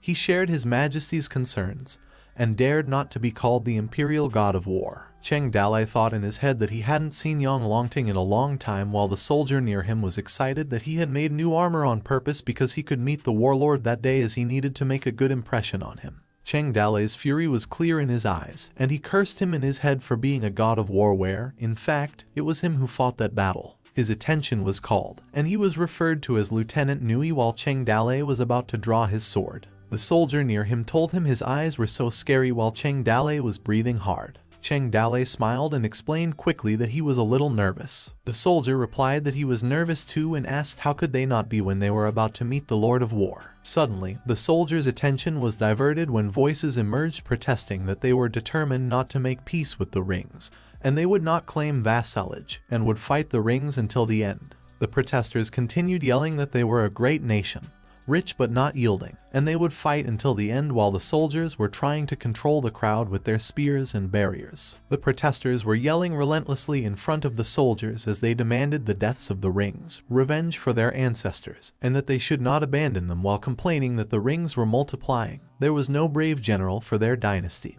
and they mourned for the great martial arts. Yang Longting on horseback joined the imperial tour beside the golden carriage as the protesters continued yelling for the death of the Rings. A soldier called the imperial guards, commanding them to get rid of the mob and to not disturb the conversation between His Majesty and the warlord. Immediately, the imperial guards went on to the protesters aggressively, calling them ungrateful people and threatening to get lost if they did not want to die. However, the protesters didn't budge and responded that noble people like them, who thought themselves high and mighty, dared not to kill the Rings but only played crudely at them. A protester yelled furiously that God would punish them while Emperor Ming and Yang Longting silently passed them. Fast forward at night, dozens of kilometers away from Chang'an. In the wilderness, a Ring member reminisced that the last time they were there, they were having fun robbing and looting. However, this time they couldn't rob. They were there to negotiate and see if they could get a few more princesses. They would ask the cowards for more supplies, paper, tea, iron, and so on, as these things were very valuable in their country. With a pot of them, they could exchange a beautiful white woman. Meanwhile, inside the white tent, a man was asleep and laying on his bed.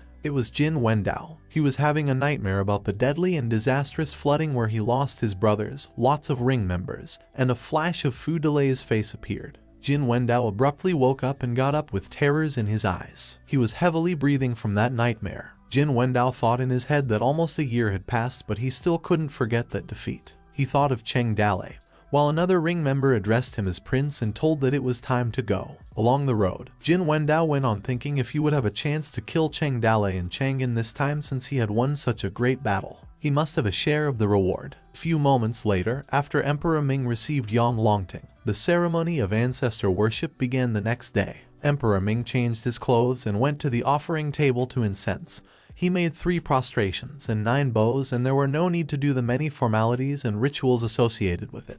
Emperor Ming thought that the ancestor was blessed as he was inclined to the people. May they send down a few talents to protect the empire. A man was reading in a scroll and announced that after His Majesty's greeting, the princes and officials were then invited to come forward and greet in turn. As the ceremony continued, Cheng Dalei on the other hand thought the activity was really annoying. He wanted to get it over with quickly so he could hug Liu Zhai and listen to a little song. A man continued announcing about 1 dedication. All officials bowed, 3 knees and 9 bows. Suddenly, a notification was heard by Cheng Dalei that a nearby container was detected, which surprised him. It continued to notify him that this container was full of power. While others bowed down, Cheng Dalei only kneeled in surprise that this container was treasured for centuries and carried the luck of the country. It was continuously notifying that the host must get the container as soon as possible. The container that he discovered was powerful enough to reset the system and even upgrade the system to a new generation. It repeatedly notified the host, Cheng Dalei, to get the container as soon as possible. The container was a gold relic. At night, someone was playing music, which was heard up on the roof. Bai Feiyuan in his flying toad mask was on the roof and was speechless. He then quickly jumped. A man down in a narrow alley was playing music. It was Cheng Dalei holding a flute. Bai Feiyuan jumped quickly from roof to roof, until he landed near Cheng Dalei and called him boss. Cheng Dalei told him to send an advance notice of the theft to the royal treasury tomorrow, which Bai Feiyuan asked what he wanted him to steal. Cheng Dalei answered no, he didn't really have to steal, he just had to get the attention of the Imperial Guard, especially on this side of the Hall of Ancestors, and they were running out of time. The following day at the Royal Treasury, where soldiers were relaxed and dozing their backs against a column, an Imperial Guard was sound asleep on duty. Suddenly, an arrow was released and whirled through the air. This slightly woke up the Imperial Guard and was initially confused. Then, the arrow with a knotted white piece in it hit and got stuck on the column, which terrified and surprised the Imperial Guard.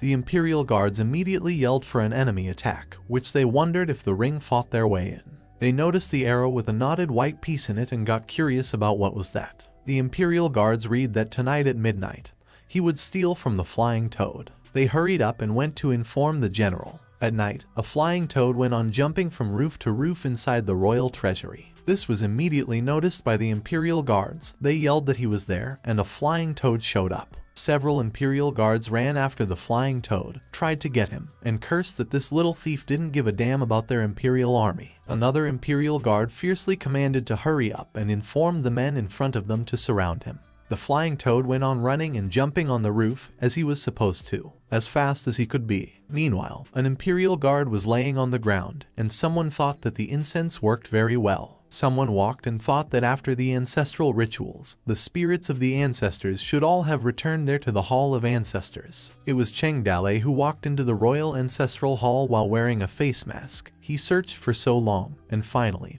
what he wanted was actually placed in the Hall of Ancestors. He had been searching for a year and finally found it. Cheng Dalei was near the golden container. When his hand was about to reach for the container, a sudden golden glow was evident when he touched it, which had sufficient capacity. A notification from the system detected that the host had acquired the container. The golden glow got big and surrounded Cheng Dalei. It also notified when the container detected and asked if Cheng Dalei wanted to absorb the power. The container was a relic from Emperor Wu, Lingzai from the Order of the Heavenly Soldier. Suddenly, a warning notification popped out that the container carried the Empire's fortune. The absorption of its power might lead to the downfall of the national pride of the kingdom. However, Cheng Dalei continued absorbing, and the golden glow got bigger. Then the system asked if he wanted to restart the system. He answered yes, and it began to restart. The notifications went on and on. The administrator was going offline, and the new administrator was being created. It began to reset the system,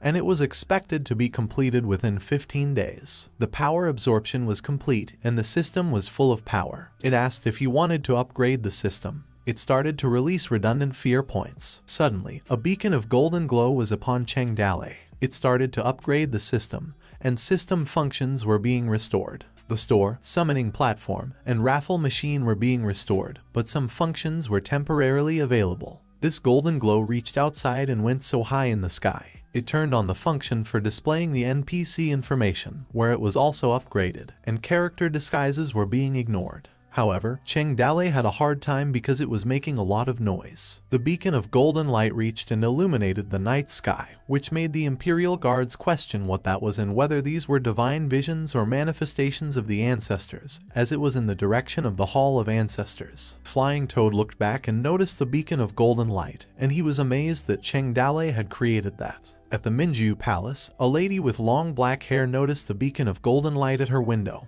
and was amazed too. It was Lai Wainer, the princess of Minju, and she said that it was so beautiful, as she really wanted to go there and see it. Emperor Ming saw it from his window and was speechless. Several people noticed the beacon of golden light and wondered as well. The age of the Kinshin in the year 20, festival time. At night, on the northwestern side, strange objects had appeared in the sky. Arcs of light were everywhere in the sky and on the earth, like a fire, wide at the top and becoming duller towards the bottom. It had a strange color and rose from the ground to the sky, as if it were transmitting cries of sadness. A man said that this heavenly phenomenon was unheard of, unseen, and questioned whether these were auspicious signs or if it was a deception of the heart. And the crowd rushed into the ancestral hall, except for the two fainting guards. They found no other abnormalities. Somewhere in another place, a group of men were out riding their horses. Someone teasingly remarked that the people he was with were too slow. It was Zhao Zilong, and he even said faster while Zhang Fei pleaded with him to slow down because his horse couldn't take it if he kept going like that. Zhao Zilong kept going and then replied no, because the horse was still in good condition.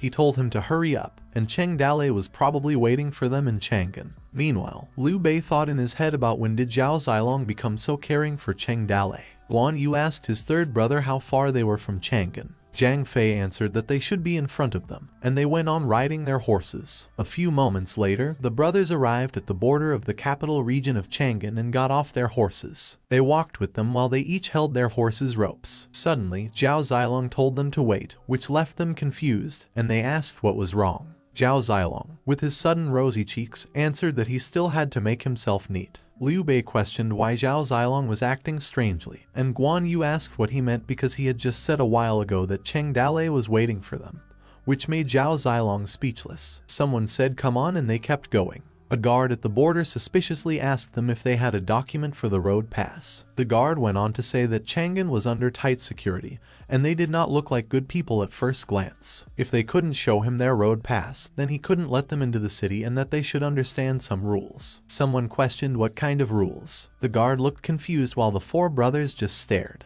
A pretty lady soldier with a spear on her back asked why she hadn't heard of it. The lady soldier had black long hair in a ponytail. The guard was surprised when he saw General Tong walk towards him and command him to get out of her way for now. Liu Bei asked who she was. General Tong called for Zhao Zilong. Suddenly, she quickly advanced on her feet. With a spear on her back, she went aiming towards Zhao Zilong and said that he made him wait too long. Liu Bei warned and told them to watch out because she was coming at them while Zhao Zilong firmly grasped his spear. He also advanced towards General Tong. A white bird pilgrim's spear was evident as they fought. Zhao Zilong released 100 flowers in disarray against General Tong's phoenix swirl while his brother stood on the side and watched them fight. General Tong's looked pleased as they went on fighting while Zhao Zilong struggled. Liu Bei yelled at his brother to go and help, and Zhang Fei agreed. Suddenly, her hand extended out and called him stupid brat. General Tong grabbed Zhao Zilong's head, then pushed it into her chest and said that she hadn't seen him in a few years, but his skills had grown, which made his brother's jaw drop and puzzled him. General Tong gazed at his brothers and said that they were the guys that his brother Zhao Zilong mentioned in the letter while he continued struggling in her chest and demanded to let go of him. His brothers were shocked when they knew who she was. General Tong introduced herself. She was Tong Fei, Zhao Zilong's senior sister. Zhao Fei whispered that she was Zhao Zilong's dark something, but Liu Bei quickly interrupted and shushed him. Tong Fei questioned what they were whispering about. They awkwardly laughed and replied that they didn't expect that Zhao Zilong actually had such a powerful senior sister. Tong Fei brushed them off, responded that they were sweet talkers and told them to come follow her into the city. A few moments later at the Tong mansion, tea was poured in a cup inside a room. The four brothers sat together across Tong Fei and said that they had come to Chang'an to do something important. Zhao Zilong respectfully said that they would be a bother to his senior sister for a bit because they were unfamiliar with the place, so they had to find a place to stay first. He thanked his senior sister for having them, and Tong Fei replied that she could trust the people that he brought. Tong Fei added that he could rest there for as long as he wanted as she had enough empty rooms there. Then she asked if they were going to take part in the martial arts examination this time and if he brought his name card, and Zhao Zilong answered no because they were there to find someone. Tong Fei asked who they were looking for because she had some influence in Chang'an, so she might be able to help them. Zhao Zilong replied that they did not want to trouble senior sister and awkwardly laughed as they would take care of it. Tong Fei looked puzzled. The four brothers gazed and listened to Tong Fei when she intriguingly asked if the person they were looking for was a fugitive. The four brothers were all speechless. Tong Fei chuckled and went on to say not to worry. Although she was from the government, a fugitive like that wasn't under her jurisdiction, and she was not interested in asking about the person they were looking for. However, recently, the Jingju city was very chaotic. The martial arts examination was about to start, dragons and fishes jumbled together. The Ring tribe envoy had also arrived in Chang'an. In order to prevent people from causing trouble, the outside was now under very strict control. If they wanted to find someone, at least do it after everything had calmed down. Tong Fei was heading out first because she had things to do, and she told all of them to stay with her for now, especially Zhao Zilong, not to go out and cause trouble. Outside the room, a soldier was waiting and asked her group leader Tong if he was the junior brother she mentioned before because he was indeed useful. Tong Fei replied not to worry. Apart from Zhao Zilong, the other three were not bad either. The soldier fearfully reported that the Ring tribe diplomatic group had entered Chang'an, and most of their Merlion Guard troops had been sent out. Tong Fei replied that it didn't matter, they didn't have enough people on their side. She would find a chance to try their skills if they were qualified to become their people. Meanwhile, the system reset was in progress. Cheng Dalei thought in his head that the most important thing for coming to Chang'an had been solved. The only thing left was to find Yang Longting to seek justice. Another soldier appeared and referred to Cheng Dalei as Lieutenant New and said that it seemed he was in a good mood, and he chuckled. Cheng Dalei thought in his head to take it easy. There were too many troops deployed, and the time hadn't come yet. That day's operation was more difficult than expected. Suddenly, two men crashed on horseback and went out right above the Emperor's carriage. They took out a few soldiers while others yelled for an enemy attack and warned them to look out. The soldiers gathered with their spears and surrounded what they thought were assassins. These two men with face masks and spears in their hands were killed several soldiers who were on their way. Cheng Dalei was just as shocked as everyone else. He thought in his head about who made this move without following his orders, and who were they. There were so many troops that day, and doing it was the same as asking for death. Two cavalry soldiers rushed to kill in the crowd. The civil servants and the maids began in panic and fled one after another. However, Cheng Dalei remained and stood still with his sword in his hand. He thought in his head that no matter which side of the power made a move, now this place had become muddy water, while another soldier called Lieutenant New and told him not to go forward. The front was too chaotic, and they should stay away from it. Cheng Dalei thought that chaos was the opportunity. As long as he could get close to him, he could stab him with a killing blow. While yelling at the foolish ruler, these two men still went on aggressively. One of the two men screamed at them to die. As they were near the Emperor's carriage, the soldier's priority was to protect His Majesty and stop these two men. A man was shocked and terrified of what he saw. Suddenly, a hand emerged. It was another man. He fiercely grabbed both spears in his hand and tried to block them using his twisting hands. The two men were shocked. Cheng Dalei, on the side as he watched the fight, he thought in his head there really were masters among the eunuchs. It was Liu Aji, the top martial artist of Merlion Guard with skills of twisting hand, and Jin Yonggong at age 48, where he strongly said to capture them alive. An unexpected swish happened on the hands and spears. They were able to break free from Liu Aji, and a combination of attack from the seven-fold wave breaker spear and breaking army was released as Xiao Yu was called to raise the spear force. Emperor Ming was silent and still on his carriage as he observed the fight in front of him. He thought in his head about the Lin's family's wave-breaking spear. The two masked men were Lin Xiao Yu, the martial artist who had been in a lot of hardship, and Lin Chong, the top martial artist with a lot of experience. They both had a hidden attribute as Avenger and had the same skill of Wave Breaker of 7 attacks. Then someone thought, how could it be them? Seeing the strength of the defense, his plans for that day were cancelled because these two fools still came to assassinate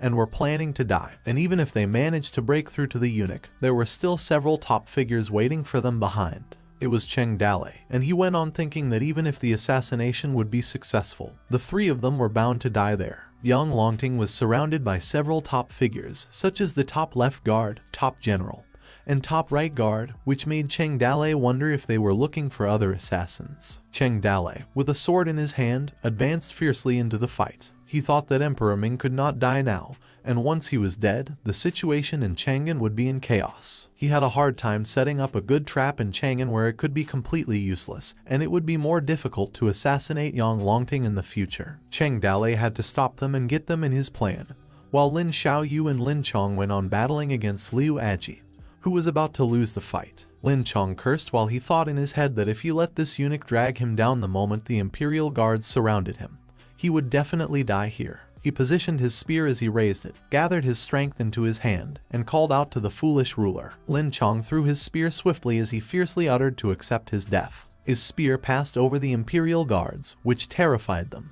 It was heading at Emperor Ming's carriage with several soldiers behind it. Liu Aji looked back and screamed to project his majesty as he thought he had messed up. However, they thought that it was too late. Emperor Ming still sat on his carriage and was terrified as the spear was incredibly near him. Suddenly, Cheng Dale appeared near Emperor Ming. He tried catching the spear with his hands. Cheng Dale was able to grasp the handle of the spear. He was struggling because the breaking spear was really powerful. Cheng Dale was able to catch the spear in front of Emperor Ming without harming his majesty. He fiercely stopped the spear inches before his majesty's eyes. The Imperial Guards just stood there and were terrified as they worried for their majesty. Cheng Dale yelled in frustration at them to come and called them bastards. He pointed his sword and then uttered that if they did not surrender, he was going to blow them up with 5 thunder laws. Lin Xiaoyu thought in his head that the sound was so familiar. He thought that now he had a good look, those eyes and that nose without the beard. He wanted to call his village master. However, he was quickly interrupted by Cheng Dale,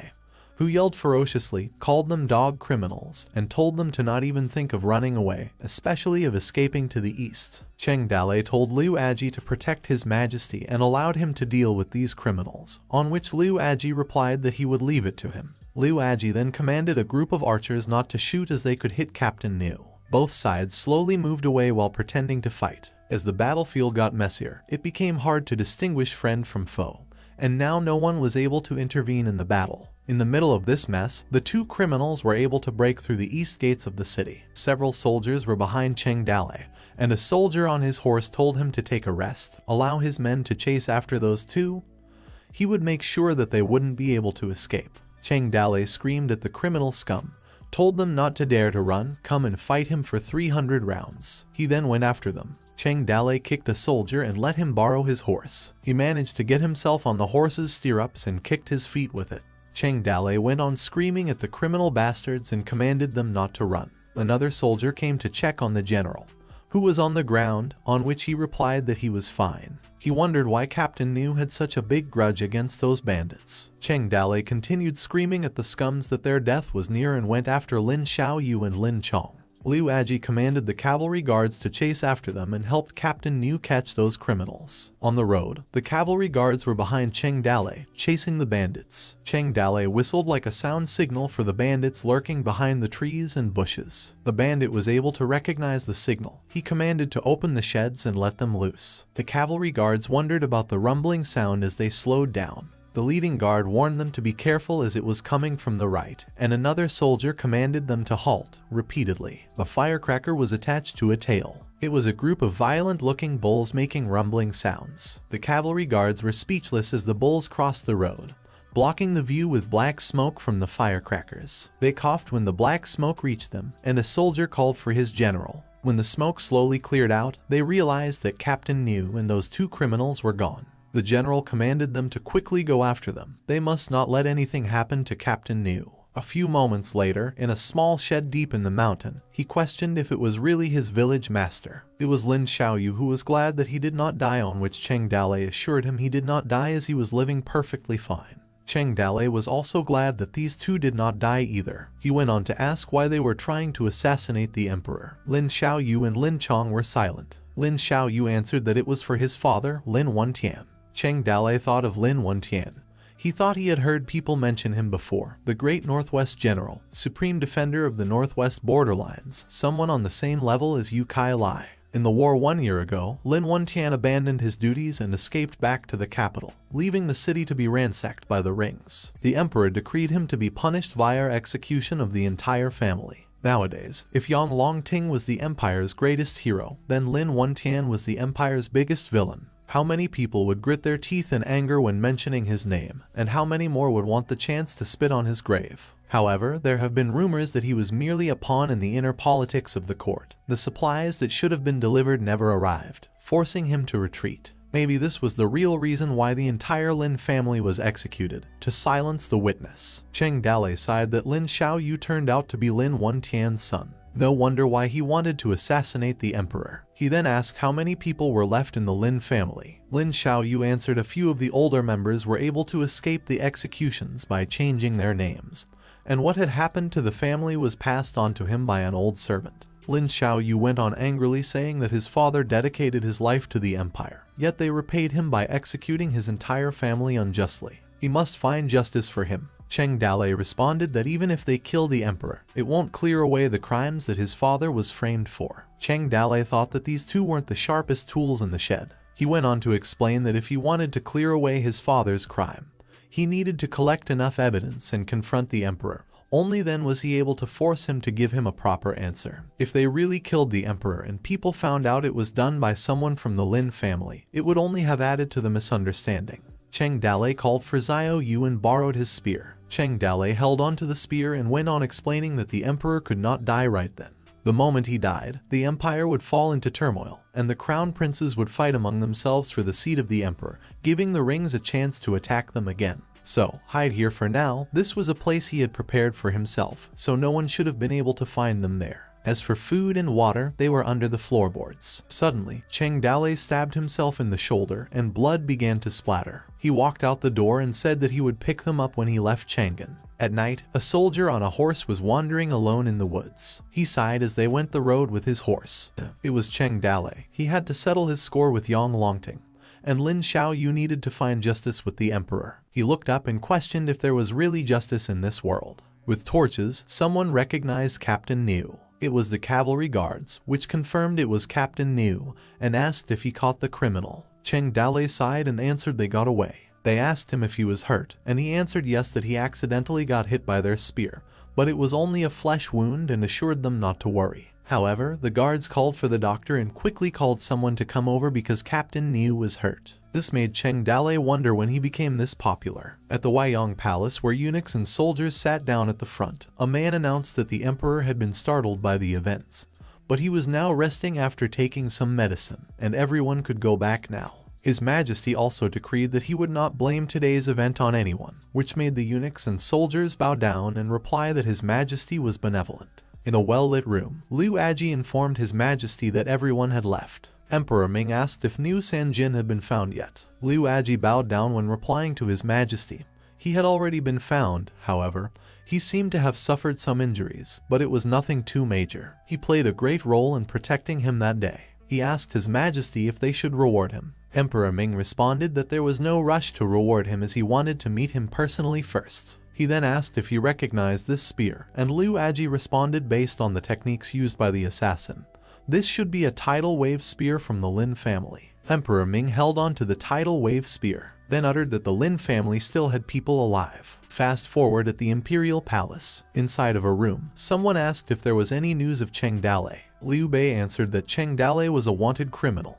He must have had a new identity right now. Zhang Fei applauded Cheng Dalei as this proved that he had hidden himself very well, and Liu Bei responded that if it wasn't easy to find, he was overconfident. Guan Yu added that he did find out that there was an underground city in Chang'an, and the big boss there was called Big Brother, but there were rumors saying that the ones behind the scene were actually two girls. Zhao Zilong said that it was a shame that the emperor was targeted by assassins 2 days ago, and the security in Chang'an was very strict right now. They couldn't go out and search for them. Liu Bei responded that right now they couldn't leave Chang'an even if they wanted to, and they could only stay there at Zhao Zilong's senior sister's place, eating and drinking for free, and thought it was a little improper. Suddenly, a voice emerged and questioned who said she was letting them live there for free. With a loud bang, Tong Fei kicked the door and debris flew because of the impact. She was silent, and light smoke appeared. Zhao Zilong called out to his senior sister. Could she open the door like a normal person because she had already broken 3 doors? Tong Fei laughed and said that it was a force of habit that Zhao Zilong should know that this was how she usually opened doors when she was catching criminals. She went inside the room, then coughed and went on to say that no one could get anything for free from her, even if it was Zhao Zilong.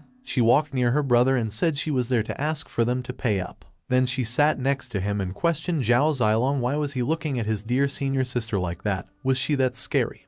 Or did he think she would eat them up? While Zhao Zilong stayed silent, he thought in his head that he had a bad feeling about this. Every time she began acting this way, it meant she was scheming something bad. Tong Fei placed her arm on Zhao Zilong and told everyone that she needed help escorting an elder. Liu Bei asked who. Tong Fei replied that no need to be nervous, he was not some major character or anything. The person they would be escorting was a doctor.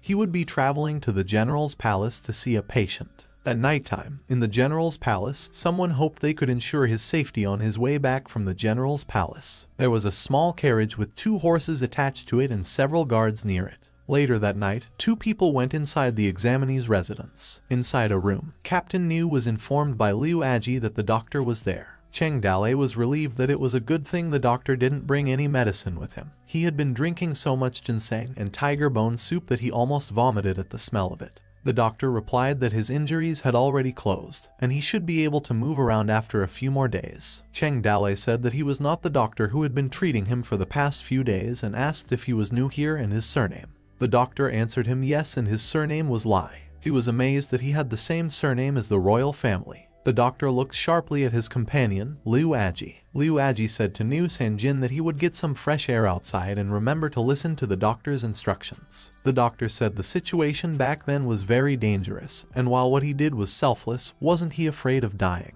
Cheng Dalei scratched his head and asked what he had to do with him. The doctor awkwardly replied that he was just asking. He heard General Niu was from the northwest and asked if the situation over there was okay. Cheng Dalei sighed as he asked what was okay about it, as he couldn't even have a full meal every day. It was already not bad to be able to survive. The doctor sadly remarked that it was that bad. Then he proceeded to ask Captain Niu why did he think they were unable to triumph over the Ring tribe, on which Cheng Dalei questioned why was he asking him and he could go ask the emperor.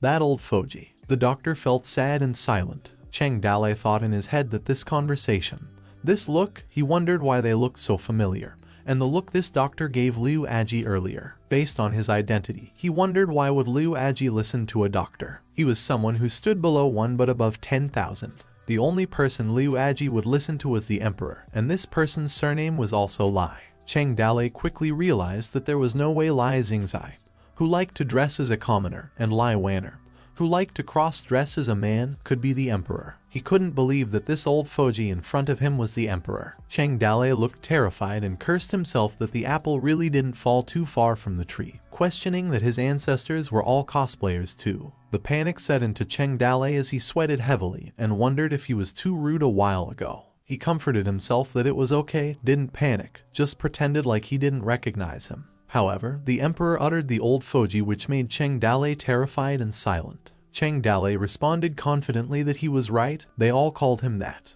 On which Emperor Ming questioned that all called him that. Cheng Dalei explained that he was blessed to live 10,000 years, hence old, and with age came wisdom, hence Foji. Using such a prestigious title to call the emperor, he then questioned if there was something wrong, on which the emperor replied that it was like that. The emperor asked why he was sweating so much and if he wasn't feeling well somewhere, and Cheng Dalei replied that it was a little hot. The emperor placed his hand inside his clothes and said that he played a huge role in saving the old Foji, and he was sure he would give him a huge reward. He got a piece of cloth, then wiped Cheng Dalei's face with it. The emperor called himself an old Foji since he said everyone called him that. Cheng Dalei panicked inside as he thought in his head that the emperor was actually helping him wipe his sweat and hoped he didn't accidentally wipe his beard off while he awkwardly laughed with him. The emperor said that this time he would definitely be promoted to a noble, but he wondered if there was any other reward he wanted. Cheng Dalei replied that sacrificing his body for the emperor was something a loyal subject must do. If he was talking about a reward, what else could be more rewarding than being able to protect the emperor? Then he responded that it seemed like he wasn't interested in a reward. Cheng Dalei added that not only that he wasn't interested, He wanted the emperor to send him to the most dangerous battlefields, the harshest and the most brutal places. He went on to say that as a soldier, to die on the battlefield, using his own blood to trade for the safety of the empire. That was the greatest reward, on which the emperor was speechless. He did not expect him to be so loyal, and Cheng Dalei replied that this wasn't enough to be called loyal.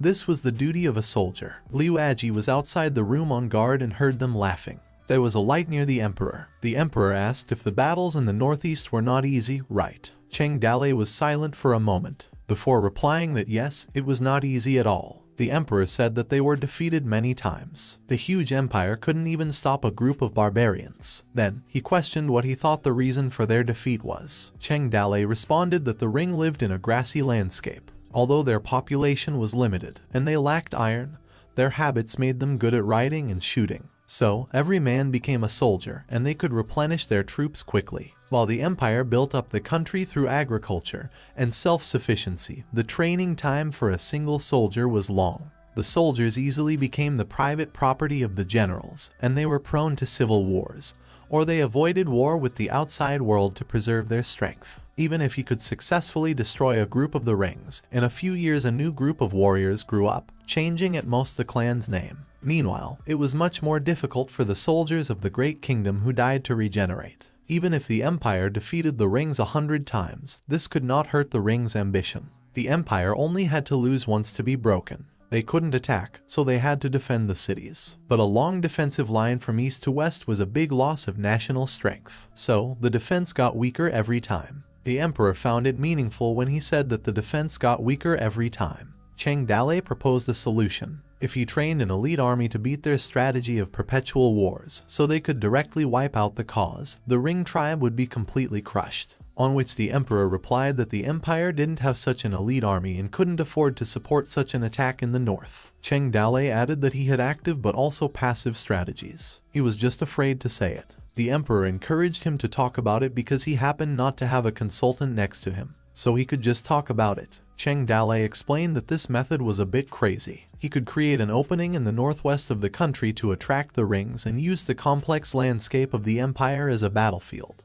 Then, he mobilized millions of the empire's peoples and the entire population to resist the rings, then blocked the enemy's retreat and destroyed them by encircling the place and gradually engulfing the invading rings like a sea that greatly damped their ambition. The emperor questioned blocking the enemy's retreat and then destroying them. Did he mean that at the cost of millions of lives, they should lure the rings into the country voluntarily and even give up Chang'an? Cheng Dalei explained that he wasn't trying to send them to their deaths, but to involve millions of civilians in resisting the enemy so that the weak could overcome and break the strong.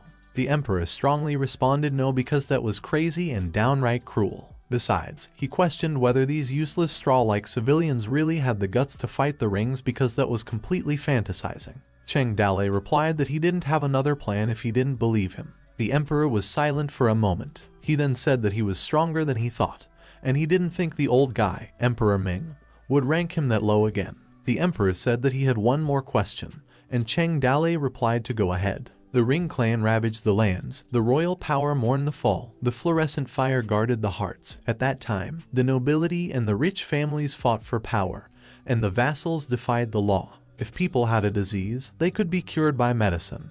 But what if the state was sick? He then asked if he thought the empire could be still saved. Cheng Dalei wondered in his head that this kind of question a doctor and patient should talk about, and he was certain that Emperor Ming already knew that he had found out his identity. Emperor Ming gazed sharply. Cheng Dalei thought in his head that this old man really knew everything.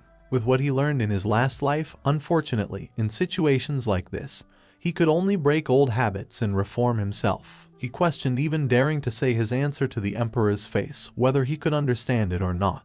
Even if he did, Cheng Dalei was afraid he would cut his head off right away. He was the leader of this old empire, should he overthrow the emperor himself. At that moment, the two eyes collided and the heart became similar like a clear mirror. Cheng Dalei breathed heavily. He said it was hopeless as he laid his back. The emperor was speechless. Then he turned his back and made his way to the door, and left Cheng Dalei in the room. Cheng Dalei looked at him, and a trace of pity suddenly rose in his heart. Of course, this was a very ridiculous thing, but at that moment Cheng Dalei really felt sorry for him. Liu Aji offered to let him help His Majesty onto the carriage, and he replied no because he wanted to take a walk. Liu Aji asked if he did say something that upset him. Emperor Ming replied no, He said it quite well and was right in some places. Liu Aji went on asking if His Majesty thought this person was useful, and if he was good for nothing, should they kick him out of Chang'an and send him back to his homeland? Emperor Ming responded that he was useful, not only useful but also of great benefit to them. Somewhere in the palace at midnight, someone walked, and the brothers were lurking behind a wall. Guan Yu said that this guy didn't look like anything special. Zhang Fei questioned if someone really murdered an ordinary royal doctor. And Liu Bei added that given Tong Fei's behavior in recent days in the capital, she was by no means a minor figure in the capital. She specifically asked them to secretly accompany this person, so that must have been her intention. However, Liu Bei thought in his head that the three of them were just guests in her house, but she specifically dismissed her most trusted Zhao Zilong and instead asked them, who were relatively strangers, to do the job. Liu Bei thought that in any case, it was fraud. He wondered how many people beside them were hiding in this seemingly quiet night. Swords were drawn, and they called the quack physician, and they finally got him. Several people dressed in black and carrying swords ran towards the doctor with masks covering their faces, and they continued demanding to give their son's, wife, and dog's life. Zhang Fei was surprised that someone really came to assassinate. The people dressed in black went on running with the intent to kill this quack physician. The three brothers came to the defense and surrounded the doctor. Guan Yu questioned if there were so many people. He felt it was way too exaggerated. It was not an assassination, it was clearly a siege. Zhang Fei replied that in the capital, he had either eaten or slept these past days. Now he finally had a place where his body's strength could fully express itself, while Liu Bei remained silent.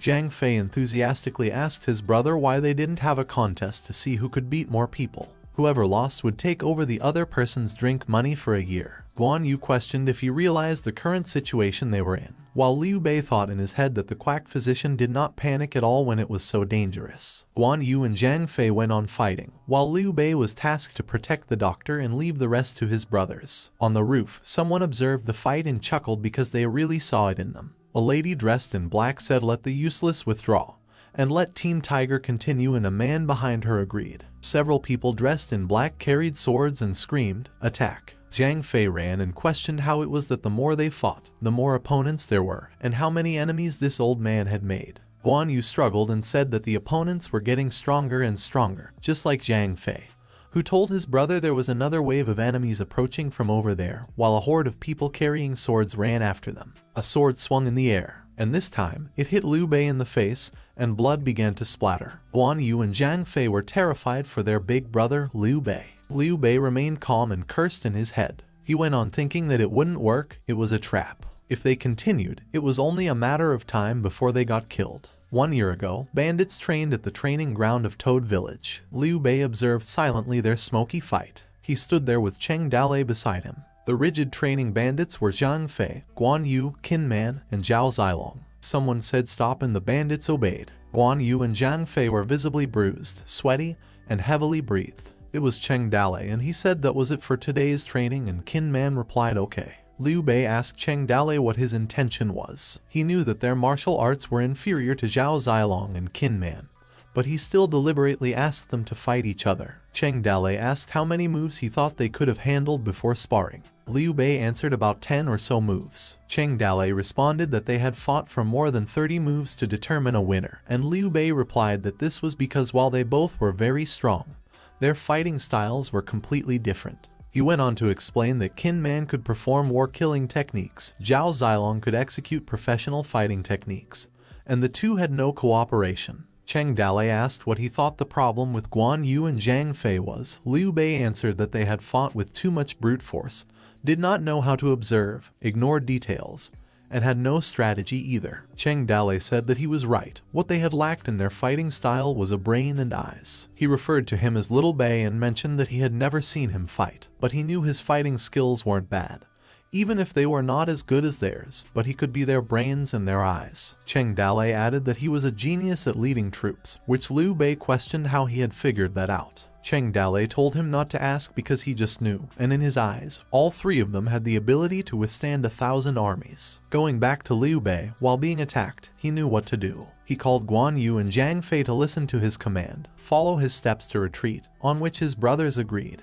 Liu Bei thought in his head that there were 3 in the northwest, 4 in the northeast, and 6 in the south. He found it, the weak point of the encirclement. Liu Bei fiercely commanded to break through them. On the rooftop, a man told his lady boss that they were getting away from them and asked if they should do something, and she replied not to hurry as they would strike when they thought they had escaped. In this case, they could see how they fought with all their might to survive. Zhang Fei and Guan Yu mowed down their enemies. Anxious, Liu Bei pondered who those people were and where the guards were, given that they were fighting for so long and failed to come. Then suddenly, a figure leaped behind their back. Unaware of what was going on, Liu Bei thought that as long as they could break the enemy's encirclement, they would have a chance to escape. Guan Yu was the first one who noticed and warned his brothers to watch out as the figure landed in front of them. A masked woman appeared and grinned at them. Zhang Fei's face distorted, and he told Guan Yu that they were going to attack together, to which Guan Yu agreed. They both slashed the masked woman. However, the woman jumped, dodging both of their attacks. She landed on top of their weapons with ease. The woman hopped up.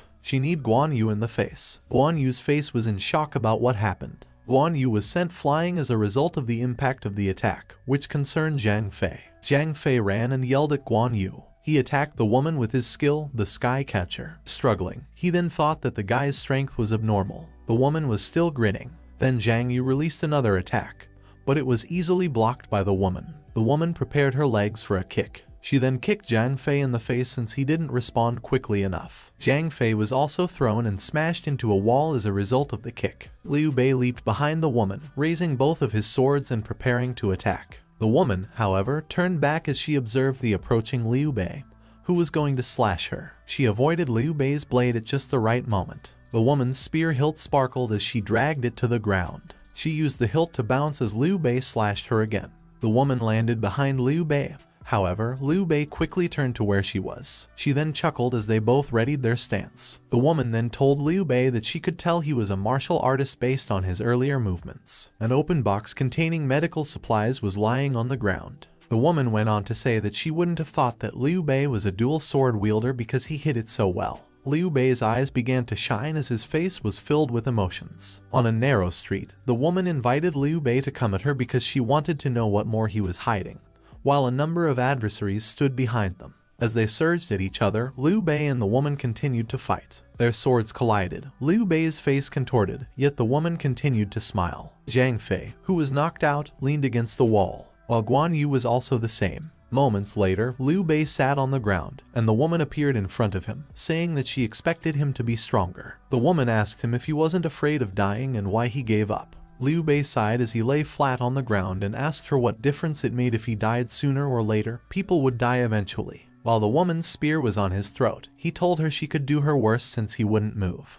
He continued that if Zhao Zilong found out that the three of them died in her hands, Liu Bei, concerned that her little game would no longer be enjoyable, addressed the woman as Auntie Tong Fei. The woman removed her mask and cloak and called Liu Bei a stinky kid. Tong Fei grabbed Liu Bei's clothes. She was furious and threatened Liu Bei if he dared to call her an auntie. Tong Fei clenched her teeth and asked Liu Bei if he truly believed she would not kill him right now. Liu Bei didn't answer and just clenched his teeth. Tong Fei grinned, stating that Liu Bei was not bad as she actually saw through him and even lasted that long against her. She complimented him that his martial arts were not bad, and he also had a brain. Tong Fei laughed as she continuously smacked Liu Bei, who began to feel something. Liu Bei's eyes twirled as he lost consciousness. Tong Fei was confused about what just happened. Liu Bei passed out while Tong Fei just stared at him without speaking a word. A man appeared and told Tong Fei that she didn't properly control her strength. Tong Fei placed one of her palms on her forehead, told the man he was talking nonsense, and inquired if he had caught anyone. The man informed her that it was truly surprising that an unknown number of assassins had invaded Chang. As he took off his face, the man also took off his hair and continued that night alone, they had caught a few opportunists. He went on to say that they still had to figure out who they belonged to. The man was also curious as to whether it was Jianghu's Moonsong Temple or Lingzhou Pavilion, or the Blood Assassins. Tong Fei told the man that she wanted a thorough investigation into all of them, and to find out who was the rat in the imperial court, because otherwise, she wondered how they found out about the operation tonight, and she also told him that his acting as the Emperor's double was too rough, and that she would find him an acting teacher later. However, the man laughed, asking her to spare him, as they should worry about the three fellows on the ground first. Tong Fei ordered the Tiger team to bring all injured people to the infirmary, and the three to her palace, and the Tiger team did so. Tong Fei, irritated, stated that with the Merlion guards around, she couldn't imagine how a bunch of riff-raff could cause trouble, and it was about time to let them know who Chang'an belonged to. Female attendants gathered outside the palace. Two of the attendants gossiped and told the other to pretend she saw nothing. Princess Mingyu stood tall, smiling. Meanwhile, Emperor Ming was present at the Weiyang Palace study. Princess Mingyu arrived and saw the emperor reading something. Emperor Ming's gaze shifted to the side, as if he noticed someone. He then inquired of Princess Mingyu why she acted sneakily now that she arrived. Princess Mingyu chuckled as she walked awkwardly toward Emperor Ming. She then looked at what Emperor Ming was reading and asked him what he looked at. Emperor Ming stated that he looked to see if anyone was capable in the exam. As he looked at the paper, Princess Mingyu asked him if anyone was capable. Emperor Ming scoffed and told her that true capable people were few and far between because he didn't know if it made sense or was simply a bunch of cliches. His eyes then turned to Princess Mingyu. Emperor Ming questioned her attire and pondered what would happen if word got out, which spooked Princess Mingyu. Princess Mingyu blushed as she told Emperor Ming that she learned it from him, prompting Emperor Ming to ask her what she meant. She then pointed to him and told him that she saw Emperor Ming and Uncle Liu wearing commoner clothes and sneaking out of the palace earlier. However, Emperor Ming stated that he went out for work and she would not comprehend what the work was. Princess Mingyu insisted that Emperor Ming should tell her why he went out. Emperor Ming disputed this, claiming that the entire empire was his and he could go wherever he wanted to go. Princess Mingyu, on the other hand, still pressured Emperor Ming to tell her why he went out because she wanted him to bring her along the next time. Emperor Ming coughed and told Princess Mingyu that they were not going to talk about it. He immediately changed the subject and asked Princess Mingyu if she had decided on someone to marry yet. Princess Mingyu stuttered and told Emperor Ming that she didn't want to get married yet. Emperor Ming argued that she would have to marry sooner or later, and she would meet someone with whom she wanted to raise a family. Princess Mingyu crossed her arms and told Emperor Ming that she had not met anyone like that yet, and they were not going to talk about it right now. Emperor Ming warned her that she could not wait any longer, and if she waited any longer, she would become an old lady. He stated that he already picked someone for her and asked if she was interested in finding out who it was. Princess Mingyu pouted, believing that if they weren't from the family, they were from the Tao family, and if he forced her, she would starve herself. Emperor Ming, on the other hand, told her that it wasn't either of those two people. The person he chose was good with both the pen and the sword, as he actually stood out among the crowd, and referred to him as a bona fide genius. Princess Mingyu's face was skeptical as she asked Emperor Ming if someone like that existed, and what they looked like. Emperor Ming rubbed his cheeks as he emphasized to her that the man did not appear ugly. Nonetheless, Princess Mingyu remained unconvinced and questioned Emperor Ming what family the man belonged to if he wasn't from the Tao or families, to which Emperor Ming replied that the man's name was Niu and asked what she thought. Princess Mingyu's eyes squinted as she mentioned Niu's name. Distressed, Princess Mingyu asked Emperor Ming if he wasn't talking about that man. After a while, Princess Mingyu entered through the gate, annoyed, wondering where Cheng Dalei was. When Xiao Linger recognized her, she told her that Cheng Dalei was resting in the yard. She stood near Cheng Dalei, who was asleep, with her arms crossed, staring at him angrily and not saying anything. She then slapped him, causing Cheng Dalei to scream. Cheng Dalei cursed at her, asking Princess Mingyu what was wrong with her. Princess Mingyu asked him what he said to Emperor Ming, which perplexed Cheng Dalei because he had never met her father. She then mocked him, wondering what talented genius he was and he should simply go back to his mountain since she didn't know whether he was worthy, to which made Cheng Dalei more confused. Princess Mingyu quickly ran and cursed at him and told him that no wonder why he was so interested in her matters because he was just a perverted toad that wanted to eat swan meat. She continued to mock him, telling him that he should never forget that he was just a mountain bandit and would forever be a bandit. She then left, leaving Cheng Dalei puzzled about what had just happened. Cheng Dalei was thinking about what had just happened when Princess Mingyu came and began hitting and screaming at him, calling him a toad who wanted to eat swan meat, wondering what was wrong with that as it was the motto of his toad village. Liu Bei mumbled in his sleep as the night passed. Someone then called his attention, asking him if he were finally awake. Tong Fei, who was sitting beside him, asked Liu Bei if he wanted to talk. As he turned away from Tong Fei, Liu Bei's face showed disappointment. Regardless, Tong Fei just laughed it off and told Liu Bei not to look at her like that. She then informed Liu Bei that the situation was dangerous and that if the three of them went together, they might have a chance to beat her, and she wondered why he refused to act in the end. Liu Bei grabbed his blanket as he told Tong Fei that it was none of his business. Tong Fei then told Liu not to mind it as she also didn't like to gossip about other people's privacy either. She asked him another question about how he knew that the commission was fake, to which Liu Bei answered that it was not a big deal as there were many things missing. Tong Fei then interrogated him as to how it was possible. Liu Bei cautioned her that the imperial physician they were protecting was too calm and composed to be an assassin. But Tong Fei retorted that the next time she should find someone with better acting skills. Liu Bei guessed that the general's mansion, as well as the location they were given, were both fakes, as the place where they fought was not far from the general's mansion. But the general's mansion did not move after a long fight. He also added that the biggest possibility was that someone from the military was involved in the assassination, and that there were no movements from the Imperial Guard in Chang'an. Tong Fei then told him to continue. Liu Bei then told her that it appeared as if they deliberately left them to escape because so many assassins appeared at the same time, as they must have carried out a very tight plan. He also believed that the encirclement had a loophole and flaws, which did not make sense. He went on to say that he and Zhao Zilong received the task of escorting the imperial physician, but Zhao Zilong hadn't appeared, as he presumed he got a different location, and Liu Bei assumed that Tong Fei was planning the assassination the whole time. Liu Bei sat down and asked Tong Fei if she deliberately put Zhao Zilong away to play such a fake game to test their ability, as he claimed she knew Zhao Zilong's details and abilities best as Zhao Zilong's senior sister. But Tong Fei stated that in the end, Liu Bei just lay down because he already guessed it was her and believed she wouldn't really kill him. Liu Bei asked her what her purpose was and who the hell she was for setting up such a game. Tong Fei chuckled as she sipped her tea and informed Liu Bei that that night, there was indeed an imperial physician who went to the general's mansion, and the location Zhao Zilong got was the real general's mansion. She went on to say that the real imperial physician was, in fact, Emperor Ming in disguise to go on an inspection tour.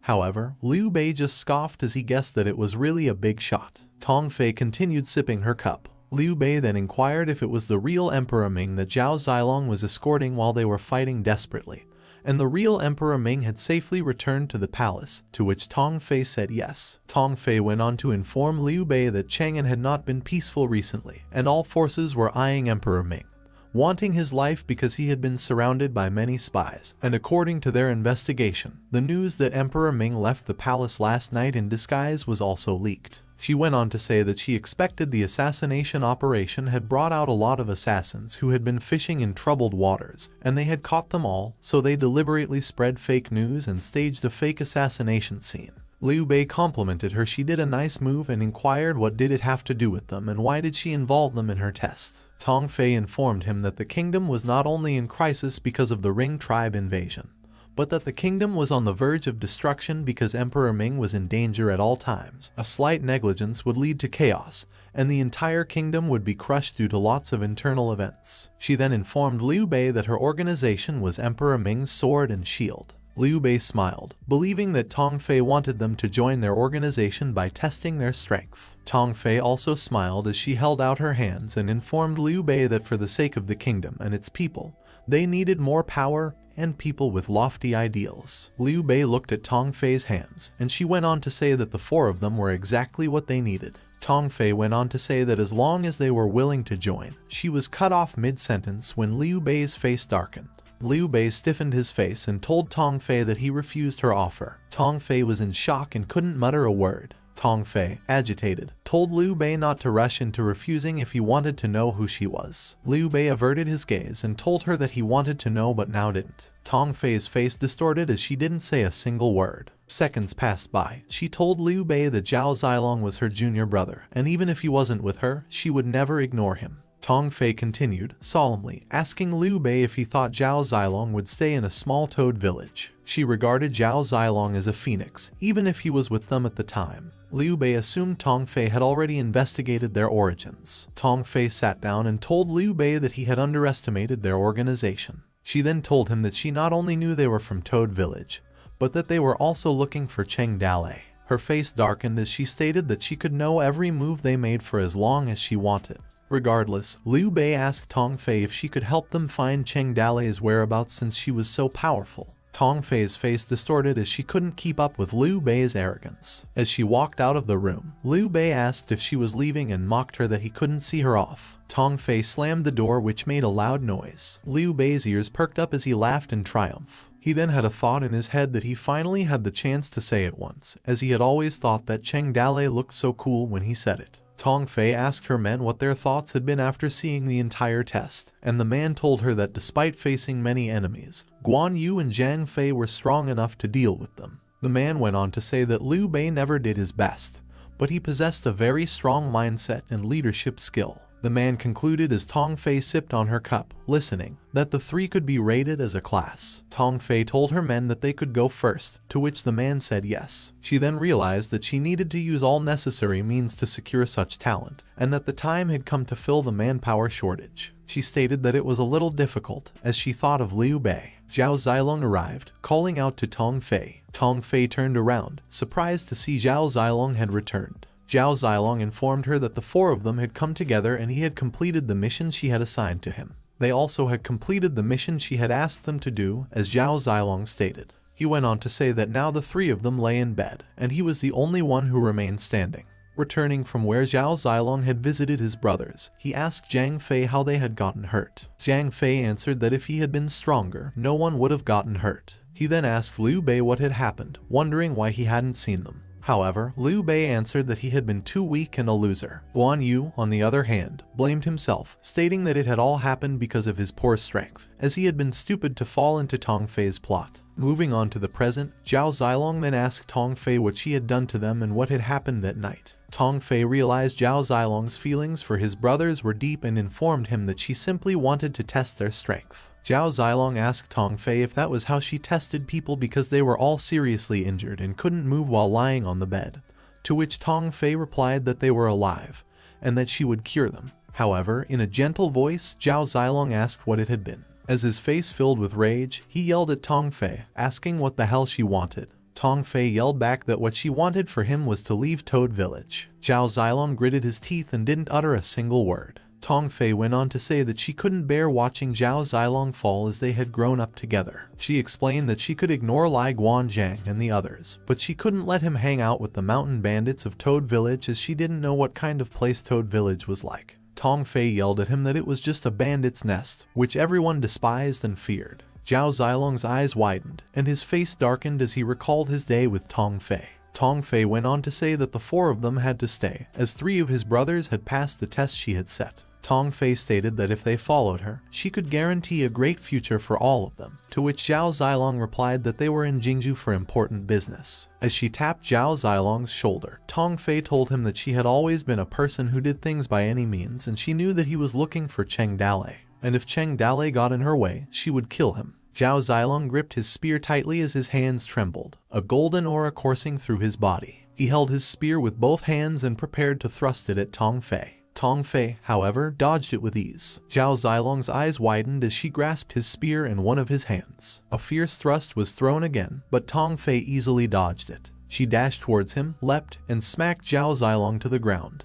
Tong Fei cursed, unable to believe Zhao Zilong had swung his spear so hard at her. She then questioned Zhao Zilong if he still wanted to fight her, as she was doing this for his good. Tong Fei opened her eyes to look around. However, all she saw was Zhao Zilong on the ground, unconscious. She stood up, scratched her head, and asked her men if what she had said earlier was harsh. The man responded that her words had been a bit heavy, but her hit had been harder and that she couldn't get married like that. Tong Fei's face darkened as she looked at her man. With a loud bang, the enraged Tong Fei walked away, leaving Zhao Zilong and her man unconscious on the ground. Cheng Dale was recuperating in bed for a few days, and the military examination began.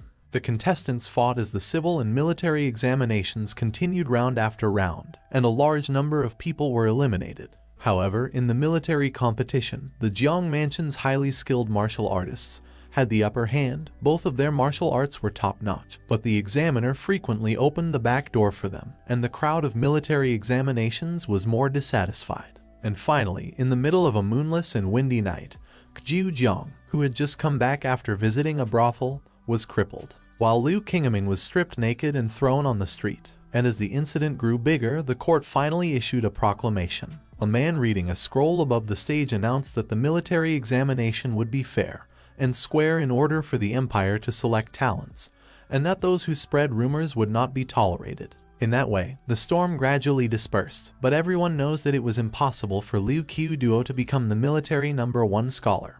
Otherwise, it wouldn't prove that the rumor was true. With a brush in his hand, Cheng Dalei stared at the paper he held. Liu Jihan appeared, holding a spoonful of soup and called out to Cheng Dalei. While Cheng Dalei wrote, Liu Jihan fed him, and Aku informed him that the Zhang and Liang mansion had sent him a banquet invitation, to which Cheng Dalei replied that he would not go. Aku went on to say that after 10 days, the military examination would be held to select the #1 scholar, and stated that Cheng Dalei should also be there as the emperor could make him an official, and at that time all the civil servants and military generals would be there. Cheng Dalei blushed as he replied that there was no point in becoming an official because compared to the heights of the temple, he preferred the far side of the country. Cheng Dalei asked Aku if he could take a look and help him push it. Liu Jihan scooped another spoonful of soup. Aku continued to inform him that the imperial god of war would be present at that time, not only to reward the military's top scholars but also to reward Yang Longting. While Liu Jihan was minding her own business, Cheng Dalei asked Aku if Yang Longting would be there, and Liu Jihan, beside him, felt the food she had eaten. Cheng Dalei then had the thought in his head that Yang Longting would appear at the military examination venue 10 days later, and his current residence was heavily guarded every day, and it was impossible to enter. While Liu Jihan was trying to feed him, he declared that if it didn't work, there were no more chances once Yang Longting returned to Yuzhou. Cheng Dalei ate the food she gave him, and Liu Jihan smiled. Moments later, Bai Feiyuan arrived anxiously asking if Cheng Dalei was present. He informed Cheng Dalei that his two brothers left. Cheng Dalei's eyes widened as he questioned himself if Lai Chong and Lin Xiaoyu had left and asked Bai Feiyuan if they were captured by the government. Bai Feiyuan said no and stated that he went there alone to deliver food to prevent information leakage, and that no one could find their hiding place. He went on to say that when he went today, he found that they left, that there was no sign of fighting in the temple, and that before they left, they wrote 4 words on the wall that said, "See you again." Cheng Dalei didn't say anything, and he had the impression that they didn't leave, but they were looking for an opportunity to assassinate Emperor Ming again, and in the current situation, assassinating him was similar to courting death. He then instructed Bai Feiyuan to spread their brothers around the city and look for news about them. Once found, he told him to stop them immediately, and not let them do anything stupid, which Bai Feiyuan obliged. Cheng Dalei sighed and mumbled, hoping they left. Concerned, Liu Jihan noticed Cheng Dalei was not happy and asked if he wanted her to sing a little song. Cheng Dalei looked down and thought about it. He got an idea moments later. Cheng Dalei told Aku that he remembered the troupe that wanted to see him and asked her to allow them to come, as well as Yi Jitao to come as he recalled she could play opera. Instead, Aku asked him if he wanted her to play opera to relieve his boredom. Liu Jihan scowled as Aku asked Cheng Dalei what opera he wanted her to teach them and to arrange a play. Cheng Dalei put his hand on Liu Jihan's head and remembered that she also learned to play opera. He told her he had an idea for a play and asked if she was interested in singing it together. After a while, Liu Jihan got ready while Cheng Dalei took care of her hair and Yi Jitao took care of her lipstick. Liu Jihan finished her preparations as her hair turned black, and a luxurious tiara was placed on her head, while Yi Jitao was also done and looked as if she exactly resembled Liu Jihan. As the bright sun shone above the sky, a humming came out of the house. A man from the Ring tribe stood up and told them to execute the details of the peace talks. He warned them not to even think about talking to them. Just last year, they already signed an alliance with the Empire. Someone pointed to a map, indicating that this was the surrendered territory, and the city, as well as Yuzhou, would be theirs. Another man said no, arguing that they won the Battle of Yuzhou but was cut off. Jin Wendao wanted compensation of 30,000 taels in their paper, tea, and ironware, while Hulani, a Ring tribe prince, stated that the chosen princess by the Empire was clearly a commoner, as they could not fool them with a commoner because they were children of eternal nature. The great Prince Lin Leshan chuckled as he expressed that it was enough for that day, and that they could talk about it on another day. Hulani pointed to Lin Leshan and said that they wanted a true princess, not a palace maid crowned as a princess just to marry their step-king. Meanwhile, Lin Leshan just chuckled as soldiers gathered behind him. He then got the idea that they had people on their side who could beat them too. He cautioned them not to be too bold as it was pointless. He informed them that Yang Longting was in the capital and asked if they would like to meet him. Hulani asked his men if anyone had heard of Yang Longting, as he had no idea who that was. In addition, a man also asked who that rotten bastard was, while Jin Wendao was also puzzled. Lin Leshan mentioned Yang Longting's name but cut himself off mid-sentence. Hulani informed him that they didn't know him and hadn't seen him around. Lin Leshan whispered that the Ring tribe lacked manners and didn't even have the courage to meet the people who had defeated them. A soldier standing next to him murmured that his words might have hit them on the spot. Jin Wendao chimed in, telling them that if there was someone in Chang'an, he would like to meet him. Lin Wenchen stated he didn't know who Jin Wendao wanted to see, but if he was close, he should be able to see him. Unamused, Jin Wendao wondered who he meant by him. He informed them that he called himself the Toad King and that, while thinking of him, his name should be Cheng Dale. Lin Leshan asked his men if they had heard of Cheng Dale. No one responded since they had no idea, and they had never heard of that name before. Jin Wendao stated that Cheng Dale defeated them and massacred their tribe's warriors, and as a prince of the Northern Ring tribe, he was supposed to hate him. But as a soldier, he respected him. Lin Leshan didn't mutter a word. He went on to say that the Empire would definitely reward Cheng Dale for such a great achievement, and that he should be in Chang'an right now. Lin Leshan scratched his head, said yes, and mentioned that he would have Cheng Dale come to him as soon as possible, while wondering who Jin Wendao was talking about. Time passed, and the group descended the stairwell. Lin Leshan noticed a girl who was running. They bumped into each other. Princess Minju held her head in pain, which made Lin Leshan spooked. Lin Leshan, anxious, thought in his head that it was okay for her to fool around in the past, but how dare she come out and wander around today, as he stared at the stunned Princess Minju. Princess Minju came into her senses and noticed the big shots gathered. Lin Leshan ordered her to get out, and she obeyed by saying yes. Hulani didn't finish his question before Lin Leshan said that the girl was just a senseless little eunuch and apologized for bothering him. However, Hulani's eyes turned to his side. Looking at Princess Minju, who was running away, she then suddenly tripped and yelled before falling face flat on the ground. She pushed herself up, face full of embarrassment, while Hulani watched the event happen. Princess Minju blushed, claiming that it was too embarrassing. A concerned attendant rushed, calling her name. The attendant helped Princess Minju stand as the people behind them watched. Lin Leshan awkwardly told them that his men had no rules and would punish them severely later, and Hulani just chuckled and told him nothing. Princess Minju was still blushing as her attendant was just behind her. Inside the Wyong Palace, Lin Leshan reported that they were sent back and that the only thing that hadn't yet been confirmed was the marriage. However, there would be a result soon, and Emperor Ming asked him if he was done talking. Emperor Ming told him he had wronged him and told him to get up and talk. Lin Leshan responded that it was his duty to share his father's worries and that it was what he should do. If the Ring tribe became aggressive again, Emperor Ming suggested that he let Yang Longting do the negotiating and let them understand something. But Lin Leshan thought it was probably useless. He realized that the Ring tribe seemed to not want to see Yang Longting and instead mentioned a person named Cheng Dale. Emperor Ming inquired, and Lin Leshan responded that he was not sure what the Ring tribe meant, but that the Ring tribe seemed to be very respectful to Cheng Dale. Emperor Ming brushed his beard and mumbled that he heard of Cheng Dale somewhere. A man joined in, saying that the man appeared to have made a great contribution to annihilating the enemy in Yuzhou, and that he should be one of the lords of Yuzhou's warriors. He went on to say that he didn't know why Cheng Dale's name was not on the reward list this time, but the emperor didn't say anything. Lin Leshan bowed and said yes when Emperor Ming ordered him to check it out. Guan Yu asked Zhao Zilong if Tong Fei were really his senior sister and how long they were under her house arrest. On the way here, Zhang Fei noticed Zhao Zilong was shy and eager to see her, and he thought he was close to Tong Fei.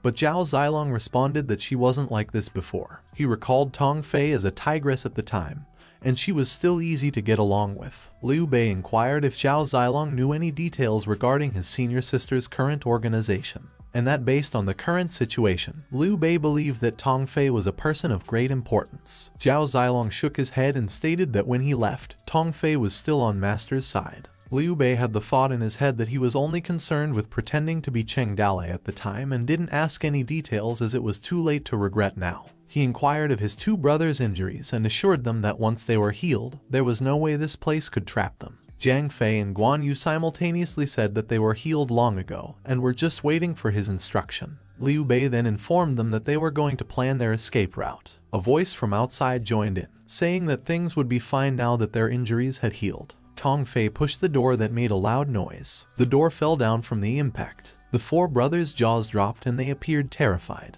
Tong Fei informed them that she had inquired about Cheng Dale and asked if they wanted to know. Liu Bei asked if she was planning on asking them to do something in exchange. Tong Fei responded that he had thought too much and that the news was free this time. She smiled as he mentioned Cheng Dale's name. and told them that he was already dead. Zhang Fei jumped from his seat, cursing Tong Fei and claiming that Cheng Dalei couldn't be dead. Tong Fei warned them not to underestimate her intelligence and asked if they knew Yang Longting, who personally stated that Cheng Dalei died from a serious injury sustained while jumping off the cliff. Tong Fei placed her hand on Zhao Zilong's shoulder and asked if he was still angry, then giggled at him for being cute. When Zhang Fei asked if they had found Cheng Dalei's body, Tong Fei replied that it couldn't be found and questioned who could survive such a high cliff, and she heard that Yang Longting saw it with his own eyes and told them they could just ask him. Yang Longting's words, Liu Bei added, could not be trusted, and besides, with Cheng Dalei's ability, he could never die that easily. Tong Fei, on the other hand, did not believe that with that kind of cliff, even if Cheng Dalei did not die,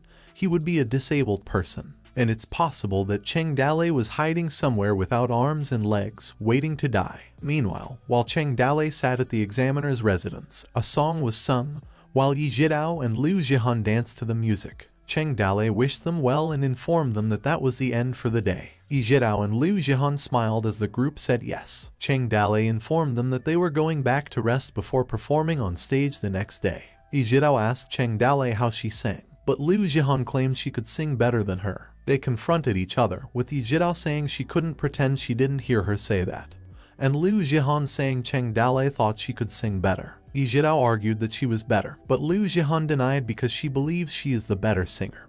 And in the center, Cheng Dalei was baffled by what was going on and how sudden it was. Both girls asked Cheng Dalei that he must decide, which made him sweat. Cheng Dalei called upon Liu Jihan, which baffled her in her small theater. Without asking, Liu Jihan came forward. Liu Jihan smiled as Cheng Dalei's arms welcomed her. He then massaged her face, which made Liu Jihan blush. As Cheng Dalei was examining her face, Liu Jihan was still confused. Liu Jihan's personal information was disclosed as a young maid who was not well known. Her former nickname was Famil Rose. She was 18 years old. At the God of War residence, a squad of soldiers lined up. 2 guards were at the entrance of the residence. Yang Longting sat inside, irritated. While still irritated, he rested his face on his hand and wrote. And as his irritation grew, his ink splashed and ruined his work. He then thought in his head that he obviously placed heavy troops in the vicinity. He looked up, however, he still felt that the atmosphere in Chang'an was suffocating, as if some kind of monster lurked. But in Yuzhou, he could cover the sky with his own hand by summoning people to the Wind and Rain Pavilion. However, in Chang'an, there were many people of higher status who could be found everywhere, so he had to tuck his tail between his legs. Yang Longting closed his eyes, wondering when he could return to Yuzhou. Lai Shanyan appeared and informed Yang Longting that the palace had just sent someone to inquire about a person and asked if they knew anything about him. Yang Longting asked who they were inquiring about, and Lai Shanyan stated that it was Cheng Dalei's. Yang Longting understood where his sense of unease came from,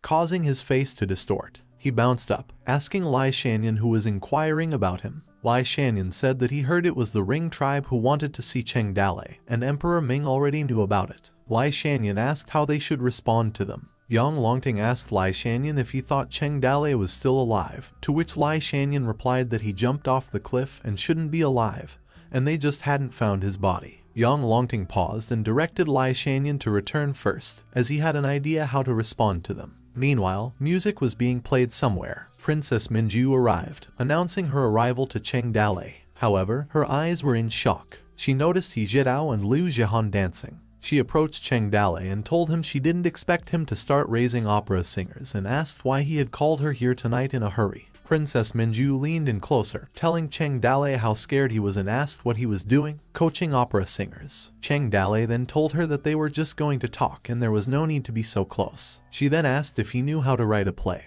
to which Cheng Dalei replied that he was just teaching them how to rehearse a play for Emperor Ming's surprise tomorrow. Cheng Dalei chuckled and asked He Jidao and Liu Jihan to join him. Princess Minju recognized He Jidao, the Queen of Flowers, and wondered who the other sister was because she couldn't believe she was comparable to He Jidao. Cheng Dalei smirked and said that if she wasn't ashamed he thought that they should teach her how to be a woman. He Jidao and Liu Jihan approached them, greeting Princess Minju. Princess Minju called Cheng Dalei a degenerate, and even though he raised an actor, he lived in a plush house with a young concubine. But Cheng Dalei responded that she misunderstood, as people made a living as performers, not by selling their bodies. Cheng Dalei asked Princess Minju if she could do him a favor for the martial arts examination tomorrow. Princess Minjiu asked him what the hurry was as she told him his good day was coming and that Emperor Ming would make him a senior official in front of all scholars and the entire world tomorrow. She then informed him that she had heard that you had to be at least a 4th grade official in order to be awarded alongside God of War Yang Longting and asked him if he was excited. Cheng Dalei smiled and told her that he was now very excited. He then requested that Princess Minjiu do him a favor. Cheng Dalei stated that there must be singing and dancing on such an important day, and he asked if she could arrange Yi Jidao and the others. Princess Minjiu questioned why she should help him after he had gone through so much trouble to promote Yi Jidao. He then asked her if she wanted to know where her 6th brother was. He informed her that he had received news that someone had seen him in Kinju and that he was still alive. Meanwhile, on a vast field of rice in Kingju's Zimu town, 2 people ran, and a group of people behind them yelled at them to chase them down and catch the 2 chicken thieves. The people raised their weapons. They yelled at them to catch them and not let them get away. One of the 2 thieves expressed that stealing a chicken was not as bad as stealing a cow, whereas his companion claimed that it seemed they didn't just steal a chicken, but all the chickens in their village. One of them yelled to run because the group behind them was catching up. The villagers communicated with one another to search for, catch, and kill them, not to let them get away. One of the villagers mumbled that the 2 bastards stole his hens that were laying eggs. The 2 thieves murmured as the owl coos that the people of this village took chickens seriously. As they sat around a campfire, the man with black hair stated that stealing chicken and rice was impossible, and it was time to steal someone's clothes, as wearing ragged clothes made them look like Ring Tribe invaders, while his companion's stomach growled. The man laughed and asked Afu if he was still hungry and if he wanted something to eat, to which Afu replied that he was saying it as if he wasn't hungry because he didn't even have anything to eat. The man searched his clothes for something and told Afu, who said he didn't have any. He then took out a piece of meat, teasing Afu if he wanted to eat. Afu drooled and asked the man why he still had it after seeing him eat it all, to which the man replied that he could tell him everything. He then took the man's meat from his hand. As Afu ate the meat, the man reminded him to eat slowly and to save the grease paper for him, as he needed to wipe his ass. Under the campfire, the man called Afu. The man rested his arms on Afu's shoulder. The man told him that he could hang out with him and follow him in the future, and that he'd have tasty food and strong drinks. A red orb appeared as the system reset progressed to 99.5%. Staring at the necklace in his hand, Cheng Dalei had a thought that only a little was left. He stared and recalled the image of the heart sleeping under the moonlit sky. When Liu Jihan mentioned that she would be on stage tomorrow and that she was nervous, Yi Jidao told her not to move, and she, too, was afraid that there was something else in the piece Cheng Dalei wanted them to sing. Yi Jidao noticed Liu Jihan kept referring to Cheng Dalei as the village master and asked if she could tell her anything about his past, to which Liu Jihan replied that it was a very long time. Liu Jihan struggled to speak as she submerged half of her face. Yi Jidao realized that Liu Jihan and Cheng Dalei had been through so much together. As she massaged Liu Jihan's back, she told her that her suffering was similar to hers, prompting Liu Jihan to ask if she wasn't another one of Cheng Dalei's outside love debts. Yi Jidao stated that it was a blessing if she could be loved by Cheng Dalei, and it was a shame that he only treated her in a mentor-apprentice relationship.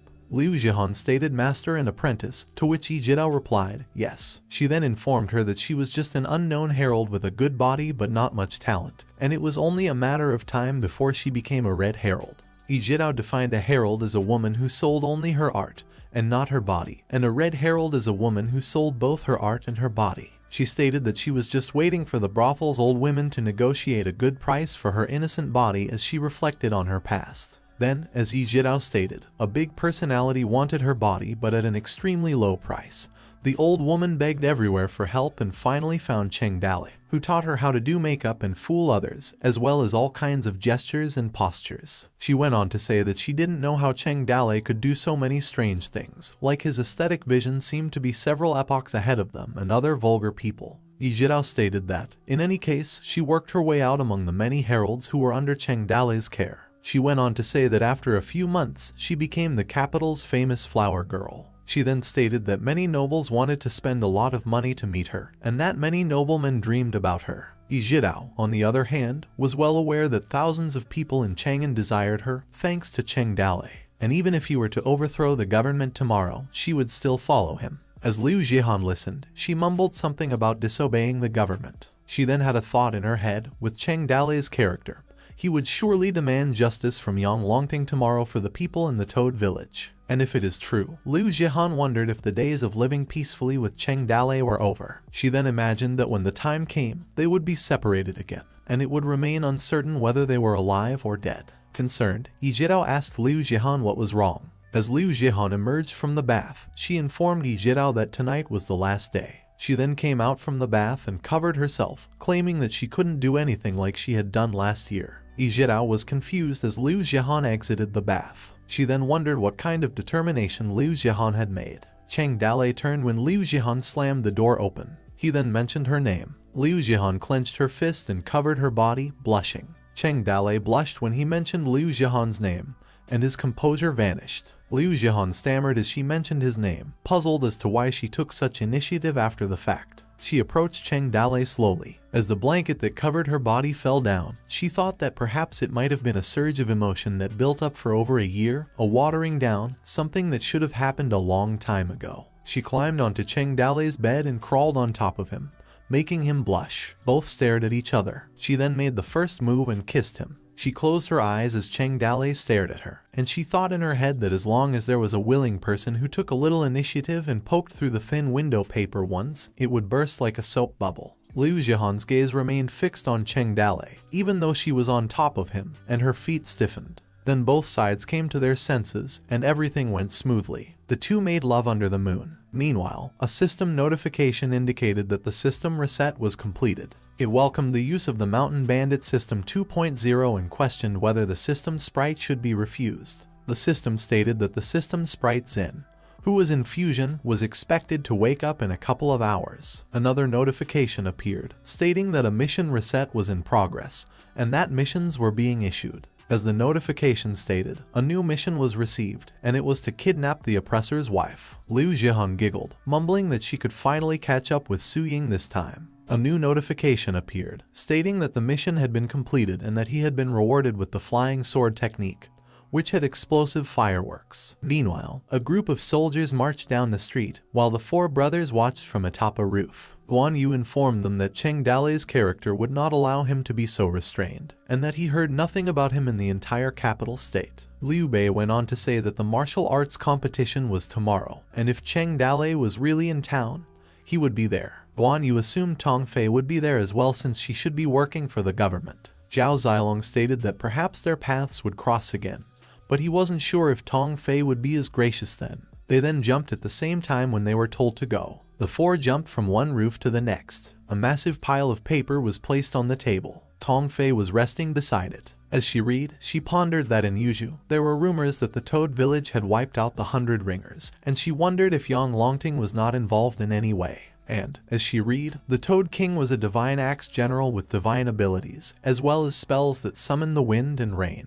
She then placed the report as she could not believe everything and thought that it was all just market rumors. Tong Fei sat, thinking that the only thing she could be sure of was that the Toad Village and Yang Longting probably harbored grudges, as confirmed by the way all four brothers treated Yang Longting. She closed her eyes and contemplated. Tong Fei pondered that if Cheng Dalei did not die, he should appear at the martial arts competition tomorrow. A soldier appeared, greeting Tong Fei and informing her that they got away. The man asked if they should send someone to catch them. Tong Fei responded that they couldn't escape her as long as they were in the city, and there was no need because they wouldn't leave until they found Cheng Dalei, and she added that she could probably guess where they would go. The next day at the War God Mansion, Yang Longting's young servants assisted him in putting on his armor, starting from his boots and ascending to his arm plates. Once fully encased in his armor, Yang Longting wore a somber expression as he pondered the stifling heat. Concerned, Shanyan addressed Yang Longting respectfully, reminding him of the impending martial arts examination,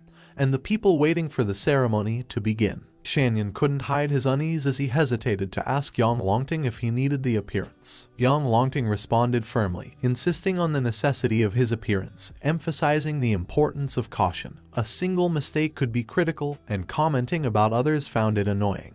However, Shanyan persisted, mentioning the inconvenience of the heavy armor, that it wasn't convenient to move around in the hot weather. Yang Longting, feeling somewhat withdrawn, questioned whether he truly appeared strange in his armor. Finding the situation awkward, Shanyan awkwardly suggested that Yang Longting could consider changing into casual clothes. Following their conversation, a soldier addressed Yang Longting, urging him to mount his horse and walk through Chang'an's streets, allowing the city's residents to catch a glimpse of Yang Longting. However, Yang Longting declined the suggestion, expressing his discomfort with being in the spotlight, and insisting on taking a carriage instead. As they proceeded through the streets of Chang'an, a person addressed him and implored him to take care of himself. Another person expressed their desire to see Yang Longting in all his glory. Someone reminded Yang Longting to stay hydrated and avoid staying up too late. Yet another enthusiastic supporter was overjoyed about Yang Longting's presence. Inside the carriage, Yang Longting pondered the fact that even when he wore casual clothes, he still had to wear gold light armor with it. He also questioned the idea of riding an unprotected horse. With a vigilant eye, he watched the surroundings outside the carriage, concerned about potential threats to his safety, such as someone making an attempt at his life or an arrow being shot from a high place. After he contemplated, they finally arrived at the barracks. A messenger called Yang Longting, informing him that Emperor Ming had invited him. In a respectful manner, Yang Longting announced his name, stating that he was there to meet the Emperor. Emperor Ming, acknowledging Yang Longting's status, dispelled the need for excessive politeness and invited him to come up and sit with him. Yang Longting bowed in response to Emperor Ming as he agreed. He reflected that only those who have power over the dynasty have the privilege to sit with the Emperor on this stage. Yang Longting pondered the powerful figures within the empire, such as Qi Xiang, the general of the heavenly policy, and the key ministries, as they were the centers of power of the empire. He also noted the interest of the emissaries of the rings in the martial arts examinations. With a sense of ambition, Yang Longting believed that from that day, he too could rise and sit beside Emperor Ming. He envisioned a future where he would have a place of significance within the great empire. Amidst his thoughts, Liu Aji reminded Emperor Ming that it was time to begin, prompting Emperor Ming to signal the start. Suddenly, the atmosphere was filled with the resonating sound of drums as the martial arts examination got underway at the barracks. Cheng Dalei then made an announcement following the drumming, emphasizing that that day marked the final day of the martial arts exams to determine the martial arts scholar. He explained that the competition consisted of 3 phases: archery, horse fighting, and strategic questions. Cheng Dalei instructed the candidates to enter, and the first competition of archery was about to begin. The first competitor demonstrated exceptional archery skills. He hit the dummy target with each shot accurately. The host then provided a breakdown of the results, indicating that Liu Wu hit 10 arrows on the target, 1 in the throat, 3 in the shoulder, 1 in the chest, and 4 in the lower body. After the first competitor finished, Cheng Dalei called for the next person to step forward. The second competitor also showcased impressive archery skills with accurate shots. The host again detailed the results for Quen, hitting the target in the head, 1 in the throat, 2 in the shoulder, 1 in the chest, and 4 in the lower body. Finally, the host announced that the winner of the first archery match was Quen. Cheng Dalei, though, expressed doubts about the strength of the 2 competitors, considering them to be average. He questioned how they could have reached the final stage of the martial arts exam and decided to view their information. Upon further investigation, Cheng Dalei was in disbelief as he discovered that the competitors were actually Jiu Zhang and Liu Qingming, and they were graded as excellent. He noted that both competitors simply changed their names and got back into the competition.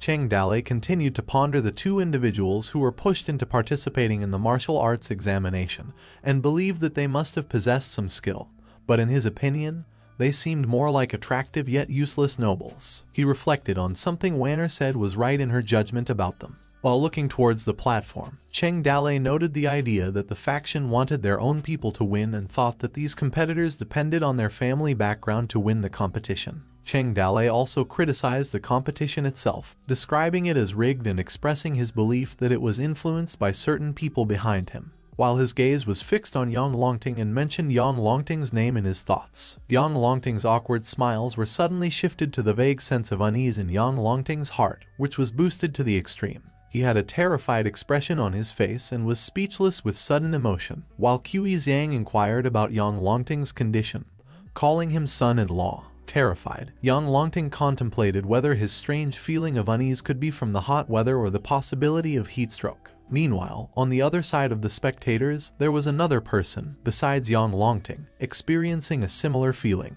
Jin Wendao's face showed alarm as well, even though he remained silent. As the competition continued, Cheng Dalei raised his hands and announced Game 2, the horse fight, instructing both teams to prepare. He then declared to start. The competitors engaged in battling and horseback riding, and one of them exclaimed with a forceful shout as he managed to block the attacks. Cheng Dale provided commentary on the duel, noting that the horse fight between the two competitors wasn't particularly marvelous. While in the crowd, the military faction commented that, unlike previous occasions when wooden swords or spears were used, this time, the competitors were armed with real swords and spears. Another military member discussed the importance of the horse's understanding of human nature, and its ability to make decisions on when to charge or collide. A civilian faction expressed excitement. While Wanner and Emperor Ming were focused on watching the fight, they could hear comments from their surroundings. One person commented on the competitors dismounting, with one wearing black and the other in white,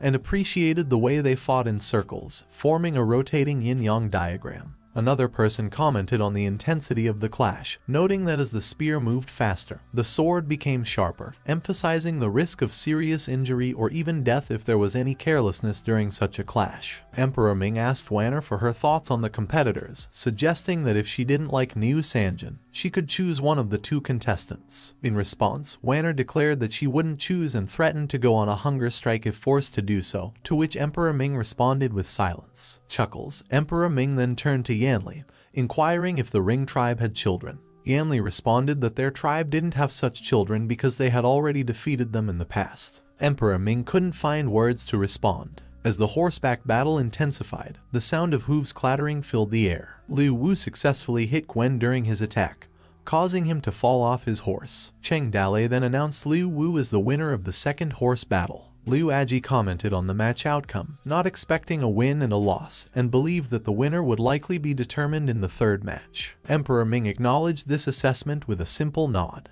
The final part to determine the winner was questions about strategy, which was decided by Emperor Ming. The civil and military officials naturally took advantage of this and tried to get a good impression for their favorite participants. The civilian faction acknowledged Gwen's excellent sword skills, while the military faction noted that Liu Wu won and praised his exceptional skills, considering his age. Another person chimed in, expressing admiration and referring to the competitors as fine scholars and soldiers. Others commented that they believed Gwen and Liu Wu's skills were not much different, anticipating that Gwen might win the next game. Some believed that even in defeat, one could claim an honorable defeat, while the Ring tribe in front of them remained silent. As the argument continued, one side believed Liu was better, while the other responded that Gwen was stronger. Amidst the crowd's argument, Yanli, who was silent, was visibly irritated by the arguments behind him. He then spoke up, saying that with so many people in the Empire, he questioned whether the Empire's martial arts champion would be selected from just these two. Amused, Yanli commented that it was just like that, leaving the civilian and military factions taken aback by his audacious statement. Yanli showed a respectful gesture to Emperor Ming and proposed that their warriors compete with the Empire's top martial artists. In response to Yanli's suggestion, Emperor Ming sought an excuse,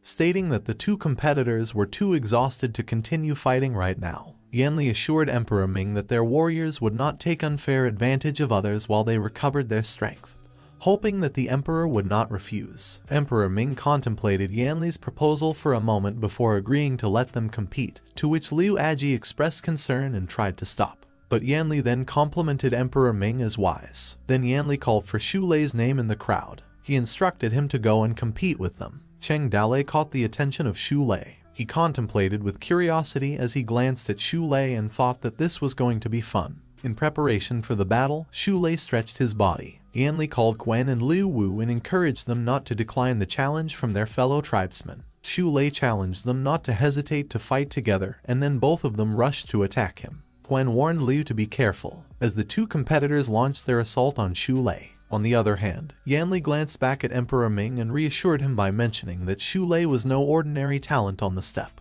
But Emperor Ming did not respond and looked serious at the battle. As the battles continued, Liu Wu and Gwen swung their weapons at Xu Lei, but Xu Lei skillfully managed to dodge their attacks. Amidst the intense battle, the civilian faction remarked that with 1 versus 2, they should have an advantage. A military faction chimed in, urging them to put some strength. Another military faction commented to go after Xu Lei, with a call to defeat and even kill him. With just a few moves, Gwen was swept off the horse, emitting a pained groan after Xu Lei launched his attack. Xu Lei, reveling in his triumph, mocked Gwen, saying he couldn't withstand a single blow. He continued to mock the Empire's martial scholars for their capabilities after he swung his weapon forcefully at Liu, who struggled to block it. While struggling to fend off Xu Lei's attacks, Liu Wu clarified that Quen was not the Empire's martial scholar, and that he himself was the one being sought as the martial scholar. Xu Lei responded by saying he was next and then prepared for a strong attack on Liu, who was ready to block it.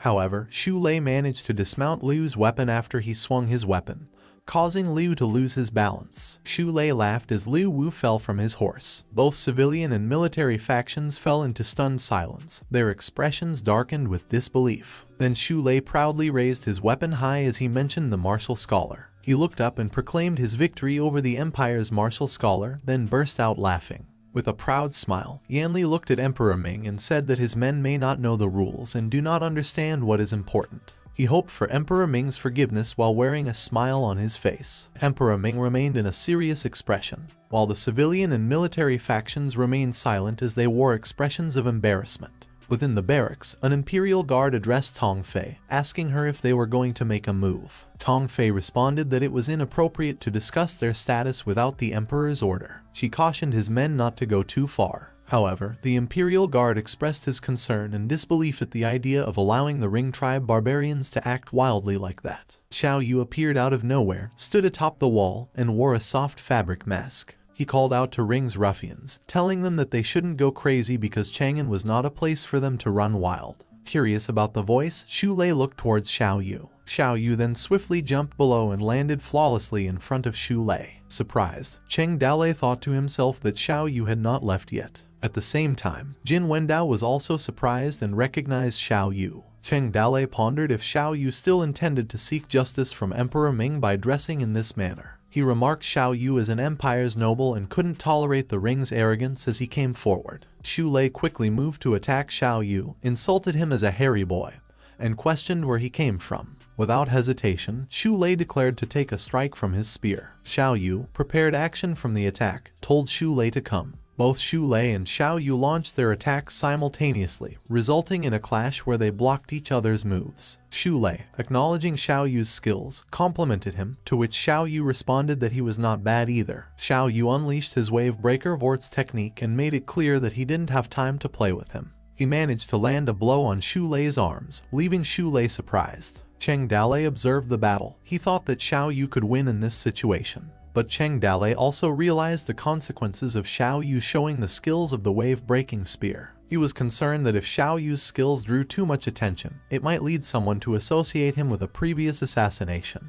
He felt the need to find a way to save Xiao Yu. As the battle continued, Xu Lei taunted Xiao Yu and laughed hard as he told Xiao Yu that he could run away if he didn't want to fight. Xiao Yu found Xu Lei annoying and unleashed a formidable swing at him. After he swung his spear, he was able to dismount Xu Lei, causing Xu Lei's horse to get hurt. Xiao Yu skillfully sidestepped as the horse lost its balance, leading to Xu Lei falling from his horse as it ran away. Xiao Yu attempted to finish Xu Lei while he was still lying on the ground, screaming as he had the advantage. With a grim expression, Xu Lei braced for the impending strike, but to his surprise, Xiao Yu spared his life as he redirected his attack to the ground. As the battle concluded, the civilian faction rejoiced and stammered while exclaiming that Xiao Yu won. Jin Wendao was fascinated and found himself wondering when Xiao Yu became so strong. At the same time, Liu Aji acknowledged Xiao Yu as a teenage warrior of the Empire. Even Emperor Ming couldn't help but react with a low chuckle. Xu Lei, still lying down, appeared to breathe heavily. With a serious expression, Xiao Yu exhaled deeply as he made the decision to spare Xu Lei's life. As Xu Lei rose to his feet after being defeated, Xiao Yu turned away from him, unaware of Xu Lei's intentions. Unseen by Xiao Yu, Xu Lei appeared to plot something behind him.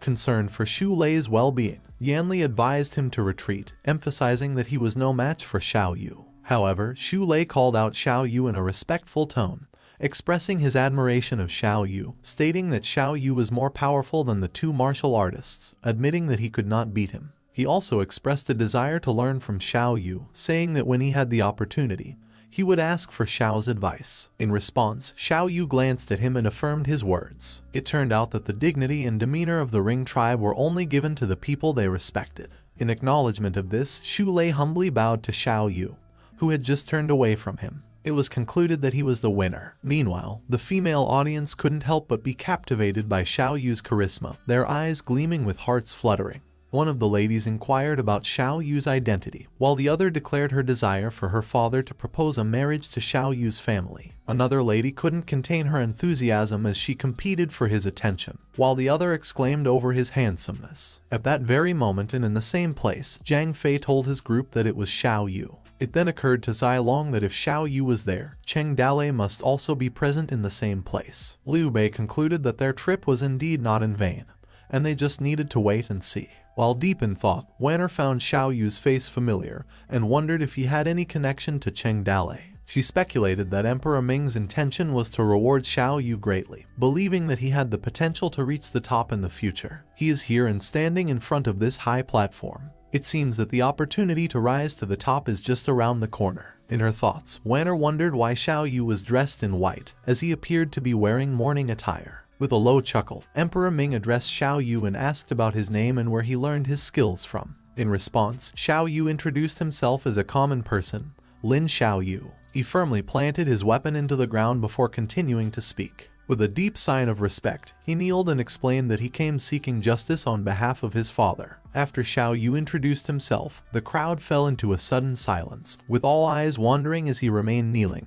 The general exchanged curious glances, while Qi Zhang pretended to nap. The military and civilian factions turned a blind eye. On the other hand, Jin Wendao, recognizing Xiao Yu, commented that they hadn't met in a long time and asked why he appeared so down. But Xiao Yu remained kneeling, wearing a serious expression. Curious, Tong Fei glanced at the Imperial Guard and asked about Xiao Yu, who definitely did not see his name in the posts. She asked how Xiao Yu got in, to which the Imperial Guard was speechless. In her mind, she quickly dismissed her curiosity, realizing her position didn't allow her to blame them either as her attention shifted to Zai Long groups. Just then, with an annoyed expression, Liu Aji instructed the Imperial Guards to escort those causing disruptions in the martial arts competition out. Xiao Yu vehemently protested against the Imperial Guards who were forcibly dragging him away, screaming at them that he didn't mean to disrupt the competition. He continued to express his agony, claims about his father, Lin Wenchen, who devoted himself to being loyal, and said that the heavens and the earth saw it.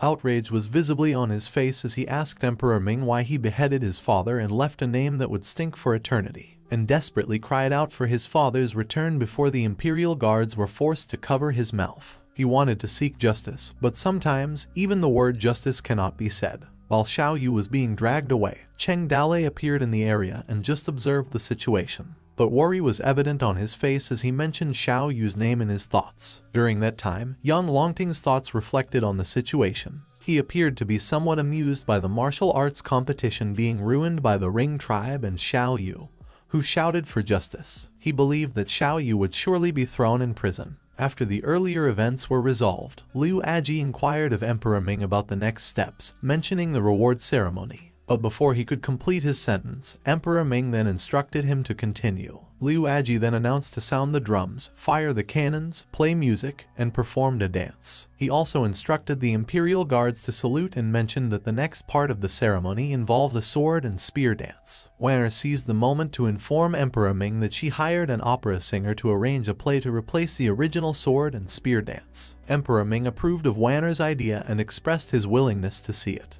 The audience at the event commented on how thoroughly prepared Wanner was, while others giggled, complimenting her for being so thoughtful. The beautiful melodies of the gazheng filled the air. The audience's anticipation grew. A person in the crowd pointed excitedly while another shielded their eyes to see the stage more clearly. The performers, dressed in their striking outfits, gathered on the stage. As they began to perform their song, the Demon King of the North awoke. The sky was cold, the ground was frozen, and snow stretched endlessly into the horizon. Liu Zhai and Jai Tao, with their captivating voices, sang their part together. Jai Tao's voice was filled with foreboding as she emphasized, a calamity was approaching. Then, Liu Zhai followed, her voice carrying the weight of the song. Yet the mortals were still immersed in their own little dreams and suddenly came. The demons donned black and sprouted fangs, accompanied their dramatic entrance, complete with eerie demon masks. The performance unfolded further as Jai Tao's expression turned serious and continued. The city walls were broken.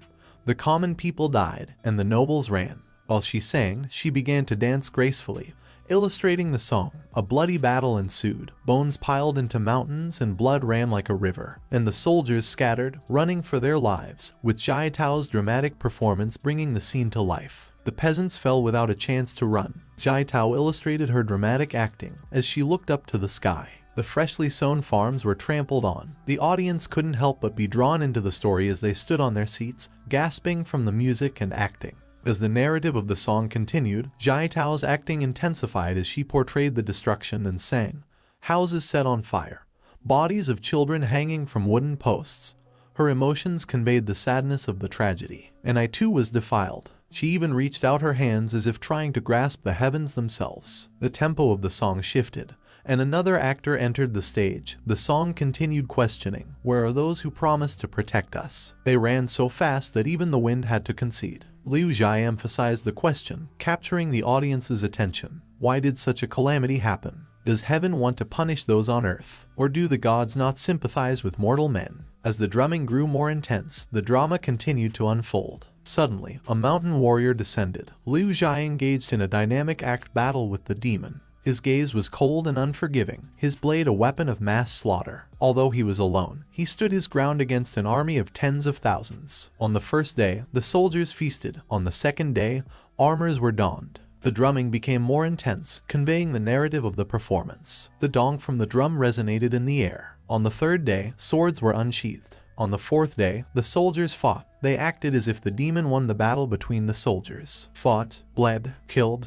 To the front, the war raged. To the back, our people schemed. It turned out I was always alone in this war. The audience was left speechless by the performance as they felt a deep connection to the song. While Qiuxiang's somber expression mirrored the gravity of the song's narrative, the old general had no food to feed the soldiers and was defeated. He returned to the capital and was decapitated. Finally, as the demon tribe was forced out of their lands, the demon conveyed their defeat. The noble who ran returned and was hailed as a commander, portrayed humorously by the clown actor. He did nothing, yet was praised to the heavens. How unjust is the world! Do you not have battle armors? Come, let us share mine. Jiaitao's face showed emotion of unfairness as she sang. Do you not have battle armors? Come, we shall fight together. Do you not have battle armors? Come, brother, I met you on the other side. By the time the three lines were sung, the audience was left in stunned silence. Uncertain emotions filled the air. All eyes turned to Emperor Ming's face, attempting to gauge his reaction. They pondered if Emperor Ming could continue watching it. Emperor Ming's expression, once passive, was now serious and intrigued as he commented that the performance was interesting.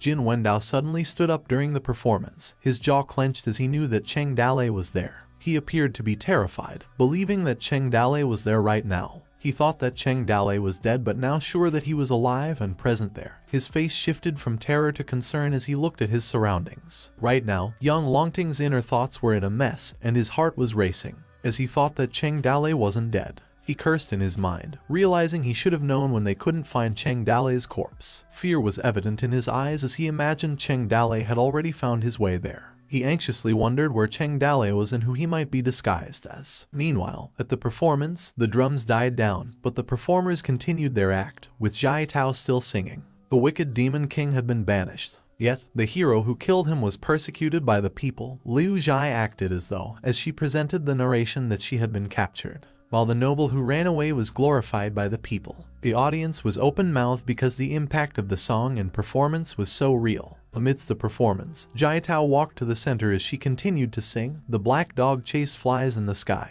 As she sang with passion, the koi chased the horses on land. The hot-blooded heroes turned cold. Jiaitao poured her emotions, expressing herself with fervor. And the runaway noble became the empire's war god, and narrated how the world's perception can be deceptive. Who said those who work in the shadows cannot be heroes? Who said those who stand in the light are all heroes? She spread her arms as her voice carried the weight of their song. With her voice reaching its peak, she delivered. It turned out, this entire world was filled with false heroes, and the story of the false hero happened in another world. Jiaitao, standing boldly before the audience, delivered the song with unwavering conviction. She implored everyone in the audience to not think too much. Despite the performance ending, the audience from the imperial court remained in stunned silence, deeply impacted by the emotional and thought-provoking act. While Tong Fei could not help but assume that Wanner did not intend such a play, she believed that someone else was behind this. At the same time, Zai Long remarked that the play was something like that, believing they made the right choice going there. Zhang Fei was curious about Zai Long's comment, asking what he meant, prompting Liu Bei to explain that the only one who could write such a play was Cheng Dalei, and decided to wait and see. On the opposite side of the audience, the crowd of ringers erupted in enthusiastic applause, with Ringer giving compliments to them. Another ringer commented that the story was so detailed, asking if it was real. Liu Aji called out Emperor Ming, who was initially unresponsive. Eventually, Emperor Ming acknowledged with a simple compliment, while clapping without much reaction. In a serious face, he then instructed the actors to take a rest, which they confirmed. After instructing the actors, Liu Aji proceeded to make an important announcement, declaring to hear the imperial decree. He announced the name of Yang Longting and Cheng Dalei to come forth. Yang Longting smiled as he slowly walked above. Upon his arrival, he knelt in front, while Liu Aji announced the rewards, stating in Yang Longting's name that he would be granted the title of Warlord, Weapons, and Land. Liu Aji continued, acknowledging Cheng Dalei's role, stating that he had made great contributions as a general, and he would be granted the title of the Great General of the Northwest. Cheng Dalei, in his thoughts, reflected on the irony of the situation,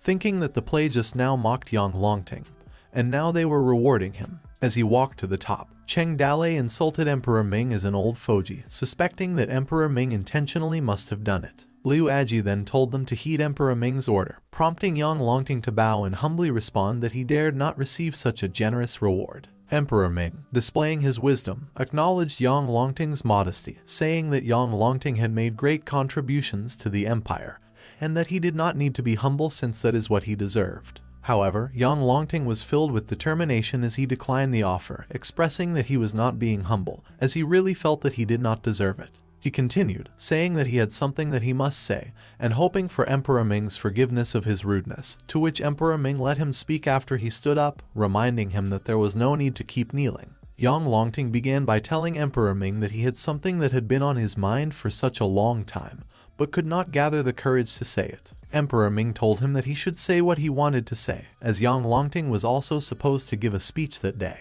Yang Longting then gathered the courage to speak his mind. He began by addressing the reward plentiful, and expressing concern about the condition in Yuzhou which lacked food and people. He remarked that Emperor Ming was not rewarding that, then he requested Emperor Ming for it, and mentioned that he was not asking for it himself but rather asking it for the common people of Yuzhou, remarking their current lives were miserable. With humbleness, Yang Longting declined the rewards, including the title of the warlord, and suggested that someone else deserved it. A concerned person voiced from the crowd, asking about to whom the title should be given. In response to the person, Yang Longting decisively said that it belonged to Cheng Dalei. Cheng Dalei was taken aback by Yang Longting's decisiveness, cursing him in his thoughts. He believed that Yang Longting was trying to disgust him to the point of death and remarked with a threat that Yang Longting would be dead now. Emperor Ming was intrigued by Cheng Dalei's name and mentioned that he had heard of the name before. Yang Longting told the story of a time when Emperor Ming ordered someone to inquire if he knew Cheng Dalei, during which he revealed Cheng Dalei's identity as a mountain bandit, but mentioned that Cheng Dalei swore an oath of life and death with him. He mentioned the battle against the rings. Yang Longting lied, claiming that he only gave commands from the back, while Cheng Dalei was the one facing the front lines. He continued to deceive, stating that Cheng Dalei had suffered a grievous injury in the battle, and he was unable to save him. And since Cheng Dalei passed away, Yang Longting believed that his great name should forever remain in the world, while Cheng Dalei stood at his back. He remarked emotionally that sometimes he wanted to ask for more rewards, but being able to meet someone like Cheng Dalei in his life was more than enough. As the heartfelt words resonated with the audience, the person chimed in again, stating that Yang Longting valued friendship so much. Furrowing his brow in anger, Cheng Dalei thought that Yang Longting was trying to write an apology, so he threatened Yang Longting in his thoughts again as he waited. Liu Aji intervened, telling Emperor Ming that he sent someone to investigate last year, and Yang Longting said that Cheng Dalei died of serious injury. Emperor Ming expressed regret, saying that it was a shame. Yang Longting continued to honor Cheng Dalei's memory, proclaiming that Cheng Dalei sacrificed his body to defend the empire. Dying in the line of duty, his loyalty was paramount, and may his name ring forever. With deep emotion, Yang Longting declared he was alone on earth while Cheng Dalei was alone in heaven. He remarked his regret that in a lifetime, he might never be able to meet him again as he raised his hands above making this heartfelt statement. His voice choked with emotion as he pretended to cry while gazing up at the sky. He continued, saying that Cheng Dale succeeded, remarking that he only left behind the spirit of a valiant hero. The words carried deep meaning as he implored Cheng Dale, if he looked down from heaven, asking for guidance to look at the empire that he protected. Emperor Ming urged Yang Longting to stop dwelling on the dead person who could not live again and asked him to stop it now. However, Yang Longting kept his act, kneeling, and making a heartfelt request to Emperor Ming to reward Cheng Dale so that his spirit might find rest in heaven. Emperor Ming agreed to reward Cheng Dale as a hero such as this was a crime against all heroes under heaven. He also requested that Yang Longting should not decline the reward as the empire still needed great generals like himself. Emperor Ming highlighted the importance of nurturing future generations of heroes like Cheng Dale, remarking that they needed more heroes like Cheng Dale, recognizing that the empire would never see defeat again. Yang Longting expressed his gratitude to Emperor Ming for his great benevolence. In the next set, Liu Aji instructed Yang Longting that he would personally give Cheng Dale his seal of military command, prompting Yang Longting to affirm it. Emperor Ming handed the tray of rewards to Liu Aji, signifying the formal granting of honors. As Yang Longting walked over to Cheng Dale, accompanied by 2 eunuchs carrying the rewards, he narrowed his eyes as thoughts briefly wandered, noting the brightness of the sun that day. He spoke to Cheng Dale, remarking that the empire needed a young hero like him. The crowd commented on the reward, starting with the civilian faction hearing rumors that Emperor Ming thought very highly of Cheng Dale, and remarked that he would become a famous general in the future, while the military faction planned to build a close relationship with him, considering that Cheng Dale was still young and the future was believed to be limitless. In her thoughts, Wen'er appeared to be happy as she took pride in having nurtured Cheng Dale personally. Yang Longting reassured Cheng Dale that the rest of the empire, and he would also remember his deeds in their hearts. But Cheng Dale did not respond to him. Suddenly, Cheng Dale set a different tone as he asserted that there was something he hoped Yang Longting could return to him. Yang Longting looked nervous, asking him what. Cheng Dale's eyes were filled with anger. He demanded justice, leaving Yang Longting visibly agitated. Fear could be seen in Yang Longting's eyes. As everyone in the world looked for justice, Yang Longting stumbled over his words as he recognized Cheng Dale and exclaimed that it was him. But the existence of justice in this world remained a question. Cheng Dale abruptly drew his sword with one hand, grasped it, and struck Yang Longting forcefully, in defense of those who were unjust, using his straightforward sword technique. Everyone's faces were in shock as they witnessed the sudden attack. Only a small trickle of blood emerged from Yang Longting's chest. Realizing that Yang Longting was wearing inner armor, Cheng Dale quickly closed the distance between them, determination burning in his eyes. Yang Longting, still recovering from the initial attack, saw Cheng Dale approaching but couldn't react in time. Fear was evident on Yang Longting's face as he was one step away from success. As the silhouette of Yang Longting was forcibly pushed across the platform,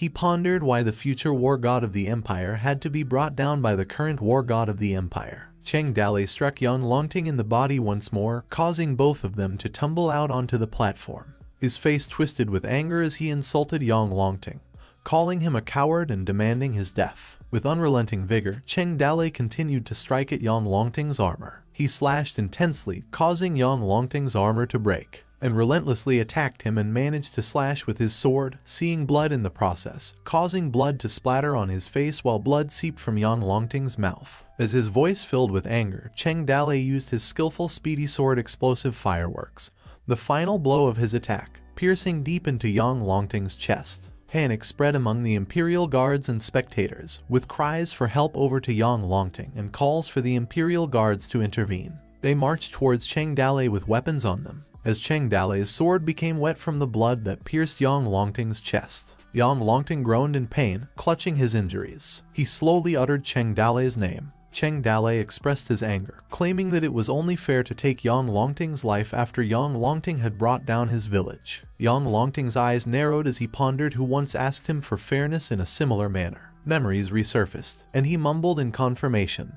that there was someone who asked him for justice like before. He muttered again, asking who that man was. He asked himself redundantly who it was, as he struggled to envision his face. He then pictured a man with his back turned, standing in front of him. When the man he envisioned glanced at him, he realized it was his friend Han Huju. Yang Longting sighed, dismissing the memory. A man who has cheated the world all his life will be approached by someone sooner or later. Justice is in the heart. The vision of Han Huju faded away. Yang Longting died as he returned to reality, leaving Cheng Dale holding the sword firmly while staring at his lifeless body. The Imperial Guard approached, and the crowd continued to call out Yang Longting's name, with some demanding Cheng Dale be captured alive. On the platform, the civilian and military factions were left in shock. They were unsure of what to say about the event in the Imperial City. Amid the confusion, some still questioned whether Yang Longting was truly dead, while others insisted on his demise, claiming that the Empire had disgraced itself. Jin Wendao recognized Cheng Dale.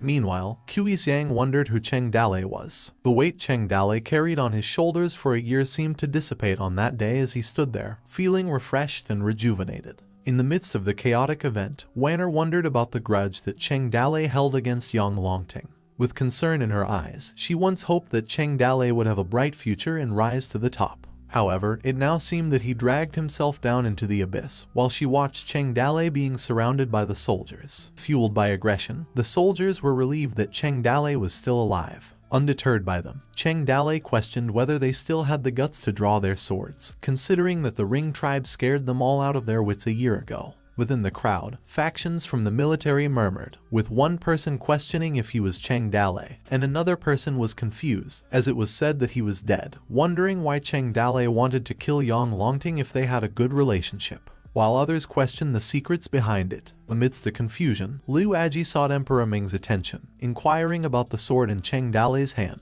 Emperor Ming, who observed with a serious demeanor, identified the sword as the 6th artifact common sword. With measured authority, Emperor Ming ordered Cheng Dale to be captured, and if they couldn't capture him, they were to kill him. Slowly, Emperor Ming rose from his seat and told Liu Aji that they were heading back to the palace, with Liu Aji assisting him. As the soldiers surrounded Cheng Dale, one of them urged his fellow soldiers to follow him in avenging Yang Longting, and their comrade who died a year ago. The soldiers' faces showed anger and determination to kill Cheng Dale as they rushed to attack him. Cheng Dale, facing overwhelming odds, engaged to confront the soldiers with remarkable speed and skill. He showcased his martial technique, known as the Teenage Quick Sword, bursting fireworks, causing the guards to be sent sprawling in all directions. Liu Bei saw Cheng Dale and urged the others to go. Liu Bei, Zai Long, Guan Yu, and Zhang Fei leaped into action from atop the wall, determined to help Cheng Dale to break through. Unaware of his group's presence, Cheng Dale remained locked in a fierce battle against the soldiers, inflicting wounds that caused the soldiers to creak. Without fear, the soldiers continued to attack, determined to kill, and attempted to surround Cheng Dale,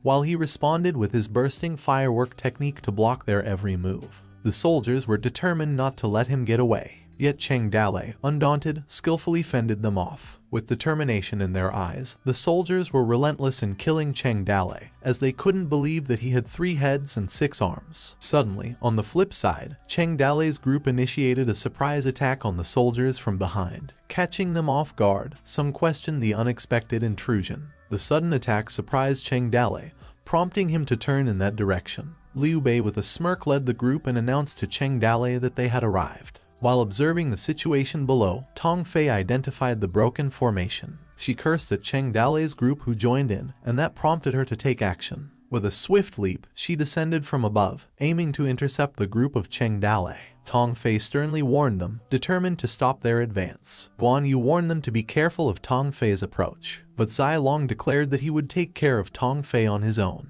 He immediately jumped towards Tong Fei and used his martial technique, the 100 Dazzling Flowers Jade Phoenix. Their clash resulted in a powerful impact, sending a gust of wind rippling through the area. After the clash, Tong Fei questioned Zai Long's loyalty, believing that Cheng Dale bewitched him for disregarding their discipleship. Zai Long was determined to seek justice for their fallen comrade and believed he might be able to offend Tong Fei about it.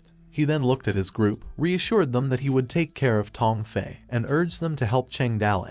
Liu Bei expressed doubts about whether Zai Long could really beat her, while Zai Long expressed uncertainty, confident that he should be able to. Guan Yu, on the other hand, told Zhang Fei to go there with Liu Bei while he himself would help Zai Long. As Guan Yu and Zai Long charged into action, Tong Fei told them to come, readying herself for the clash. Meanwhile, Zhang Fei and Liu Bei rushed toward Cheng Dale. While Cheng Dale continued to fend off the soldiers, one of them exclaimed that he stopped being crazy, while the others continued their relentless assault. In their desperation, one of the soldiers declared that Cheng Dalei could not kill the lightning spear when Tailai in his life. Suddenly, a new figure entered, introducing himself as Zhu Xingsheng, the mute scholar of the minister's mansion. With confidence, he challenged Cheng Dalei to taste his move. A soldier remarked that the two masters of the general and the minister's mansion had attacked at the same time, believing that Cheng Dalei couldn't escape, while other soldier commented that this was something that never happened before. However, in an unexpected twist, Cheng Dalei used his bursting fireworks technique to easily dispatch Zhu Xingsheng. The soldier who was looking forward to the fight was shocked, his comical reactions mirroring his face. He remarked that Cheng Dalei must be a monster since the masters of the generals and ministers' mansions were no match for him. Cheng Dalei's thoughts revealed his exhaustion as he employed his martial arts skills repeatedly, yet he was aware there was no hope for a breakthrough. Just as hope appeared to dwindle, Zhang Fei appeared, slicing his way through the soldiers using the technique of catch pigs, sending the soldiers away. Zhang Fei, with determination etched on his face, informed Cheng Dalei that they were there to save him. He informed Cheng Dalei that the breakthrough was on their side, to which he agreed. With their support, Cheng Dalei succeeded in breaking through. As the barracks hunt persisted, determined soldiers urged to hold them, while the other soldiers urged to close the gates, not letting Cheng Dalei and his group break out. Others yelled that there were just 3 of them. Their voices echoed throughout the area. Zhang Fei fought his way through the soldiers, all while asking Cheng Dalei where they were heading. In response to Zhang Fei's question, Cheng Dalei stated that they were heading northwest of the city walls, while he was busy slashing out the soldiers. The soldier desperately alerted everyone that Cheng Dalei and his group were going to the left. Yet Cheng Dalei displayed remarkable skill, breaking through the formation. The soldiers laughed while urging each other to surround and fight him. The soldiers, driven by anger, approached Cheng Dalei and his allies and cornered them, even the actors and actresses who hadn't escaped in time. They called out Cheng Dalei's name, demanding to be paid with his head that day. Suspicion hung heavy in the air as they questioned whether this was a trap or a deliberate gathering of prey. Fear showed on the faces of the allies of Cheng Dalei, while Zhang Fei and Liu Bei seemed anxious, and Cheng Dalei maintained a calculated demeanor. Frightened, Jai Tao called out to Cheng Dalei, while Liu Zhai held onto her tightly as well as the actors behind them. Cheng Dalei's voice filled with confidence, noted the sunny day, that it was not raining or windy, and hinted at something ominous if they heard about the thunder coming from the ground. Suddenly, an explosion came from the ground, propelling soldiers through the air. Their screams pierced the chaotic atmosphere. Some vanished after the explosion, while others were thrown away. Chang'an's sewers are well connected, and grave robbers dug through the sewers to the place, and making gunpowder was not difficult. Already a few days ago, the grave robbers required by the fireworks order were everywhere preparing everything. Yanli and Jin Wendao displayed surprise, but Jin Wendao quickly shifted to a wide smile, expressing satisfaction. The soldiers, rattled by the explosion, were left in shock. Some moaned in pain. It is uncertain how many Imperial soldiers were injured and suffered broken bones after the entire earthquake. Emerging from the ground after the explosion, Fei Yuan and Qin Man called out to Cheng Dalei, stating that they were there to save him. The soldiers, determined to kill them, rushed forward, trying to see if there was any chance of escape. They charged into them resolutely, prompting Qin Man to order Fei Yuan to use a thunderbolt to secure their retreat. Fei Yuan confirmed and activated the bombs. He aggressively taunted the soldiers as if they should eat his stink bombs. After Fei Yuan threw the bombs, the soldiers were rattled, frantically trying to evade them, their fear evident on their faces. As the bombs exploded, a thick cloud of smoke enveloped the area, causing the soldiers to panic. Amidst the chaos, some soldiers were hit and called for help, while the others realized that the smoke was filled with toxins. Inhaling the toxins, they coughed in pain, and others succumbed to the deadly effects. Meanwhile, Cheng Dalei provided an antidote to Liu Bei and Zhang Fei, and then told the rest of the group to take their antidote, urging them to retreat into the blasted sewers. He also called out to Zai Long and Guan Yu, urging them to stop fighting and that it was time to go. With the situation becoming increasingly dire, Cheng Dalei urged everyone to evacuate before the smoke cleared. The soldiers, realizing the danger, ordered their retreat and prepared their strongbow unit to get into position. The soldier commands strained before ordering to shoot. Meanwhile, some members of Cheng Dalei's group were in a hurry, saying they should get into the underground, while others urged them to move quickly and get down. However, one member pointed out that the passage was too narrow. Liu Zhai dashed towards the narrow passage, unaware of the incoming arrow. Jai Tao, though slightly late in her warning, managed to save Liu Zhai just in time. However, in her heroic act, Jai Tao herself was struck by the arrow, and her face twisted in agony as she endured the pain. Despite her injury, Jai Tao managed to smile through the pain, while Liu Jai looked at her with concern. Cheng Dalei focused on stopping the incoming arrows, shielding them from harm. Frustration welled up within Cheng Dalei as he realized the narrow passage could lead to many people dying if nothing is done. Meanwhile, the soldiers prepared for a second wave, ordering the second unit to shoot. As the arrows filled the sky, Cheng Dalei told the others to hurry up and go, stating that he would stay behind to stop them. Cheng Dalei faced the onslaught of arrows, his determination unwavering as he prepared to deflect them all. In this critical moment, two hearts beat as one. The technique he was about to employ was originally Lu Xiaofeng's one finger. It was a martial art that didn't seek to kill but was mainly for defense, and it was the best technique in the world. With a single stroke, Cheng Dalei deflected all the incoming arrows. Through the integration of the system, it became the ultimate blocking technique. Cheng Dalei blocked all the arrows while his group hurried to escape. Among them, Fei Yuan called out to Cheng Dalei, but Cheng Dalei responded, urging him to go quickly, with a stab arrow from his shoulder. He continued to stand firm and block the arrows, until suddenly he stopped blocking them, to which the strongbow unit fell silent in shock, their faces confused. Meanwhile, Jin Wendao pondered Cheng Dalei's strength, that he became so strong after a year of absence. Wanner contemplated that Cheng Dalei was no longer the mountain bandit who managed to survive by all means when she first saw him. As Wanner viewed Cheng Dalei from the platform, all arrows surrounded him. She marveled at how he had overcome so many difficult challenges with his strength that day. After Cheng Dalei abruptly stopped, he exhaled heavily as he removed the pierced arrow from his shoulder. Suddenly, a soldier threw a chain and captured Cheng Dalei's hand, declaring triumphantly that he had caught him, to which Cheng Dalei resisted. But the soldier gleefully announced that he had successfully restrained Cheng Dalei, naming him as an evil bandit. The soldier told Cheng Dalei that he couldn't escape as there was already an arrow at the end of his flight. He then encouraged the others to cut Cheng Dalei into pieces. Determination filled the air as the soldiers roared to kill him, to avenge Yang Longting. While Cheng Dalei was still trapped by the chain, Cheng Dalei felt helpless as he clenched his teeth and cursed in his thoughts. Suddenly, the system emitted a sudden beep, and there were two orbs present. Another beep followed, but the system remained inactive as she still closed her eyes. Following the continuous beeping, the system's self-test was completed. The next beep showed the system's face, and notified that the damage repair had been completed as well. Another beep was notified that the system's administrator consciously awakened as her eyes slowly opened. And another repeated beep notified the reconstructing shape, and a sudden bright light appeared on her body, as if the system was about to transform. The system, still weakened, called Cheng Dalei's name. The next beep was followed by a bright flash that exploded inside the system, causing the orbs she rested to shatter due to the impact of the reconstruction. Cheng Dalei reacted to it, and he groaned out the pain. The impact of the exploded aura from the system pushed the soldiers away from Cheng Dalei's body. Suddenly, a supreme consciousness awakened and swept across the whole audience with an unparalleled aura. The soldiers were suddenly knocked down, and their bodies were scattered everywhere. Tong Fei's eyes were filled with disbelief as she pondered what just happened. All of a sudden, the monk appeared beside Tong Fei, greeting her with Amitabha Buddha. He then inquired Tong Fei about the meaning behind Cheng Dalei's action of bringing down the soldiers. He continued, expressing his disbelief and wondering if what he witnessed was a form of lost martial art. Puzzled, Tong Fei questioned the monk why he was there and if it had something to do with an imperial decree from Emperor Ming. The monk replied that Emperor Ming had tasked him with collecting Cheng Dalei's corpse, but it appeared that Cheng Dalei was not dead yet. Consequently, he decided to arrest Cheng Dalei and put him in prison, awaiting Emperor Ming to deal with him. Throwing back a little, just when Cheng Dalei was beating the royal guards and the prison guards were almost empty, someone expressed that they didn't know how many people were locked up in the Ministry of Heavenly Justice, and also what the kid had done to be locked up in this place. His companion informed him that the kid wanted to seek justice for his father in the Imperial Arts examination, which ruined Emperor Ming and Yang Longting's mood.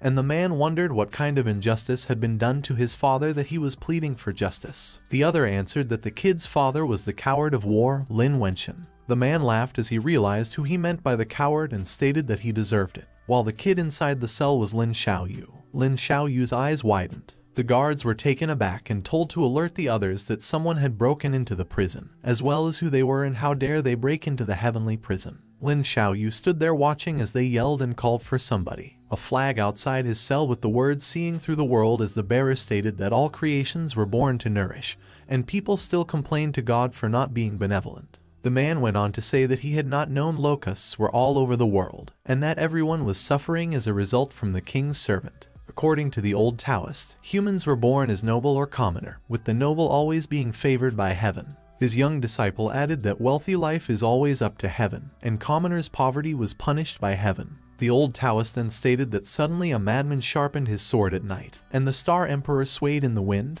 and bewildered above. One of the guards at the Ministry of Justice's heavenly prison stated that he had no idea how many people their Ministry of Justice had imprisoned in this prison. His companion stated that everyone must listen to the jailer and that if he wanted them to live, they would.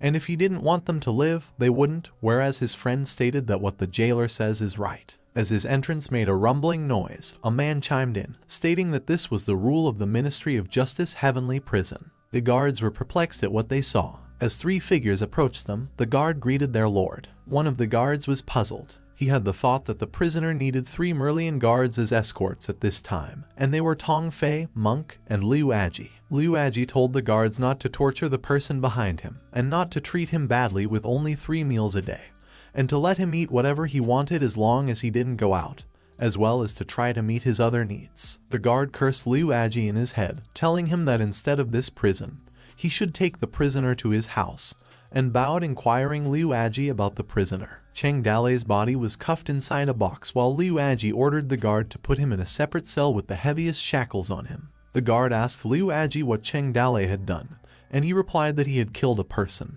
The guard wondered how many people Cheng Dalei killed, while the other assumed it was only a few. After a while, Cheng Dalei sat cuffed inside a cell. His hands and head were both encased in a wooden cuff. Cheng Dalei closed his eyes. Later on, his brow furrowed as he remembered a fire. His eyes opened wide. While standing on one of the orbs, he noticed a destroyed orb and a perfect orb and wondered if it was the system space. Cheng Dalei observed without saying a word. The repair had been completed, according to a system notification, and the administrator was back. It then informed him about the body reshaping and the shell breaking. A hand emerged from the shell, and Heart came out afterwards. The shells gathered in her back. As Heart fell, the shells formed into wings. Cheng Dalei observed throughout the whole thing. Heart continued to fall as her wings spread. She landed on top of Cheng Dalei and told him he was cute. Heart leaned and called Cheng Dalei boy. She smiled and informed him that she's back. Heart informed him that she had not seen him in a long time. Changing to default dress, according to a notification. Heart was then dressed in a white gown. Cheng Dalei expressed relief that the system had been restored. Heart responded that, after all, he had been running around for a year working on the matter. She informed him that although she had been sleeping for the entire year, she could feel what he was doing. She continued, saying that the first time she woke up, she met him in this empty system space. Heart stated that she had followed his day her whole life and that all of her memories came from him. Cheng Dalei asked Heart if she was really only 2 years old, and Heart confirmed it. Heart informed him that even if she disappeared, a new sprite would be born, and that perhaps the meaning of her existence was muddled along with birth and dissipation, because she was born in this space, and the meaning of her existence was just a vassal of the system. She went on to say that when she chose to give up, he chose to connect in her life, which is why when he jumped off the cliff that day, she asked him not to hesitate. Heart expressed gratitude to Cheng Dalei. For the first time, she stated, she felt like she was an existence who could be cared about. She went on to say that she may be able to find a higher meaning to her existence that is more valuable than her job as an existence administrator. Cheng Dalei turned as Heart called him. She then asked him if he was willing to continue depending on her, to live and die with her, and to walk in this chaotic world with her. A system notification pooped, inquiring if he wanted to sign into a contract with the system sprite. Cheng Dalei remained silent as he stared at the notification. Cheng Dalei expressed surprise and stated that he did not expect her to say something like that out of the blue, as he did not recall her being so proactive, to which she inquired about what he remembered and his impression of her. Cheng Dalei explained that she was more two-faced, like the kind of people who knock a person with a hammer as soon as they came out. But that was no longer the case. Doubting, he asked if she couldn't be a fake or if he was saving the wrong person, which rendered Heart speechless. Heart blushed as she muttered the word dummy. However, the system indicated that the contract had been signed. The system informed him that the officer's summoning function, as well as the lottery function, and the system store were now open, which Hart said now that the system had been completely restored and many functions had become stronger. She told Cheng Dale that he had grown up a lot. Cheng Dale, however, inquired if Hart was sleeping with the broken photosphere, to which she replied yes. He inquired about the one intact beside it, and Hart informed him that it was the new system sprite, which had not yet been born. Cheng Dale speculated that there would be 2 system sprites. Hart informed him that he was right, and because of her, she would be able to hand over the system's maintenance to her, and she would be able to separate herself from the system and follow him to do more things, as well as use her powers without being bound by the system itself. She continued to tell him about her abilities and asked if he was listening.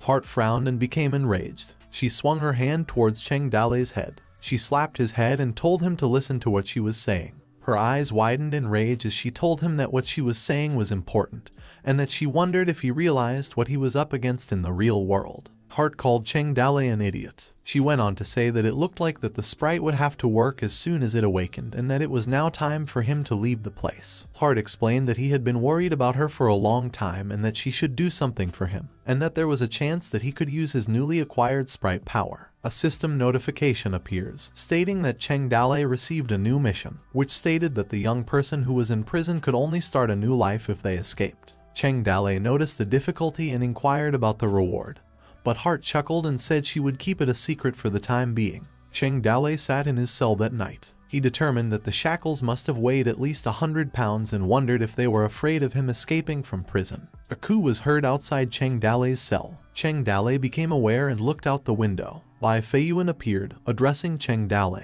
He inquired if he was okay. Cheng Dale assured him that he was fine and inquired about the situation outside. Bai Feiyuan informed him that only those who were wounded and couldn't get out were left in the city, and a group of brothers took care of them while the Empire searched for them.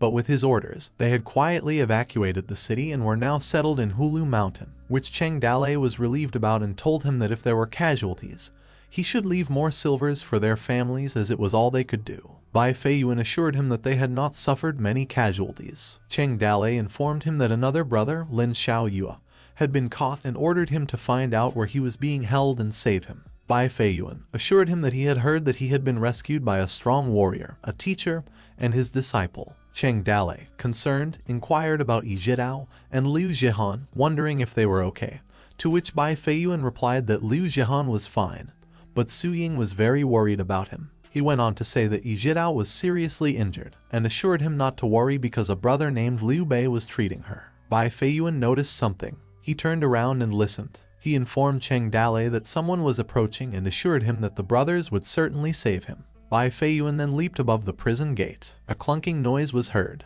The monk walked towards Cheng Dale's cell. He then turned to face Cheng Dale and muttered the phrase Amitabha Buddha. Cheng Dale greeted him and asked what he was doing here. The monk explained that he had naturally come to look after him. Cheng Dale inquired whether it was necessary, to which the monk replied that it was only because he was too good. Cheng Dale smiled and told him just because he's too good that he had to look after him as a Buddhist monk, and he wondered if he was praising him or himself. He went on to ask what was his origin, and if he was from the Shaolin Temple. He told him that the night had been long and difficult for him to sleep, and because they couldn't sleep, he asked why they didn't just talk, and he informed him that they were peers, and he might not know his name. He told him his name was Cheng Dale, and his master was the South Pole Immortal, and Golden Star Tabai was his sworn brother, and Marshal Tianpeng was his senior brother, and he knew the law of 5 thunder, and he had 1,000 miles of eyes and ears, and could summon the wind and rain. However, Cheng Dale suggested that he would tell him a joke and ask if he knew what men had that women didn't,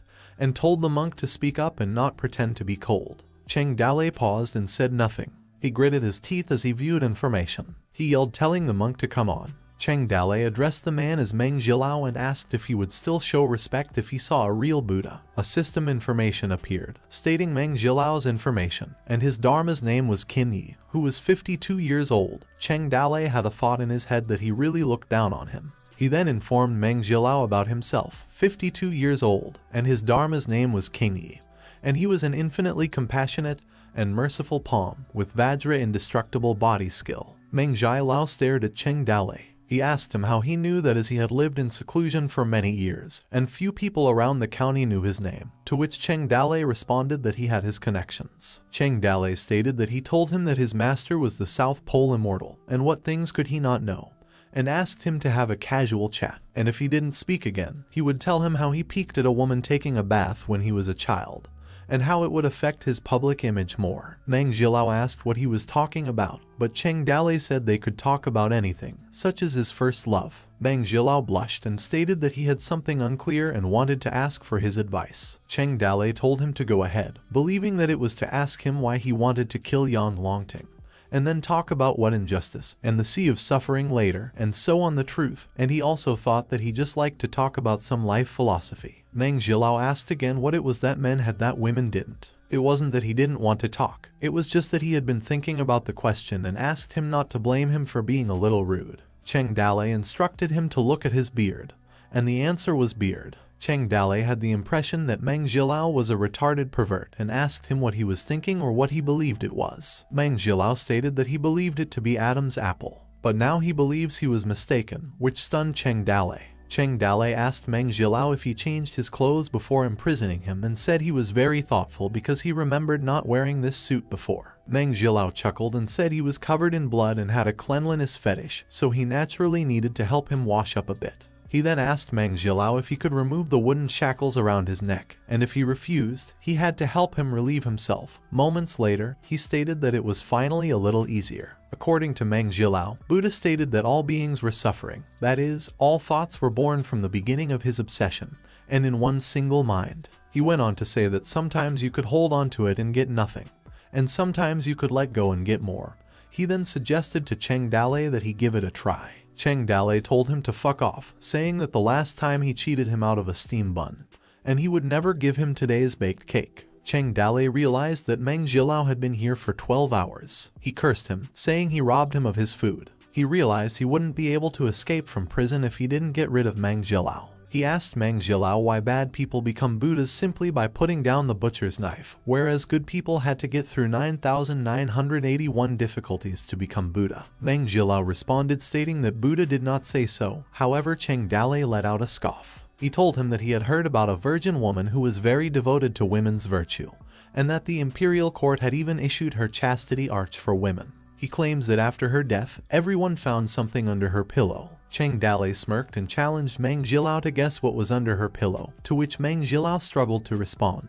Meng Jilao chanted Amitabha Buddha's name and said that color was empty, and empty was color, and asked Cheng Dalei to behave himself. Cheng Dalei told him that he saw a monk on the road begging for alms, and he knew exactly what he wanted before he opened his mouth, and he wondered if it was called element perception. Meng Jilao responded that his words had profound meaning. Cheng Dalei asked him if he thought the Tathagata Buddha or the Jade Emperor fought badly. However, Meng Jilao just told him not to say such things. Cheng Dalei wondered if he knew or had heard of such a Buddha since he knew Buddha so well, and Meng Jilao asked him to tell him. He wondered if Meng Jilao had heard of a Buddha named Namo Gatling Bodhisattva in the far west who had 3,600 bullets per breath, and was the Buddha of great compassion and mercy, to which Meng Jilao replied that he had not. Cheng Dalei went on to say that there was also a Buddha named Ultraman, who stood 40 meters tall, weighed 35,000 kilograms, and was 20,000 years old. He also told him about Namo Infinite Heat Buddha, Namo Infinite Power Buddha, and Namo Infinite Entropy Buddha, as well as Namo Heat Silence Great Bodhisattva, Namo Nuclear Fission Buddha, and Namo Nuclear Fusion Buddha, and asked Meng Jilao if he had heard of any of them. Meng Jilao stated that Cheng Dalei was a great person with great wisdom, and that his Buddhist attainment was so low that he didn't know so many Buddha names. But Cheng Dalei simply laughed at him. With doubts of life, Meng Jilao requested Cheng Dalei to enlighten him, and that as a Buddhist, he was not as good as he was in Buddhist ways. Cheng Dalei requested an answer first, asking what Emperor Ming's plan was now, and why he allowed Meng Jilao to guard him every day. Meng Jilao stated that on the 14th of July was the Ulambana, the opening of the Ghost Gate. He went on to say that it was suitable for releasing river lanterns, and mourning the deceased, and also remembering old lovers. Meng Jilao also stated that the most evil villains, such as a devil like him, should be executed in front of the entire world. He told Cheng Dalei that his execution would be by lynching by 360 swords. Meanwhile, at Huayang Palace in the Imperial City, Emperor Ming had thought that Jiangnan had only received half of the imperial grain this year because it had been flooded due to continuous heavy rain. And, according to information he received from the Merlion Guard, the Yangtze River had favorable weather that year, with no disasters. He also claimed that the Northwest Army needed food, that horse bandits were rampant, and that they needed a lot of food to fight bandits. As Emperor Ming read reports, Princess Minju kneeled in front of him.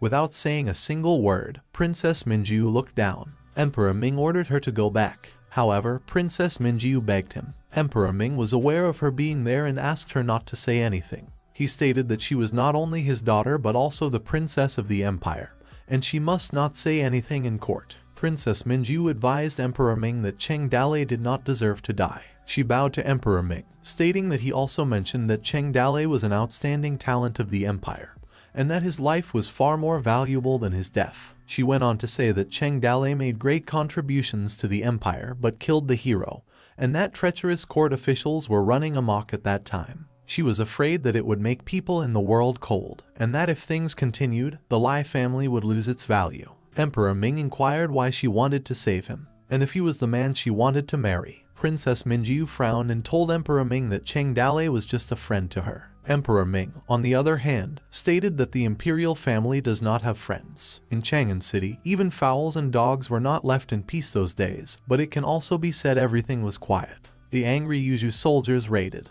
and the city's peddlers and carriers were arrested, at a time when the wind was cranky, and the prison was overcrowded. But most of Cheng Dalei's people had already withdrawn, and those who failed to withdraw were hidden and were the last to suffer. Only those powerless ordinary people were caught at some point at the brothel, the Full Fragrance House. Soldiers pointed spears at the girls, told them not to move and to be honest. One of them stated that he suspected they were harboring a traitor, Yi Jidao. An elderly woman informed them that they were running an honest business, that Yi Jidao was no longer present, and that they severed ties with her. However, the official ordered his men to search. He went on to say not to miss a single place because Yi Jidao must have left a clue. A vase was thrown next to the girls, scaring them. A soldier informed his officer that the search was over and no trace of Yi Jidao had been found. The officer gave the order to arrest all of the women as he would interrogate them that night, believing they must have some information. The soldiers surrounded the women, advising them to tell them where they had hidden Yi Jidao, and that if they didn't, they would have to take them back for proper interrogation. And one chuckled, telling them to behave themselves and come with them. A voice ordered the soldiers to let go of the women. The officer scoffed, asking who was so daring as to stop their Yuzhu army from arresting the murderer who assassinated Yang Longting. Tong Fei sat and closed her eyes. The officer recognized Tong Fei and informed her that it was the responsibility of their Yuzhu army, and that the Merlian guards could not interfere. Tong Fei asked what an investigation had to do with the girls and informed them that, as far as she knew, Yi Jidao was seriously injured and that the rebels had hidden her somewhere for treatment. She went on to say that instead of investigating the medicine shop and searching the dangerous underground city, they were making things difficult for these helpless women. The officer inquired what it had to do with her, stating that they had to be involved with Yi Jidao, and that the Merlian guards couldn't control them. Tong Fei stated that 3 days after Yang Longting's assassination, they searched for 3 days, turned the casinos, brothels, and tea houses upside down, and many people were arrested, and a lot of profit was scrapped. Tong Fei claimed that the Yuzhu army committed crimes in Chang'an in the name of avenging Yang Longting.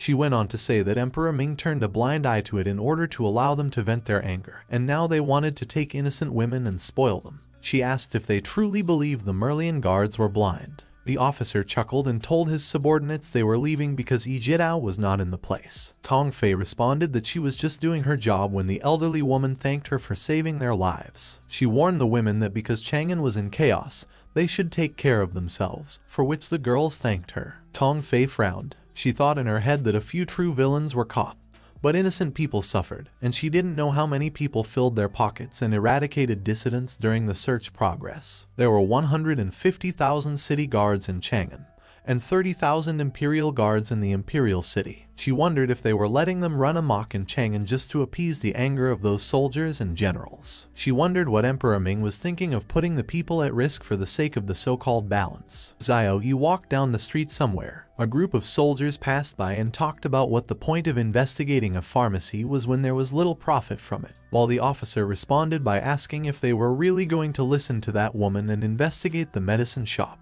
Xiao Yi overheard their conversation. She ran while one of the soldiers suggested they go to the casino and play a few games. Xiao Yi continued to walk. She looked around before entering a small house deep in the alley. She knocked on the door. As she entered, she informed Su Ying about the medicine. Su Ying thanked her before cautioning her not to get the medicine from the same medicine shop because they needed a lot of herbs. Xiao Yi told her not to worry because she had been buying medicine from a different medicine shop, to which Su Ying replied that she had done well. She asked Liu Bei how Yi Jidao was doing, and Liu Bei replied that her pulse had stabilized, but she still needed to recuperate for a few days before getting out of bed. Su Ying stated that she would leave it to him to change the medicine because she was leaving and needed to discuss with the brothers how to save Cheng Dale, and he needed to take care of Yi Jidao. Remember this from now on, someone said. The elderly woman informed the girls that they were no longer associated with Yi Jidao, and she stated that there was no longer a person named Yi Jidao here. One of the girls questioned whether it wasn't too ruthless to treat Yi Jidao like that. The woman responded that Yi Jidao had colluded with criminals to cause chaos and that if they didn't draw a line between them,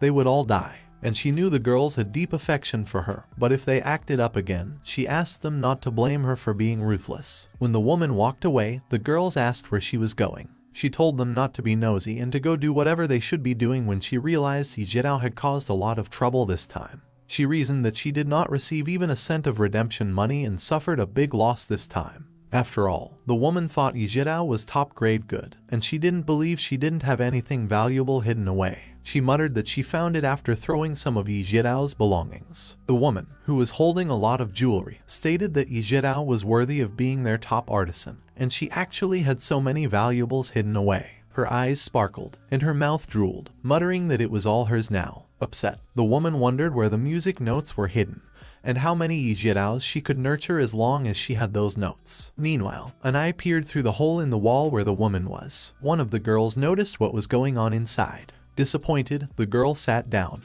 The girl sobbed, wondering if Yi Jidao would really not come back. Back from 10 days ago, the girl asked Yi Jidao if she was leaving. Yi Jidao asked her what kind of expression she had, and she was just going out to act in a play. However, the girl doubted. The girl responded that this time felt different than before, and she had a feeling that once Yi Jidao left this time, she wouldn't come back. Yi Jidao assured her that she would be back soon, and the girl insisted that she should let her come with her. She asked Yi Jidao if she was going to leave her. Yi Jidao handed her a paper and asked her to take it, because it was written there how to contact the people on that side, as well as the secret code, address, and contact person, and she asked her to hide it, and she couldn't let her mother see it. And as long as she brought her seal with her, the people there would help her. She went on to say that if she couldn't come back, the paper would help her find her. The girl held the paper Yi Jidao had given her. Meanwhile, Su Ying stated that they would leave once Cheng Dale was rescued. Someone inquired if she was sure they could rescue him. Su Ying responded that it must be done regardless of the certainty, and that none of their plans had a 100% chance of succeeding. And it was no different this time. She asked Yi Jidao if she had thought about what she wanted to do in the future. Yi Jidao responded that she no longer had a place in Chang'an. She was unsure where she should go next. Su Ying offered her the opportunity to leave together with them. She asked Yi Jidao if she wanted to join their toad village. Yi Jidao inquired if it was okay. She went on to say that she had once heard Liu Jihan talking about what happened to Toad Village, and that they even destroyed the 100,000 Ring Clan army, claiming that they were all heroes of the empire, while she was just a brothel girl. Su Ying reassured her, saying they were actually a group of bandits. They were interrupted by a knock on the door. Su Ying advised Yi Jidao to lie down first because someone was coming, and she would open the door. She asked who it was. Bai Feiyuan greeted Su Ying, who inquired as to who he had come with. Bai Feiyuan informed her that the girl had contacted them through the informant they had left behind for emergencies, and that she was an acquaintance of Yi Jidao. The girl inquired as to whether Yi Jidao was present. Su Ying asked Bai Feiyuan if anyone had followed him, to which he replied that he took a huge detour before bringing the girl over, and he even blindfolded her eyes, to which Su Ying told them to get in quickly. Yi Jidao inquired of the girl how she found this place, and the girl asked why she was hurt and what happened to her. The girl informed her that she found this place by following the directions she left on the paper. She went on to say that there were a lot of soldiers looking for her outside. Bai Feiyuan warned them that they didn't have much time and that if they needed to say something to each other, they should do so quickly. The girl mentioned Yi Jidao, crying. She stated that she wanted to leave with her. Yi Jidao asked her what she was saying. She informed her that she was currently a fugitive and that if she went with her, her life would be in danger as well. The girl, on the other hand, argued that she didn't care because she wanted to stay with her. She went on to say that their mother had taken all of her valuables and had even hired people to look for her. Yijirao responded that it seemed like something she would do. Because she didn't want to stay there, the girl insisted on taking her with her. However, Yijirao shook her hand and declined and said that her life was at least guaranteed as long as she stayed there. She hugged the girl and told her that as her sister, she no longer had a place in Chang'an, to which the girl asked why she had to go to the play. She stated that if she hadn't gone, she wouldn't be this way right now. Yijirao told her that she was born as a courtesan and entertained people as a way of living, and that her own feelings were never taken into consideration, and that she was merely a plaything for those with power and money. Because what she had was so little, she stated that she must give back even the smallest favors that she owed, and even if it cost her life. She took a book and told the girl that it was the musical score given to her by her benefactor. She stated that she was definitely able to stand above the rest, and that when the time came, she would be able to redeem herself and live as a free person, to which the girl inquired if it was her most valuable possession. Yijirao told her it was alright because she wouldn't have to use it in the future, told her to take it and leave quickly, and asked her not to find her anymore in the future. The girl cried and still insisted. Yijirao advised her that she should leave now. She stated that if the place were exposed, they would all die. The girl wiped her tears. Yijirao looked at the girl as she left. She sobbed, thinking that there were no longer people named Yijirao in Chang'an. Su Ying ordered Bai Feiyuan to send the girl back, to which he said yes. The girl asked Su Ying to look after Yijirao, and Su Ying asked if that was her gift to her. She advised her not to play it in the near future because it would expose their relationship with Yijirao. The girl bowed and thanked Su Ying, saying that she would take her reminder to heart. The girl was escorted by Bai Feiyuan. Su Ying frowned but said nothing. Yijirao approached her and apologized. She went on to say that it was her mistake that she gave the emergency contact to someone else. Su Ying told her not to dwell on that, but they couldn't leave their safety to whether the girl could keep the secret or not. She inquired as to whether she made a decision. Yijirao paused for a moment. She blushed as an image of Cheng Dalei flashed through her mind and replied yes. Su Ying informed her that they were going to pack up and leave because they needed to regroup with the rest of the group, so Yijirao agreed. The next morning, the officer ordered his men to surround the place and not let the criminals escape. The soldiers stormed through the gate. The officer's eyes darkened, and the courtesan mother stood beside him. Hulani began by stating that the contract terms were negotiated, and they were in Chang'an City for a long time, so it was time for them to return. He also asked them to prepare the compensation, goods, and so on for them, and they would leave in a few days. Lin Leshan wished them all a good trip and expressed his desire to share a glass of wine with them in the future. Hulani responded that he thanked him for his kindness and that, as an eternal heaven descendant, he would always remember their friendship. Lin Leshan got the impression that the rings were in Chang'an for so long that they picked up on imperial hypocrisy as well. Suddenly, Hulani mentioned Lin Leshan. He wondered if the empire would send them a princess, hoping she would marry into the grassland and become a symbol of friendship between their two clans. Lin Leshan was taken aback. He simply laughed it off and asked Hulani if he was joking. He informed Hulani that the princess grew up with mutual respect, wild and spirited, and he feared that marrying one of them off to the grasslands would not only harm, but also destroy their friendship. Hulani retorted that women like Princess Minjiu were better suited to life in the grasslands, and that true warriors preferred reckless steeds over well-behaved sheep. Lin Leshan, on the other hand, argued that he was afraid that the prince was unaware that the princess already had a marriage contract, and that allowing the king of the grasslands to marry a woman with a marriage contract would be disrespectful to the king. Hulani chuckled and told him that the steppe dwellers didn't care and questioned who didn't love beautiful women, and that only the strongest men deserved to have them. Lin Leshan explained that Princess Minjiu was Emperor Ming's favorite daughter, and if he married her off in the meadow, his father would find it difficult to bear the longing.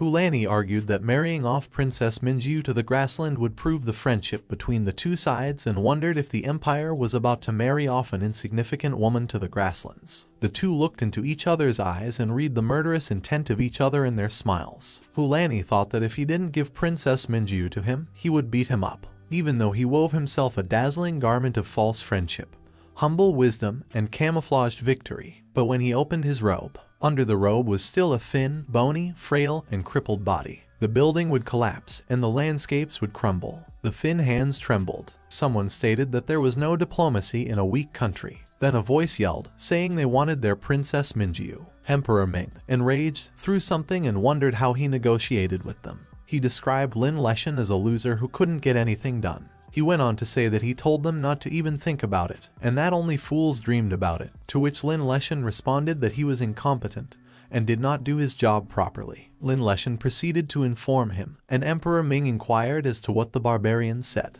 Lin Leshan informed him that they expressed their willingness to give up the 3 cities they occupied as a gift from the grasslands in order to welcome Princess Minju, and he paused before saying if they did not agree. He went on to say that they would grab her themselves. Emperor Ming challenged to let them come because he was a king of a country, and he couldn't even protect his own daughter. Lin Leshan stared at his father as blood poured from his head. He wondered how long anger lasted, whether for 15 minutes or for a flame of incense. He clenched his fists and addressed Emperor Ming. The candle illuminated the room. Lin Leshan informed Emperor Ming that the empire could not afford to fight this battle. Civilian officials and military generals at the Chang'an court fought to the death and regarded Emperor Ming as a clay statue, while the southern nobility enjoyed their lives in luxury, and the northern people raised troops and bought horses. Indeed, that today's empire could not afford to fight this battle, as Emperor Ming appeared depressed. The emperor, like the civilians under the iron heel of the rings, could only stand by and watched as his wives and daughters were humiliated.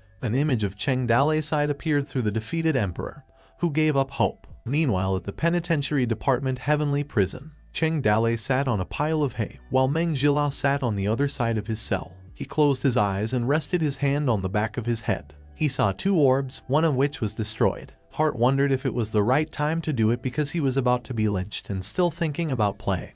Cheng Dalai replied, wondering as to what he was supposed to do against Meng Jilao, who guarded the door every day, and he couldn't even defeat him, and if he didn't go, he wouldn't stand a chance. He placed a pair straight K. The lottery machine appeared distressed but said nothing. He said rocket, to which Hart and Cheng Dalai both replied that they couldn't afford it. Cheng Dalai kept a diary of what happened during his time in prison. 2 prison guards sat facing each other. When a group of people arrived, both guards stood there greeting them, and the Lord told them to pass the order down. Liu Aji ordered them to clean up the place and transfer all the prisoners to other jails, and also got rid of all the dirt, muck, grime, and bad smells, and he wanted the place to be spotless. The soldiers cleaned up the prison quickly. Cheng Dalai observed what was going on and wondered what they were doing. Then suddenly his cell opened. Tong Fei was the one who welcomed him and towered over him. Cheng Dalai inspected the information, perplexed. Tong Fei told him to stand up and be good, and not to make any unnecessary movements. Tong Fei's information stated that she was 25 years old and had monstrous strength, which Cheng Dalai was surprised by because of another peerless level martial artist. Cheng Dalai made an abrupt soft noise. He didn't say anything while observing. Then a bowl of food was served. Foods with a wafting fragrance were placed outside of his cell, as he wondered if the execution date had been brought forward and it was his last meal. He thought that maybe Emperor Ming thought that dragging out the execution date was too cruel, and wanted to give him a few days of enjoyment before he was executed. Cheng Dalai sighed and stated that as the moon turned from crescent, and the skies of blossoms, he couldn't help but reminisce. But it turned out that he was a person that no one loved or missed. In his cell, he extended his hand to grab a cup. Struggling, he thought he couldn't reach it. His face darkened. Then, as Cheng Dalai looked on, Emperor Ming filled his cup, and he proceeded to fill Cheng Dalai's cup. Emperor Ming just stared and said nothing. The current emperor rose to the throne at a young age, and soon learned one thing: to never let other people know what you were thinking about. He had always looked at the people around him with a cold and calculative gaze, and looking at them put on their little facade, looking at them flailing about, and looking at them playing their dirty little tricks. No one could ever guess what he was thinking or perhaps not thinking. Cheng Dalai observed Emperor Ming. He wondered why his entire family was so into cosplay and if their ancestors had gotten mixed up with some weirdos. Meanwhile, at the princess's residence, a hand grabbed a piece of clothing and yelled no. Princess Minju threw a pillow at Lin Leshan, claiming she didn't want to. Lin Leshan told her not to be agitated and informed her that the Grassland King was a hero of the Ring tribe, whom she had always adored. Princess Minju retorted that if he thought the king was so good, he should have married him. Lin Leshan laughed and told her to stop joking, informing her that they already rejected Wan Huan and Yula in favor of her, and they were even willing to use 3 cities as a dowry. He said that their Princess Minju was kind, beautiful, smart, and knowledgeable, and that everyone claimed her beauty was worth a city, but what's 1 city compared to 3? To which Princess Minju told him to scram. Princess Minju informed him that she told him she didn't want to marry, and if he kept trying to force her, she would hang herself. To which Lin Leshan replied that if she hanged herself, her tongue and eyeballs would fall out, and she would turn into an ugly ghost. She threatened to cut her wrist, and he explained how painful it was and how she wouldn't have been able to endure the pain. She said she'd jump into a river, to which he replied that the water would turn her into a bloated corpse. But Princess Minju insisted on starving herself. Lin Leshan surrendered and sighed. He told her that she had already grown up. Princess Minju frowned as she addressed Lin Leshan, but Lin Leshan cut her off and said that sometimes adults had to do things they didn't want to do. Lin Leshan walked away. She yelled at him that she was not going to get married. Lin Leshan stopped and told her that she must. Princess Minju was left alone after Lin Leshan left. Tears streamed down her cheeks. Princess Minju realized that it wasn't a fight between siblings, and it wasn't like when she was younger and screamed that she didn't want to learn the dulcimer. Back when Princess Minju, when she was younger, made silly faces, and even if she were to slice the board apart with a sword, her brother would only tell her. Lin Leshan stated it was alright and that they weren't going to learn that day, but she couldn't slack off tomorrow. Now that Princess Minju had grown up, she realized that there were things that couldn't be solved by cutting it with a sword. And as the princess of the empire, she had responsibilities that she had to fulfill, even if she didn't want to. The torches illuminated the dim dungeon. Emperor Ming asked Cheng Dale why he wasn't drinking and if he thought it were poisoned. Cheng Dale responded. He stated that a glass of wine for the driver resulted in 2 rivers of tears for their loved ones, leaving Emperor Ming speechless. Emperor Ming stated that it was his first time finding out that Chang'an had a big brother protecting it, and that it turned out he was the one shielding him from rain and wind. And Princess Minju had already told him something about him, as well as the reason why he had the 6th prince's sword. Cheng Dale advised him that sometimes you needed to make a persona for yourself when moving about. Emperor Ming laughed and said that he was just like how Princess Minju described, always saying things that others couldn't understand. He informed Cheng Dale that he would be executed on July 17th and asked him if he wanted to say anything to him before he died. To which Cheng Dale asked if he was looking to chat with him because the nights were too long and he couldn't sleep. Emperor Ming pondered and said yes. He stated that ever since he sat on that throne, he never once heard anyone tell him the truth. He went on to say that he controlled all under heaven, and the lives of all those who lived under it belonged to him. He told Cheng Dale he shouldn't worry about his life, since he was about to die, and that maybe only he was willing to speak a few true words to him. He inquired of Cheng Dale whether he was really not drinking. Emperor Ming inquired whether Cheng Dale was unwilling to speak with him, but he received no response. Cheng Dale requested that if he could push the cup a little closer so he could actually touch it, maybe he would drink a few cups. The two stared at each other awkwardly. Emperor Ming informed him that he spent his life reading people's intentions. However, he held him in disdain. Enraged, Emperor Ming asked Cheng Dale if he thought of him as a puppet ruler. Cheng Dale had a thought in his head telling Emperor Ming not to get angry because he was not especially talented either, and he simply happened to transmigrate. Emperor Ming retorted that Cheng Dale thought of him as an idiot as well. He informed him that ever since he was born, he was already scheming against heaven. He was born a royal and rose to the crown on an unstable throne, and ever since he was little, he had to scheme against his parents, his ministers, various nobles, and he even had to scheme against his daughter. He stated that if they all thought he was an idiot and lofty sitting in his position, blind and deaf to everything that was going on, they all thought he couldn't tell the truth from lies, a puppet emperor that anyone could make a fool of. Cheng Dale said nothing. Emperor Ming added that Lin Wentian fought to the last breath, and yet he was executed like a dog on the streets, and Yang Longting ran from battle, yet was hailed as the god of war. He questioned him if he truly believed he didn't know all of those things and stated that he knew them all for a year. Cheng Dale asked why he didn't do anything about it if he was already aware of it. Emperor Ming informed him that the empire suffered a crushing defeat, an absolute loss. As he stated, the empire needed someone to bear the name of a sinner, so Lin Wentian had to fill the role. Yang Longting became the war god because the empire needed someone to give them hope. He went on to say that he knew Lin Wentian since he was a kid, and that they used to ride horses in the fields and spar in the sand pit. And the night before he was beheaded, he sat down with him and had a meal like this, and that night, he sat where he was now, and they both got drunk, and before he left, he told him not to be sad, Emperor Ming said. Emperor Ming explained that everyone had their own roles, that he had his job as the emperor and Princess Minju had a role as the princess, and that they couldn't escape destiny. He told Cheng Dale that he did nothing wrong and even made great contributions to the empire. Emperor Ming stated that, however, He should not have killed Yang Longting, and the empire needed someone to take the blame now that the person who everyone looked up to for hope had died. He told him that was why he had to die, for the sake of the nation and its people. Cheng Dalei paused and said nothing. He sighed. He gave Emperor Ming the middle finger and told him to go fuck himself. Outside of Chang'an, significant items like cosmetics, silk, spices, and weapons were traded. The rings brought carts of valuable items back to the grasslands as if they were explorers returning with treasures from ancient ruins. With a warm display of hospitality, Lai Leshan conveyed to the Ring tribe that he could only accompany them until there. In a gesture of respect, Lai Leshan hoped for a short and smooth journey for the Ring tribe. He extended his wishes for their friendship between their two nations. Yanli and Jin Wendao showed equal respect to Lai Leshan, and, in response, they vowed their descendants would remember their friendship with the Empire. They would treasure it like warriors treasured their blades. A smile formed on Yanli's face as he continued, affirming that they would wait for Wanner, emphasizing her role as the symbol of peace between their two nations. Lai Leshan affirmed the sentiment with a contemplative look. He acknowledged the undeniable truth, since without Wanner, there would be no peace. As they were about to part ways, Jin Wendao sought information from Lai Leshan regarding the Empire's plans to deal with Cheng Dalei. Lai Leshan explained that Cheng Dalei was a citizen of their empire and naturally would face punishment under the Empire's laws for his crimes. Jin Wendao acknowledged it. Jin Wendao inquired further and asked for a favor concerning the proper burial of Cheng Dalei after his execution. In exchange for this request, the Ring tribe offered to owe him a favor. But Lai Leshan responded with a question as he sought clarification that he thought the Rings would hate Cheng Dalei.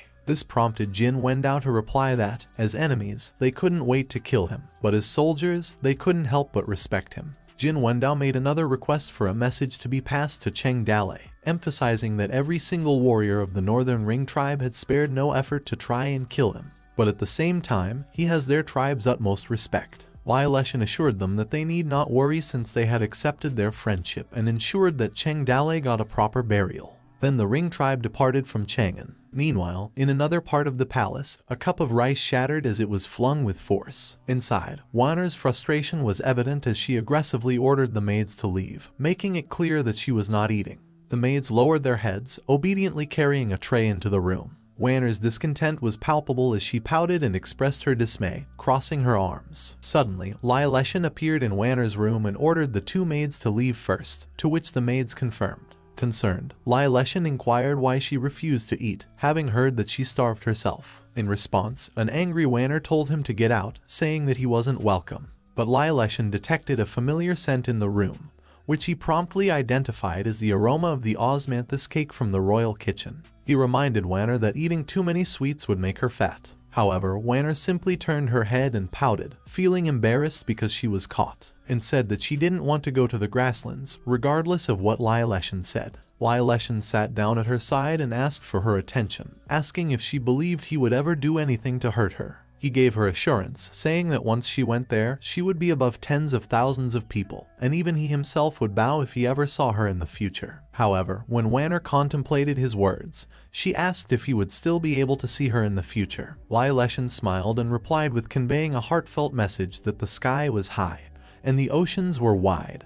But no matter where she went, she would always be his sister. In a serious tone, Wanner asked Lai Leshan if Xing Zai would also marry her off to the grasslands if he were present. Lai Leshan, whispering calls Xing Zai's name, began to respond, but Wanner cut him off, stating that Xing Zai would never do that. Wanner stood up from her seat and declared that Xing Zai would wield his sword and fight for the ring, even if it meant dying on the battlefield. She firmly believed that Xing Zai would never marry her off to the rings. She told Lai Leshan that, despite being elegant, well-mannered, and skilled in both the pen and sword, she wasn't their father's favorite child. Even though Xing Zai was mischievous and faced scolding, deep down, he was everyone's favorite. Comparing Lai Leshan to Xing Zai, Wanner pointed out that the two of them were different. Lai Leshan responded that Xing Zai was gone, and even if he were present, he couldn't change the decision. While looking sad and lost in thought, he realized that Xing Zai couldn't change it either. Emperor Ming suddenly entered Wanner's room, and he looked at the two of them. Lai Leshan quickly stood up and respectfully greeted Emperor Ming, while Wanner pointed at Lai Leshan and complained that he had been bullying her. Emperor Ming cleared his throat before he spoke and told Wanner that Lai Leshan wasn't bullying her, and he actually ordered him to come. With teary eyes, Wanner asked why Emperor Ming could bear to send her to the grasslands and said that she didn't want to leave his side. Without saying a word, Emperor Ming, with a heartbroken expression, reached out his hand toward Wanner's face but withdrew it. He told Wanner that the matter had already been set in stone, and in 3 days, under the protection of the Merlian guards, she would be escorted to the grasslands to be wed to the grassland king, which left Wanner's face filled with disbelief. Miserable, Wanner cried bitterly, and she told Emperor Ming that it felt like she was being sent to her death. With pain in his eyes, Emperor Ming explained to her that being born into the royal family meant that many things were not within her control to decide. He reached out to wipe the tears from Wanner's eyes and told her that she was not only his daughter, but also the princess of the empire. But Wanner avoided him. Emperor Ming explained that the empire didn't have the strength to engage in a conflict with the rings,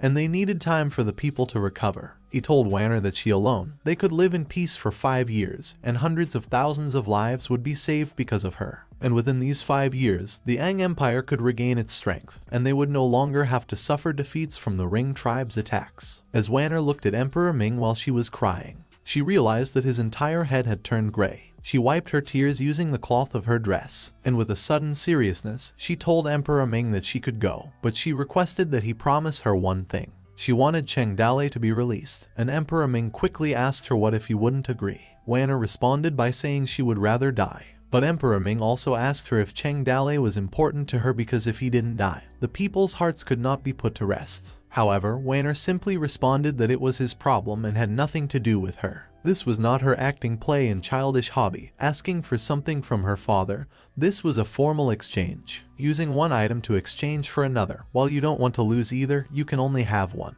Emperor Ming looked at Wanner seriously and realized that she had grown up. Those born into the royal family have no choice but to accept their fate. Amidst the dimly lit ambience of Fu Man Lu restaurant, which specialized in roast goose, Shenji thanked Zhu for what he did for them that time. In response, Zhu reassured them that there was no need to worry as Cheng Dale was once done a favor by him, and that Cheng Dale was facing trouble. He couldn't just ignore them. Curious, Shenji inquired about the current situation outside. Qin Man informed him that he heard from the people outside that the imperial court was going to execute Cheng Dale on July 14th on Juque Street. Worried, Su Ying voiced her concerns about the impending execution date and questioned what actions they should take. Shenji's determination was palpable in his response, contemplating their next steps to rescue Cheng Dale in the imperial court while biting his nails in anxiety. Meanwhile, Su Ying looked sad as she pondered that a few hundred people wanted to rebel against Chang'an City and emphasized that more than 100,000 troops. She also noted that she often heard Cheng Dale say that Shenji was wise and resourceful. It seemed that he did not work with him for the first time, as Cheng Dale said. Qin Man, feeling a sense of hopelessness, feared rescuing Cheng Dale from inside the imperial court. Su Ying, unable to contain her distress, asked Qin Man for his opinion. Qin Man was resolute in his determination that they must rescue Cheng Dale inside the prison, while Zhang Fei emphasized the importance of reaching out to their comrades as they rescued Cheng Dale and escaped from Chang'an. Their eagerness showed as they clenched their jaws and fists. As the group huddled, Zhang Fei remarked on the similarity of heroes thinking alike, while Shenji led the discussion on the rescue plan. He suggested the daring idea of infiltrating the palace and kidnapping Emperor Ming to use as a bargaining chip for Cheng Dale. Qin Man chimed in suggesting that they could go late at night and take Cheng Dale by surprise. Zhang Fei supported the plan, but Su Ying watched them with distress. Anxiety was visible on Su Ying's face as she struggled to find words. Suddenly, Fei Yuan burst into the room and told Su Ying that he had news from Wanner. He delivered the astonishing revelation that Cheng Dale was saved. On the following night, Cheng Dale pondered the atmosphere in the heavenly prison, feeling that something was wrong. As he gazed out from his jail cell, he pondered the reality of his impending execution, and he noticed that the guards were missing and even the monk was gone as well. A sly smirk crept across Cheng Dale's face as he realized the once-in-a-lifetime opportunity. In that moment, he called upon the system, praising it as a wise guide, guardian, and representative. He also mentioned that the system was the source of all truths in the world, and she was the derivation of all things. He asked the system to listen to his call, and the system appeared, floating. With conviction, he asked the system to grant him great power and to merge with him. A sudden beep signaled the fulfillment of their contract. The system proclaimed that their minds and souls were connected, as eternal as time and space. Another beep notified that the system's sprite possession started, and it did not consume fear points for using it for the first time. and the next time he used sprite possession would consume 1 million fear points. The system kissed the forehead of Cheng Dalei, a subsequent notification that the possession completed, and Cheng Dalei's level increased, martial arts enhanced, and strength increased, with a duration of 3 incense sticks. The system communicated to Cheng Dalei that this newfound strength was the use of their contract, and a surge of energy coursed through him. Cheng Dalei decided to put this enhanced strength to the test. He shattered the wooden shackles that bound his neck and hands, releasing him from their confines. He flexed his shoulder, marveling at the power of the supreme rank. With a visible smirk on his face, he admitted that it was tough and he wasn't proficient in using it. But he mentioned that as long as the monk wasn't there, escaping from the heavenly prison was more than enough. However, the monk walked to his cell and greeted Cheng Dalei with the phrase Amitabha Buddha, to which Cheng Dalei simply looked at him, speechless. The monk praised Cheng Dalei for his skills, which prompted Cheng Dalei to become annoyed. In a minute, the monk unlocked Cheng Dalei's cell, to which he just stared at the monk. As the monk was walking away, he told Cheng Dalei to go with him. Cheng Dalei had a questioning look, but the monk looked back at him and asked if he wasn't going to leave. The monk told Cheng Dalei he had only 1 hour. While they were walking, the monk again told him that he had 1 hour and that Chang'an was not on guard against him. As Cheng Dalei laughed and joked with the monk, mentioning that he had to be on duty during the night, he also greeted the Imperial Guard and praised them for their good works. The Imperial Guard looked at them, and one recognized Cheng Dalei and was about to react. But another Imperial Guard interrupted, saying not to worry as the higher-ups sent a message to ignore Cheng Dalei. When they exited through the heavenly prison gate, Cheng Dalei offered to the monk that if he ever visited the full garden fragrant to drink flower wine in the past, he could simply mention his name, assuring him that it worked. The monk responded in silence. As they reached the forest, the monk told Cheng Dalei that he could only see him off up to that point. But Cheng Dalei requested that he wanted to bring along some other members with him. In response, the monk told him that his group received the news and was waiting for him at the tea stall miles away from Chang'an. He handed over his official uniform, seal, and sword, and informed him about his new details as New Sankan, described as yellow-faced and bearded, 7 feet tall, and a 7th-ranked security officer guarding the Qinchuan Pass. Cheng Dalei questioned whether by letting him go, he essentially offered him an official position, to which the monk confirmed. Cheng Dalei looked at the monk blankly without saying a word. Suddenly, Cheng Dalei flicked the monk's head. Pissed, the monk asked what Cheng Dalei was doing. However, Cheng Dalei, visibly happy,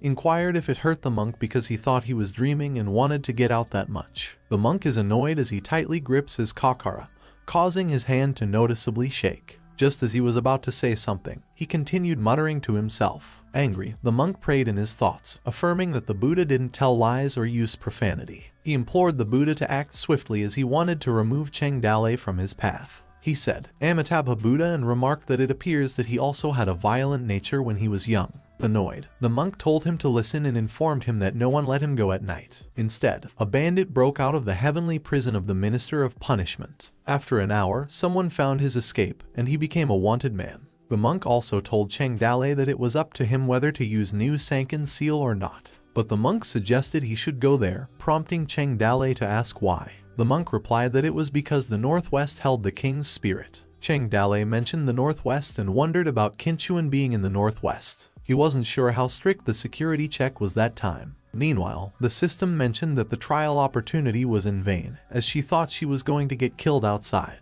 The machine also responded by asking if the system counted as escaping from prison. The system responded, seeming a bit hesitant, saying that at least Cheng Dalei was out, so they could consider the task completed. But the machine mentioned that she seemed partial to him, to which the system responded with a giggle. Another beep from the system notified that the prison escape task was complete as he received Godspeed Armor Horse Zai. Cheng Dalei recognized 2 people, calling them Old 4, and asked why they were there, inquiring about the whereabouts of the other person. Surprisingly, the person addressed Cheng Dalei and was able to arouse the attention of others. They looked happy when they saw Cheng Dalei and explained to him that their group had set up many spots like that along the official roads. He guessed his luck was the best, as they found him first. The Old 4 ordered others to send the signal that Cheng Dalei was back, and a firework lit up the night sky. After they sent the signal, his comrades gathered at the place. When they finally saw Cheng Dalei, they called out to him repeatedly, addressing him. Happy, Fei Yuan asked Cheng Dalei if he was fine and whether the officials had done anything to him. Cheng Dalei chuckled, emphasizing that he was fine,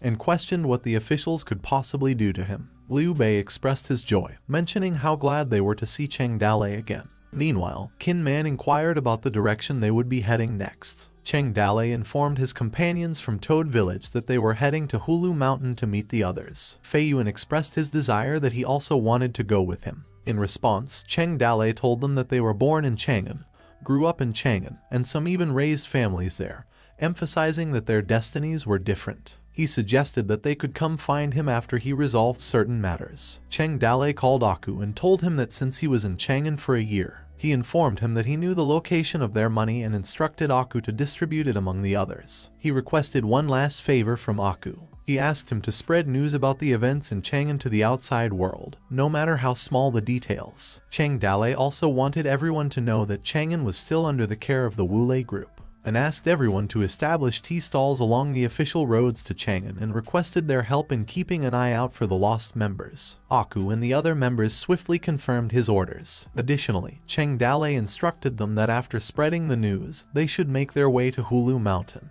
As he was about to say the secret signal, Qin Man interjected and informed Cheng Dalei that Xiao Yu and Lin Kong had left with a Taoist priest. Xiao Yu requested them to convey to Cheng Dalei that he was exhausted and needed some time to settle down and contemplate certain matters first. Cheng Dalei contemplated Xiao Yu's decision that it would indeed be good for Xiao Yu to settle down in a nice place and rest properly. Liu Bei called Cheng Dalei over and inquired about his plans for the future. Cheng Dalei explained that he intended to journey to the northeast and start a new Toad village. But before they headed there, he proposed that they made an effort to locate their former members from the Toad village. Fei Yuan asked for information on how they could contact him when they went to the northeast in the future. Cheng Dalei replied that if they ever passed by in the future and bore the name of Toad, they were most likely his men. Suddenly, a loud voice called him from behind, and he was taken by surprise. Liu Zhai smiled radiantly, and the other ladies behind her. She smiled as she ran toward Cheng Dalei. While running, she nearly stumbled but was quickly caught by Su Ying, which startled her. She glanced back at Su Ying with an air of awkwardness, while Su Ying maintained a graceful smile. Su Ying's face shifted from a graceful smile to a terrifying expression as she confronted Liu Zhai, indicating that she believed Liu Zhai was attempting to conceal something from her. Her words became disjointed as she struggled to convey her sentence. She referred to Liu Zhai as a husband-thieving cat, causing Liu Zhai's face to sweat and feel embarrassed. Su Ying called Cheng Dalei, who appeared apprehensive at being called. Meanwhile, Liu Zhai, who was standing behind her, also gazed at Cheng Dalei. With a sly smile on her face, Su Ying asked Cheng Dalei to accompany her for a private conversation, leaving him visibly anxious as he struggled to accept. Under the bright moonlight, Su Ying forcefully slammed her hand against a tree, cornering Cheng Dalei. Su Ying effectively cornered Cheng Dalei, who was visibly unsettled. Cheng Dalei could only gaze at her with fear in his eyes as he called her name. Her face reddened as she leaned in close to Cheng Dalei and whispered to him to remain silent. Cheng Dalei was taken aback and simply stared with his mouth agape, not uttering a word. Su Ying clenched her teeth and slowly moved closer to Cheng Dalei's shoulders. She vigorously bit Cheng Dalei and pinched him, causing him to cry out in pain. With a swooning expression, Cheng Dalei requested that Su Ying lighten up her grip. All of a sudden, Su Ying embraced Cheng Dalei and began to share with him what she knew about Liu Zhai, even before Liu Zhai had entered his room, as if they had already become close. She explained to Cheng Dalei that it was all a form of punishment. With a pout and a hint of shyness, Su Ying told Cheng Dalei that he had quite the audacity. She had come all the way to Chang'an for him, and he had given her the cold shoulder. She reminded Cheng Dalei of the past when he kidnapped her, and she expressed her disapproval of Liu Zhai's actions, despite already accepting her. She urged him not to forsake the old for the new. Regretfully, Cheng Dalei began to apologize, but before he could explain, Su Ying interrupted him, asserting that he wasn't allowed to apologize, or else she would bite him once more. In response, he embraced Su Ying tightly with a warm hug. As they hugged, Cheng Dalei called her name, and Su Ying was captivated. While they embraced each other, Cheng Dalei told Su Ying that he caused her to worry and expressed his gratitude and apologized once more. He got interrupted when Su Ying playfully warned him and bit him, saying that she would leave a mark if he ever dared to fool around with other girls. Cheng Dalei asked Su Ying to join him in the northwest of Qinchuan as they built another mountain village. Su Ying responded that there was no need to rush, as she wanted to return to Jiangnan first. Curious, Cheng Dalei asked her why, to which she replied that the Su Chamber of Commerce in Jiangnan still needed her to settle some matters, and she believed that since Cheng Dalei had started with nothing, he would certainly benefit from having some capital. Cheng Dalei acknowledged her concern and informed her that he wouldn't lack capital if the resources from King New Mountain were still there. Su Ying chuckled and emphasized that the more capital he had, the better it would be for sure. She informed Cheng Dalei that she had decided to let Jai Tao join their village. Cheng Dalei confirmed and expressed to Su Ying that if he leaves Jai Tao behind in Chang'an, he'll be doing her a disservice. She has done him a great favor, and he will not forget that kindness. Su Ying also informed Cheng Dalei that Jai Tao's body had not yet fully recovered, and she wouldn't be able to follow them on his trips, and explained that she would take Jai Tao back to Jiangnan first, and after settling the Chamber of Commerce affairs, they would go to Qin Chuan together to find him. Cheng Dalei told her that they would head back first, understanding that his comrades must be getting impatient. As they bid farewell, Cheng Dalei told his comrades in Chang'an that it was time for them to depart, as the world was vast, and he hoped to cross paths with them again. His comrades in Chang'an wished him good luck on their trip. Cheng Dalei called out the names of Liu Bei, Guan Yu, Sai Long, and Zhang Fei. He asked them to accompany the Su Chamber of Commerce back to Jiangnan and meet him on Mount Hulu in the capital after settling affairs in Jiangnan as he waits for them. Smiling, Liu Bei reassured Cheng Dalei that the four of them would not disappoint him. Cheng Dalei instructed Qin Man and Shenji that they come with him to Mount Hulu, which both of them confirmed. He commanded everyone to set out. As they traveled, Cheng Dalei informed them that the mountain cleft ahead led to Mount Hulu, and he mentioned that Gao Fei and Gao Hu were there. Shenji was surprised, thinking that both Gao brothers were in Jiangnan. Cheng Dalei clarified that they had moved just a few months ago. When they stopped in the forest to rest, Cheng Dalei told Qin Man that he would guard the first half of the night, while he would take the second half of the night. While the pot of rice was cooking, Shenji asked Cheng Dalei about how many men he could bring with such a method. Cheng Dalei replied that it was unclear, but with just a few of them, it would be difficult to get a foothold in Qin Chuan. He emphasized that recruitment was necessary, and gathering scattered people in the world was their best option. Shenji approved that Cheng Dalei was right. After the Battle of King New, they were incognito, and Longting was held up as an imperial god of war. He believed that it was official news, but he also thought that in their business world, that news was not acknowledged. As the residents of Toad Village were scattered in all directions, they were unlikely to come to their senses and do good, so most of them were likely to remain mountain bandits. Cheng Dalei added that no matter which village they joined when asked about their origin, they always mentioned Toad Village in King New Mountain. As a result, rumors spread in all directions. In the world of bandits, everyone knew about Toad Village, a small mountain settlement that had withstood elite soldiers and defeated 100,000 enemies. He believed that once word got out about what they were doing in the capital with a little guidance, their people scattered everywhere would come together like sparkling. After a while, Qin Man decided to take a break and rested in a tree. Meanwhile, Shenji and Linger were sleeping peacefully near the bonfire, while Cheng Dalei slept soundly beside his sword. Suddenly, Qin Man silently got up and informed them that he needed to pee quickly. In the depths of the forest, an individual with a scar on his eye was observing them, hiding in the bushes. He suddenly took out his crossbow and aimed it at Cheng Dalei,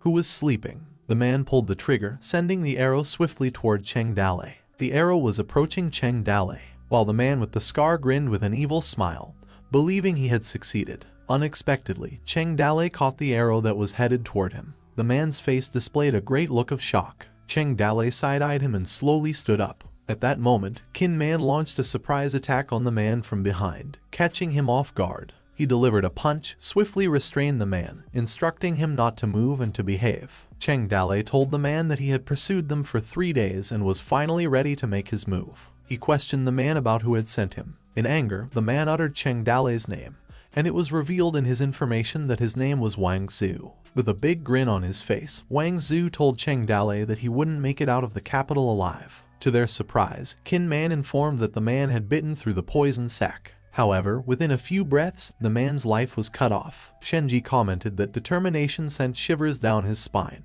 Cheng Dalei instructed Qin Man to search Wang Zhu's body, and reminded him to be cautious not to touch the poisoned blood in the man's mouth. After a couple of minutes, Cheng Dalei asked Qin Man if he found anything. Qin Man reported that the man didn't have any information on him that could identify his true identity. However, he noted that the man seemed to be a standard weapon of the Imperial Court's crossbow group. Qin Man highlighted that the man didn't have any distinctive marks that could indicate which specific unit he belonged to. He speculated that someone sent the man on behalf of the Imperial Court, but the limited information they had so far made it difficult to analyze anything.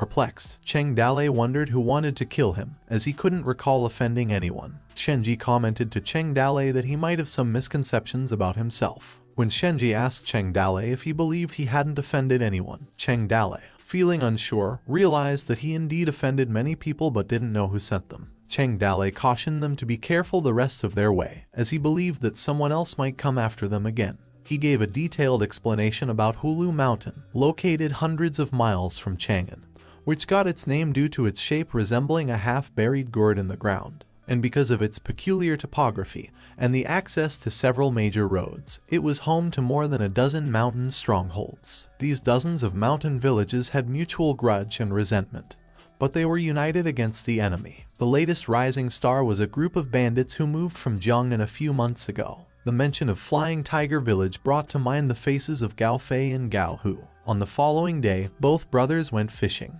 Gao Hu informed Gao Fei about the news that Longting had been killed, and it was Cheng Dale who had done it. Gao Fei acknowledged the news and commented that he also wanted to see Longting die. Gao Hu expressed regret that they were missed the chance to do something significant with Cheng Dale, particularly when they were first encountered him. Gao Fei responded that they couldn't go to Chang'an since Cheng Dale had instructed them to wait in Hulu Mountain, so he must have his reasons for that decision. Gao Hu informed him that a few days ago, he heard that Cheng Dale had been captured but was later rescued. He informed Gao Fei that he sent a messenger pigeon that brought news that Cheng Dale would be coming to them. Considering the days since the letter arrived, it was almost time. He reassured Gao Hu not to worry, mentioning that he dispatched many people to the main road to pick them up and there was certainly no problem. He advised Gao Hu to focus on fishing and emphasized that they would soon be able to claim that they kept this fishing spot for a long time. In response, Gao Hu breathed heavily as they caught a fish. At that moment, a person reported bad news that Cheng Dale had been stopped by other bandits. Both of their faces registered shock and questioned who would dare to be so bold. Fear was visible in his eyes, and Gao Fei speculated whether the enemy retaliated against Cheng Dale.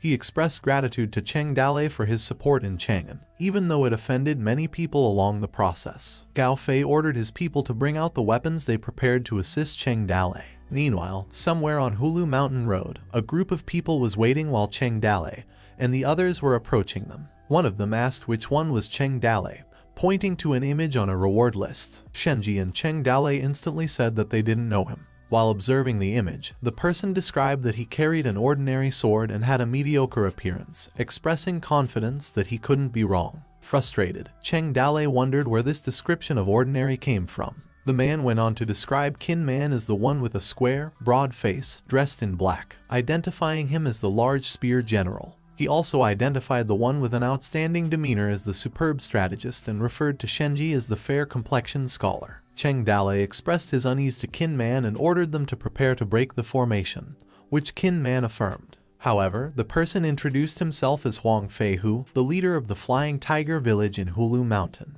and mentioned that they were there to welcome Cheng Dale. Cheng Dale asked how Feihu dared to pretend to be a mountain bandit, demanding to know who he was. Feihu expressed his confusion, wondering what Cheng Dale meant by pretending. He insisted that they were indeed from the Flying Tiger Village and genuinely awaited his arrival. As the bandits crowded the mountain road, one person praised Cheng Dale as supremely honorable and righteous, claiming that Gao Hu asked him to pick him up. Other bandits inquired about Cheng Dale's presence. Some were there to see him, and some called his attention, saying they were there to pick him up as well. The situation became more crowded as the bandits cheered and shouted his name, with one person urging him to go to the Flying Tiger Village, where everything was prepared, and another bandit mentioned that Stone Village was also ready for his arrival, while some giggled and told Cheng Dale that Tree World Village had already killed the pig. Confusion was evident on the faces of Cheng Dale, Qin Man, and Shenji as they were not sure what was going on and did not know whether those people meant well or had malicious intent. Cheng Dale looked at Shenji, seeking an explanation that it should only be the Flying Tiger Village that was supposed to receive this news. He made eye contact with Shenji, which meant that they should find an excuse as the best way to leave.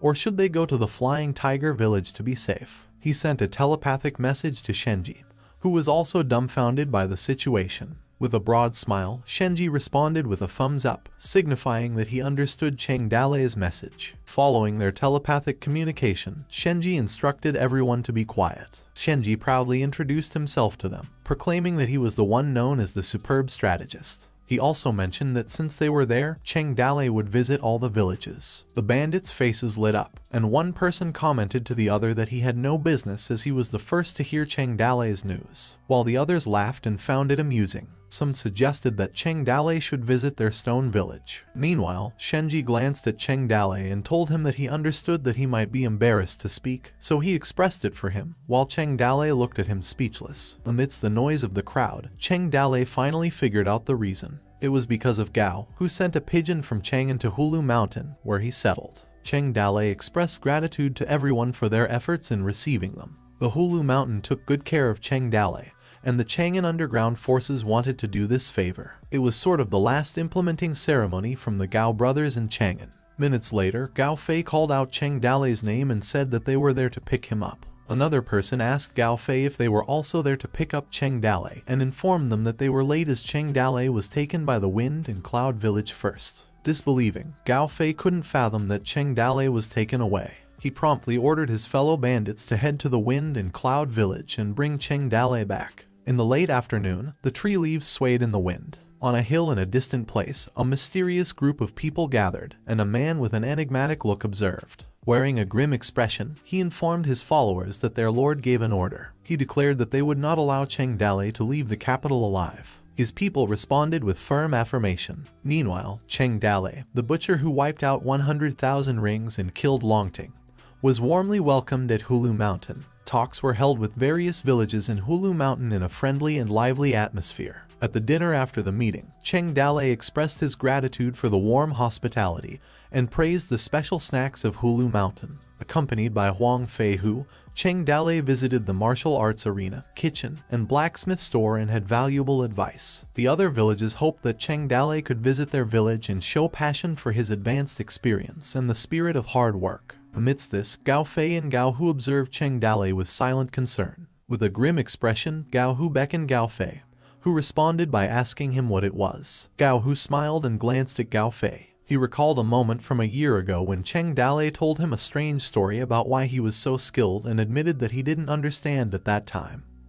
But now he could see it in Gao Fei's expression. He continued, saying that he now understood what Cheng Dalei had said. Gao Fei, visibly upset, pinched Gao Hu's mouth and cursed at him, but Cheng Dalei noticed them. He happily waved to them, called out their names, and mentioned that it was a long time since they had seen each other. He invited them to come and have a drink, which made them stop quarreling. Both Gao Fei and Gao Hu's faces lit up and confirmed. As the evening approached, 2 or 3 days after they arrived at Hulu Mountain, 3 people were thrown out of Hulu Mountain. A child called out to his father. The bandit urged them to quickly go down the mountain and toss some coins at them, stating that it was their pay. New Sanji's wife requested that they stay there even if they had to beg because at least they could have food they could eat, which was better than Yun Shui Guan. New Sanji mentioned the south, clenching his fist as he told his wife that he was a military general of the empire, and was paid by the court to guard the territory. He suggested that they should return to Yun Shui Guan, but his wife cried and told him that he didn't even receive a salary for 3 years. She regretted marrying him in the first place, mentioning that she wouldn't have come to Chang'an if she hadn't married him, while their son called for their attention, asking them to wait for him. Meanwhile, the news of the incident in Chang'an spread rapidly across the world thanks to the storyteller's promotion. At Kingju White Horse Mountain, White Wolf overheard some rumors from a man who was seated nearby.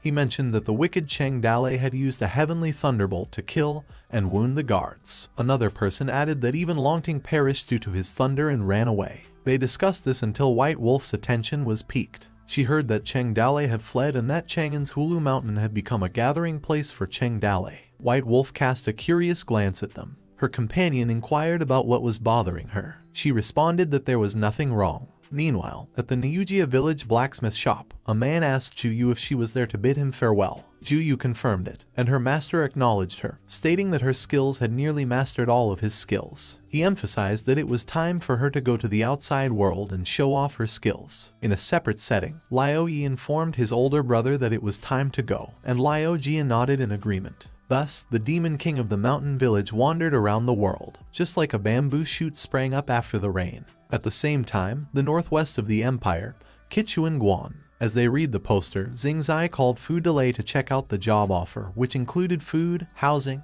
and salary. Fu Delay agreed, and they decided to first have a full meal. However, the two were tricked by the black-hearted merchants and became miners, and almost died during work. Somewhere in Kichuan, there is this saying that the wind blows at the tip of the leaves, and the waves are formed between the small waves. After the incident in Channan, Cheng Dale became famous around the world, and his fame was enough to stop a child from crying at night. 35 mountains called his name. Who in the world does not know him? And the sound of birds chirped fills the air. As fear points surged in every direction, the system diligently collected them all. The system appeared delighted as it gathered all the fear points, which rapidly increased to 6,206,410 and beyond. Since Cheng Dale came to Hulu Mountain, all the families and villages were competing for the best feast. Shenji's face beamed with delight as he encouraged all the bandits to eat and drink as they celebrated. But every day, Cheng Dale was getting tired of it as he just munched his food in the corner looking at them with Kin Man beside him. He asked Kin Man to keep an eye on things and ensure he didn't get drunk. Kin Man nodded while enjoying his food. The bandits continued to celebrate and banter with Shenji, playfully teased him for getting drunk after only 2 bottles of wine. Another chanted for refills, and some said that they ran out of wine, informing Cheng Dale that there was no more wine. Shenji became drunk and informed Cheng Dale that they ran out of wine, so they were heading to another village to continue their drinking. Cheng Dale felt bored, gave a disinterested confirmation. Gao Fei's drunk face told them that they were going to the Flying Tiger village to continue their drinking. They all shouted in excitement. Perplexed, Cheng Dale thought about his previous statement and asked if he couldn't go with them. As they headed to another village, a person confronted his comrade, questioned if he was looking down on him. He asked whether he had merely pushed his food aside and didn't want to eat it, or if he didn't consider him a brother, while others hummed and enjoyed themselves. As they continued to travel, a person asked Cheng Dale when he had some free time, so he could visit their village to give them some advice. Cheng Dale sarcastically laughed and replied that he would go next time. Some individuals complimented Cheng Dale for being able to stop 100,000 ring tribesmen, suggested that with Cheng Dale's guidance, their village could be as solid as a diamond. As they passed down the hill, a small rock fell, while Cheng Dale responded with an awkward laugh. He suddenly became alert when he noticed a rock fall and warned everyone to watch out, and ordered everyone to disperse. Cheng Dale quickly jumped out from his horse and activated the possession. The system entered his body, and there was a sudden beep as the fear points decreased to 100W. With remarkable speed, he used a phase second style exploding fireworks to slice the falling rocks, causing them to break apart. The bandits and their horses were scared and told the others to watch out, while some confirmed that he really was Cheng Dale. At the same time, Cheng Dale's inner thoughts recognized the group of people on the hill as the same group last time. The group aimed their crossbows at Cheng Dale, but Cheng Dale swiftly slashed all the arrows headed his way using his 2 hearts beat as one technique, creating a clattering sound as the arrows fell to the ground. The assassins emerged from the bushes, grouping together to attack Cheng Dale. Without wasting any time, Cheng Dale launched a fierce counterattack with his sword. The assassins cried out in pain as they were sent flying. But after 10 breaths, shouting and killing stopped. The expressions on the faces of everyone turned grim, leaving them momentarily speechless. They observed as Cheng Dale leaped while holding onto one of the assassins. As he landed, the ears on his head vanished. He informed Kin Man that he knocked out the assassin, and also broke his jaw, and mentioned that Kin Man was familiar with this kind of work and requested his assistance in removing the poison sac from the assassin's mouth, to which Kin Man agreed. Cheng Dale placed the unconscious body of the assassin on the ground, and instructed Kin Man to be cautious not to pinch the poison sac. With eager expressions, Gao Hu requested Cheng Dale to leave the assassin to them, suggesting that his mother would not be able to recognize him after they were done with him. Meanwhile, Kin Man successfully removed the poison sac from the assassin's mouth. After that, Cheng Dale sarcastically welcomed the assassin as he woke up from a faint. Displaying a dark aura, he threatened the assassin with his sword, demanding to know who sent him and who his master was. He offered to make the assassins good time. The assassin smirked, despite his missing tooth. He told Cheng Dale that he was about to die, and his words were cut off when Cheng Dale swung his sword into his body. The assassin groaned, while Cheng Dale calmly informed him that he could cut him 100 times with his sword without taking his life. He continued stating that the assassin was a kamikaze soldier, and that they were related to some big shot. But he warned him not to test his patience. With his sword pointed at the assassin's face, Cheng Dale told the assassin that he might be able to endure it. He also understood that the people behind him probably promised to take care of his family. Cheng Dalei revealed the assassin's name, Jiang Kai, 35 years old, and was from Jan's village in Jingzhou, as he reviewed his information, and went on to explain that he had been a disciple of the Blood Sword sect but had turned into a suicide soldier. Shocked, the assassin questioned how Cheng Dalei knew all this. Cheng Dalei responded calmly that he knew but didn't care, as he naturally had a way to find out who was behind him and that he just needed to put a little more effort into it. He assured the assassin that he wouldn't harm him or cause trouble for his family if he told the truth, saving him the trouble of looking for the person behind him. Terrified, the assassin admitted that he would talk. He revealed that the minister had sent them and ordered that Cheng Dalei should not leave the capital alive under any circumstances. Cheng Dalei asked if it was Minister Kui and mentioned that the imperial court was willing to let him go, expressing his confusion about why Kui wanted him dead. The assassin explained that Wanner had given herself in exchange for his life, but he also mentioned that Cheng Dalei had killed Longting. He questioned why Minister Kui would let him go freely after that. Cheng Dalei questioned what Wanner had to do with this matter, which prompted a surprise curse from the assassin, who asked if Cheng Dalei still didn't know. The assassin revealed to Cheng Dalei that Wanner had not agreed to make peace by marrying into the Ring tribe, and that he wouldn't be able to leave the heavenly prison alive now. Cheng Dalei stood in silence as he acknowledged the situation. Gao Fei mentioned that he had heard about peace talks between the Empire and the Ring tribe, stating that the Empire was required to pay tributes to the Ring tribe every year. Shenji chimed in, expressing his disdain for Emperor Ming and insulting him as a puppet of the Ring tribe. They all agreed that they would never bow down to the Ring tribe. The crowd of bandits joined in the conversation, criticized the Empire and labeled it as a disgrace. Some mentioned that the imperial court was hiding the news from the public, which only became public 2 days ago. They also mentioned that the princess left a month ago. They chanted that they should retrieve Wanner and prevent her from marrying into the Ring tribe. Meanwhile, Cheng Dalei inquired about Wanner's destination. However, Gao Fei interjected and answered Cheng Dalei's question that Wanner was heading to Zai Zhaoguan, and it had been a month since her departure, and estimated that they would exit the Sunset Pass in a few days. Cheng Dalei asked the bandits for directions to Zai Zhaoguan, and one answered that it was in the north. Gao Fei questioned Cheng Dalei if he robbed the bribe. He told Cheng Dalei that it was too late, as Zai Zhaoguan was 2,000 miles away. But Cheng Dalei determination ordered Qin Man to prepare the horses. Worried, Qin Man asked Cheng Dalei if he should go with him, prompting Cheng Dalei to say no, and told him to wait for him. In an instant, Cheng Dalei swiftly rode his horse, assured the bandits that he would be right back. He urged his horse onward, and it dashed away at a fast pace. The bandits watched as Cheng Dalei disappeared into the distance, wondering what he was planning to do. Qin Man replied that Cheng Dalei thought that they were going to hold him back. He called the situation a one-man bride kidnapping.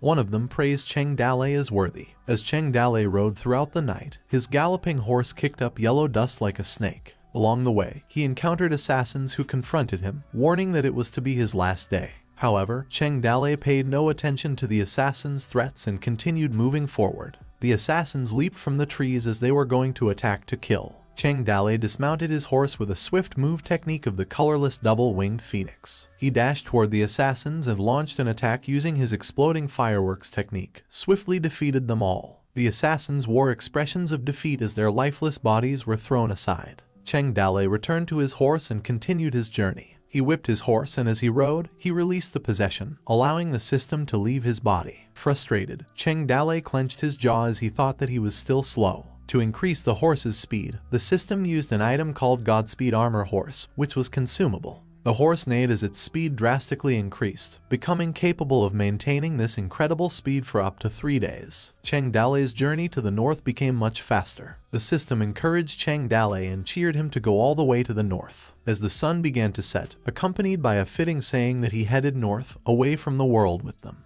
They lamented that they were tired and could no longer fall in love with anyone anymore. At Yellow Sand, there were ancient roads and tea stalls. He was a bounty hunter and a killer. It was said that he woke up at the clock at night every day. He opened the window and let the cool breeze into the house. Then he washed his face and mouth, and after that, he changed clothes. There was a contradiction in assassins' jobs. First, they couldn't be too famous, and second, they couldn't be without fame. If they had fame, they would be found wherever they went. And if they were not famous, no one would look to kill them. He was successful and ordinary looking. In the crowd, he was like a drop of water in the sea.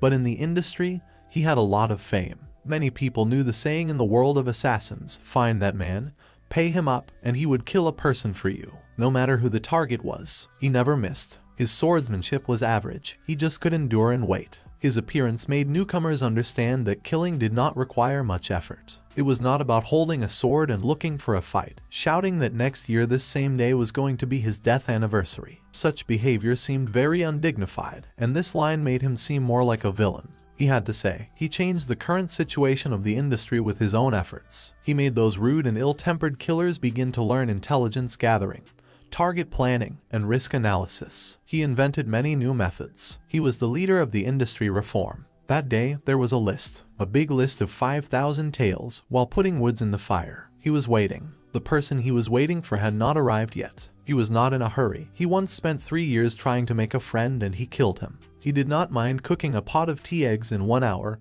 and waiting for someone for 1 day, until the person he was waiting for arrived and he respectfully served him tea. When the other person felt relaxed, he pulled out the thin sword hidden in the bamboo pole and pierced the heart of the other person. Then, he would guard the other person's body to finish a cup of tea and eggs and cut off the target's head and leave, receive the reward, squander, hide his tracks, and wait for the next big list. Cheng Dalei halted, his gaze fixed on the man. The man smiled and inquired about Cheng Dalei's food preferences, mentioning that his specialty was tea and eggs, which smelled good. Cheng Dalei threw his water bag to the man, instructing him to fill it with water and provide his horse with some high-quality fodder. He dismounted from his horse and informed the man that he wanted a cup of tea and eggs, packing an additional 30 for himself to take on the journey. The man promptly served Cheng Dalei's food on the table and asked if Cheng Dalei wanted a cup of tea and eggs. Cheng Dalei confirmed that he did. The man inquired again about the reason for Cheng Dalei's rush. Without hesitation, Cheng Dalei swiftly unsheathed his swords and slashed the man's throat. The food the man was carrying flew out, and the man's face contorted in shock as blood splattered. Cheng Dalei's expression remained serious. The man lay lifeless on the ground, while Cheng Dalei caught the food that was thrown. Cheng Dalei glanced at the man's body and commented that, because he was in a hurry, he didn't have time for unnecessary conversation. He offered an apology. Struggling to speak, the man inquired why Cheng Dalei was apologizing. Cheng Dalei responded by advising him not to use something to occupy his hand. The man continued to ask why Cheng Dalei knew and how he could know, but Cheng Dalei just watched him in silence. Cheng Dalei went on to clarify that he had seen through the man. In the near-death glance, the nameless killer seemed to see the shining figure around the target. It was like an immortal. Despite the surrounding yellow sand, ancient roads, and tea stalls, Cheng Dalei appeared unfazed as he sat down. He used a pin to poke the eggs, examining them closely. Observing that the eggs showed no signs of poison, he proceeded to eat them. As he chewed, he commented that they smelled incredibly good after taking a bite. The Sunset Fort was the furthest fort in the northeast of the empire, and beyond this fort were the grasslands ruled by the Ring's tribes. A soldier informed his lord that the Mingyu princess was about to leave the fort, asked how many people were they sending with her. His lord answered to just send a troop of 1,000 as it was just for formalities. They would return as soon as she arrived there, and he said with disgust that using a woman to exchange for peace was a huge disgrace to their empire. The soldier told his lord that he heard rumors of people plotting to kidnap the princess, questioned that there weren't 1,000 warriors, too few, and even the Merlion guards accompanying the princess only numbered 500. The Sunset Fort's leading general replied that so what if it was 500? Those were 500 Merlion guards. His soldier inquired about the Merlion guard as he kept hearing about them. He asked what was so great about the Merlion guards. The Sunset Fort's leading general replied that this particular troop operated directly under the Ming Emperor, and they were the Emperor's sharpest sword and the toughest shield. The Merlion guards could be separated into the Carp and Dragon warriors, and there were 36 Dragon warriors, and they were further separated into True Dragon and Latent Dragon guardians. There were only 3 True Dragons. They were in charge of protecting the Emperor, which were Liu Aji from the Guardian of the Inner Court, King Yifu the Monk, and Tong Fei of the Blossom Spear. The other 33 Latent Dragons were swords the Ming Emperors secretly planted in the Jianghu. If placed into the army, they could easily become a great general, and when placed into the Jianghu, they could easily be the cream of the crop. As for the Carp warrior, they were all orphans who had undergone special training and were highly skilled martial masters. They were separated into many different platoons, with each bearing a name of a beast, such as a snake, tiger, eagle, and so on. In short, the Merlion guards were adept warriors that the Ming Emperor spared no effort to raise. This operation had 5 dragon warriors and 500 carp warriors. Tong Fei apologized for the inconvenience to Her Highness because of the urgency of the matter. They couldn't allow her to rest for a few more days in the Sunset Fort. The Mingyu princess replied that there was no need for that, as long as she could protect the empire from the rings. This little hardship means nothing. Tong Fei thought in her mind that she heard the Mingyu princess was spoiled and mischievous, but she guessed the rumors were not true, and no wonder why the emperor favored her the most among all the princesses. It was such a shame that such a huge empire still had to sacrifice such a young girl just to earn a few short years of peace. Suddenly, a frantic soldier rode his horse to report. He screamed that there were corpses ahead, all dressed as merchants and seemed to have just been killed. Another soldier approached Tong Fei and informed her that they entered the territory of the horse bandits. He said that within the vicinity, there were 13 groups of horse bandits. Their leader was known as Gui Jianchu, and he was a vicious murderer. Tong Fei questioned what was there to be scared about, as it was just some horse bandits. If they dared to appear, she would do Sunset Fort a favor and get rid of them. At dusk, thousands of soldiers who had been lined up and marching reached a road surrounded by a massive rock mountain. A soldier informed Tong Fei that people were following behind them, since their lights might be seen in the pitch-black night. He added that this was one of their strategies. They would follow behind others and slowly wait for them to wear down before striking. Tong Fei called out for drunkards. She said she would have to ask him to take a short trip and get rid of everyone behind them. Drunkard chugged his bottle. Jiu Meng, the drunkard of the latent dragon guardian, burped, complained about this little girl who really liked to order people around, kept asking him to act every time something came up, and asked why she couldn't let him rest for a bit. However, he rode his horse towards those who followed them and said fine. He would be right back, while others stayed behind. A concerned soldier told Tong Fei that the horse bandits were not weak and asked why not send someone to support him, to which Tong Fei confidently replied that there was no need. Tong Fei added that the drunkard could do it alone. 45 minutes later, the drunkard came back carrying someone in his hand. Drunkard reported that there were less than 20 of them. He killed some and the rest ran away. He said that he drank too much and couldn't control his strength while raising someone like a paper bag. He added that he wanted to catch a few live ones, but he guessed he had too much strength and he died on the way back. He dropped the body on the ground and burped. Tong Fei asked if it was Gui Jianchu's men. A soldier answered yes. The bone mask he was wearing was a symbol of Gui Jianchu's gang. His quiver was also full, and only Jianchu's gang had that kind of money. Inside the carriage, the Mingyu princess asked Tong Fei if something was wrong out there. Tong Fei respectfully responded to the princess that they came across something and stopped there for a while. The Mingyu princess asked again if it would take long, to which Tong Fei answered that it wouldn't take long, and the princess replied to wait a little longer. After the long trip, she was just about to take a break, to which Tong Fei agreed. Tong Fei raised her hand and loudly instructed all to heed her command and quickly go to the abandoned building in front of them. She added that they should set up camp there and build defenses, as they would have some fun with these horse bandits, to which her troops affirmed. The mountain of the boulder was covered in stars during the night. A group of horse bandits gathered near where their fellow bandits were slaughtered. A man casually sitting on a boulder questioned if just one person did this. Someone answered yes, just one person. He was very powerful, and all of them could not stop him. It was Gui Jianchu, who sat and smoked with a sword in his hand and said that the carp dragon guards were truly worthy of their fame. He chuckled and asked when the rest of the villagers would arrive. Then, a bandit reporting to his village master stated that the others would be able to come together overnight, and tomorrow morning they could start. Gui Jianchu uttered that it was actually not bad to have a princess for a wife. The yellow sand was rising, and they were already at the imperial border. Someone sat and poured water on his Winnie house, and they had covered 2,000 miles in just 3 days. It was Cheng Dale, who said, "Good job." He told his horse to get some rest, and he would go the rest of the way himself. More and more people gathered around Cheng Dale.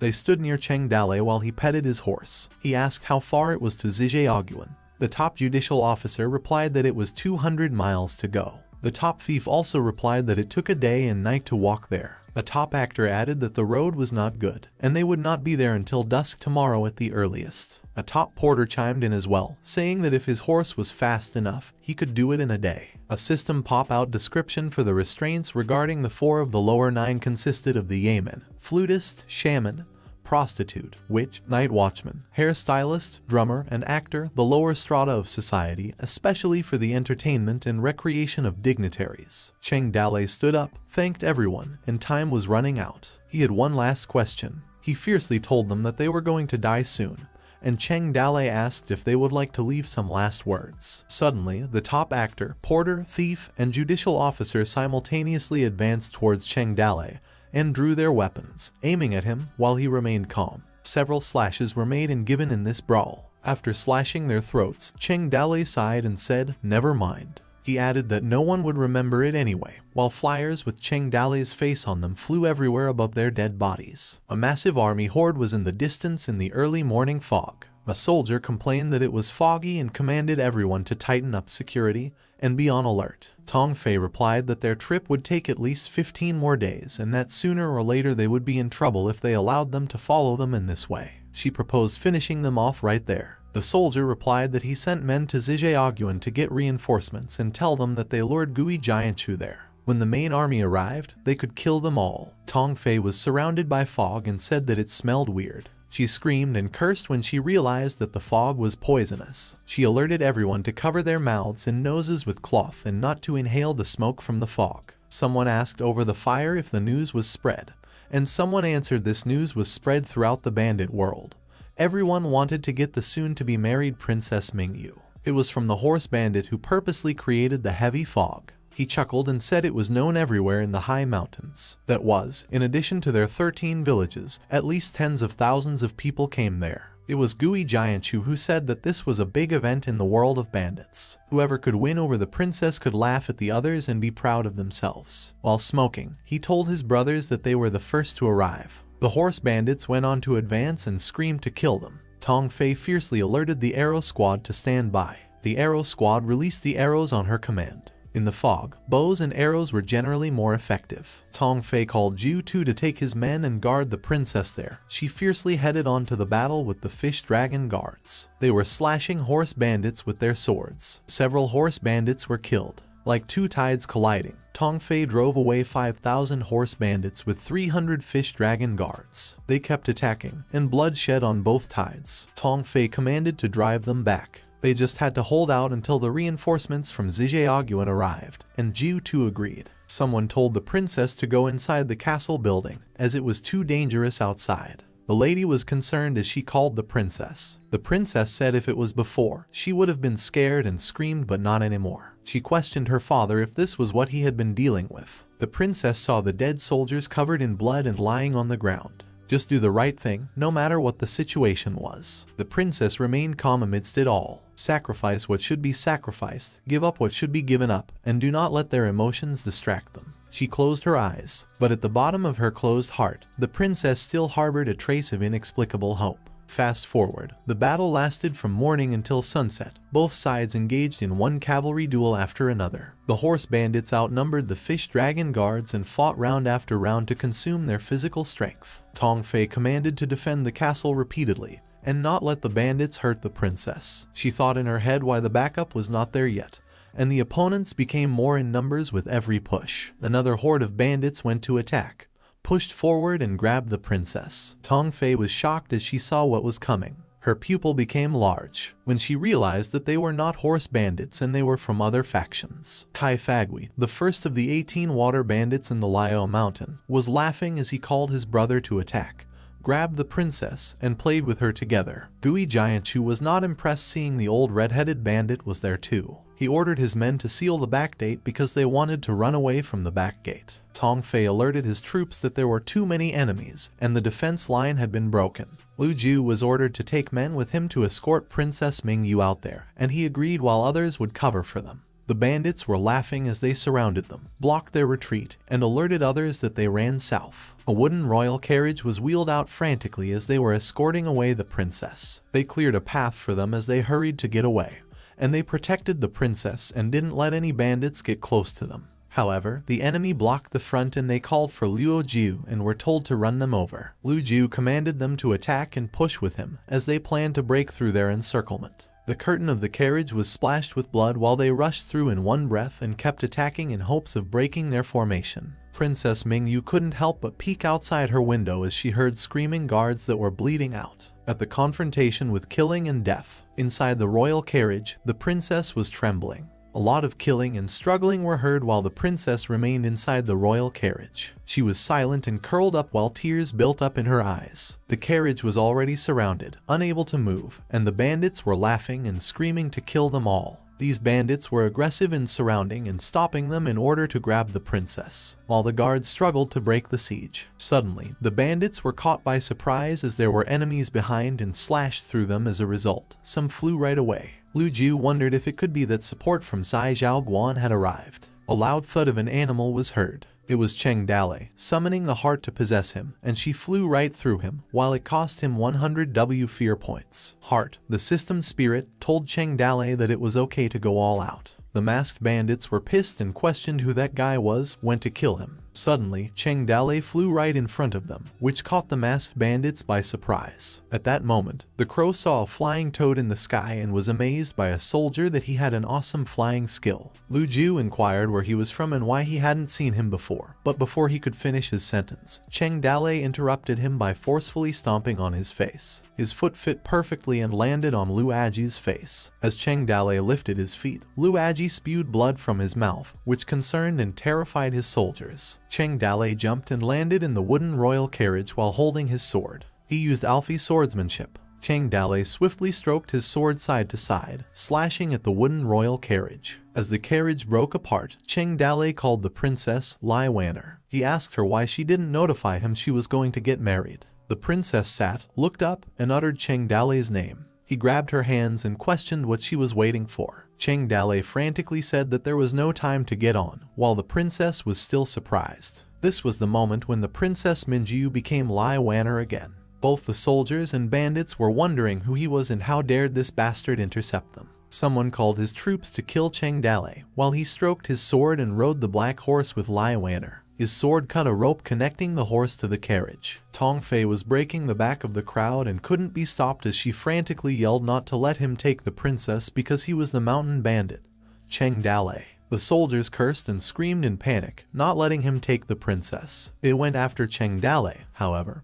He managed to execute the exploding fireworks through his sword and told them to go away. The crowd of masked bandits went after Cheng Dale, where they shouted to kill him because he was the princess, and they wanted to grab her. Cheng Dale told her that he would break the net that surrounded them in one breath, and warned Lai Dong to hold on tight, as he raised his speedy sword for an attack. Cheng Dale slashed through them like explosive fireworks. They could only scream their pain away as they met the powerful sword attack by Cheng Dale, and he ran away with it. Others tried to pursue him because he was getting away with the princess, while Cheng Dale calmly told her that they had finally broken through and to run for their lives. Their horsehair brushed against the breeze as they rode away with as much speed as they could. Suddenly, someone appeared on their way along with the troops behind them, but he already drew his sword. With a sinister smile on his face, it was Gui Jianchu on horseback. This made Cheng Dale visibly pissed. While Gui Jianchu uttered to thank him for giving the princess, a description of him emerged that at age 23, an orphan but he was famous supreme rank horse bandit, the first of the 13 horse bandits, known as the fastest swordsman in the grassland, and he could cut the falling rocks from the cliffs. Cheng Dale swiftly drew his sword ready. They both raised their swords and positioned themselves for a battle as they were near to one another. However, it was Cheng Dale fast enough to slash through his sword at Gui Jianchu that resulted in blood splatter. Blood gushed out of Gui Jianchu, left him stunned and speechless. He had wide open eyes, and blood was streaming down his face. He slowly fell down from his horse. Suddenly, a notification emerged congratulating Cheng Dale's completion of Rivers and Lakes of the World as he defeated the horse bandit Gui Jianchu in a quick head-to-head sword duel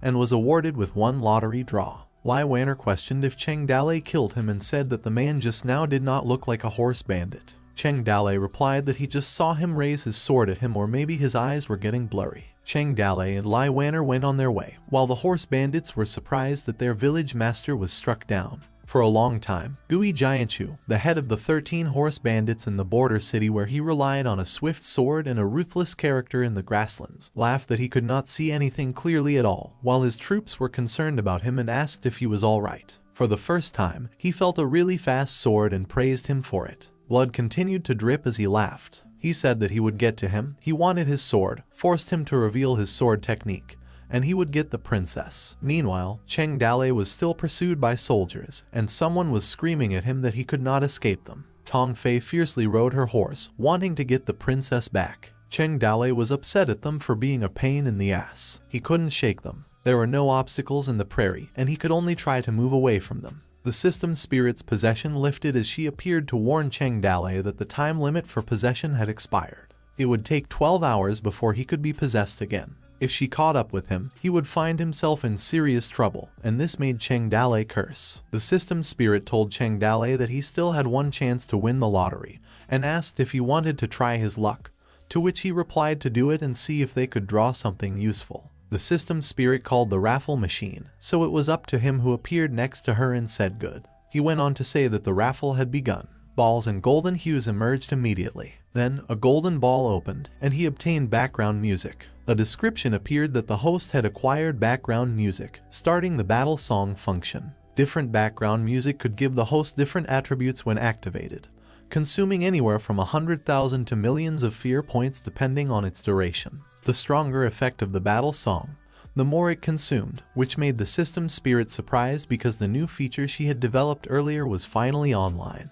Cheng Dale thought in his head and wondered about battle background music. He asked if he had to sing and fight people at the same time. Cheng Dale was speechless as he imagined himself singing about the great river flows north, and the stars in the sky referred to the Big Dipper. However, he was still being aggressively chased by Kai Fagui, demanding that he did not run away. Tong Fei called to give her back the princess, and Gui Jianchu wanted his sword book and the princess, while Cheng Dale panicked as there were more and more pursuers and he was being caught up. Cheng Dale thought to try it first and cleared his throat. Suddenly, he started singing about the great river flowing north, and the stars in the sky referred to the Big Dipper. Lai Wanner called his name and looked back wondering, while Cheng Dale continued singing. Cheng Dale wondered that there was no reaction and thought that he would try a little louder, which made those behind him confused, including Kai Fagui, Tong Fei, and Gui Jianchu. They thought in their heads that he was gone because he was being persecuted and questioned why he was still in the mood to sing a song. Meanwhile, Cheng Dale was panicking that it had no response, decided to try another song. Afterwards, he started singing with lyrics of the pride faces 10,000 waves and the passionate blood like the red sunlight. On the other hand, this made Lai Wanner pissed off as he called him out that he was still in the mood to sing in a situation like that. Desperate, Cheng Dale called the system spirit and questioned why she had to be like that and begged to tell him how to use it, while the system spirit giggled. She called him dummy, snapped her finger and said go music, got herself and around her ready. She was accompanied as well by the giddy raffle machine. The system spirit began strumming on her bass guitar passionately inside this circle with circuit print on it. She confidently sang the lyrics about seeing someone's body in the moonlight. The system spirit continued singing passionately. Meanwhile, these gave Cheng Dale a boost. She went on rocking the song, of which was titled Deja Vu from the Italian composer Dave Rogers, and also Cheng Dale went on significantly faster on his horse. These shocked Kai Fagui and Tong Fei, while Gui Jianchu realized he wanted Cheng Dale's horse too. Cheng Dale's background music gave him an additional 50% on his race speed, and Lai Wanner was struggling to cope up with the speed. Then, when he was actually quite far away, he bid them goodbye. After the disappearance of the common goal, only the three groups of people who were resentful towards each other remained. It was another battle of confusion. At night, Luo Ju asked Tong Fei if she got the princess back, to which she answered, no. She added that the bastard suddenly went berserk, killed his way out, and soon disappeared. A soldier questioned why he would take the princess away if she had done him a favor. Also, Luo Ju questioned how a mountain bandit had humanity because they were a bunch of ungrateful beasts. Tong Fei replied that Cheng Dale had kidnapped the princess and was definitely on his way to the border. She commanded Luo Ju to take a few men back to Zizhao Pass, gave the order to close the roads at all gates, and not allow any entry, to which he agreed. She also added that with the power he displayed that day, ordinary carp guards could no longer stop him. To get the princess back, they needed the dragon guards. Tong Fei asked them to return to the capital to ask His Majesty Emperor Ming to issue the fish dragon order and move 33 submerged dragon guards out of the border area. Moments later, at the horse bandit's lair, Giguan village, a bandit told Guo Jianchu, his village master, that the information had been confirmed. He went on to say that the person who took the princess was called Cheng Dale. Guo Jianchu had a bandage on his face and was still bleeding when he uttered Cheng Dale's name. He giggled as he remembered the fast sword he possessed, a sword he couldn't see clearly. A bandit asked Guo Jianshu what they should do. He replied that Cheng Dale must still be in the grassland. He ordered them to find and capture him because Guo Jianshu desperately wanted the princess, his sword technique, his sword, and his horse. He wanted it all. So, the overwhelming number of horse bandits dispersed and began searching for Cheng Dale in the grasslands. Meanwhile, there were the water bandits and Kui Xiang's gatekeeper assassins, the mountain bandits, robbers, criminals, and other heroes of this field within the border. All of a sudden, the open wilderness was crowded, including the Empire's fish dragon guards, horse bandits, water bandits, assassins, swordsmen, mountain bandits, bounty hunters, and even warriors there to kill him and eliminate him for certain people. Everyone's goal was clear: get the princess or kill Cheng Dale. Somewhere in another place at night, someone said that he was so exhausted. It was Cheng Dale, laid back on the ground, saying to Lai Wanner that she didn't expect him to show up because how could he let her marry into the rings? Lai Wanner sat near him and told him that if he could take her. Cheng Dale interrupted her and replied, just give him a break, and he would take her back. Lai Wanner clarified that she didn't mean to take her back. He should take her to the royal city of the Ring tribe so that he could marry Hu Yanba, king of the Ring tribe, which made Cheng Dale's eyes widen in shock. He questioned if she were mad with fright, because he heard that this Hu Yanba was basically a human-like beast.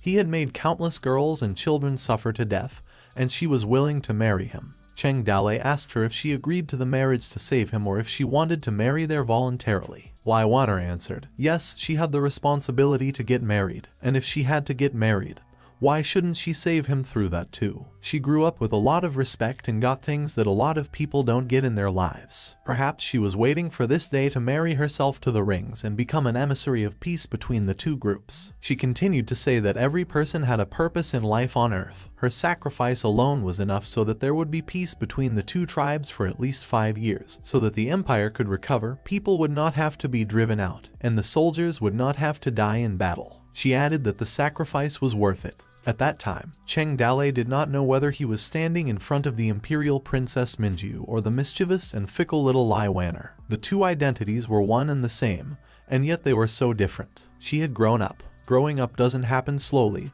it happens instantly. At a certain moment, it suddenly became clear. She folded her wings, put on her helmet, and ran towards the battlefield. Lai Wanner, with visibly sad eyes, stared at Cheng Dale. She sighed as she thought in her head that the body did not belong to itself in this society. In her case, she feared, she also understood the hopelessness of life. Cheng Dale replied that her theory of predestination, responsibility, and sacrifice sounded very much like one person. He questioned if her father made that up, to which Lai Wanner was speechless. Lai Wanner, in her royal red robe and her long, gorgeous, laid-back hair, answered that he was a mountain bandit. He couldn't understand what she meant anyway. While Cheng Dale was speechless, Cheng Dale thought in his head that it was really, as the saying goes, if there was a stupid mother, there was a whole nest of stupid fathers. When she had such a stupid father like that, it was easy to understand even if she was not enlightened. Lai Wanner told him that if he did not want to take her to the royal city of the rings, it was okay. If he helped her find the fish dragon guards, Cheng Dale replied that these guards of hers couldn't do anything. At the moment, she didn't know how many criminals wanted her for themselves. There were also many people with strong connections who wanted her for themselves. Lai Wanner asked if he meant to say that he was more capable than her guards. Before Cheng Dale could answer, she demanded he take her there. He got enraged with her nonsense and said he was there to take her away, not to accompany her. Lai Wanner replied no, since he could take her away from others, he had to take her there, to which Cheng Dale asked what if he don't let her go. He was a mountain bandit, so he wondered if she was not afraid he would take her back to his village to make her his wife. Lai Wanner replied that she would die to show him her resolve. Their faces were blushing, they got extremely close and were both speechless. Cheng Dale said that two people who were this close usually kissed each other. Cheng Dale thought in his head that it was too close and wondered why she didn't go back. Lai Wanner sighed, she got up. She pushed herself towards Cheng Dale, which caught him off guard. She breathed near his ear, and his face got red. Cheng Dale was defeated. Suddenly, a notification was received, which triggered a two-choice task. The system spirit appeared and teased the hot-blooded young man as he once again faced a dilemma to choose. Would he bravely venture into the lion's den or claim the beauty for himself? It was now up to his decision. Cheng Dale had triggered an escort mission, which was an epic mission that would influence the direction of the world pattern. The mission content was escorting Princess Minju to the royal city of the rings. In return, there would be 5 years of peace for the empire. This task was extremely difficult and could be rejected. Another mission was triggered for the abduction of the woman. The target was Princess Minju. The special status of the target increased the difficulty of the task. This could be rejected, and the reward was a wife. Cheng Dalei backed up, telling Lai Wanner to stop and restrain herself. Lai Wanner, in her shaky voice, asked him what he was afraid of. Cheng Dalei conceded that he was afraid of her. Lai Wanner replied that he was afraid to take her to the royal city of the rings. So he told her he would think about it, which made Lai Wanner irritated. Cheng Dalei thought in his head, how could this woman be so perverted? He almost couldn't keep his V card. They both sat on the grass while Cheng Dalei checked his screen. He thought in his head, how come this was another one of those elective missions? Finish one of them, and the second one disappears automatically. First of all, the first task certainly seemed to affect the power of the world, but the conditions to achieve this were a 5-year peace treaty for the empire. There was also his wife. It seemed simple, but once little Lai Wanner was forcibly taken away, he feared that the consequences would be no less dire than the other task. Furthermore, he had a wife. Then he was sweating heavily, thinking, how could he bring another one? It seemed like the answer was just crying out to be answered. He placed his hand on Lai Wanner's head and said, all right. Cheng Dalei said that since she wanted to see it, he agreed to take her to the royal city of the rings. Lai Wanner smiled when he finally agreed. He questioned why she had a happy look, as if they were going shopping. They were obviously going deep into the enemy camp where she had 9 chances to die and 1 chance to live. He went on to say that since she had decided to go, she must think about how to go on because he was afraid the journey would not be peaceful. So she needed to listen to him, to which Lai Wanner agreed. He asked her to take off her clothes first. This shocked Lai Wanner and she asked what he wanted to do, which made him pissed and speechless. Cheng Dalei explained that now he did not know how many people were looking for them. The way she was dressed was too noticeable, although his DPS was very strong. She did not have to pull weight on him. Lai Wanner replied that she did not have a change of clothes either, and Cheng Dalei answered to take off the gold and silver jewelry from the dress. If they were too heavy, they would affect the movement, and these things could be used as money on the trip. In the morning, on a certain service road in the grassland, a man told the miss of the blue merchant house that it was almost dark. Then he suggested that they find a place to rest, to which she replied to push forward through the night. It was Gui Jianchu's territory, and they should not stay a moment. The faster they passed, the better, and the man agreed. Another man's eyes widened as he informed the miss that 2 people were coming over. He said that they looked like they were not horse bandits. The man called their attention and asked where they were headed. It was fate that they met and invited them to go together. Cheng Dalei denied that it was not convenient. The miss of the blue merchant house asked if they were afraid of encountering horse bandits. There were horse bandits on this road, and if they went together, there was a good chance they could make it out together. Another man added he had been practicing his sword for 5 years, but he hadn't taken the usual horse bandits seriously. To which Cheng Dalei laughed and said, pretty good. Cheng Dalei and Lai Wanner left and told them to take care, while the man sighed because it seemed that they did not want to make friends. The miss of the blue merchant house looked back at them and said that they were an odd couple. The caravan continued to move after an hour had passed and noticed there were people in the front. There was a horde of troops on horseback, which made them terrified. It alerted his troop that someone was coming up ahead. The terrified men told the miss of the blue merchant house that they were the horse bandits. She commanded to move as she confirmed that it was them. Gui Jianchu of the border city, where they wore skull masks. The horse bandits Gui Jianchu led were holed up in the grasslands and robbed passing merchants. The men were killed on the spot, the women were brought back, abused, and bodies dumped in the forest. However, today the horse bandits seemed to have no time for the prey that was within their reach. They were shocked and questioned if they were gone, if they didn't see them, and if they saw them, why would they let them go? Even the miss of the blue merchant house wondered that they were not really after them. They continued to wonder who they were really after, but someone brushed it off and said to move as they needed to get out of there. The sun was setting, and someone informed the miss of the blue merchant house that it was getting dark. She replied that on this path, they risked their lives for money and would be at a loss when they encountered the horse bandits again. She insisted on continuing. She detected the scent of blood and alerted them to be cautious as something might have happened up ahead. A man drew the attention of the miss of the blue merchant house and added that he recognized them as the bandits they had recently seen. Cheng Dalei and Lai Wanner stood amidst the lifeless bodies while the man questioned whether the horse bandits from earlier were all dead. Lai Wanner informed Cheng Dalei that someone was approaching. They turned around, and Cheng Dale recognized them from earlier. A man, holding his sword, was trembling in fear and told Cheng Dale not to come any closer. He frantically explained that he had a sword and had been practicing sword fighting for 5 years, claiming to be quite skilled. He had recently encountered a horse thief and was in a state of shock but managed to request not to approach. Cheng Dale wondered if this man had gone mad with fear or if he was genuinely terrifying.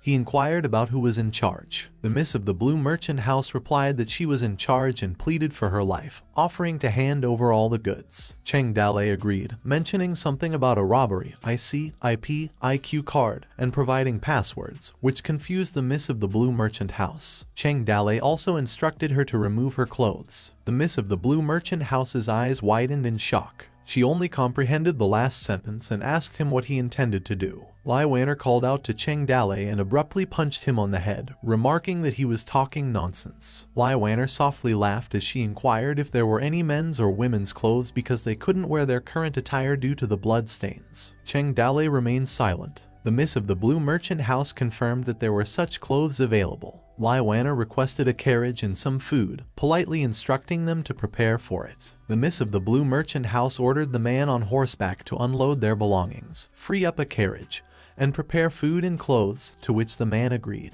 A few moments later, Lai Wanner mentioned that there was a nice robe, a sturdy warrior suit, a woman's dress, and a hat in there. The miss of the Blue Merchant House replied that she could take anything she wanted and just take it. Lai Wanner fumbled and searched, said the stuff was pretty neat and loaded all of those onto the carriage. Suddenly, she held a pink bib that made her wonder. Lai Wanner thought in her head that the bib was a little too big. Cheng Dale got her attention and asked if she was done because they should go. The miss of the Blue Merchant House proudly said that it was hers, and Lai Wanner could take it if she wanted.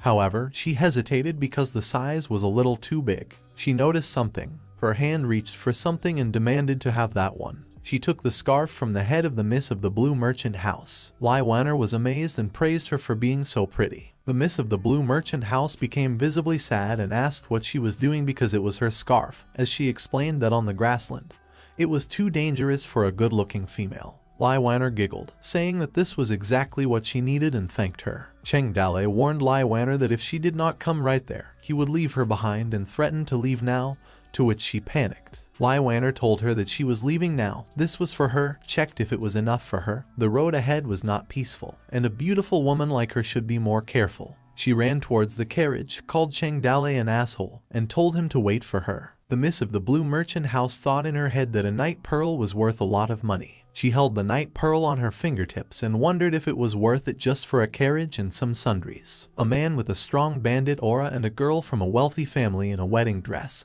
She wondered if they were running away from marriage. At night, they stopped the carriage to dip in a massive lake. Cheng Dale washed himself up in the lake. He put on his clothes and walked near the carriage where Lai Wanner was sitting. She asked him if he was done washing up. Cheng Dale replied that he was and she could come out now. Lai Wanner looked at him seriously and silently. Then she questioned if he was not going to peek. Cheng Dale asked what she meant and explained that he was not that kind of person, and he didn't even go to a brothel in Chang'an. Lai Wanner ordered him to get into the carriage. He would wait there so she could see his head. Cheng Dale questioned if that was necessary and said that they lacked the necessary trust between them. Suddenly, the bushes near the lake made a rustling sound. She dipped into the lake. Lai Wanner called Cheng Dale's name, and he asked what was wrong and if she wanted him to hand her a towel. Lai Wanner replied no, it was nothing. She explained that it was too quiet there, and if no one was speaking, she felt as if she was the only one there. Cheng Dale asked her what she wanted to talk about. She replied that there was nothing to talk about and asked what he meant by what he usually said because no one understands it. Cheng Dale answered that it was a saying in his hometown, and even if he explained it to her, she wouldn't understand it. Once she moved out of her hometown, the people back home would always say different things about her, no matter what. Lai Wanner innocently replied that his hometown was Kin New Mountain. Suddenly, someone stepped out. She immediately panicked and asked who it was. When she realized who it was, she berated Cheng Dale and called him a bastard. Cheng Dale threw her a towel and said to hide because someone was coming, to which she received it silently. Someone said to Cheng Dale that his hearing ability was really admirable. He introduced himself as Scholar Killer Ren Dedi. Scholar Killer greeted Cheng Dale and a description of him emerged that he was a famous top killer at age 38 with lethal scholar's sword skills. Cheng Dalei asked if there were no others under Minister Qi besides the mute scholar and the scholar killer because the mute scholar couldn't withstand a single move from him. Scholar killer replied that Cheng Dalei could give it a try because he was not the same as him. He replied that there was no need to hurry and wait for everyone.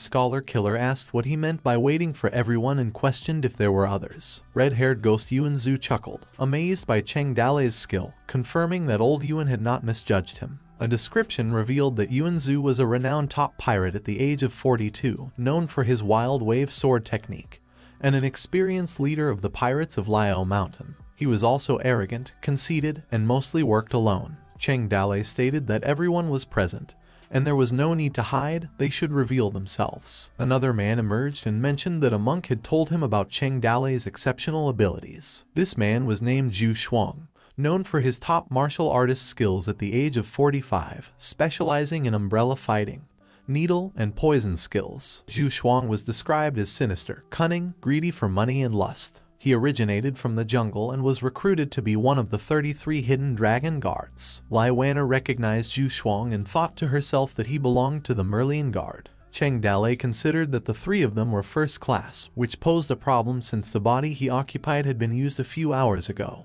However, he replied that the winner would have the final say and suggested that